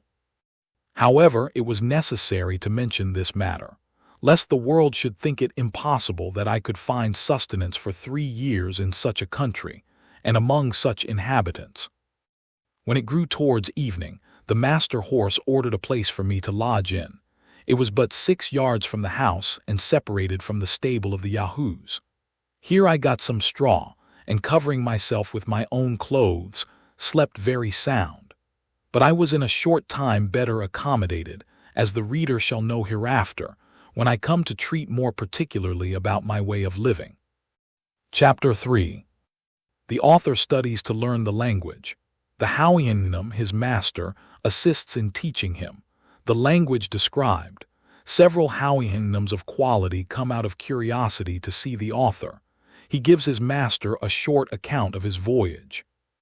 My principal endeavor was to learn the language which my master, for so I shall henceforth call him, and his children, and every servant of his house, were desirous to teach me, for they looked upon it as a prodigy that a brute animal should discover such marks of a rational creature. I pointed to everything and inquired the name of it, which I wrote down in my journal book when I was alone, and corrected my bad accent by desiring those of the family to pronounce it often. In this employment, a sorrel nag, one of the underservants, was very ready to assist me. In speaking, they pronounce through the nose and throat, and their language approaches nearest to the High Dutch or German of any I know in Europe, but is much more graceful and significant. The Emperor Charles V made almost the same observation when he said that if he were to speak to his horse, it should be in High Dutch. The curiosity and impatience of my master were so great that he spent many hours of his leisure to instruct me. He was convinced, as he afterwards told me, that I must be a Yahoo, but my teachableness, civility, and cleanliness astonished him, which were qualities altogether opposite to those animals. He was most perplexed about my clothes, reasoning sometimes with himself, whether they were a part of my body, for I never pulled them off till the family were asleep, and got them on before they waked in the morning. My master was eager to learn whence I came, how I acquired those appearances of reason which I discovered in all my actions, and to know my story from my own mouth, which he hoped he should soon do by the great proficiency I made in learning and pronouncing their words and sentences. To help my memory, I formed all I learned into the English alphabet and writ the words down with the translations. This last, after some time, I ventured to do in my master's presence. It cost me much trouble to explain to him what I was doing, for the inhabitants have not the least idea of books or literature. In about 10 weeks' time, I was able to understand most of his questions, and in 3 months could give him some tolerable answers. He was extremely curious to know from what part of the country I came, and how I was taught to imitate a rational creature, because the Yahoos whom he saw I exactly resembled in my head, hands, and face, that were only visible, with some appearance of cunning and the strongest disposition to mischief, were observed to be the most unteachable of all brutes. I answered that I came over the sea from a far place with many others of my own kind, in a great hollow vessel made of the bodies of trees, that my companions forced me to land on this coast, and then left me to shift for myself. It was with some difficulty, and by the help of many signs, that I brought him to understand me. He replied that I must needs be mistaken, or that I said the thing which was not, for they have no word in their language to express lying or falsehood. He knew it was impossible that there could be a country beyond the sea, or that a parcel of brutes could move a wooden vessel whither they pleased upon water. He was sure no Houyhnhnm alive could make such a vessel, nor would trust Yahoos to manage it. The word Houyhnhnm in their tongue signifies a horse, and in its etymology the perfection of nature. I told my master that I was at a loss for expression but would improve as fast as I could, and hoped in a short time I should be able to tell him wonders. He was pleased to direct his own mare, his colt and foal, and the servants of the family to take all opportunities of instructing me, and every day for 2 or 3 hours he was at the same pains himself. Several horses and mares of quality in the neighborhood came often to our house, upon the report spread of a wonderful Yahoo that could speak like a Houyhnhnm, and seemed in his words and actions to discover some glimmerings of reason. These delighted to converse with me. They put many questions, and received such answers as I was able to return. By all these advantages I made so great a progress, that in 5 months from my arrival I understood whatever was spoken, and could express myself tolerably well. The Houyhnhnms, who came to visit my master out of a design of seeing and talking with me, could hardly believe me to be a right Yahoo, because my body had a different covering from others of my kind. They were astonished to observe me without the usual hair or skin, except on my head, face, and hands. But I discovered that secret to my master upon an accident which happened about a fortnight before. I have already told the reader that every night when the family were gone to bed, it was my custom to strip and cover myself with my clothes. It happened one morning early that my master sent for me by the sorrel nag, who was his valet. When he came I was fast asleep, my clothes fallen off on one side, and my shirt above my waist. I awaked at the noise he made, and observed him to deliver his message in some disorder, after which he went to my master, and in a great fright gave him a very confused account of what he had seen. This I presently discovered, for, going as soon as I was dressed to pay my attendance upon his honor, he asked me the meaning of what his servant had reported, that I was not the same thing when I slept as I appeared to be at other times, that his valet assured him some part of me was white, some yellow, at least not so white, and some brown. I had hitherto concealed the secret of my dress, in order to distinguish myself as much as possible from that cursed race of Yahoos, but now I found it in vain to do so any longer. Besides, I considered that my clothes and shoes would soon wear out, which already were in a declining condition, and must be supplied by some contrivance from the hides of Yahoos or other brutes, whereby the whole secret would be known. I therefore told my master that in the country whence I came, those of my kind always covered their bodies with the hairs of certain animals prepared by art, as well for decency as to avoid the inclemencies of air, both hot and cold, of which, as to my own person, I would give him immediate conviction, if he pleased to command me, only desiring his excuse if I did not expose those parts that nature taught us to conceal. He said my discourse was all very strange, but especially the last part, for he could not understand why nature should teach us to conceal what nature had given, that neither himself nor family were ashamed of any parts of their bodies, but however I might do as I pleased. Whereupon I first unbuttoned my coat and pulled it off. I did the same with my waistcoat. I drew off my shoes, stockings, and breeches. I let my shirt down to my waist and drew up the bottom, fastening it like a girdle about my middle to hide my nakedness. My master observed the whole performance with great signs of curiosity and admiration. He took up all my clothes in his pastern, one piece after another, and examined them diligently. He then stroked my body very gently and looked round me several times, after which he said it was plain I must be a perfect Yahoo, but that I differed very much from the rest of my species in the softness, whiteness, and smoothness of my skin, my want of hair in several parts of my body, the shape and shortness of my claws behind and before, and my affectation of walking continually on my two hinder feet. He desired to see no more, and gave me leave to put on my clothes again, for I was shuddering with cold.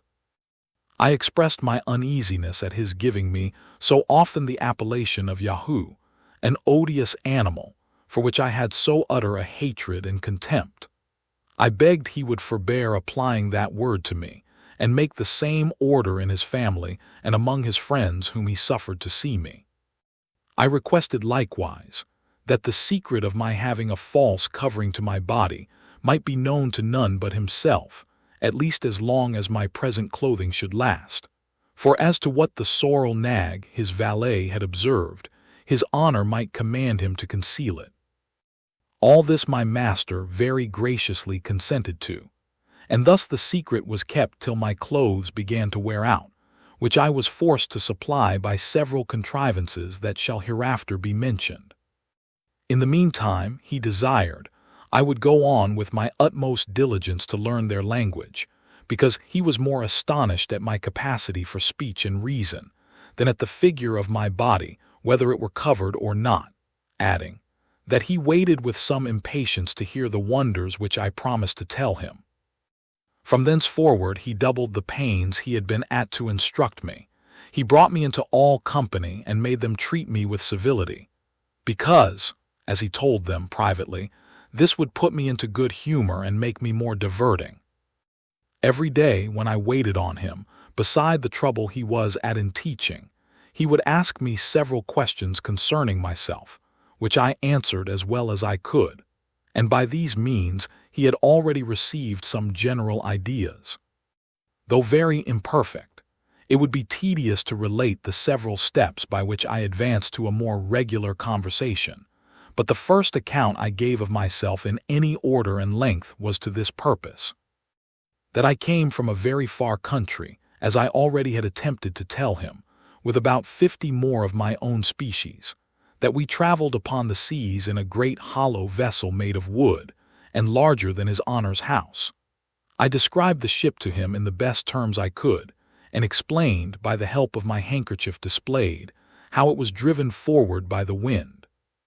That upon a quarrel among us, I was set on shore on this coast, where I walked forward, without knowing whither, till he delivered me from the persecution of those execrable Yahoos. He asked me who made the ship, and how it was possible that the Houyhnhnms of my country would leave it to the management of brutes. My answer was that I durst proceed no further in my relation, unless he would give me his word and honor that he would not be offended, and then I would tell him the wonders I had so often promised. He agreed, and I went on by assuring him that the ship was made by creatures like myself, who, in all the countries I had traveled as well as in my own, were the only governing rational animals, and that upon my arrival hither, I was as much astonished to see the Houyhnhnms act like rational beings, as he or his friends could be, in finding some marks of reason in a creature he was pleased to call a Yahoo, to which I owned my resemblance in every part, but could not account for their degenerate and brutal nature.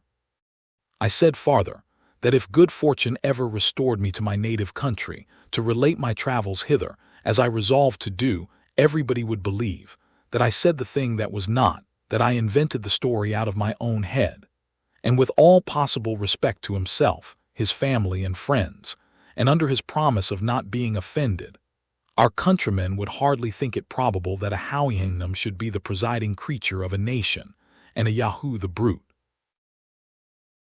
Chapter 4. The Houyhnhnms, Notion of Truth and Falsehood. The author's discourse disapproved by his master.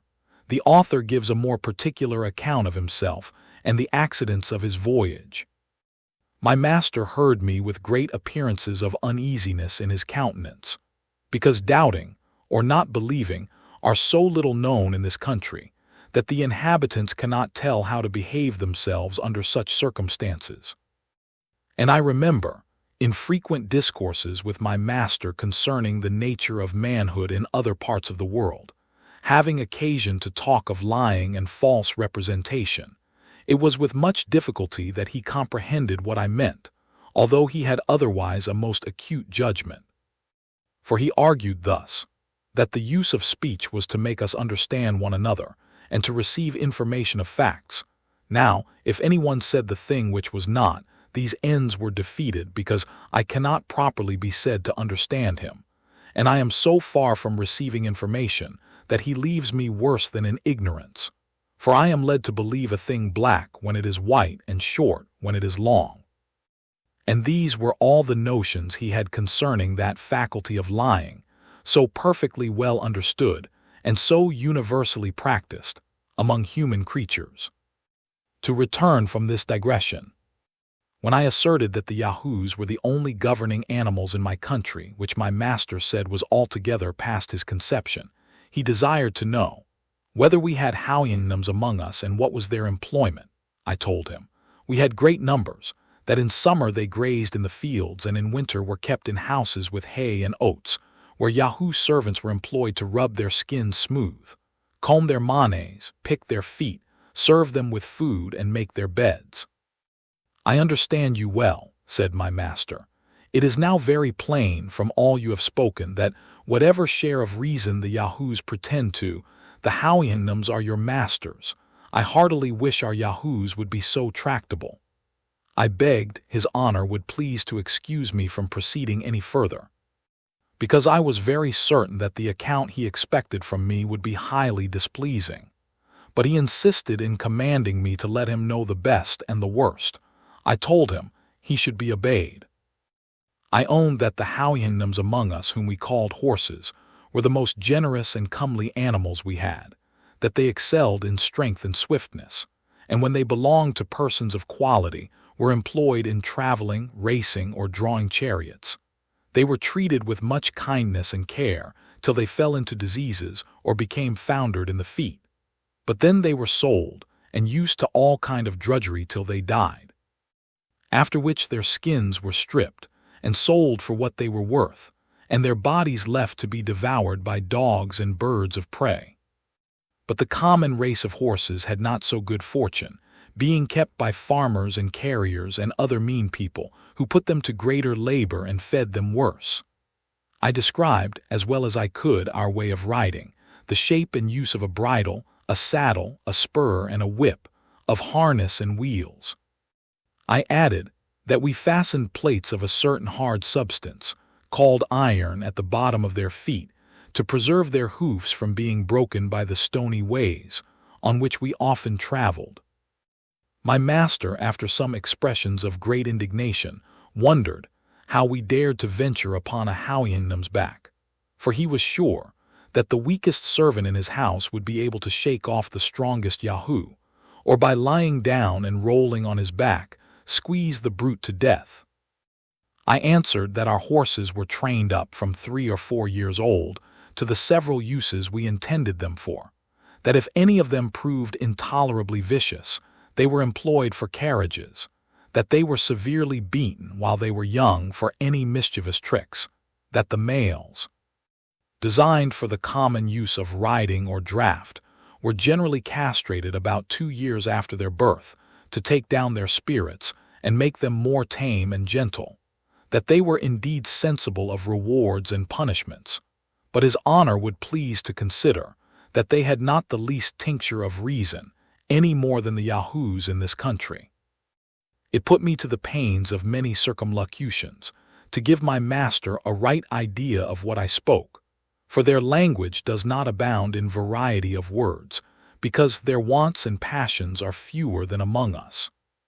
But it is impossible to express his noble resentment at our savage treatment of the Houyhnhnm race, particularly after I had explained the manner and use of castrating horses among us, to hinder them from propagating their kind, and to render them more servile. He said, if it were possible there could be any country where Yahoos alone were endued with reason, they certainly must be the governing animal, because reason in time will always prevail against brutal strength. But considering the frame of our bodies, and especially of mine, he thought no creature of equal bulk was so ill-contrived for employing that reason in the common offices of life.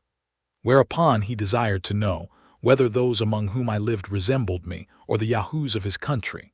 I assured him that I was as well shaped as most of my age, but the younger and the females were much more soft and tender, and the skins of the latter generally as white as milk.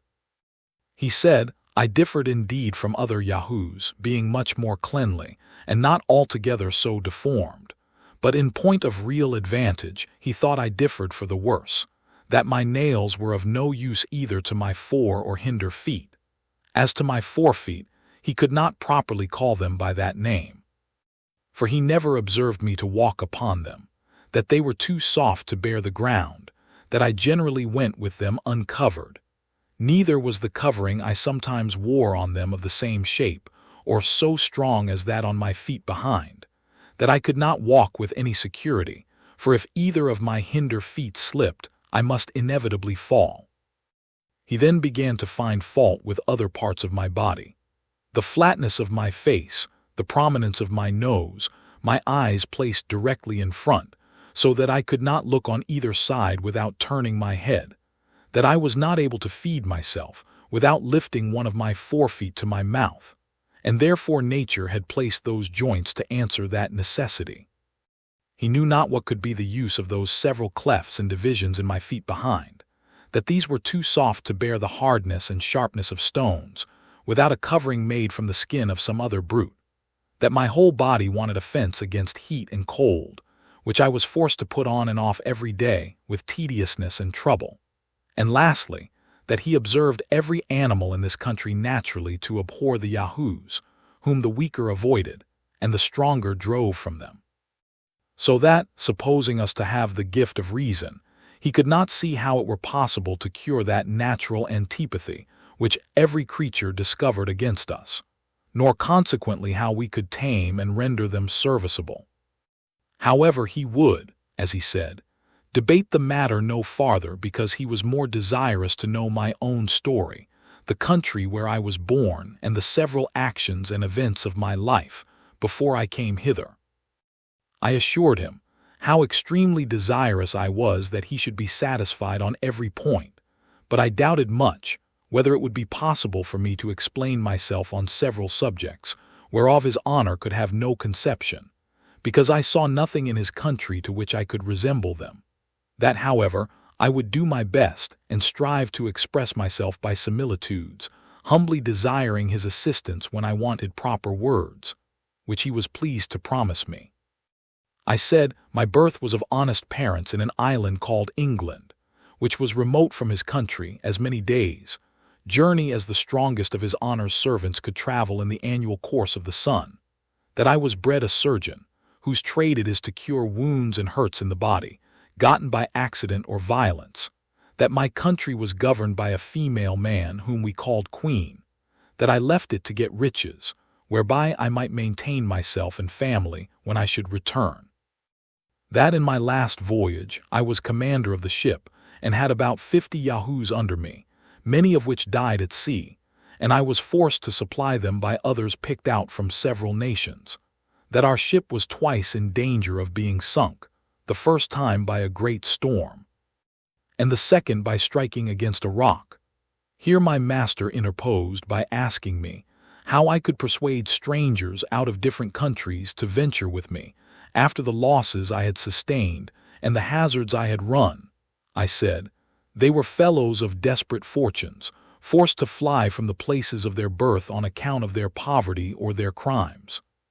Some were undone by lawsuits, others spent all they had in drinking, whoring, and gaming, others fled for treason, many for murder, theft, poisoning, robbery, perjury, forgery, coining false money, for committing rapes or sodomy, for flying from their colors or deserting to the enemy, and most of them had broken prison. None of these durst return to their native countries for fear of being hanged or of starving in a jail, and therefore they were under the necessity of seeking a livelihood in other places. During this discourse, my master was pleased to interrupt me several times.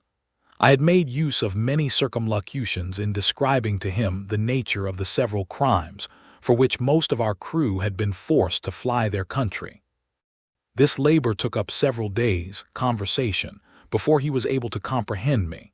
He was wholly at a loss to know what could be the use or necessity of practicing those vices, to clear up which I endeavored to give some ideas of the desire of power and riches, of the terrible effects of lust, intemperance, malice, and envy. All this I was forced to define and describe by putting cases and making suppositions. After which, like one whose imagination was struck with something never seen or heard of before, he would lift up his eyes with amazement and indignation. Power, government, war, law, punishment, and 1,000 other things had no terms wherein that language could express them, which made the difficulty almost insuperable to give my master any conception of what I meant. But being of an excellent understanding, much improved by contemplation and converse, he at last arrived at a competent knowledge of what human nature, in our parts of the world, is capable to perform, and desired I would give him some particular account of that land which we call Europe, but especially of my own country. Chapter 5. The author, at his master's command, informs him of the state of England, the causes of war among the princes of Europe. The author begins to explain the English Constitution. The reader may please to observe that the following extract of many conversations I had with my master contains a summary of the most material points which were discoursed at several times for above 2 years, his honor often desiring fuller satisfaction, as I farther improved in the Houyhnhnm tongue. I laid before him, as well as I could, the whole state of Europe. I discoursed of trade and manufactures, of arts and sciences, and the answers I gave to all the questions he made, as they arose upon several subjects, were a fund of conversation not to be exhausted. But I shall here only set down the substance of what passed between us concerning my own country, reducing it in order as well as I can, without any regard to time or other circumstances, while I strictly adhere to truth. My only concern is that I shall hardly be able to do justice to my master's arguments and expressions, which must needs suffer by my want of capacity, as well as by a translation into our barbarous English. In obedience, therefore, to his honor's commands, I related to him the revolution under the Prince of Orange, the long war with France, entered into by the said prince and renewed by his successor, the present queen, wherein the greatest powers of Christendom were engaged, and which still continued. I computed, at his request, that about 1,000,000 of Yahoos might have been killed in the whole progress of it, and perhaps 100 or more cities taken, and 5 times as many ships burnt or sunk. He asked me What were the usual causes or motives that made one country go to war with another? I answered, they were innumerable, but I should only mention a few of the chief. Sometimes the ambition of princes, who never think they have land or people enough to govern. Sometimes the corruption of ministers, who engage their master in a war, in order to stifle or divert the clamor of the subjects against their evil administration. Difference in opinions has cost many millions of lives. For instance, whether flesh be bread or bread be flesh, whether the juice of a certain berry be blood or wine, whether whistling be a vice or a virtue, whether it be better to kiss a post or throw it into the fire. What is the best color for a coat, whether black, white, red, or gray, and whether it should be long or short, narrow or wide, dirty or clean, with many more. Neither are any wars so furious and bloody, or of so long a continuance, as those occasioned by difference in opinion, especially if it be in things indifferent. Sometimes the quarrel between two princes is to decide which of them shall dispossess a third of his dominions, where neither of them pretend to any right. Sometimes one prince quarrels with another for fear the other should quarrel with him. Sometimes a war is entered upon because the enemy is too strong, and sometimes because he is too weak. Sometimes our neighbors want the things which we have, or have the things which we want, and we both fight till they take ours or give us theirs. It is a very justifiable cause of a war, to invade a country after the people have been wasted by famine, destroyed by pestilence, or embroiled by factions among themselves. It is justifiable to enter into war against our nearest ally, when one of his towns lies convenient for us, or a territory of land that would render our dominions round and complete. If a prince sends forces into a nation where the people are poor and ignorant, he may lawfully put half of them to death and make slaves of the rest, in order to civilize and reduce them from their barbarous way of living. It is a very kingly, honorable, and frequent practice, when one prince desires the assistance of another to secure him against an invasion, that the assistant, when he has driven out the invader, should seize on the dominions himself, and kill, imprison, or banish the prince he came to relieve. Alliance by blood or marriage is a frequent cause of war between princes, and the nearer the kindred is, the greater their disposition to quarrel. Poor nations are hungry and rich nations are proud, and pride and hunger will ever be at variance. For these reasons, the trade of a soldier is held the most honorable of all others, because a soldier is a Yahoo hired to kill, in cold blood, as many of his own species, who have never offended him, as possibly he can. There is likewise a kind of beggarly princes in Europe, not able to make war by themselves, who hire out their troops to richer nations, for so much a day to each man, of which they keep 3/4 to themselves, and it is the best part of their maintenance. Such are those in many northern parts of Europe. What you have told me, said my master, upon the subject of war, does indeed discover most admirably the effects of that reason you pretend to. However, it is happy that the shame is greater than the danger, and that nature has left you utterly incapable of doing much mischief. For, your mouths lying flat with your faces, you can hardly bite each other to any purpose, unless by consent. Then, as to the claws upon your feet before and behind, they are so short and tender, that one of our Yahoos would drive a dozen of yours before him. And therefore, in recounting the numbers of those who have been killed in battle, I cannot but think you have said the thing which is not. I could not forbear shaking my head, and smiling a little at his ignorance. And being no stranger to the art of war, I gave him a description of cannons, culverins, muskets, carabines, pistols, bullets, powder, swords, bayonets, battles, sieges, retreats, attacks, undermines, countermines, bombardments, sea fights, ships sunk with 1,000 men, 20,000 killed on each side, dying groans, limbs flying in the air, smoke, noise, confusion, trampling to death under horses' feet, flight, pursuit, victory. Fields strewed with carcasses, left for food to dogs and wolves and birds of prey, plundering, stripping, ravishing, burning, and destroying. And to set forth the valor of my own dear countrymen, I assured him that I had seen them blow up 100 enemies at once in a siege, and as many in a ship, and beheld the dead bodies drop down in pieces from the clouds, to the great diversion of the spectators. I was going on to more particulars, when my master commanded me silence. He said, "Whoever understood the nature of Yahoos might easily believe it possible for so vile an animal to be capable of every action I had named, if their strength and cunning equaled their malice. But as my discourse had increased his abhorrence of the whole species, so he found it gave him a disturbance in his mind to which he was wholly a stranger before. He thought his ears, being used to such abominable words, might by degrees admit them with less detestation, that although he hated the Yahoos of this country, yet he no more blamed them for their odious qualities than he did a GULLIVER, a bird of prey, for its cruelty, or a sharp stone for cutting his hoof. But when a creature pretending to reason could be capable of such enormities, he dreaded lest the corruption of that faculty might be worse than brutality itself. He seemed therefore confident that, instead of reason, we were only possessed of some quality fitted to increase our natural vices, as the reflection from a troubled stream returns the image of an ill-shapen body, not only larger but more distorted. He added that he had heard too much upon the subject of war, both in this and some former discourses. There was another point which a little perplexed him at present.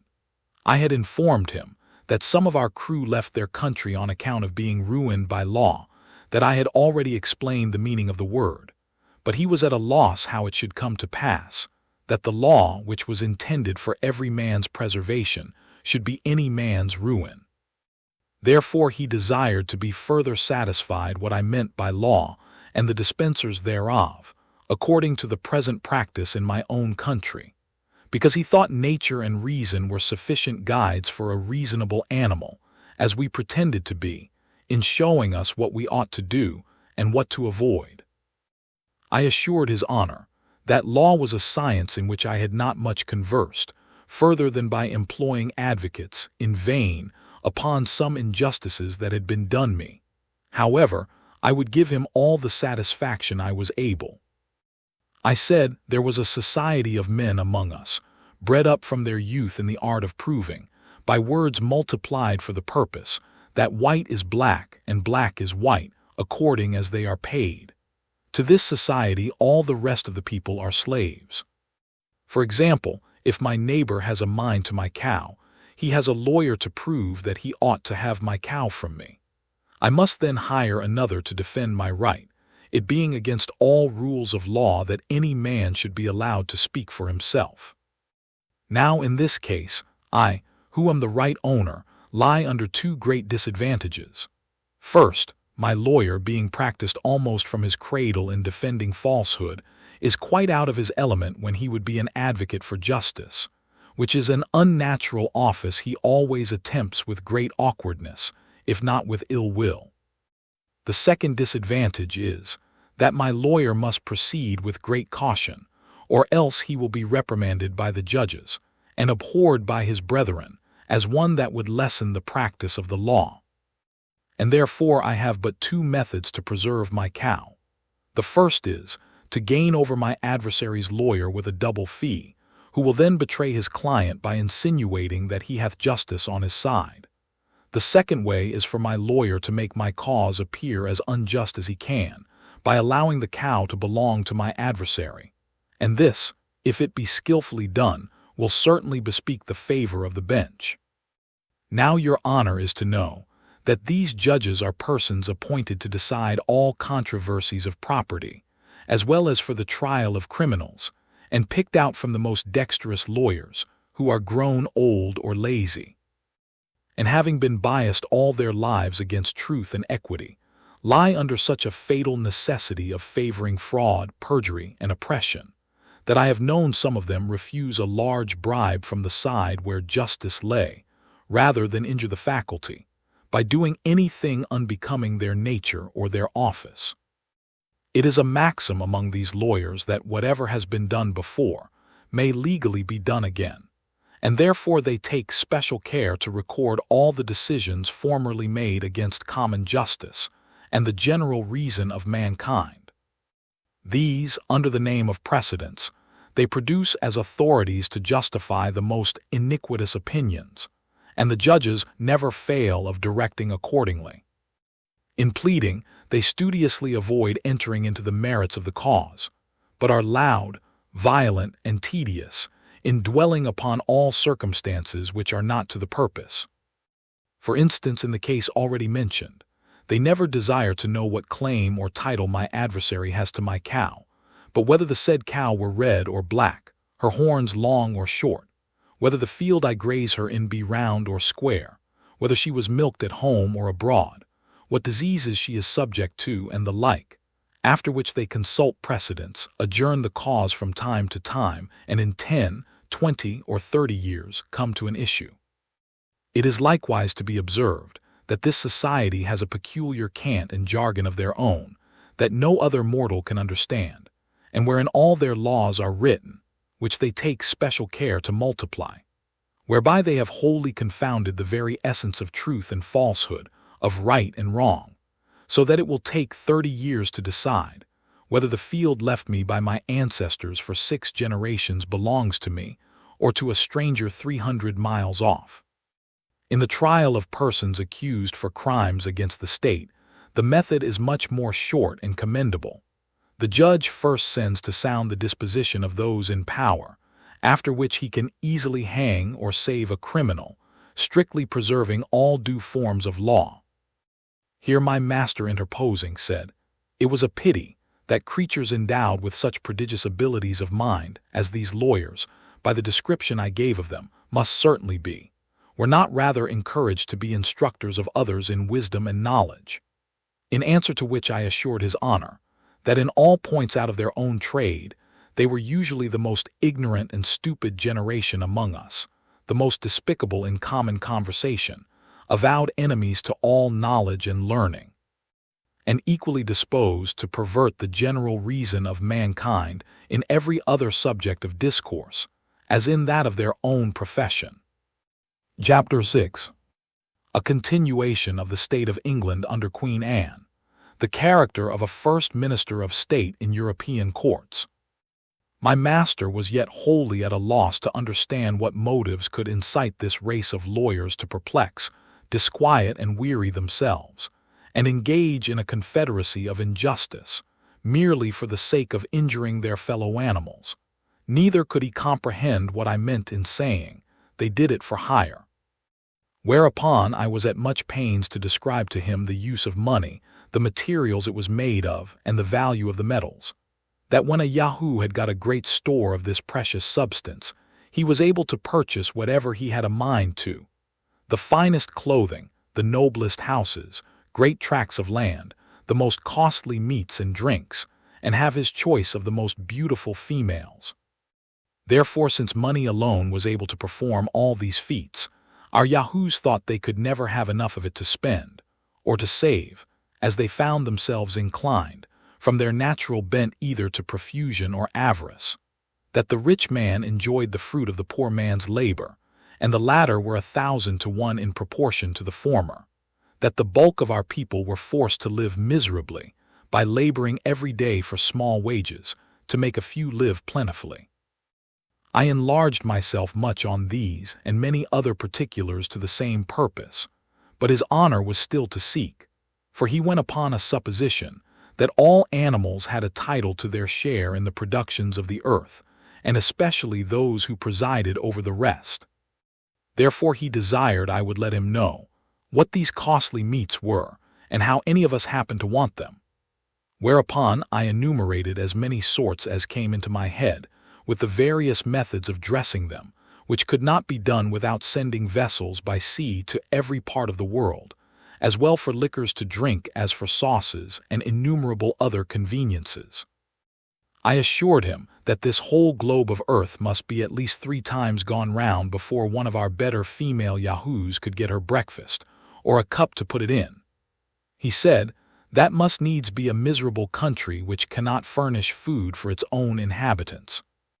But what he chiefly wondered at was, how such vast tracts of ground as I described should be wholly without fresh water, and the people put to the necessity of sending over the sea for drink.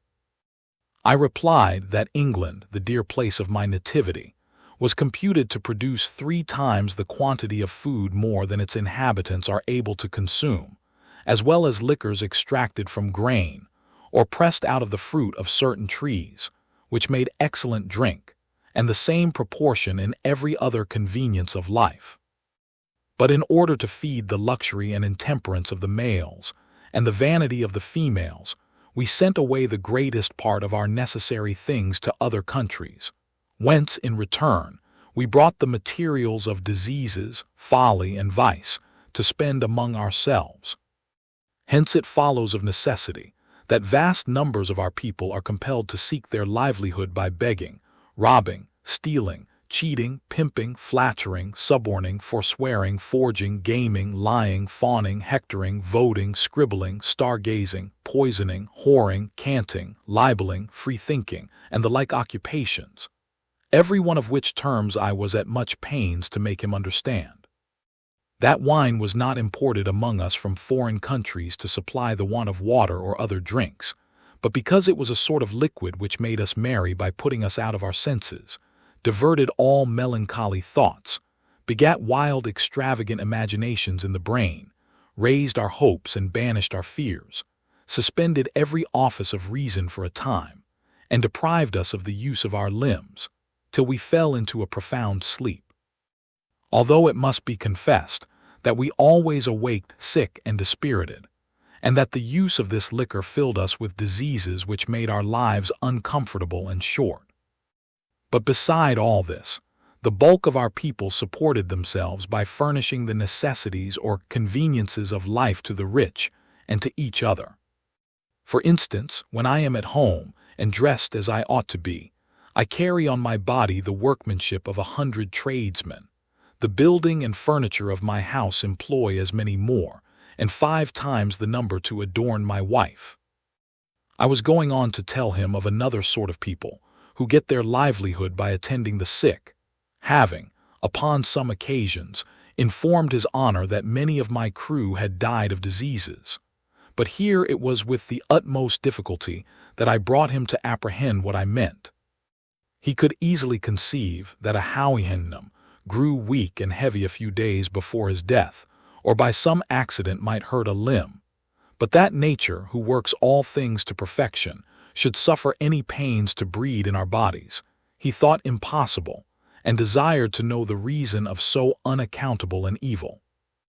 I told him we fed on 1,000 things which operated contrary to each other, that we ate when we were not hungry and drank without the provocation of thirst, that we sat whole nights drinking strong liquors without eating a bit, which disposed us to sloth, inflamed our bodies, and precipitated or prevented digestion. That prostitute female yahoos acquired a certain malady, which bred rottenness in the bones of those who fell into their embraces. That this, and many other diseases, were propagated from father to son, so that great numbers came into the world with complicated maladies upon them, that it would be endless to give him a catalogue of all diseases incident to human bodies, for they would not be fewer than 500 or 600, spread over every limb and joint. In short, every part, external and intestine, having diseases appropriated to itself. To remedy which, there was a sort of people bred up among us in the profession, or pretense, of curing the sick, and because I had some skill in the faculty, I would, in gratitude to his honor, let him know the whole mystery and method by which they proceed. Their fundamental is, that all diseases arise from repletion, whence they conclude that a great evacuation of the body is necessary, either through the natural passage or upwards at the mouth. Their next business is from herbs, minerals, gums, oils, shells, salts, juices, seaweed, excrements, barks of trees, serpents, toads, frogs, spiders, dead men's flesh and bones, birds, beasts, and fishes, to form a composition for smell and taste, the most abominable, nauseous, and detestable they can possibly contrive, which the stomach immediately rejects with loathing, and this they call a vomit. Or else from the same storehouse, with some other poisonous additions, they command us to take in at the orifice above or below, just as the physician then happens to be disposed, a medicine equally annoying and disgustful to the bowels, which, relaxing the belly, drives down all before it, and this they call a purge or a clyster. For nature, as the physicians allege, having intended the superior anterior orifice only for the intromission of solids and liquids, and the inferior posterior for ejection, these artists ingeniously considering that in all diseases nature is forced out of her seat, therefore, to replace her in it, the body must be treated in a manner directly contrary, by interchanging the use of each orifice, forcing solids and liquids in at the anus, and making evacuations at the mouth. But besides real diseases, we are subject to many that are only imaginary, for which the physicians have invented imaginary cures. These have their several names, and so have the drugs that are proper for them. And with these our female yahoos are always infested. One great excellency in this tribe is their skill at prognostics, wherein they seldom fail. Their predictions in real diseases, when they rise to any degree of malignity, generally portending death, which is always in their power when recovery is not. And therefore, upon any unexpected signs of amendment, after they have pronounced their sentence, rather than be accused as false prophets, they know how to approve their sagacity to the world by a seasonable dose. They are likewise of special use to husbands and wives who are grown weary of their mates, to eldest sons, to great ministers of state, and often to princes. I had formerly, upon occasion, discoursed with my master upon the nature of government in general, and particularly of our own excellent constitution, deservedly the wonder and envy of the whole world. But having here accidentally mentioned a minister of state, he commanded me, some time after, to inform him what species of Yahoo I particularly meant by that appellation. I told him that a first or chief minister of state, who was the person I intended to describe, was the creature wholly exempt from joy and grief, love and hatred, pity and anger, at least, makes use of no other passions but a violent desire of wealth, power, and titles, that he applies his words to all uses except to the indication of his mind, that he never tells a truth but with an intent that you should take it for a lie, nor a lie but with a design that you should take it for a truth, that those he speaks worst of behind their backs are in the surest way of preferment. And whenever he begins to praise you to others or to yourself, you are from that day forlorn. The worst mark you can receive is a promise, especially when it is confirmed with an oath, after which every wise man retires and gives over all hopes. There are 3 methods by which a man may rise to be chief minister. The first is by knowing how, with prudence, to dispose of a wife, a daughter, or a sister. The second by betraying or undermining his predecessor. And the third is by a furious zeal in public assemblies against the corruptions of the court. But a wise prince would rather choose to employ those who practice the last of these methods, because such zealots prove always the most obsequious and subservient to the will and passions of their master. That these ministers, having all employments at their disposal, preserve themselves in power by bribing the majority of a senate or great council, and at last, by an expedient called an act of indemnity, whereof I described the nature to him. They secure themselves from after-reckonings and retire from the public laden with the spoils of the nation. The palace of a chief minister is a seminary to breed up others in his own trade. The pages, lackeys, and porters, by imitating their master, become ministers of state in their several districts and learn to excel in the 3 principal ingredients of insolence, lying, and bribery. Accordingly, they have a subaltern court paid to them by persons of the best rank, and sometimes by the force of dexterity and impudence arrive, through several gradations, to be successors to their lord. He is usually governed by a decayed wench, or favorite footman, who are the tunnels through which all graces are conveyed, and may properly be called, in the last resort, the governors of the kingdom. One day in discourse, my master, having heard me mention the nobility of my country, was pleased to make me a compliment which I could not pretend to deserve, that he was sure I must have been born of some noble family, because I far exceeded in shape, color, and cleanliness, all the Yahoos of his nation, although I seemed to fail in strength and agility, which must be imputed to my different way of living from those other brutes. And besides, I was not only endowed with the faculty of speech, but likewise with some rudiments of reason, to a degree that, with all his acquaintance, I passed for a prodigy. He made me observe that among the Houyhnhnms, the white, the sorrel, and the iron-gray were not so exactly shaped as the bay, the dapple-gray, and the black, nor born with equal talents of mind, or a capacity to improve them, and therefore continued always in the condition of servants, without ever aspiring to match out of their own race, which in that country would be reckoned monstrous and unnatural.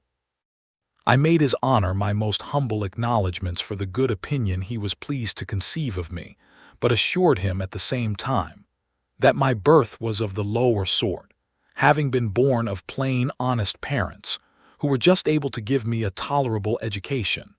That nobility among us was altogether a different thing from the idea he had of it.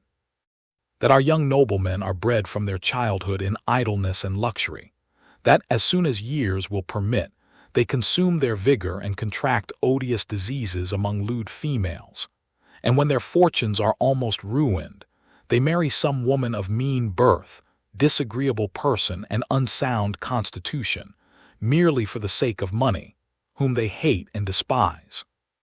That the productions of such marriages are generally scrofulous, rickety, or deformed children, by which means the family seldom continues above 3 generations, unless the wife takes care to provide a healthy father among her neighbors or domestics in order to improve and continue the breed. That a weak, diseased body, a meager countenance, and sallow complexion are the true marks of noble blood, and a healthy, robust appearance is so disgraceful in a man of quality that the world concludes his real father to have been a groom or a coachman. The imperfections of his mind run parallel with those of his body, being a composition of spleen, dullness, ignorance, caprice, sensuality, and pride. Without the consent of this illustrious body, no law can be enacted, repealed, or altered, and these nobles have likewise the decision of all our possessions without appeal. 514. Chapter 7. The author's great love of his native country. His master's observations upon the constitution and administration of England, as described by the author, with parallel cases and comparisons. His master's observations upon human nature. The reader may be disposed to wonder how I could prevail on myself to give so free a representation of my own species, among a race of mortals who are already too apt to conceive the vilest opinion of humankind, from that entire congruity between me and their Yahoos. But I must freely confess that the many virtues of those excellent quadrupeds, placed in opposite view to human corruptions, had so far opened my eyes and enlarged my understanding, that I began to view the actions and passions of man in a very different light, and to think the honor of my own kind not worth managing, which besides it was impossible for me to do before a person of so acute a judgment as my master, who daily convinced me of 1,000 faults in myself, whereof I had not the least perception before, and which, with us, would never be numbered even among human infirmities. I had likewise learned from his example an utter detestation of all falsehood or disguise, and truth appeared so amiable to me that I determined upon sacrificing everything to it. Let me deal so candidly with the reader as to confess that there was yet a much stronger motive for the freedom I took in my representation of things. I had not yet been a year in this country before I contracted such a love and veneration for the inhabitants that I entered on a firm resolution never to return to humankind, but to pass the rest of my life among these admirable Houyhnhnms in the contemplation and practice of every virtue, where I could have no example or incitement to vice. But it was decreed by fortune, my perpetual enemy, that so great a felicity should not fall to my share. However, it is now some comfort to reflect that in what I said of my countrymen, I extenuated their faults as much as I durst before so strict an examiner, and upon every article gave as favorable a turn as the matter would bear. For indeed, who is there alive that will not be swayed by his bias and partiality to the place of his birth? I have related the substance of several conversations I had with my master during the greatest part of the time I had the honor to be in his service, but have indeed, for brevity's sake, omitted much more than is here set down. When I had answered all his questions, and his curiosity seemed to be fully satisfied, he sent for me one morning early, and commanded me to sit down at some distance, an honor which he had never before conferred upon me. He said he had been very seriously considering my whole story, as far as it related both to myself and my country, that he looked upon us as a sort of animals, to whose share, by what accident he could not conjecture, some small pittance of reason had fallen, whereof we made no other use than by its assistance to aggravate our natural corruptions, and to acquire new ones which nature had not given us, that we disarmed ourselves of the few abilities she had bestowed, had been very successful in multiplying our original wants, and seemed to spend our whole lives in vain endeavors to supply them by our own inventions, that, as to myself, it was manifest I had neither the strength nor agility of a common Yahoo, that I walked infirmly on my hinder feet, had found out a contrivance to make my claws of no use or defense, and to remove the hair from my chin, which was intended as a shelter from the sun and the weather. Lastly, that I could neither run with speed nor climb trees like my brethren, as he called them, the Yahoos in his country.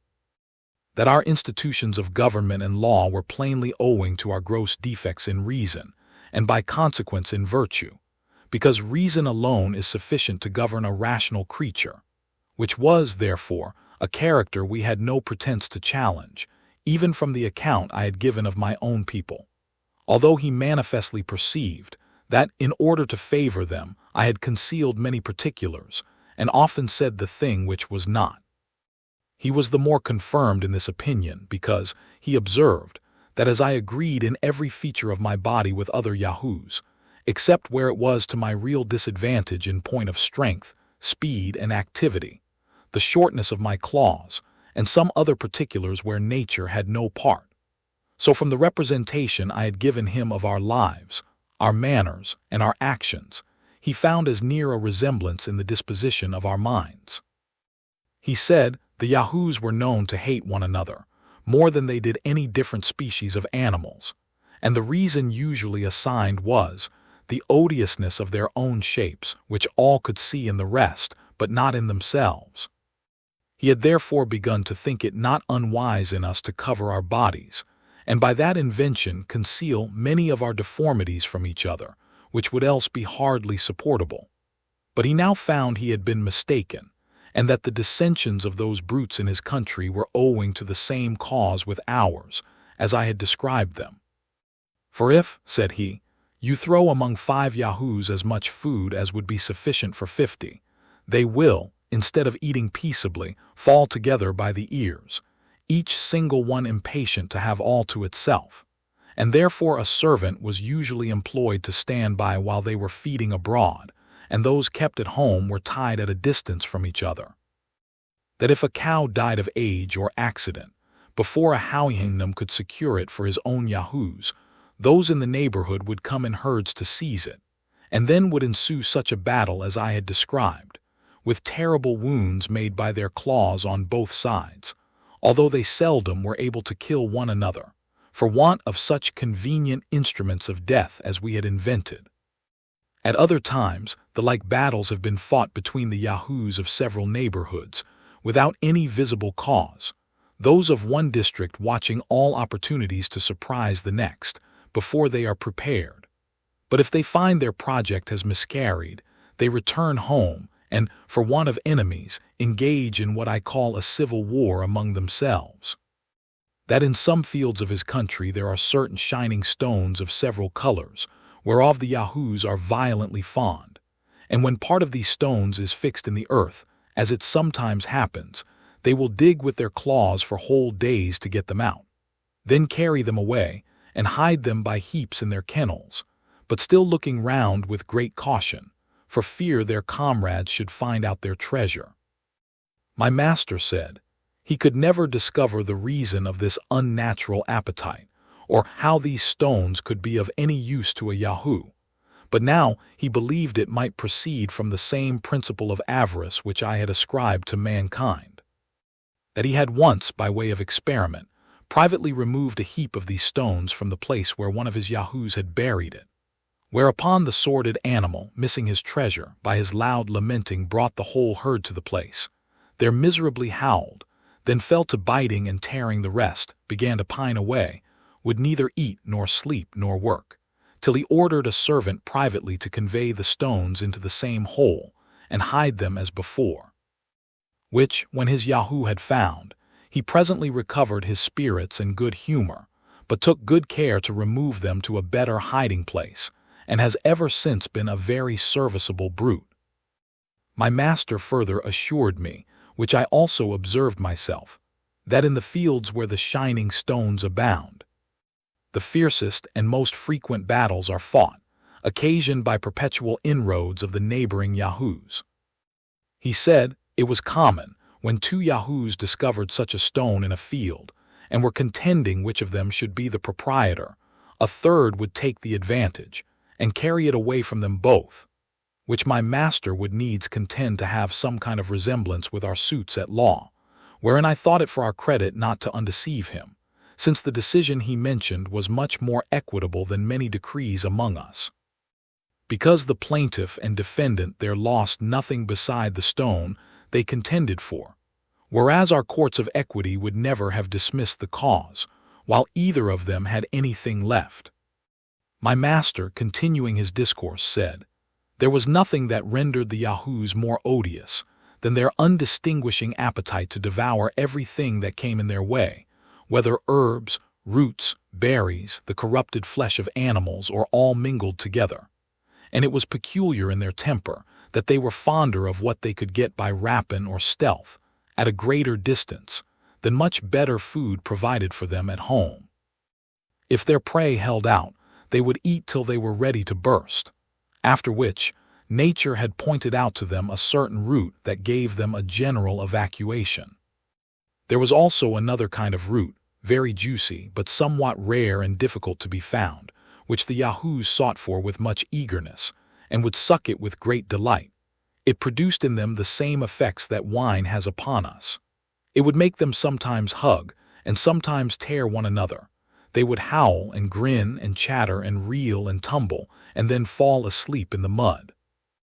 I did indeed observe that the Yahoos were the only animals in this country subject to any diseases, which, however, were much fewer than horses have among us, and contracted, not by any ill treatment they meet with, but by the nastiness and greediness of that sordid brute. Neither has their language any more than a general appellation for those maladies, which is borrowed from the name of the beast, and called Houyhnhnms, or Yahoo's evil, and the cure prescribed is a mixture of their own dung and urine, forcibly put down the Yahoo's throat. This I have since often known to have been taken with success, and do here freely recommend it to my countrymen for the public good, as an admirable specific against all diseases produced by repletion. As to learning, government, arts, manufactures, and the like, my master confessed, he could find little or no resemblance between the Yahoos of that country and those in ours, for he only meant to observe what parity there was in our natures. He had heard, indeed, some curious Houyhnhnms observe, that in most herds there was a sort of ruling Yahoo, as among us there is generally some leading or principal stag in a park, who was always more deformed in body, and mischievous in disposition, than any of the rest, that this leader had usually a favorite as like himself as he could get, whose employment was to lick his master's feet and posteriors, and drive the female Yahoos to his kennel, for which he was now and then rewarded with a piece of ass's flesh. This favorite is hated by the whole herd, and therefore, to protect himself, keeps always near the person of his leader. He usually continues in office till a worse can be found, but the very moment he is discarded, his successor, at the head of all the Yahoos in that district, young and old, male and female, come in a body, and discharge their excrements upon him from head to foot. But how far this might be applicable to our courts, and favorites and ministers of state, my master said I could best determine. I durst make no return to this malicious insinuation, which debased human understanding below the sagacity of a common hound, who has judgment enough to distinguish and follow the cry of the ablest dog in the pack, without being ever mistaken.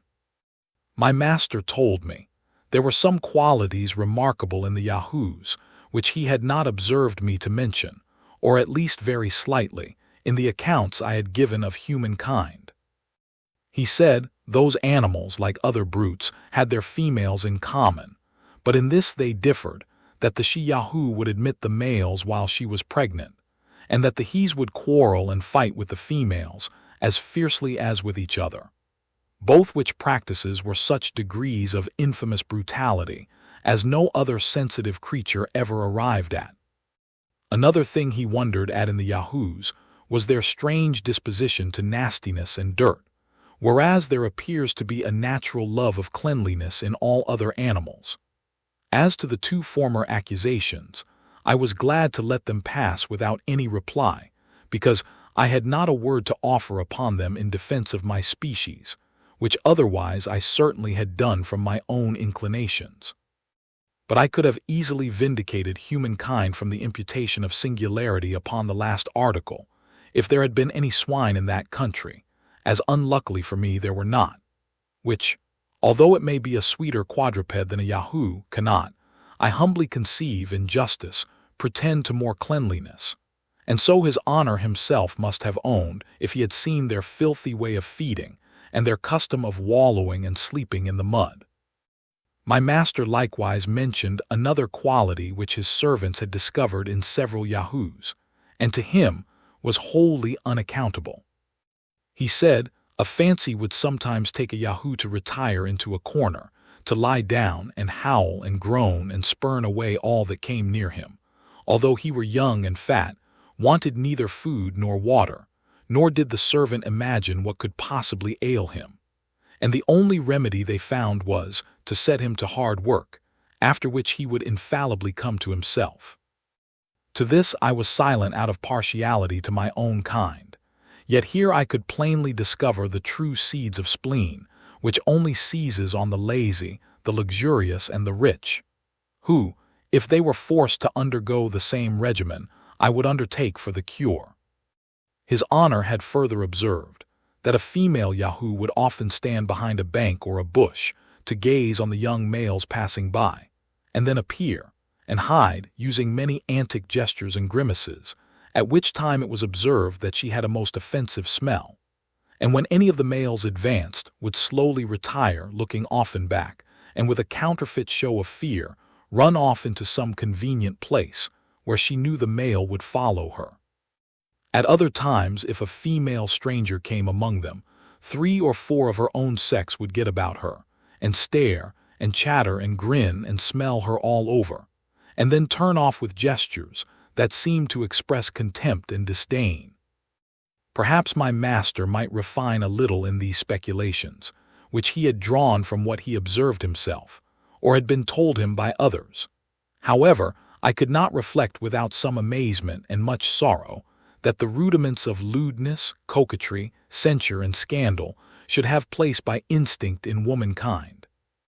I expected every moment that my master would accuse the Yahoos of those unnatural appetites in both sexes, so common among us. But nature, it seems, has not been so expert a schoolmistress, and these politer pleasures are entirely the productions of art and reason on our side of the globe. Chapter 8. The author relates several particulars of the Yahoos, the great virtues of the Houyhnhnms, the education and exercise of their youth, their general assembly.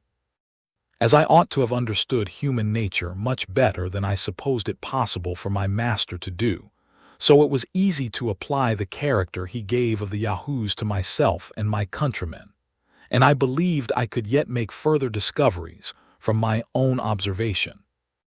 I therefore often begged his honor to let me go among the herds of Yahoos in the neighborhood, to which he always very graciously consented, being perfectly convinced that the hatred I bore these brutes would never suffer me to be corrupted by them. And his honor ordered one of his servants, a strong sorrel nag, very honest and good-natured, to be my guard, without whose protection I durst not undertake such adventures. For I have already told the reader how much I was pestered by these odious animals upon my first arrival, and I afterwards failed very narrowly 3 or 4 times of falling into their clutches when I happened to stray at any distance without my hanger.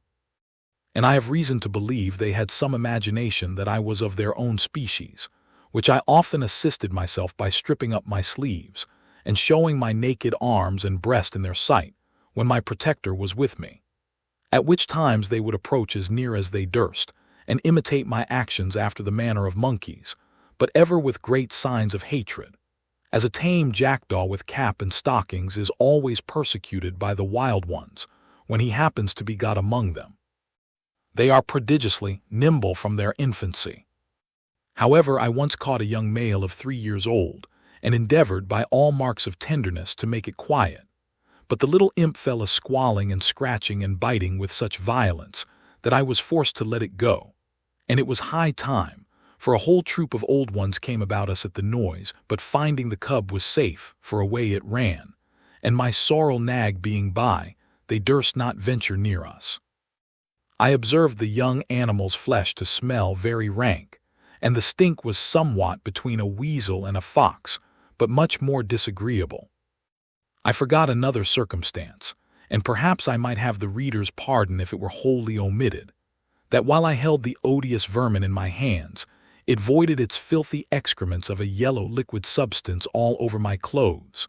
But by good fortune there was a small brook hard by, where I washed myself as clean as I could, although I durst not come into my master's presence until I were sufficiently aired.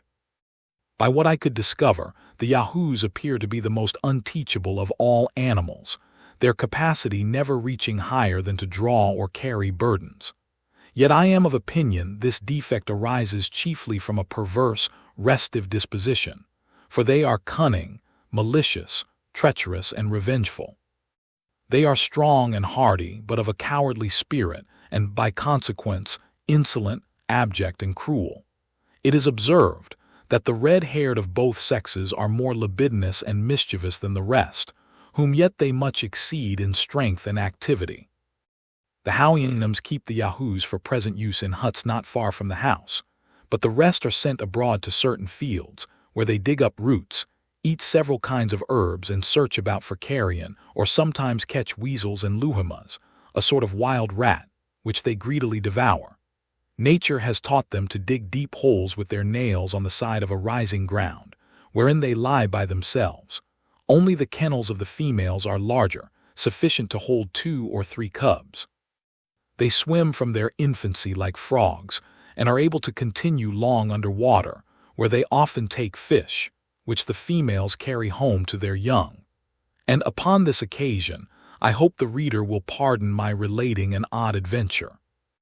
Being one day abroad with my protector the sorrel nag, and the weather exceeding hot, I entreated him to let me bathe in a river that was near. He consented, and I immediately stripped myself stark naked, and went down softly into the stream.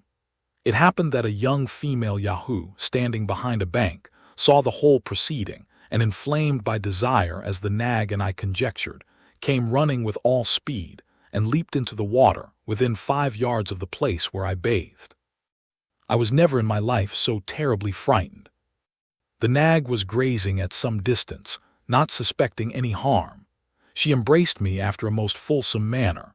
I roared as loud as I could, and the nag came galloping towards me, whereupon she quitted her grasp with the utmost reluctancy, and leaped upon the opposite bank, where she stood gazing and howling all the time I was putting on my clothes.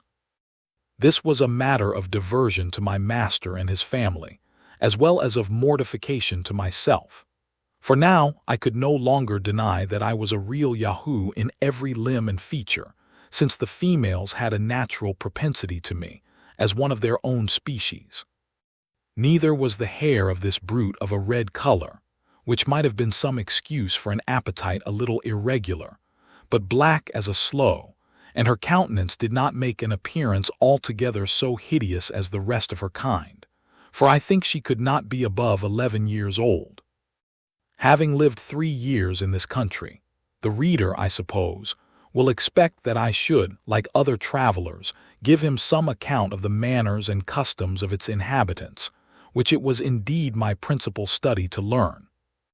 As these noble Houyhnhnms are endowed by nature with a general disposition to all virtues, and have no conceptions or ideas of what is evil in a rational creature, so their grand maxim is to cultivate reason, and to be wholly governed by it. Neither is reason among them a point problematical, as with us, where men can argue with plausibility on both sides of the question, but strikes you with immediate conviction, as it must needs do, where it is not mingled, obscured, or discolored by passion and interest. I remember it was with extreme difficulty that I could bring my master to understand the meaning of the word opinion, or how a point could be disputable, because reason taught us to affirm or deny only where we are certain, and beyond our knowledge we cannot do either, so that controversies, wranglings, disputes, and positiveness in false or dubious propositions are evils unknown among the Houyhnhnms. In the like manner, when I used to explain to him our several systems of natural philosophy, he would laugh, that a creature pretending to reason should value itself upon the knowledge of other people's conjectures, and in things where that knowledge, if it were certain, could be of no use. Wherein he agreed entirely with the sentiments of Socrates, as Plato delivers them, which I mention as the highest honor I can do that prince of philosophers. I have often since reflected what destruction such doctrine would make in the libraries of Europe, and how many paths of fame would be then shut up in the learned world. Friendship and benevolence are the two principal virtues among the Houyhnhnms, and these not confined to particular objects, but universal to the whole race. For a stranger from the remotest part is equally treated with the nearest neighbor, and wherever he goes, looks upon himself as at home. They preserve decency and civility in the highest degrees, but are altogether ignorant of ceremony. They have no fondness for their colts or foals, but the care they take in educating them proceeds entirely from the dictates of reason.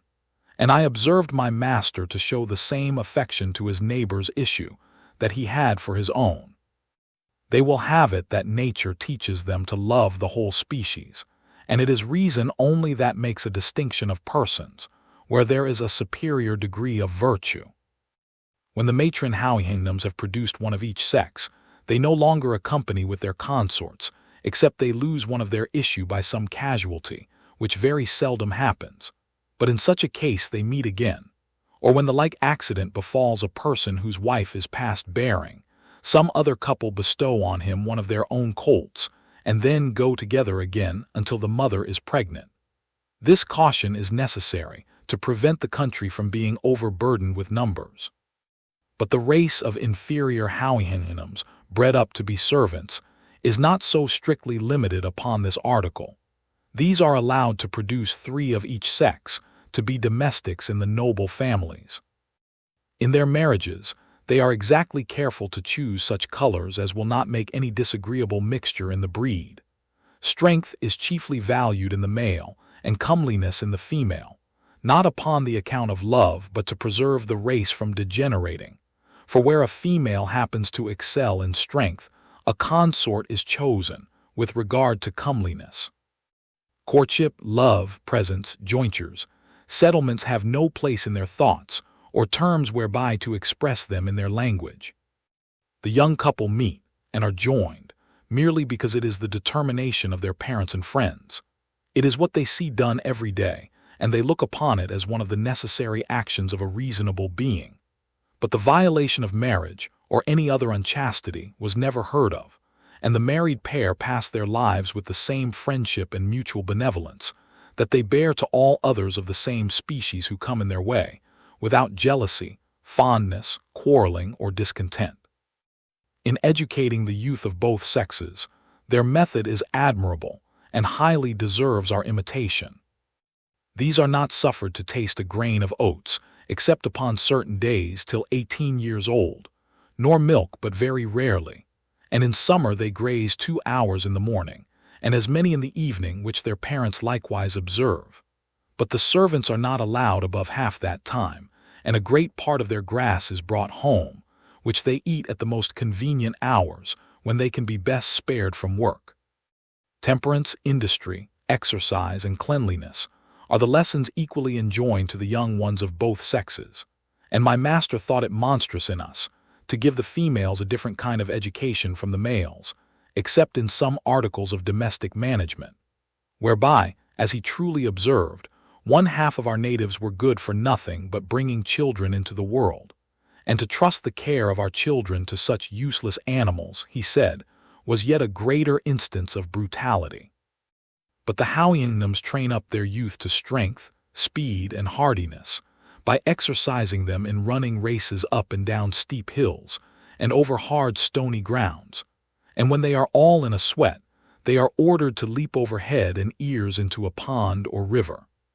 4 times a year the youth of a certain district meet to show their proficiency in running and leaping, and other feats of strength and agility, where the victor is rewarded with a song in his or her praise.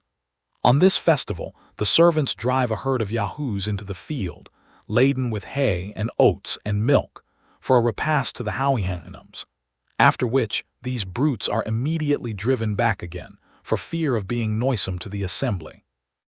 Every 4th year, at the vernal equinox, there is a representative council of the whole nation, which meets in a plain about 20 miles from our house, and continues about 5 or 6 days. Here they inquire into the state and condition of the several districts, whether they abound or be deficient in hay or oats or cows or Yahoos, and wherever there is any want, which is but seldom, it is immediately supplied by unanimous consent and contribution. Here likewise the regulation of children is settled. As for instance, if a Houyhnhnm has 2 males, he changes one of them with another that has 2 females. And when a child has been lost by any casualty, where the mother is past breeding, it is determined what family in the district shall breed another to supply the loss. Chapter 9. A grand debate at the General Assembly of the Houyhnhnms, and how it was determined. The learning of the Houyhnhnms, their buildings, their manner of burials, the defectiveness of their language. One of these grand assemblies was held in my time, about 3 months before my departure, whither my master went as the representative of our district. In this council was resumed their old debate, and indeed the only debate that ever happened in their country, whereof my master, after his return, gave me a very particular account. The question to be debated was, whether the Yahoos should be exterminated from the face of the earth. One of the members for the affirmative offered several arguments of great strength and weight, alleging that as the Yahoos were the most filthy, noisome, and deformed animals which nature ever produced, so they were the most restive and indocible, mischievous, and malicious. They would privately suck the teats of the Houyhnhnms, cows, kill and devour their cats, trample down their oats and grass if they were not continually watched, and commit 1,000 other extravagancies. He took notice of a general tradition, that Yahoos had not been always in their country, but that many ages ago 2 of these brutes appeared together upon a mountain. Whether produced by the heat of the sun upon corrupted mud and slime, or from the ooze and froth of the sea, was never known. That these Yahoos engendered, and their brood in a short time grew so numerous as to overrun and infest the whole nation. That the Houyhnhnms, to get rid of this evil, made a general hunting, and at last enclosed the whole herd. And destroying the elder, every Houyhnhnm kept 2 young ones in a kennel, and brought them to such a degree of tameness, as an animal so savage by nature can be capable of acquiring, using them for draught and carriage, that there seemed to be much truth in this tradition, and that those creatures could not be Houyhnhnms or aborigines of the land, because of the violent hatred the Houyhnhnms, as well as all other animals, bore them, which, although their evil disposition sufficiently deserved, could never have arrived at so high a degree if they had been aborigines, or else they would have long since been rooted out. That the inhabitants, taking a fancy to use the service of the Yahoos, had very imprudently neglected to cultivate the breed of asses, which are a comely animal, easily kept, more tame and orderly, without any offensive smell, strong enough for labor, although they yield to the other in agility of body, and if their braying be no agreeable sound, it is far preferable to the horrible howlings of the Yahoos. Several others declared their sentiments to the same purpose, when my master proposed an expedient to the assembly, whereof he had indeed borrowed the hint from me. He approved of the tradition mentioned by the honorable member who spoke before, and affirmed that the 2 Yahoos said to be seen first among them had been driven thither over the sea, that coming to land and being forsaken by their companions, they retired to the mountains, and degenerating by degrees, became in process of time much more savage than those of their own species in the country whence these 2 originals came. The reason of this assertion was that he had now in his possession a certain wonderful Yahoo, meaning myself, which most of them had heard of and many of them had seen.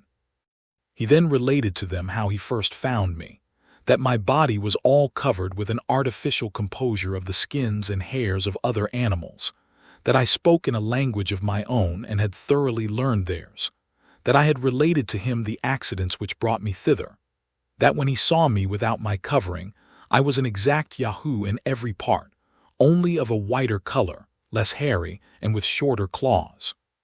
He added how I had endeavored to persuade him that in my own and other countries, the Yahoos acted as the governing, rational animal, and held the Houyhnhnms in servitude, that he observed in me all the qualities of a Yahoo, only a little more civilized by some tincture of reason, which, however, was in a degree as far inferior to the Houyhnhnm race as the Yahoos of their country were to me. That among other things, I mentioned a custom we had of castrating Houyhnhnms when they were young, in order to render them tame, that the operation was easy and safe, that it was no shame to learn wisdom from brutes, as industry is taught by the ant, and building by the swallow, for so I translate the word lihan, although it be a much larger fowl.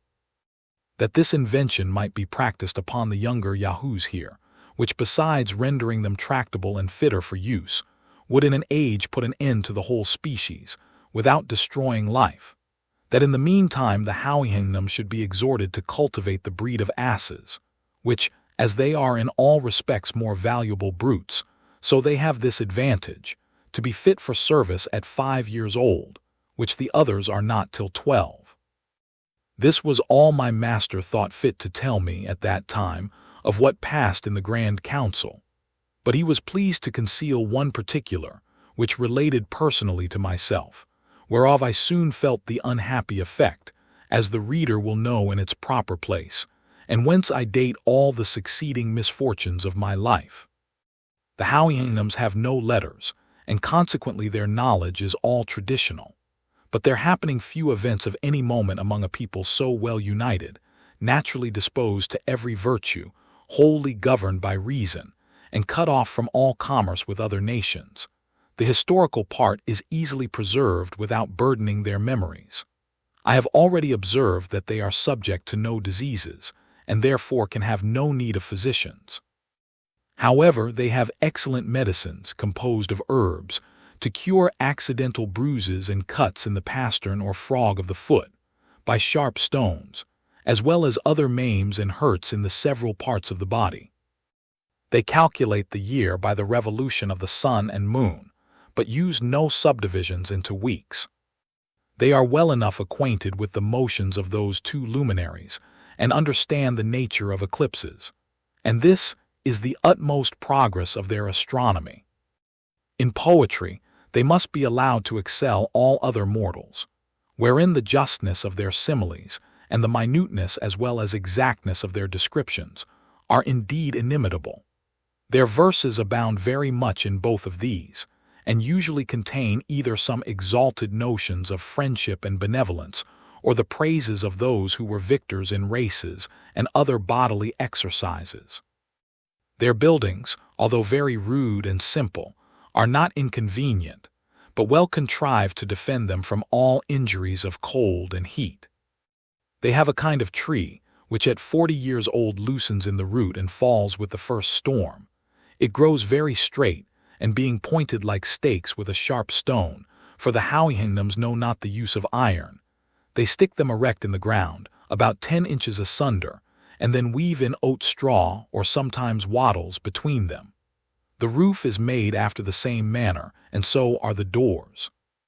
The Houyhnhnms use the hollow part, between the pastern and the hoof of their forefoot, as we do our hands, and this with greater dexterity than I could at first imagine.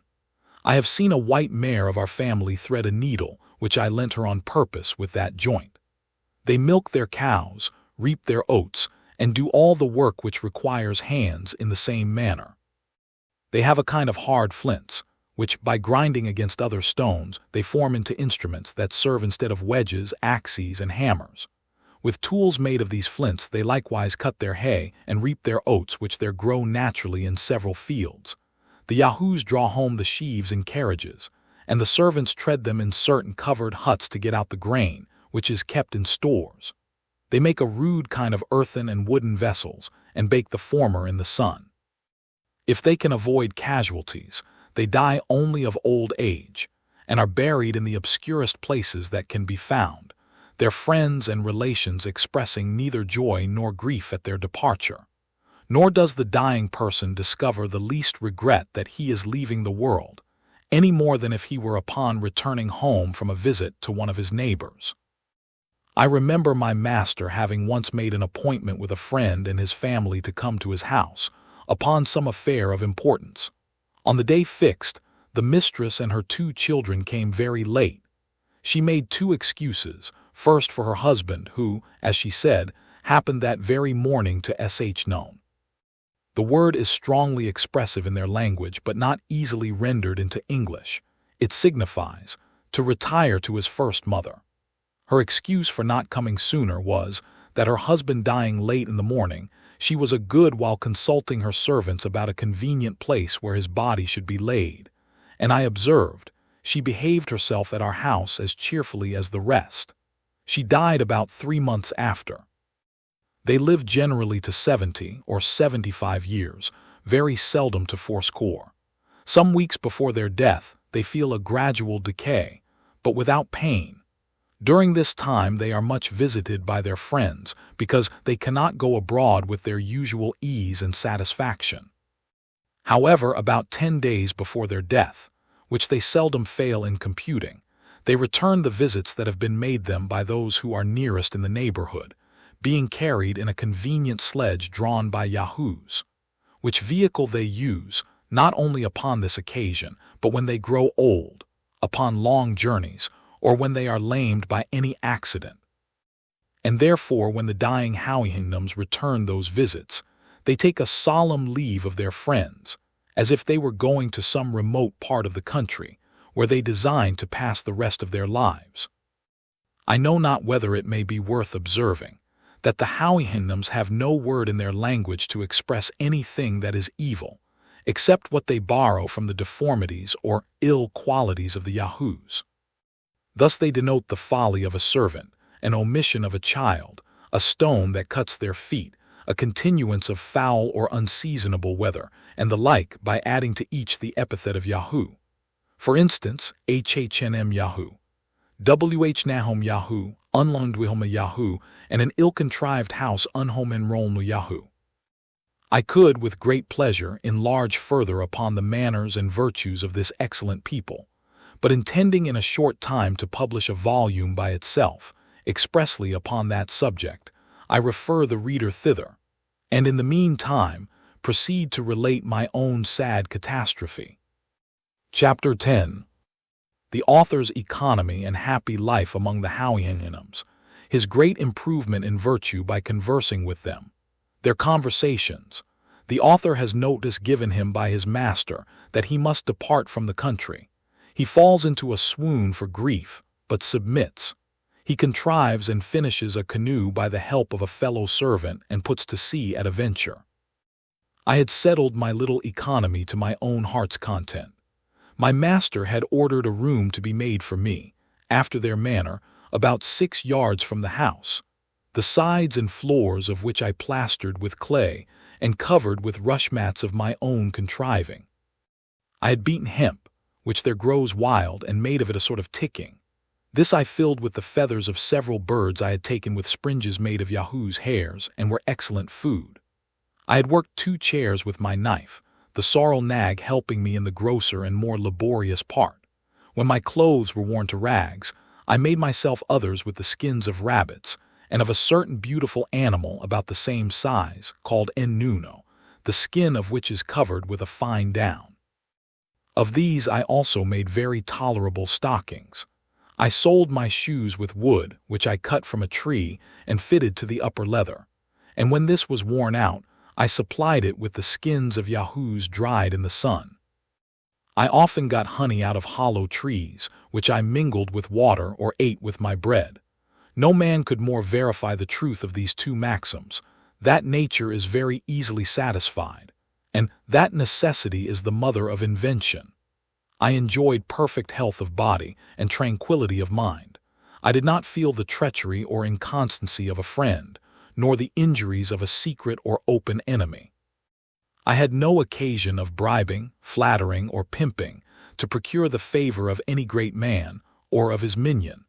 I wanted no fence against fraud or oppression. Here was neither physician to destroy my body, nor lawyer to ruin my fortune, no informer to watch my words and actions, or forge accusations against me for hire. Here were no gibers, censurers, backbitters, pickpockets, highwaymen, housebreakers, attorneys, bawds, buffoons, gamesters, politicians, wits, splenetics, tedious talkers, controvertists, ravishers, murderers, robbers, virtuosos. No leaders or followers of party and faction, no encouragers to vice by seducement or examples, no dungeon, axes, gibbets, whipping posts, or pillories, no cheating shopkeepers or mechanics, no pride, vanity, or affectation, no fops, bullies, drunkards, strolling whores, or poxes, no ranting, lewd, expensive wives, no stupid, proud pedants, no importunate, overbearing, quarrelsome, noisy, roaring, empty, conceited, swearing companions, no scoundrels raised from the dust upon the merit of their vices, or nobility thrown into it on account of their virtues, no lords, fiddlers, judges, or dancing masters. I had the favor of being admitted to several Houyhnhnms, who came to visit or dine with my master, where his honor graciously suffered me to wait in the room and listen to their discourse. Both he and his company would often descend to ask me questions and receive my answers. I had also sometimes the honor of attending my master in his visits to others. I never presumed to speak, except in answer to a question, and then I did it with inward regret, because it was a loss of so much time for improving myself.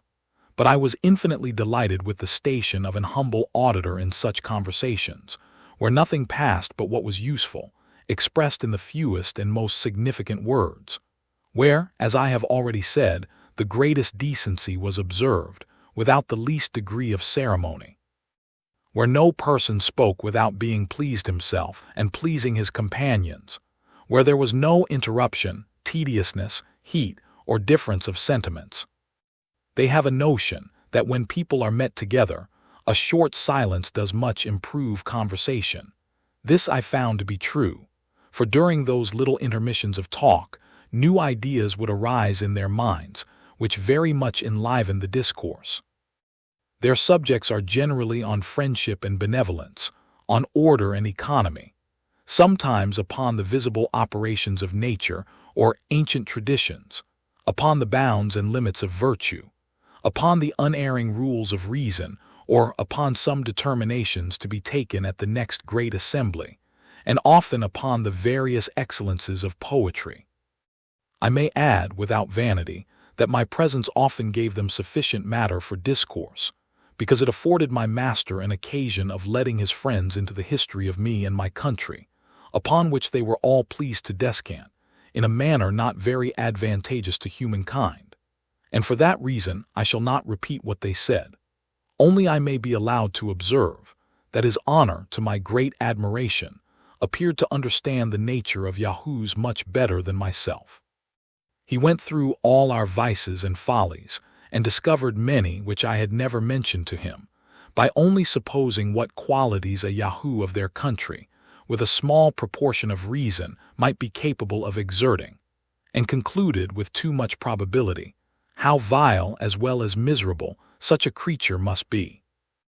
I freely confess that all the little knowledge I have of any value was acquired by the lectures I received from my master and from hearing the discourses of him and his friends, to which I should be prouder to listen than to dictate to the greatest and wisest assembly in Europe.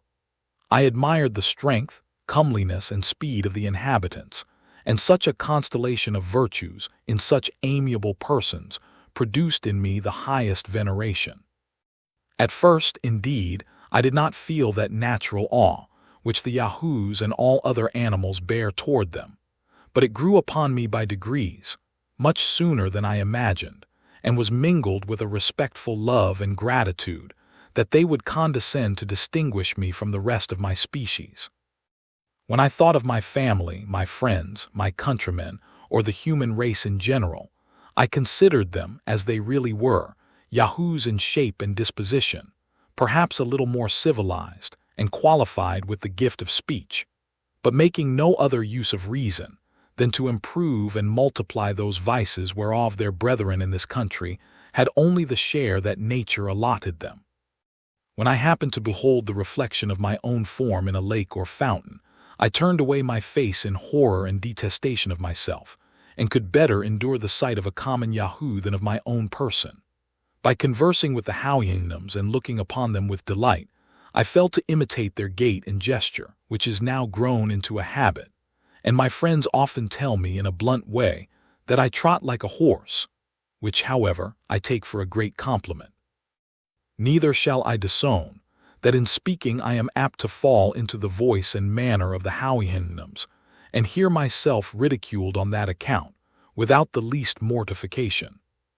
In the midst of all this happiness, and when I looked upon myself to be fully settled for life, my master sent for me one morning a little earlier than his usual hour.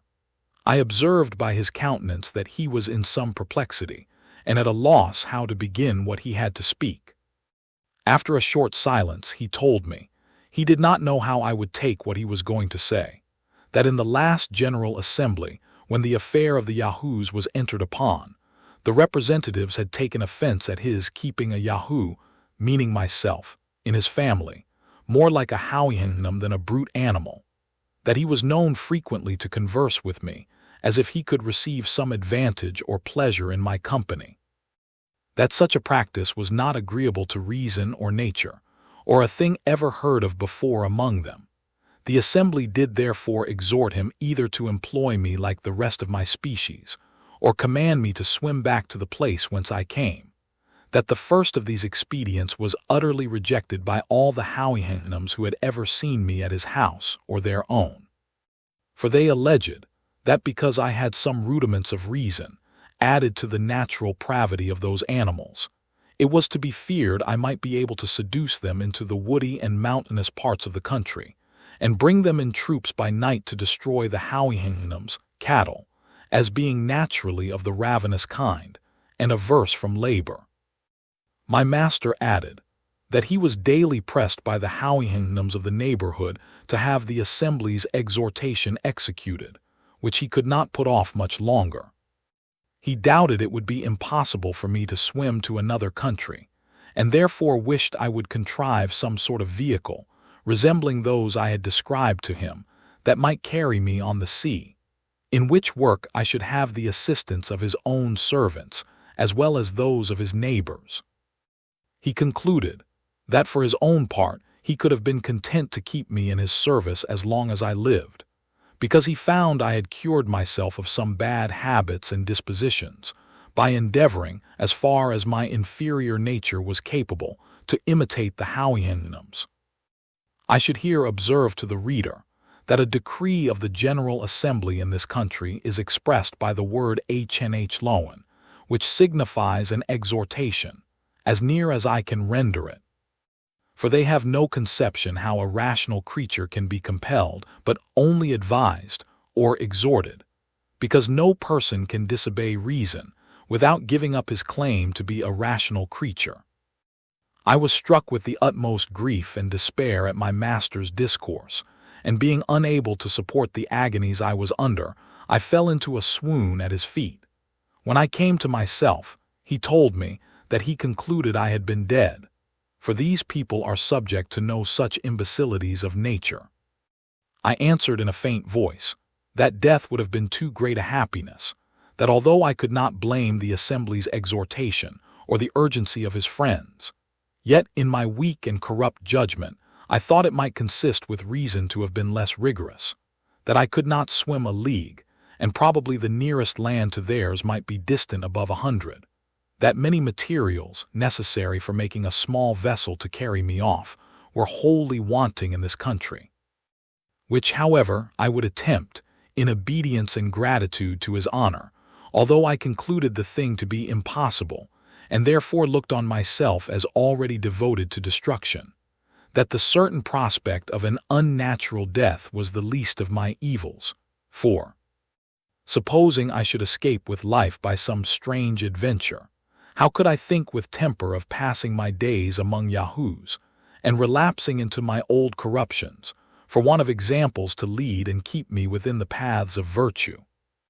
That I knew too well upon what solid reasons all the determinations of the wise Houyhnhnms were founded, not to be shaken by arguments of mine, a miserable Yahoo, and therefore, after presenting him with my humble thanks for the offer of his servant's assistance in making a vessel, and desiring a reasonable time for so difficult a work, I told him I would endeavor to preserve a wretched being, and if ever I returned to England, was not without hopes of being useful to my own species, by celebrating the praises of the renowned Houyhnhnms, and proposing their virtues to the imitation of mankind. My master, in a few words, made me a very gracious reply, allowed me the space of 2 months to finish my boat, and ordered the sorrel nag, my fellow servant, for so, at this distance, I may presume to call him, to follow my instruction, because I told my master that his help would be sufficient, and I knew he had a tenderness for me. In his company, my first business was to go to that part of the coast where my rebellious crew had ordered me to be set on shore. I got upon a height, and looking on every side into the sea, fancied I saw a small island toward the northeast. I took out my pocket glass, and could then clearly distinguish it above 5 leagues off, as I computed, but it appeared to the sorrel nag to be only a blue cloud, for as he had no conception of any country beside his own, so he could not be as expert in distinguishing remote objects at sea, as we who so much converse in that element. After I had discovered this island, I considered no further, but resolved it should, if possible, be the first place of my banishment, leaving the consequence to fortune. I returned home, and consulting with the sorrel nag, we went into a copse at some distance, where I with my knife, and he with a sharp flint, fastened very artificially after their manner, to a wooden handle, cut down several oak wattles, about the thickness of a walking staff, and some larger pieces. But I shall not trouble the reader with a particular description of my own mechanics. Let it suffice to say, that in 6 weeks' time, with the help of the sorrel nag, who performed the parts that required most labor, I finished a sort of Indian canoe, but much larger, covering it with the skins of Yahoos, well stitched together with hempen threads of my own making. My sail was likewise composed of the skins of the same animal, but I made use of the youngest I could get, the older being too tough and thick, and I likewise provided myself with 4 paddles. I laid in a stock of boiled flesh, of rabbits and fowls, and took with me 2 vessels, one filled with milk and the other with water. I tried my canoe in a large pond near my master's house, and then corrected in it what was amiss, stopping all the chinks with Yahoos, tallow, till I found it staunch, and able to bear me and my freight. And when it was as complete as I could possibly make it, I had it drawn on a carriage very gently by Yahoos to the seaside, under the conduct of the sorrel nag and another servant. When all was ready, and the day came for my departure, I took leave of my master and lady and the whole family, my eyes flowing with tears, and my heart quite sunk with grief. But his honor, out of curiosity, and perhaps, if I may speak without vanity, partly out of kindness, was determined to see me in my canoe, and got several of his neighboring friends to accompany him. I was forced to wait above an hour for the tide, and then observing the wind very fortunately bearing toward the island to which I intended to steer my course, I took a second leave of my master. But as I was going to prostrate myself to kiss his hoof, he did me the honor to raise it gently to my mouth. I am not ignorant how much I have been censured for mentioning this last particular. Detractors are pleased to think it improbable that so illustrious a person should descend to give so great a mark of distinction to a creature so inferior, as neither have I forgotten how apt some travelers are to boast of extraordinary favors they have received. But if these censurers were better acquainted with the noble and courteous disposition of the Houyhnhnms, they would soon change their opinion. I paid my respects to the rest of the Houyhnhnms in his honor's company. Then getting into my canoe, I pushed off from shore. Chapter 11. The author's dangerous voyage. He arrives at New Holland hoping to settle there, is wounded with an arrow by one of the natives, is seized and carried by force into a Portuguese ship, the great civilities of the captain. The author arrives at England. I began this desperate voyage on February 15, 1714 at 9 o'clock in the morning. The wind was very favorable. However, I made use at first only of my paddles, but considering I should soon be weary and that the wind might chop about, I ventured to set up my little sail. And thus, with the help of the tide, I went at the rate of 1.5 leagues an hour, as near as I could guess. My master and his friends continued on the shore till I was almost out of sight, and I often heard the sorrel nag, who always loved me, crying out, "Houyhnhnms ilaniha maja Yahoo! Take care of thyself, gentle Yahoo!" My design was, if possible, to discover some small island uninhabited, yet sufficient by my labor to furnish me with the necessaries of life, which I would have thought a greater happiness than to be first minister in the politest court of Europe. So horrible was the idea I conceived of returning to live in the society and under the government of Yahoos. For in such a solitude as I desired, I could at least enjoy my own thoughts and reflect with delight on the virtues of those inimitable Houyhnhnms, without an opportunity of degenerating into the vices and corruptions of my own species. The reader may remember what I related when my crew conspired against me and confined me to my cabin, how I continued there several weeks without knowing what course we took, and when I was put ashore in the longboat, how the sailors told me with oaths, whether true or false, that they knew not in what part of the world we were. However, I did then believe us to be about 10 degrees southward of the Cape of Good Hope, or about 45 degrees southern latitude, as I gathered from some general words I overheard among them, being I suppose to the southeast in their intended voyage to Madagascar. And although this were little better than conjecture, yet I resolved to steer my course eastward, hoping to reach the southwest coast of New Holland, and perhaps some such island as I desired lying westward of it. The wind was full west, and by 6 in the evening I computed I had gone eastward at least 18 leagues, when I spied a very small island about half a league off, which I soon reached. It was nothing but a rock, with one creek naturally arched by the force of tempests. Here I put in my canoe, and climbing a part of the rock, I could plainly discover land to the east, extending from south to north. I lay all night in my canoe, and repeating my voyage early in the morning, I arrived in 7 hours to the southeast point of New Holland. This confirmed me in the opinion I have long entertained, that the maps and charts place this country at least 3 degrees more to the east than it really is, which thought I communicated many years ago to my worthy friend, Mr. Herman Mall, and gave him my reasons for it, although he has rather chosen to follow other authors.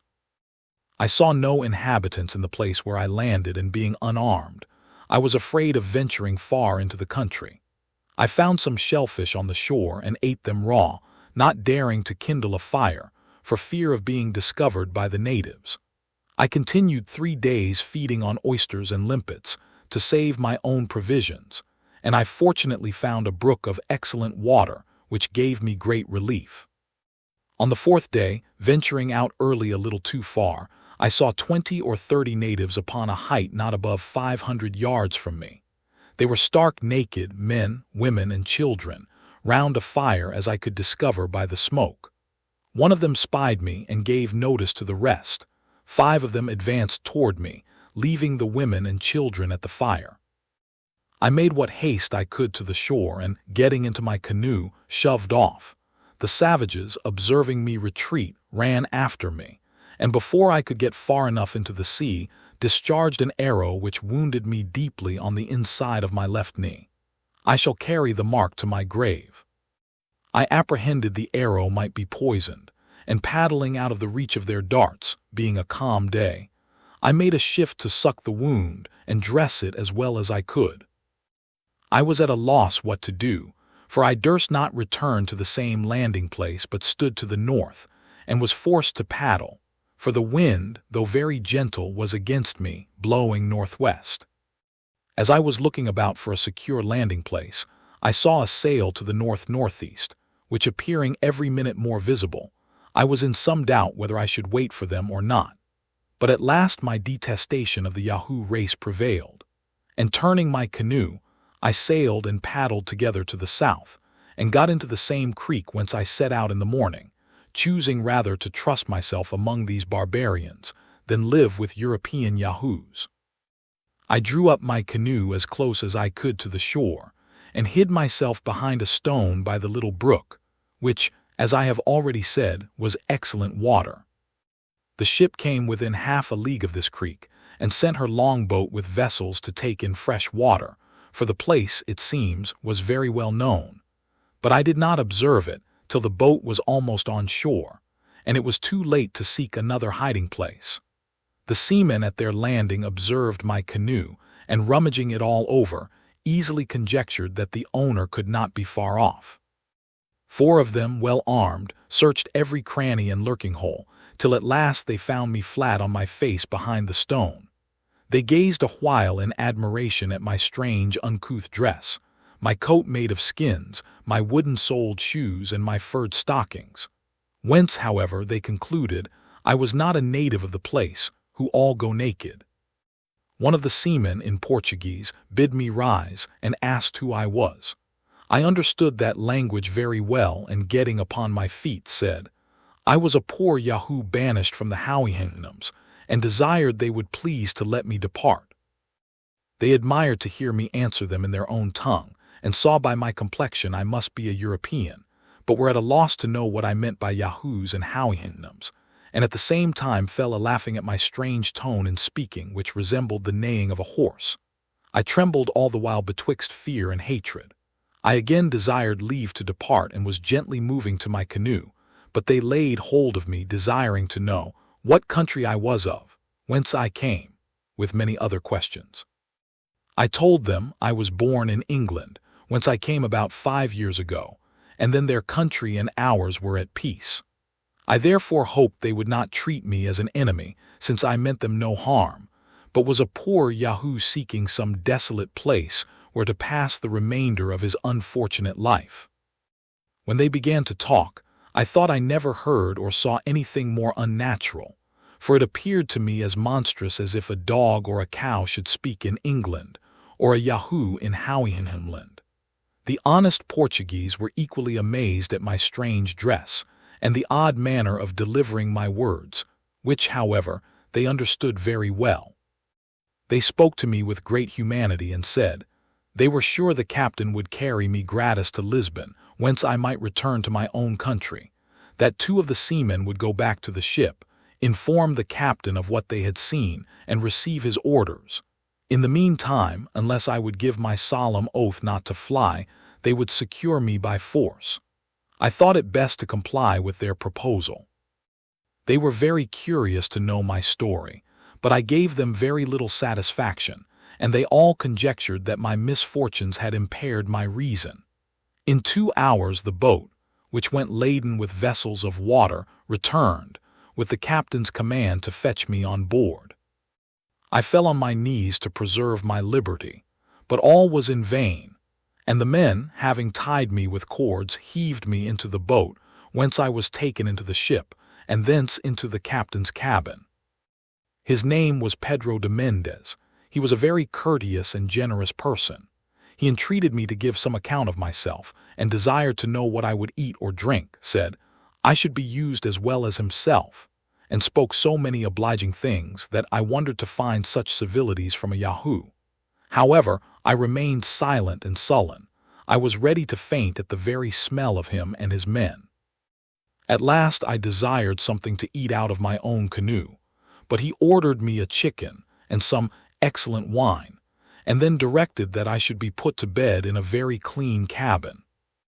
I would not undress myself, but lay on the bedclothes, and in half an hour stole out, when I thought the crew was at dinner, and getting to the side of the ship, was going to leap into the sea and swim for my life, rather than continue among Yahoos.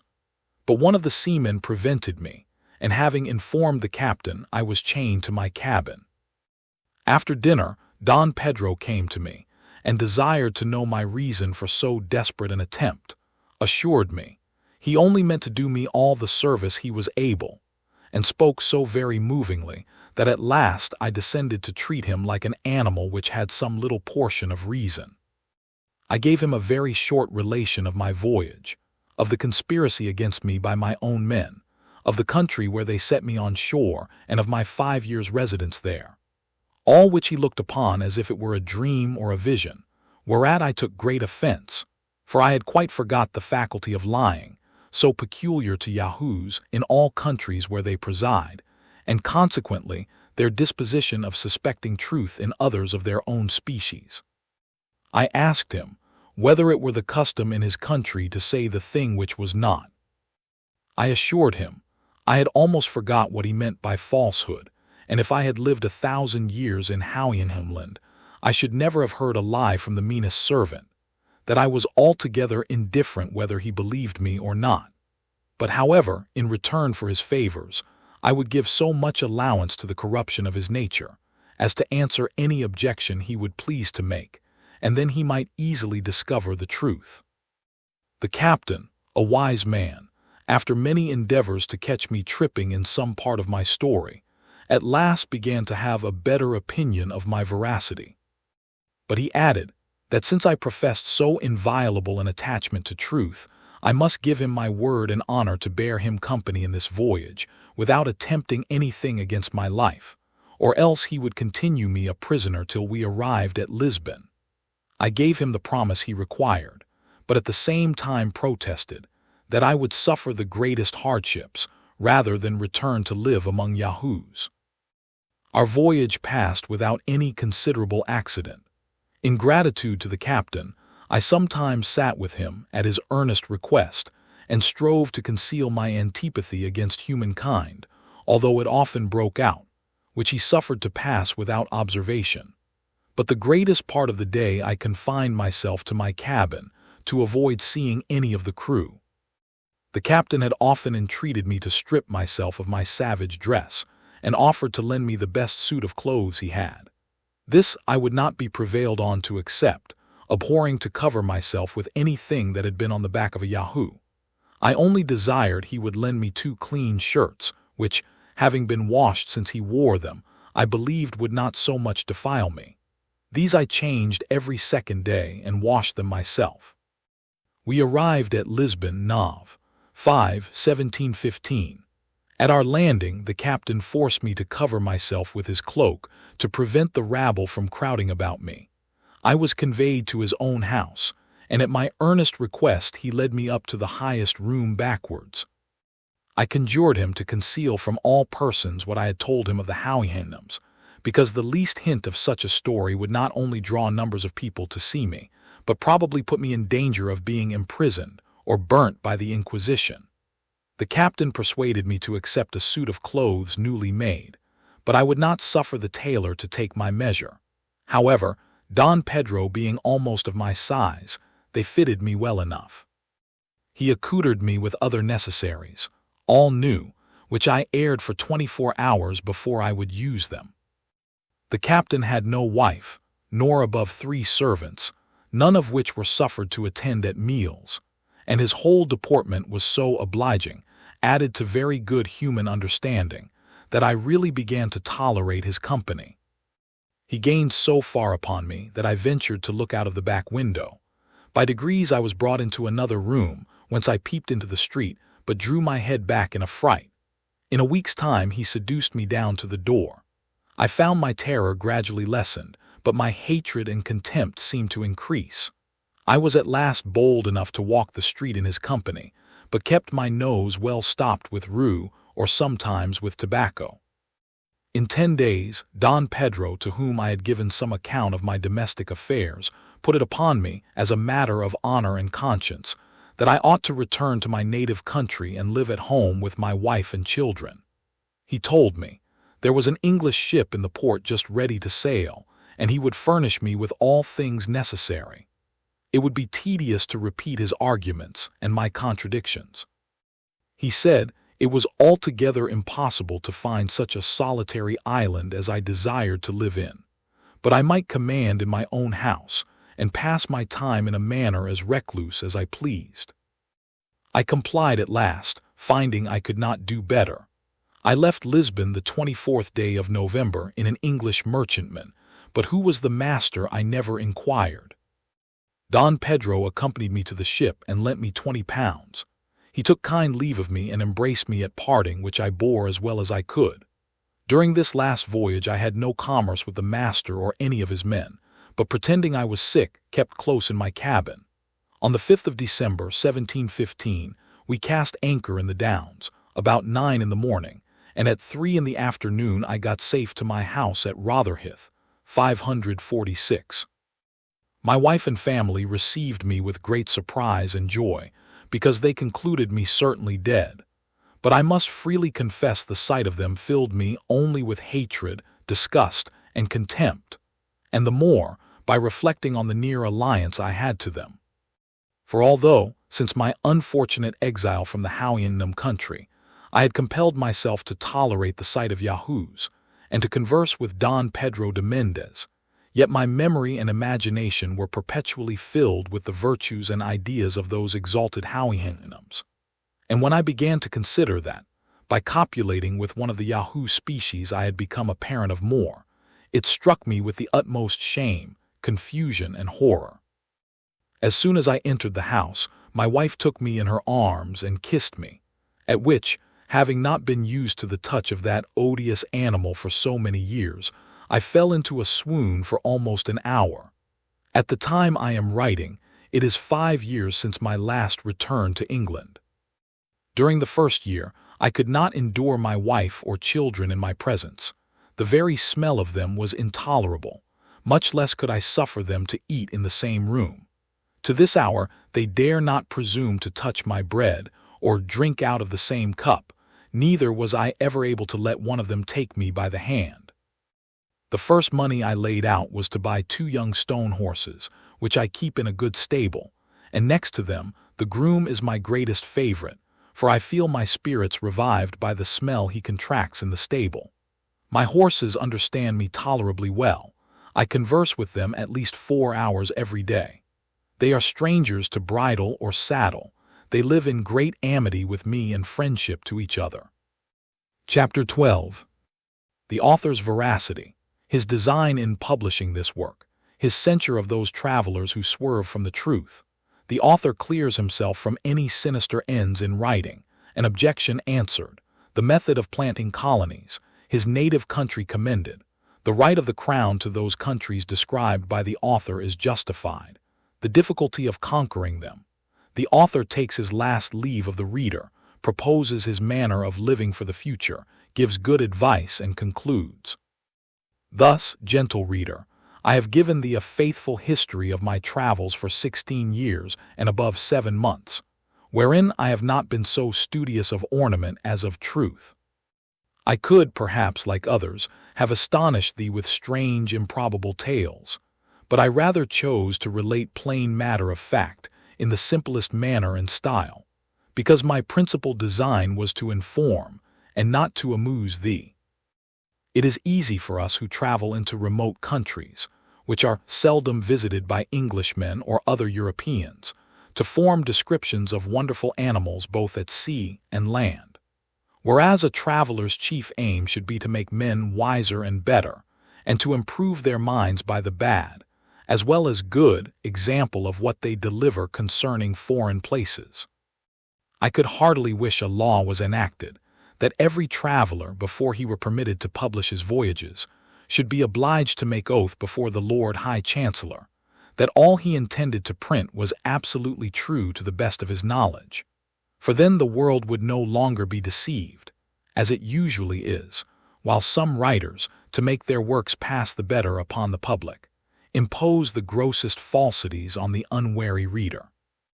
I have perused several books of travels with great delight in my younger days, but having since gone over most parts of the globe, and been able to contradict many fabulous accounts from my own observation, it has given me a great disgust against this part of reading, and some indignation to see the credulity of mankind so impudently abused.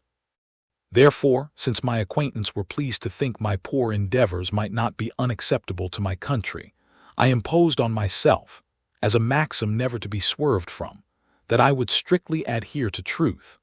Neither indeed can I be ever under the least temptation to vary from it, while I retain in my mind the lectures and example of my noble master, and the other illustrious Houyhnhnms of whom I had so long the honor to be an humble hearer. Nexi miserum fortuna synonum. Finxit vanum etiam, mendesm improba fingit. I know very well how little reputation is to be got by writings which require neither genius nor learning, nor indeed any other talent except a good memory or an exact journal. I know likewise that writers of travels, like dictionary makers, are sunk into oblivion by the weight and bulk of those who come last, and therefore lie uppermost. And it is highly probable that such travelers, who shall hereafter visit the countries described in this work of mine, may, by detecting my errors if there be any, and adding many new discoveries of their own, jostle me out of vogue and stand in my place, making the world forget that ever I was an author. This indeed would be too great a mortification if I wrote for fame, but as my sole intention was the public good, I cannot be altogether disappointed. For who can read of the virtues I have mentioned in the glorious Houyhnhnms without being ashamed of his own vices, when he considers himself as the reasoning, governing animal of his country? I shall say nothing of those remote nations where Yahoos preside, among which the least corrupted are the Brobdingnagians, whose wise maxims in morality and government it would be our happiness to observe. But I forbear descanting further, and rather leave the judicious reader to his own remarks and application. I am not a little pleased that this work of mine can possibly meet with no censurers, for what objections can be made against a writer who relates only plain facts that happened in such distant countries where we have not the least interest, with respect either to trade or negotiations? I have carefully avoided every fault with which common writers of travels are often too justly charged. Besides, I meddle not the least with any party, but write without passion, prejudice, or ill will against any man, or number of men whatsoever. I write for the noblest end, to inform and instruct mankind, over whom I may, without breach of modesty, pretend to some superiority, from the advantages I received by conversing so long among the most accomplished Houyhnhnms. I write without any view to profit or praise. I never suffer a word to pass that may look like reflection, or possibly give the least offense, even to those who are most ready to take it.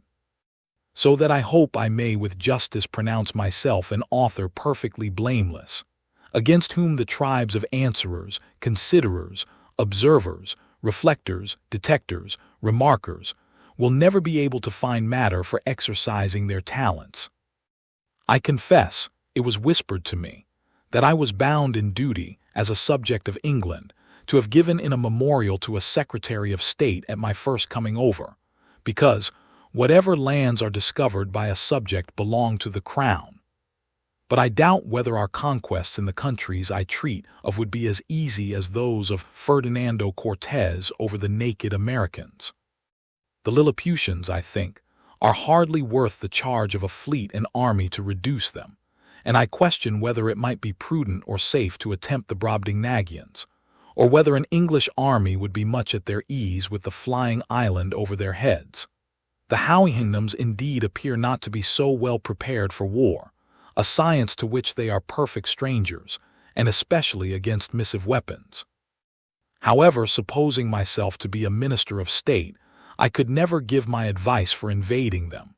Their prudence, unanimity, unacquaintedness with fear, and their love of their country would amply supply all defects in the military art. Imagine 20,000 of them breaking into the midst of an European army, confounding the ranks, overturning the carriages, battering the warriors' faces into mummy by terrible yerks from their hinder hoofs. For they would well deserve the character given to Augustus, recalcitrant undique tutus. But instead of proposals for conquering that magnanimous nation, I rather wish they were in a capacity or disposition to send a sufficient number of their inhabitants for civilizing Europe, by teaching us the first principles of honor, justice, truth, temperance, public spirit, fortitude, chastity, friendship, benevolence, and fidelity. The names of all which virtues are still retained among us in most languages, and are to be met with in modern, as well as ancient authors, which I am able to assert from my own small reading.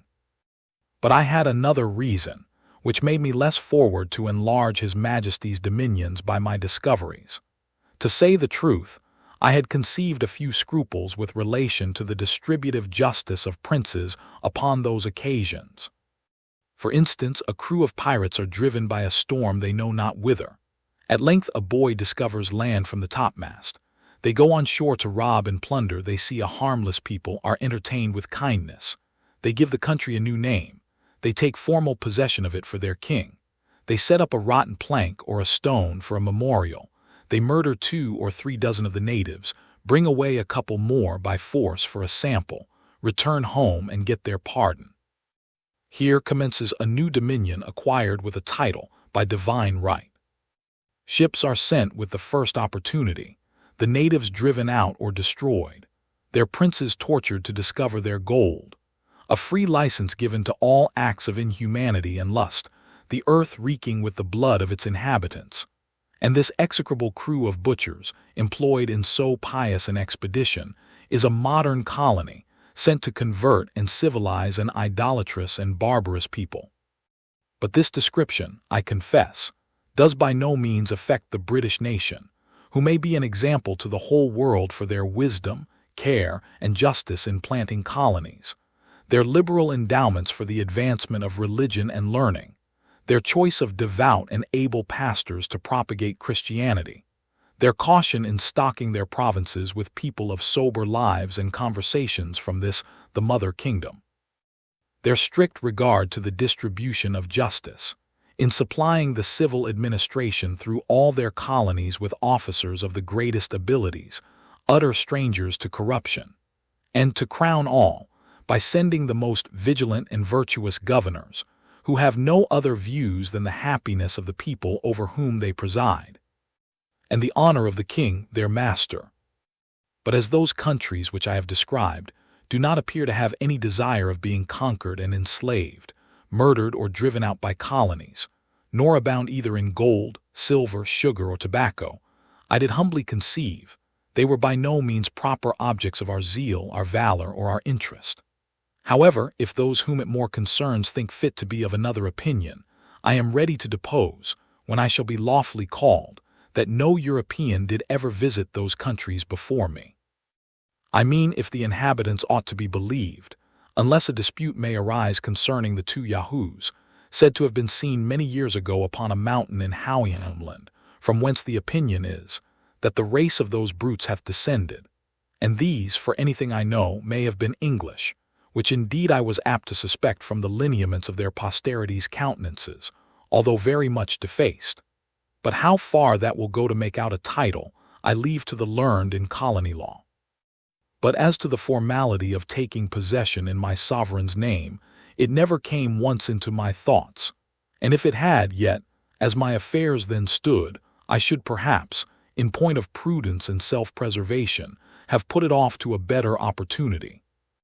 Having thus answered the only objection that can ever be raised against me as a traveler, I here take a final leave of all my courteous readers, and return to enjoy my own speculations in my little garden at Redriff, to apply those excellent lessons of virtue which I learned among the Houyhnhnms, to instruct the Yahoos of my own family, as far as I shall find them docible animals, to behold my figure often in a glass, and thus, if possible, habituate myself by time to tolerate the sight of a human creature, to lament the brutality to Houyhnhnms in my own country, but always treat their persons with respect, for the sake of my noble master, his family, his friends, and the whole Houyhnhnm race, whom these of ours have the honor to resemble in all their lineaments.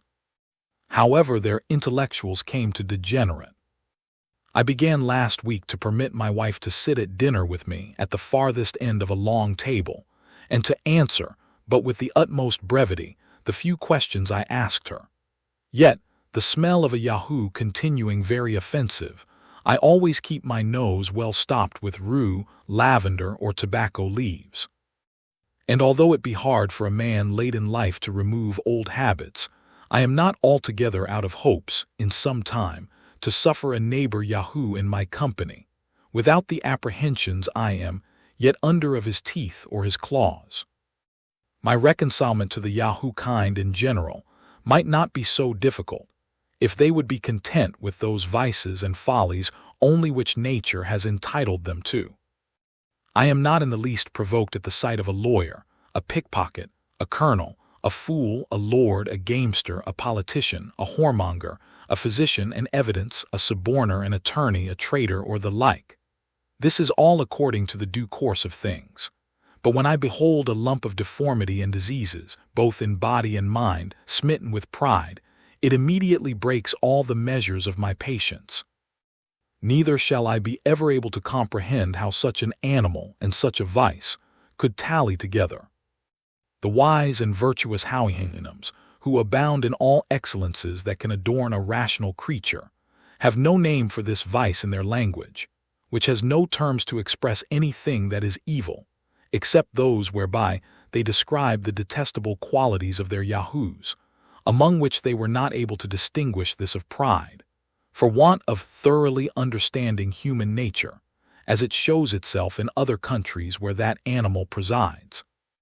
But I, who had more experience, could plainly observe some rudiments of it among the wild Yahoos.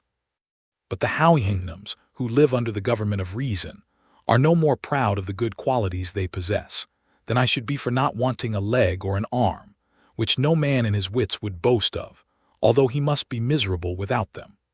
I dwell the longer upon this subject from the desire I have to make the society of an English Yahoo by any means not insupportable, and therefore I here entreat those who have any tincture of this absurd vice, that they will not presume to come in my sight. Thank you for watching the entire video.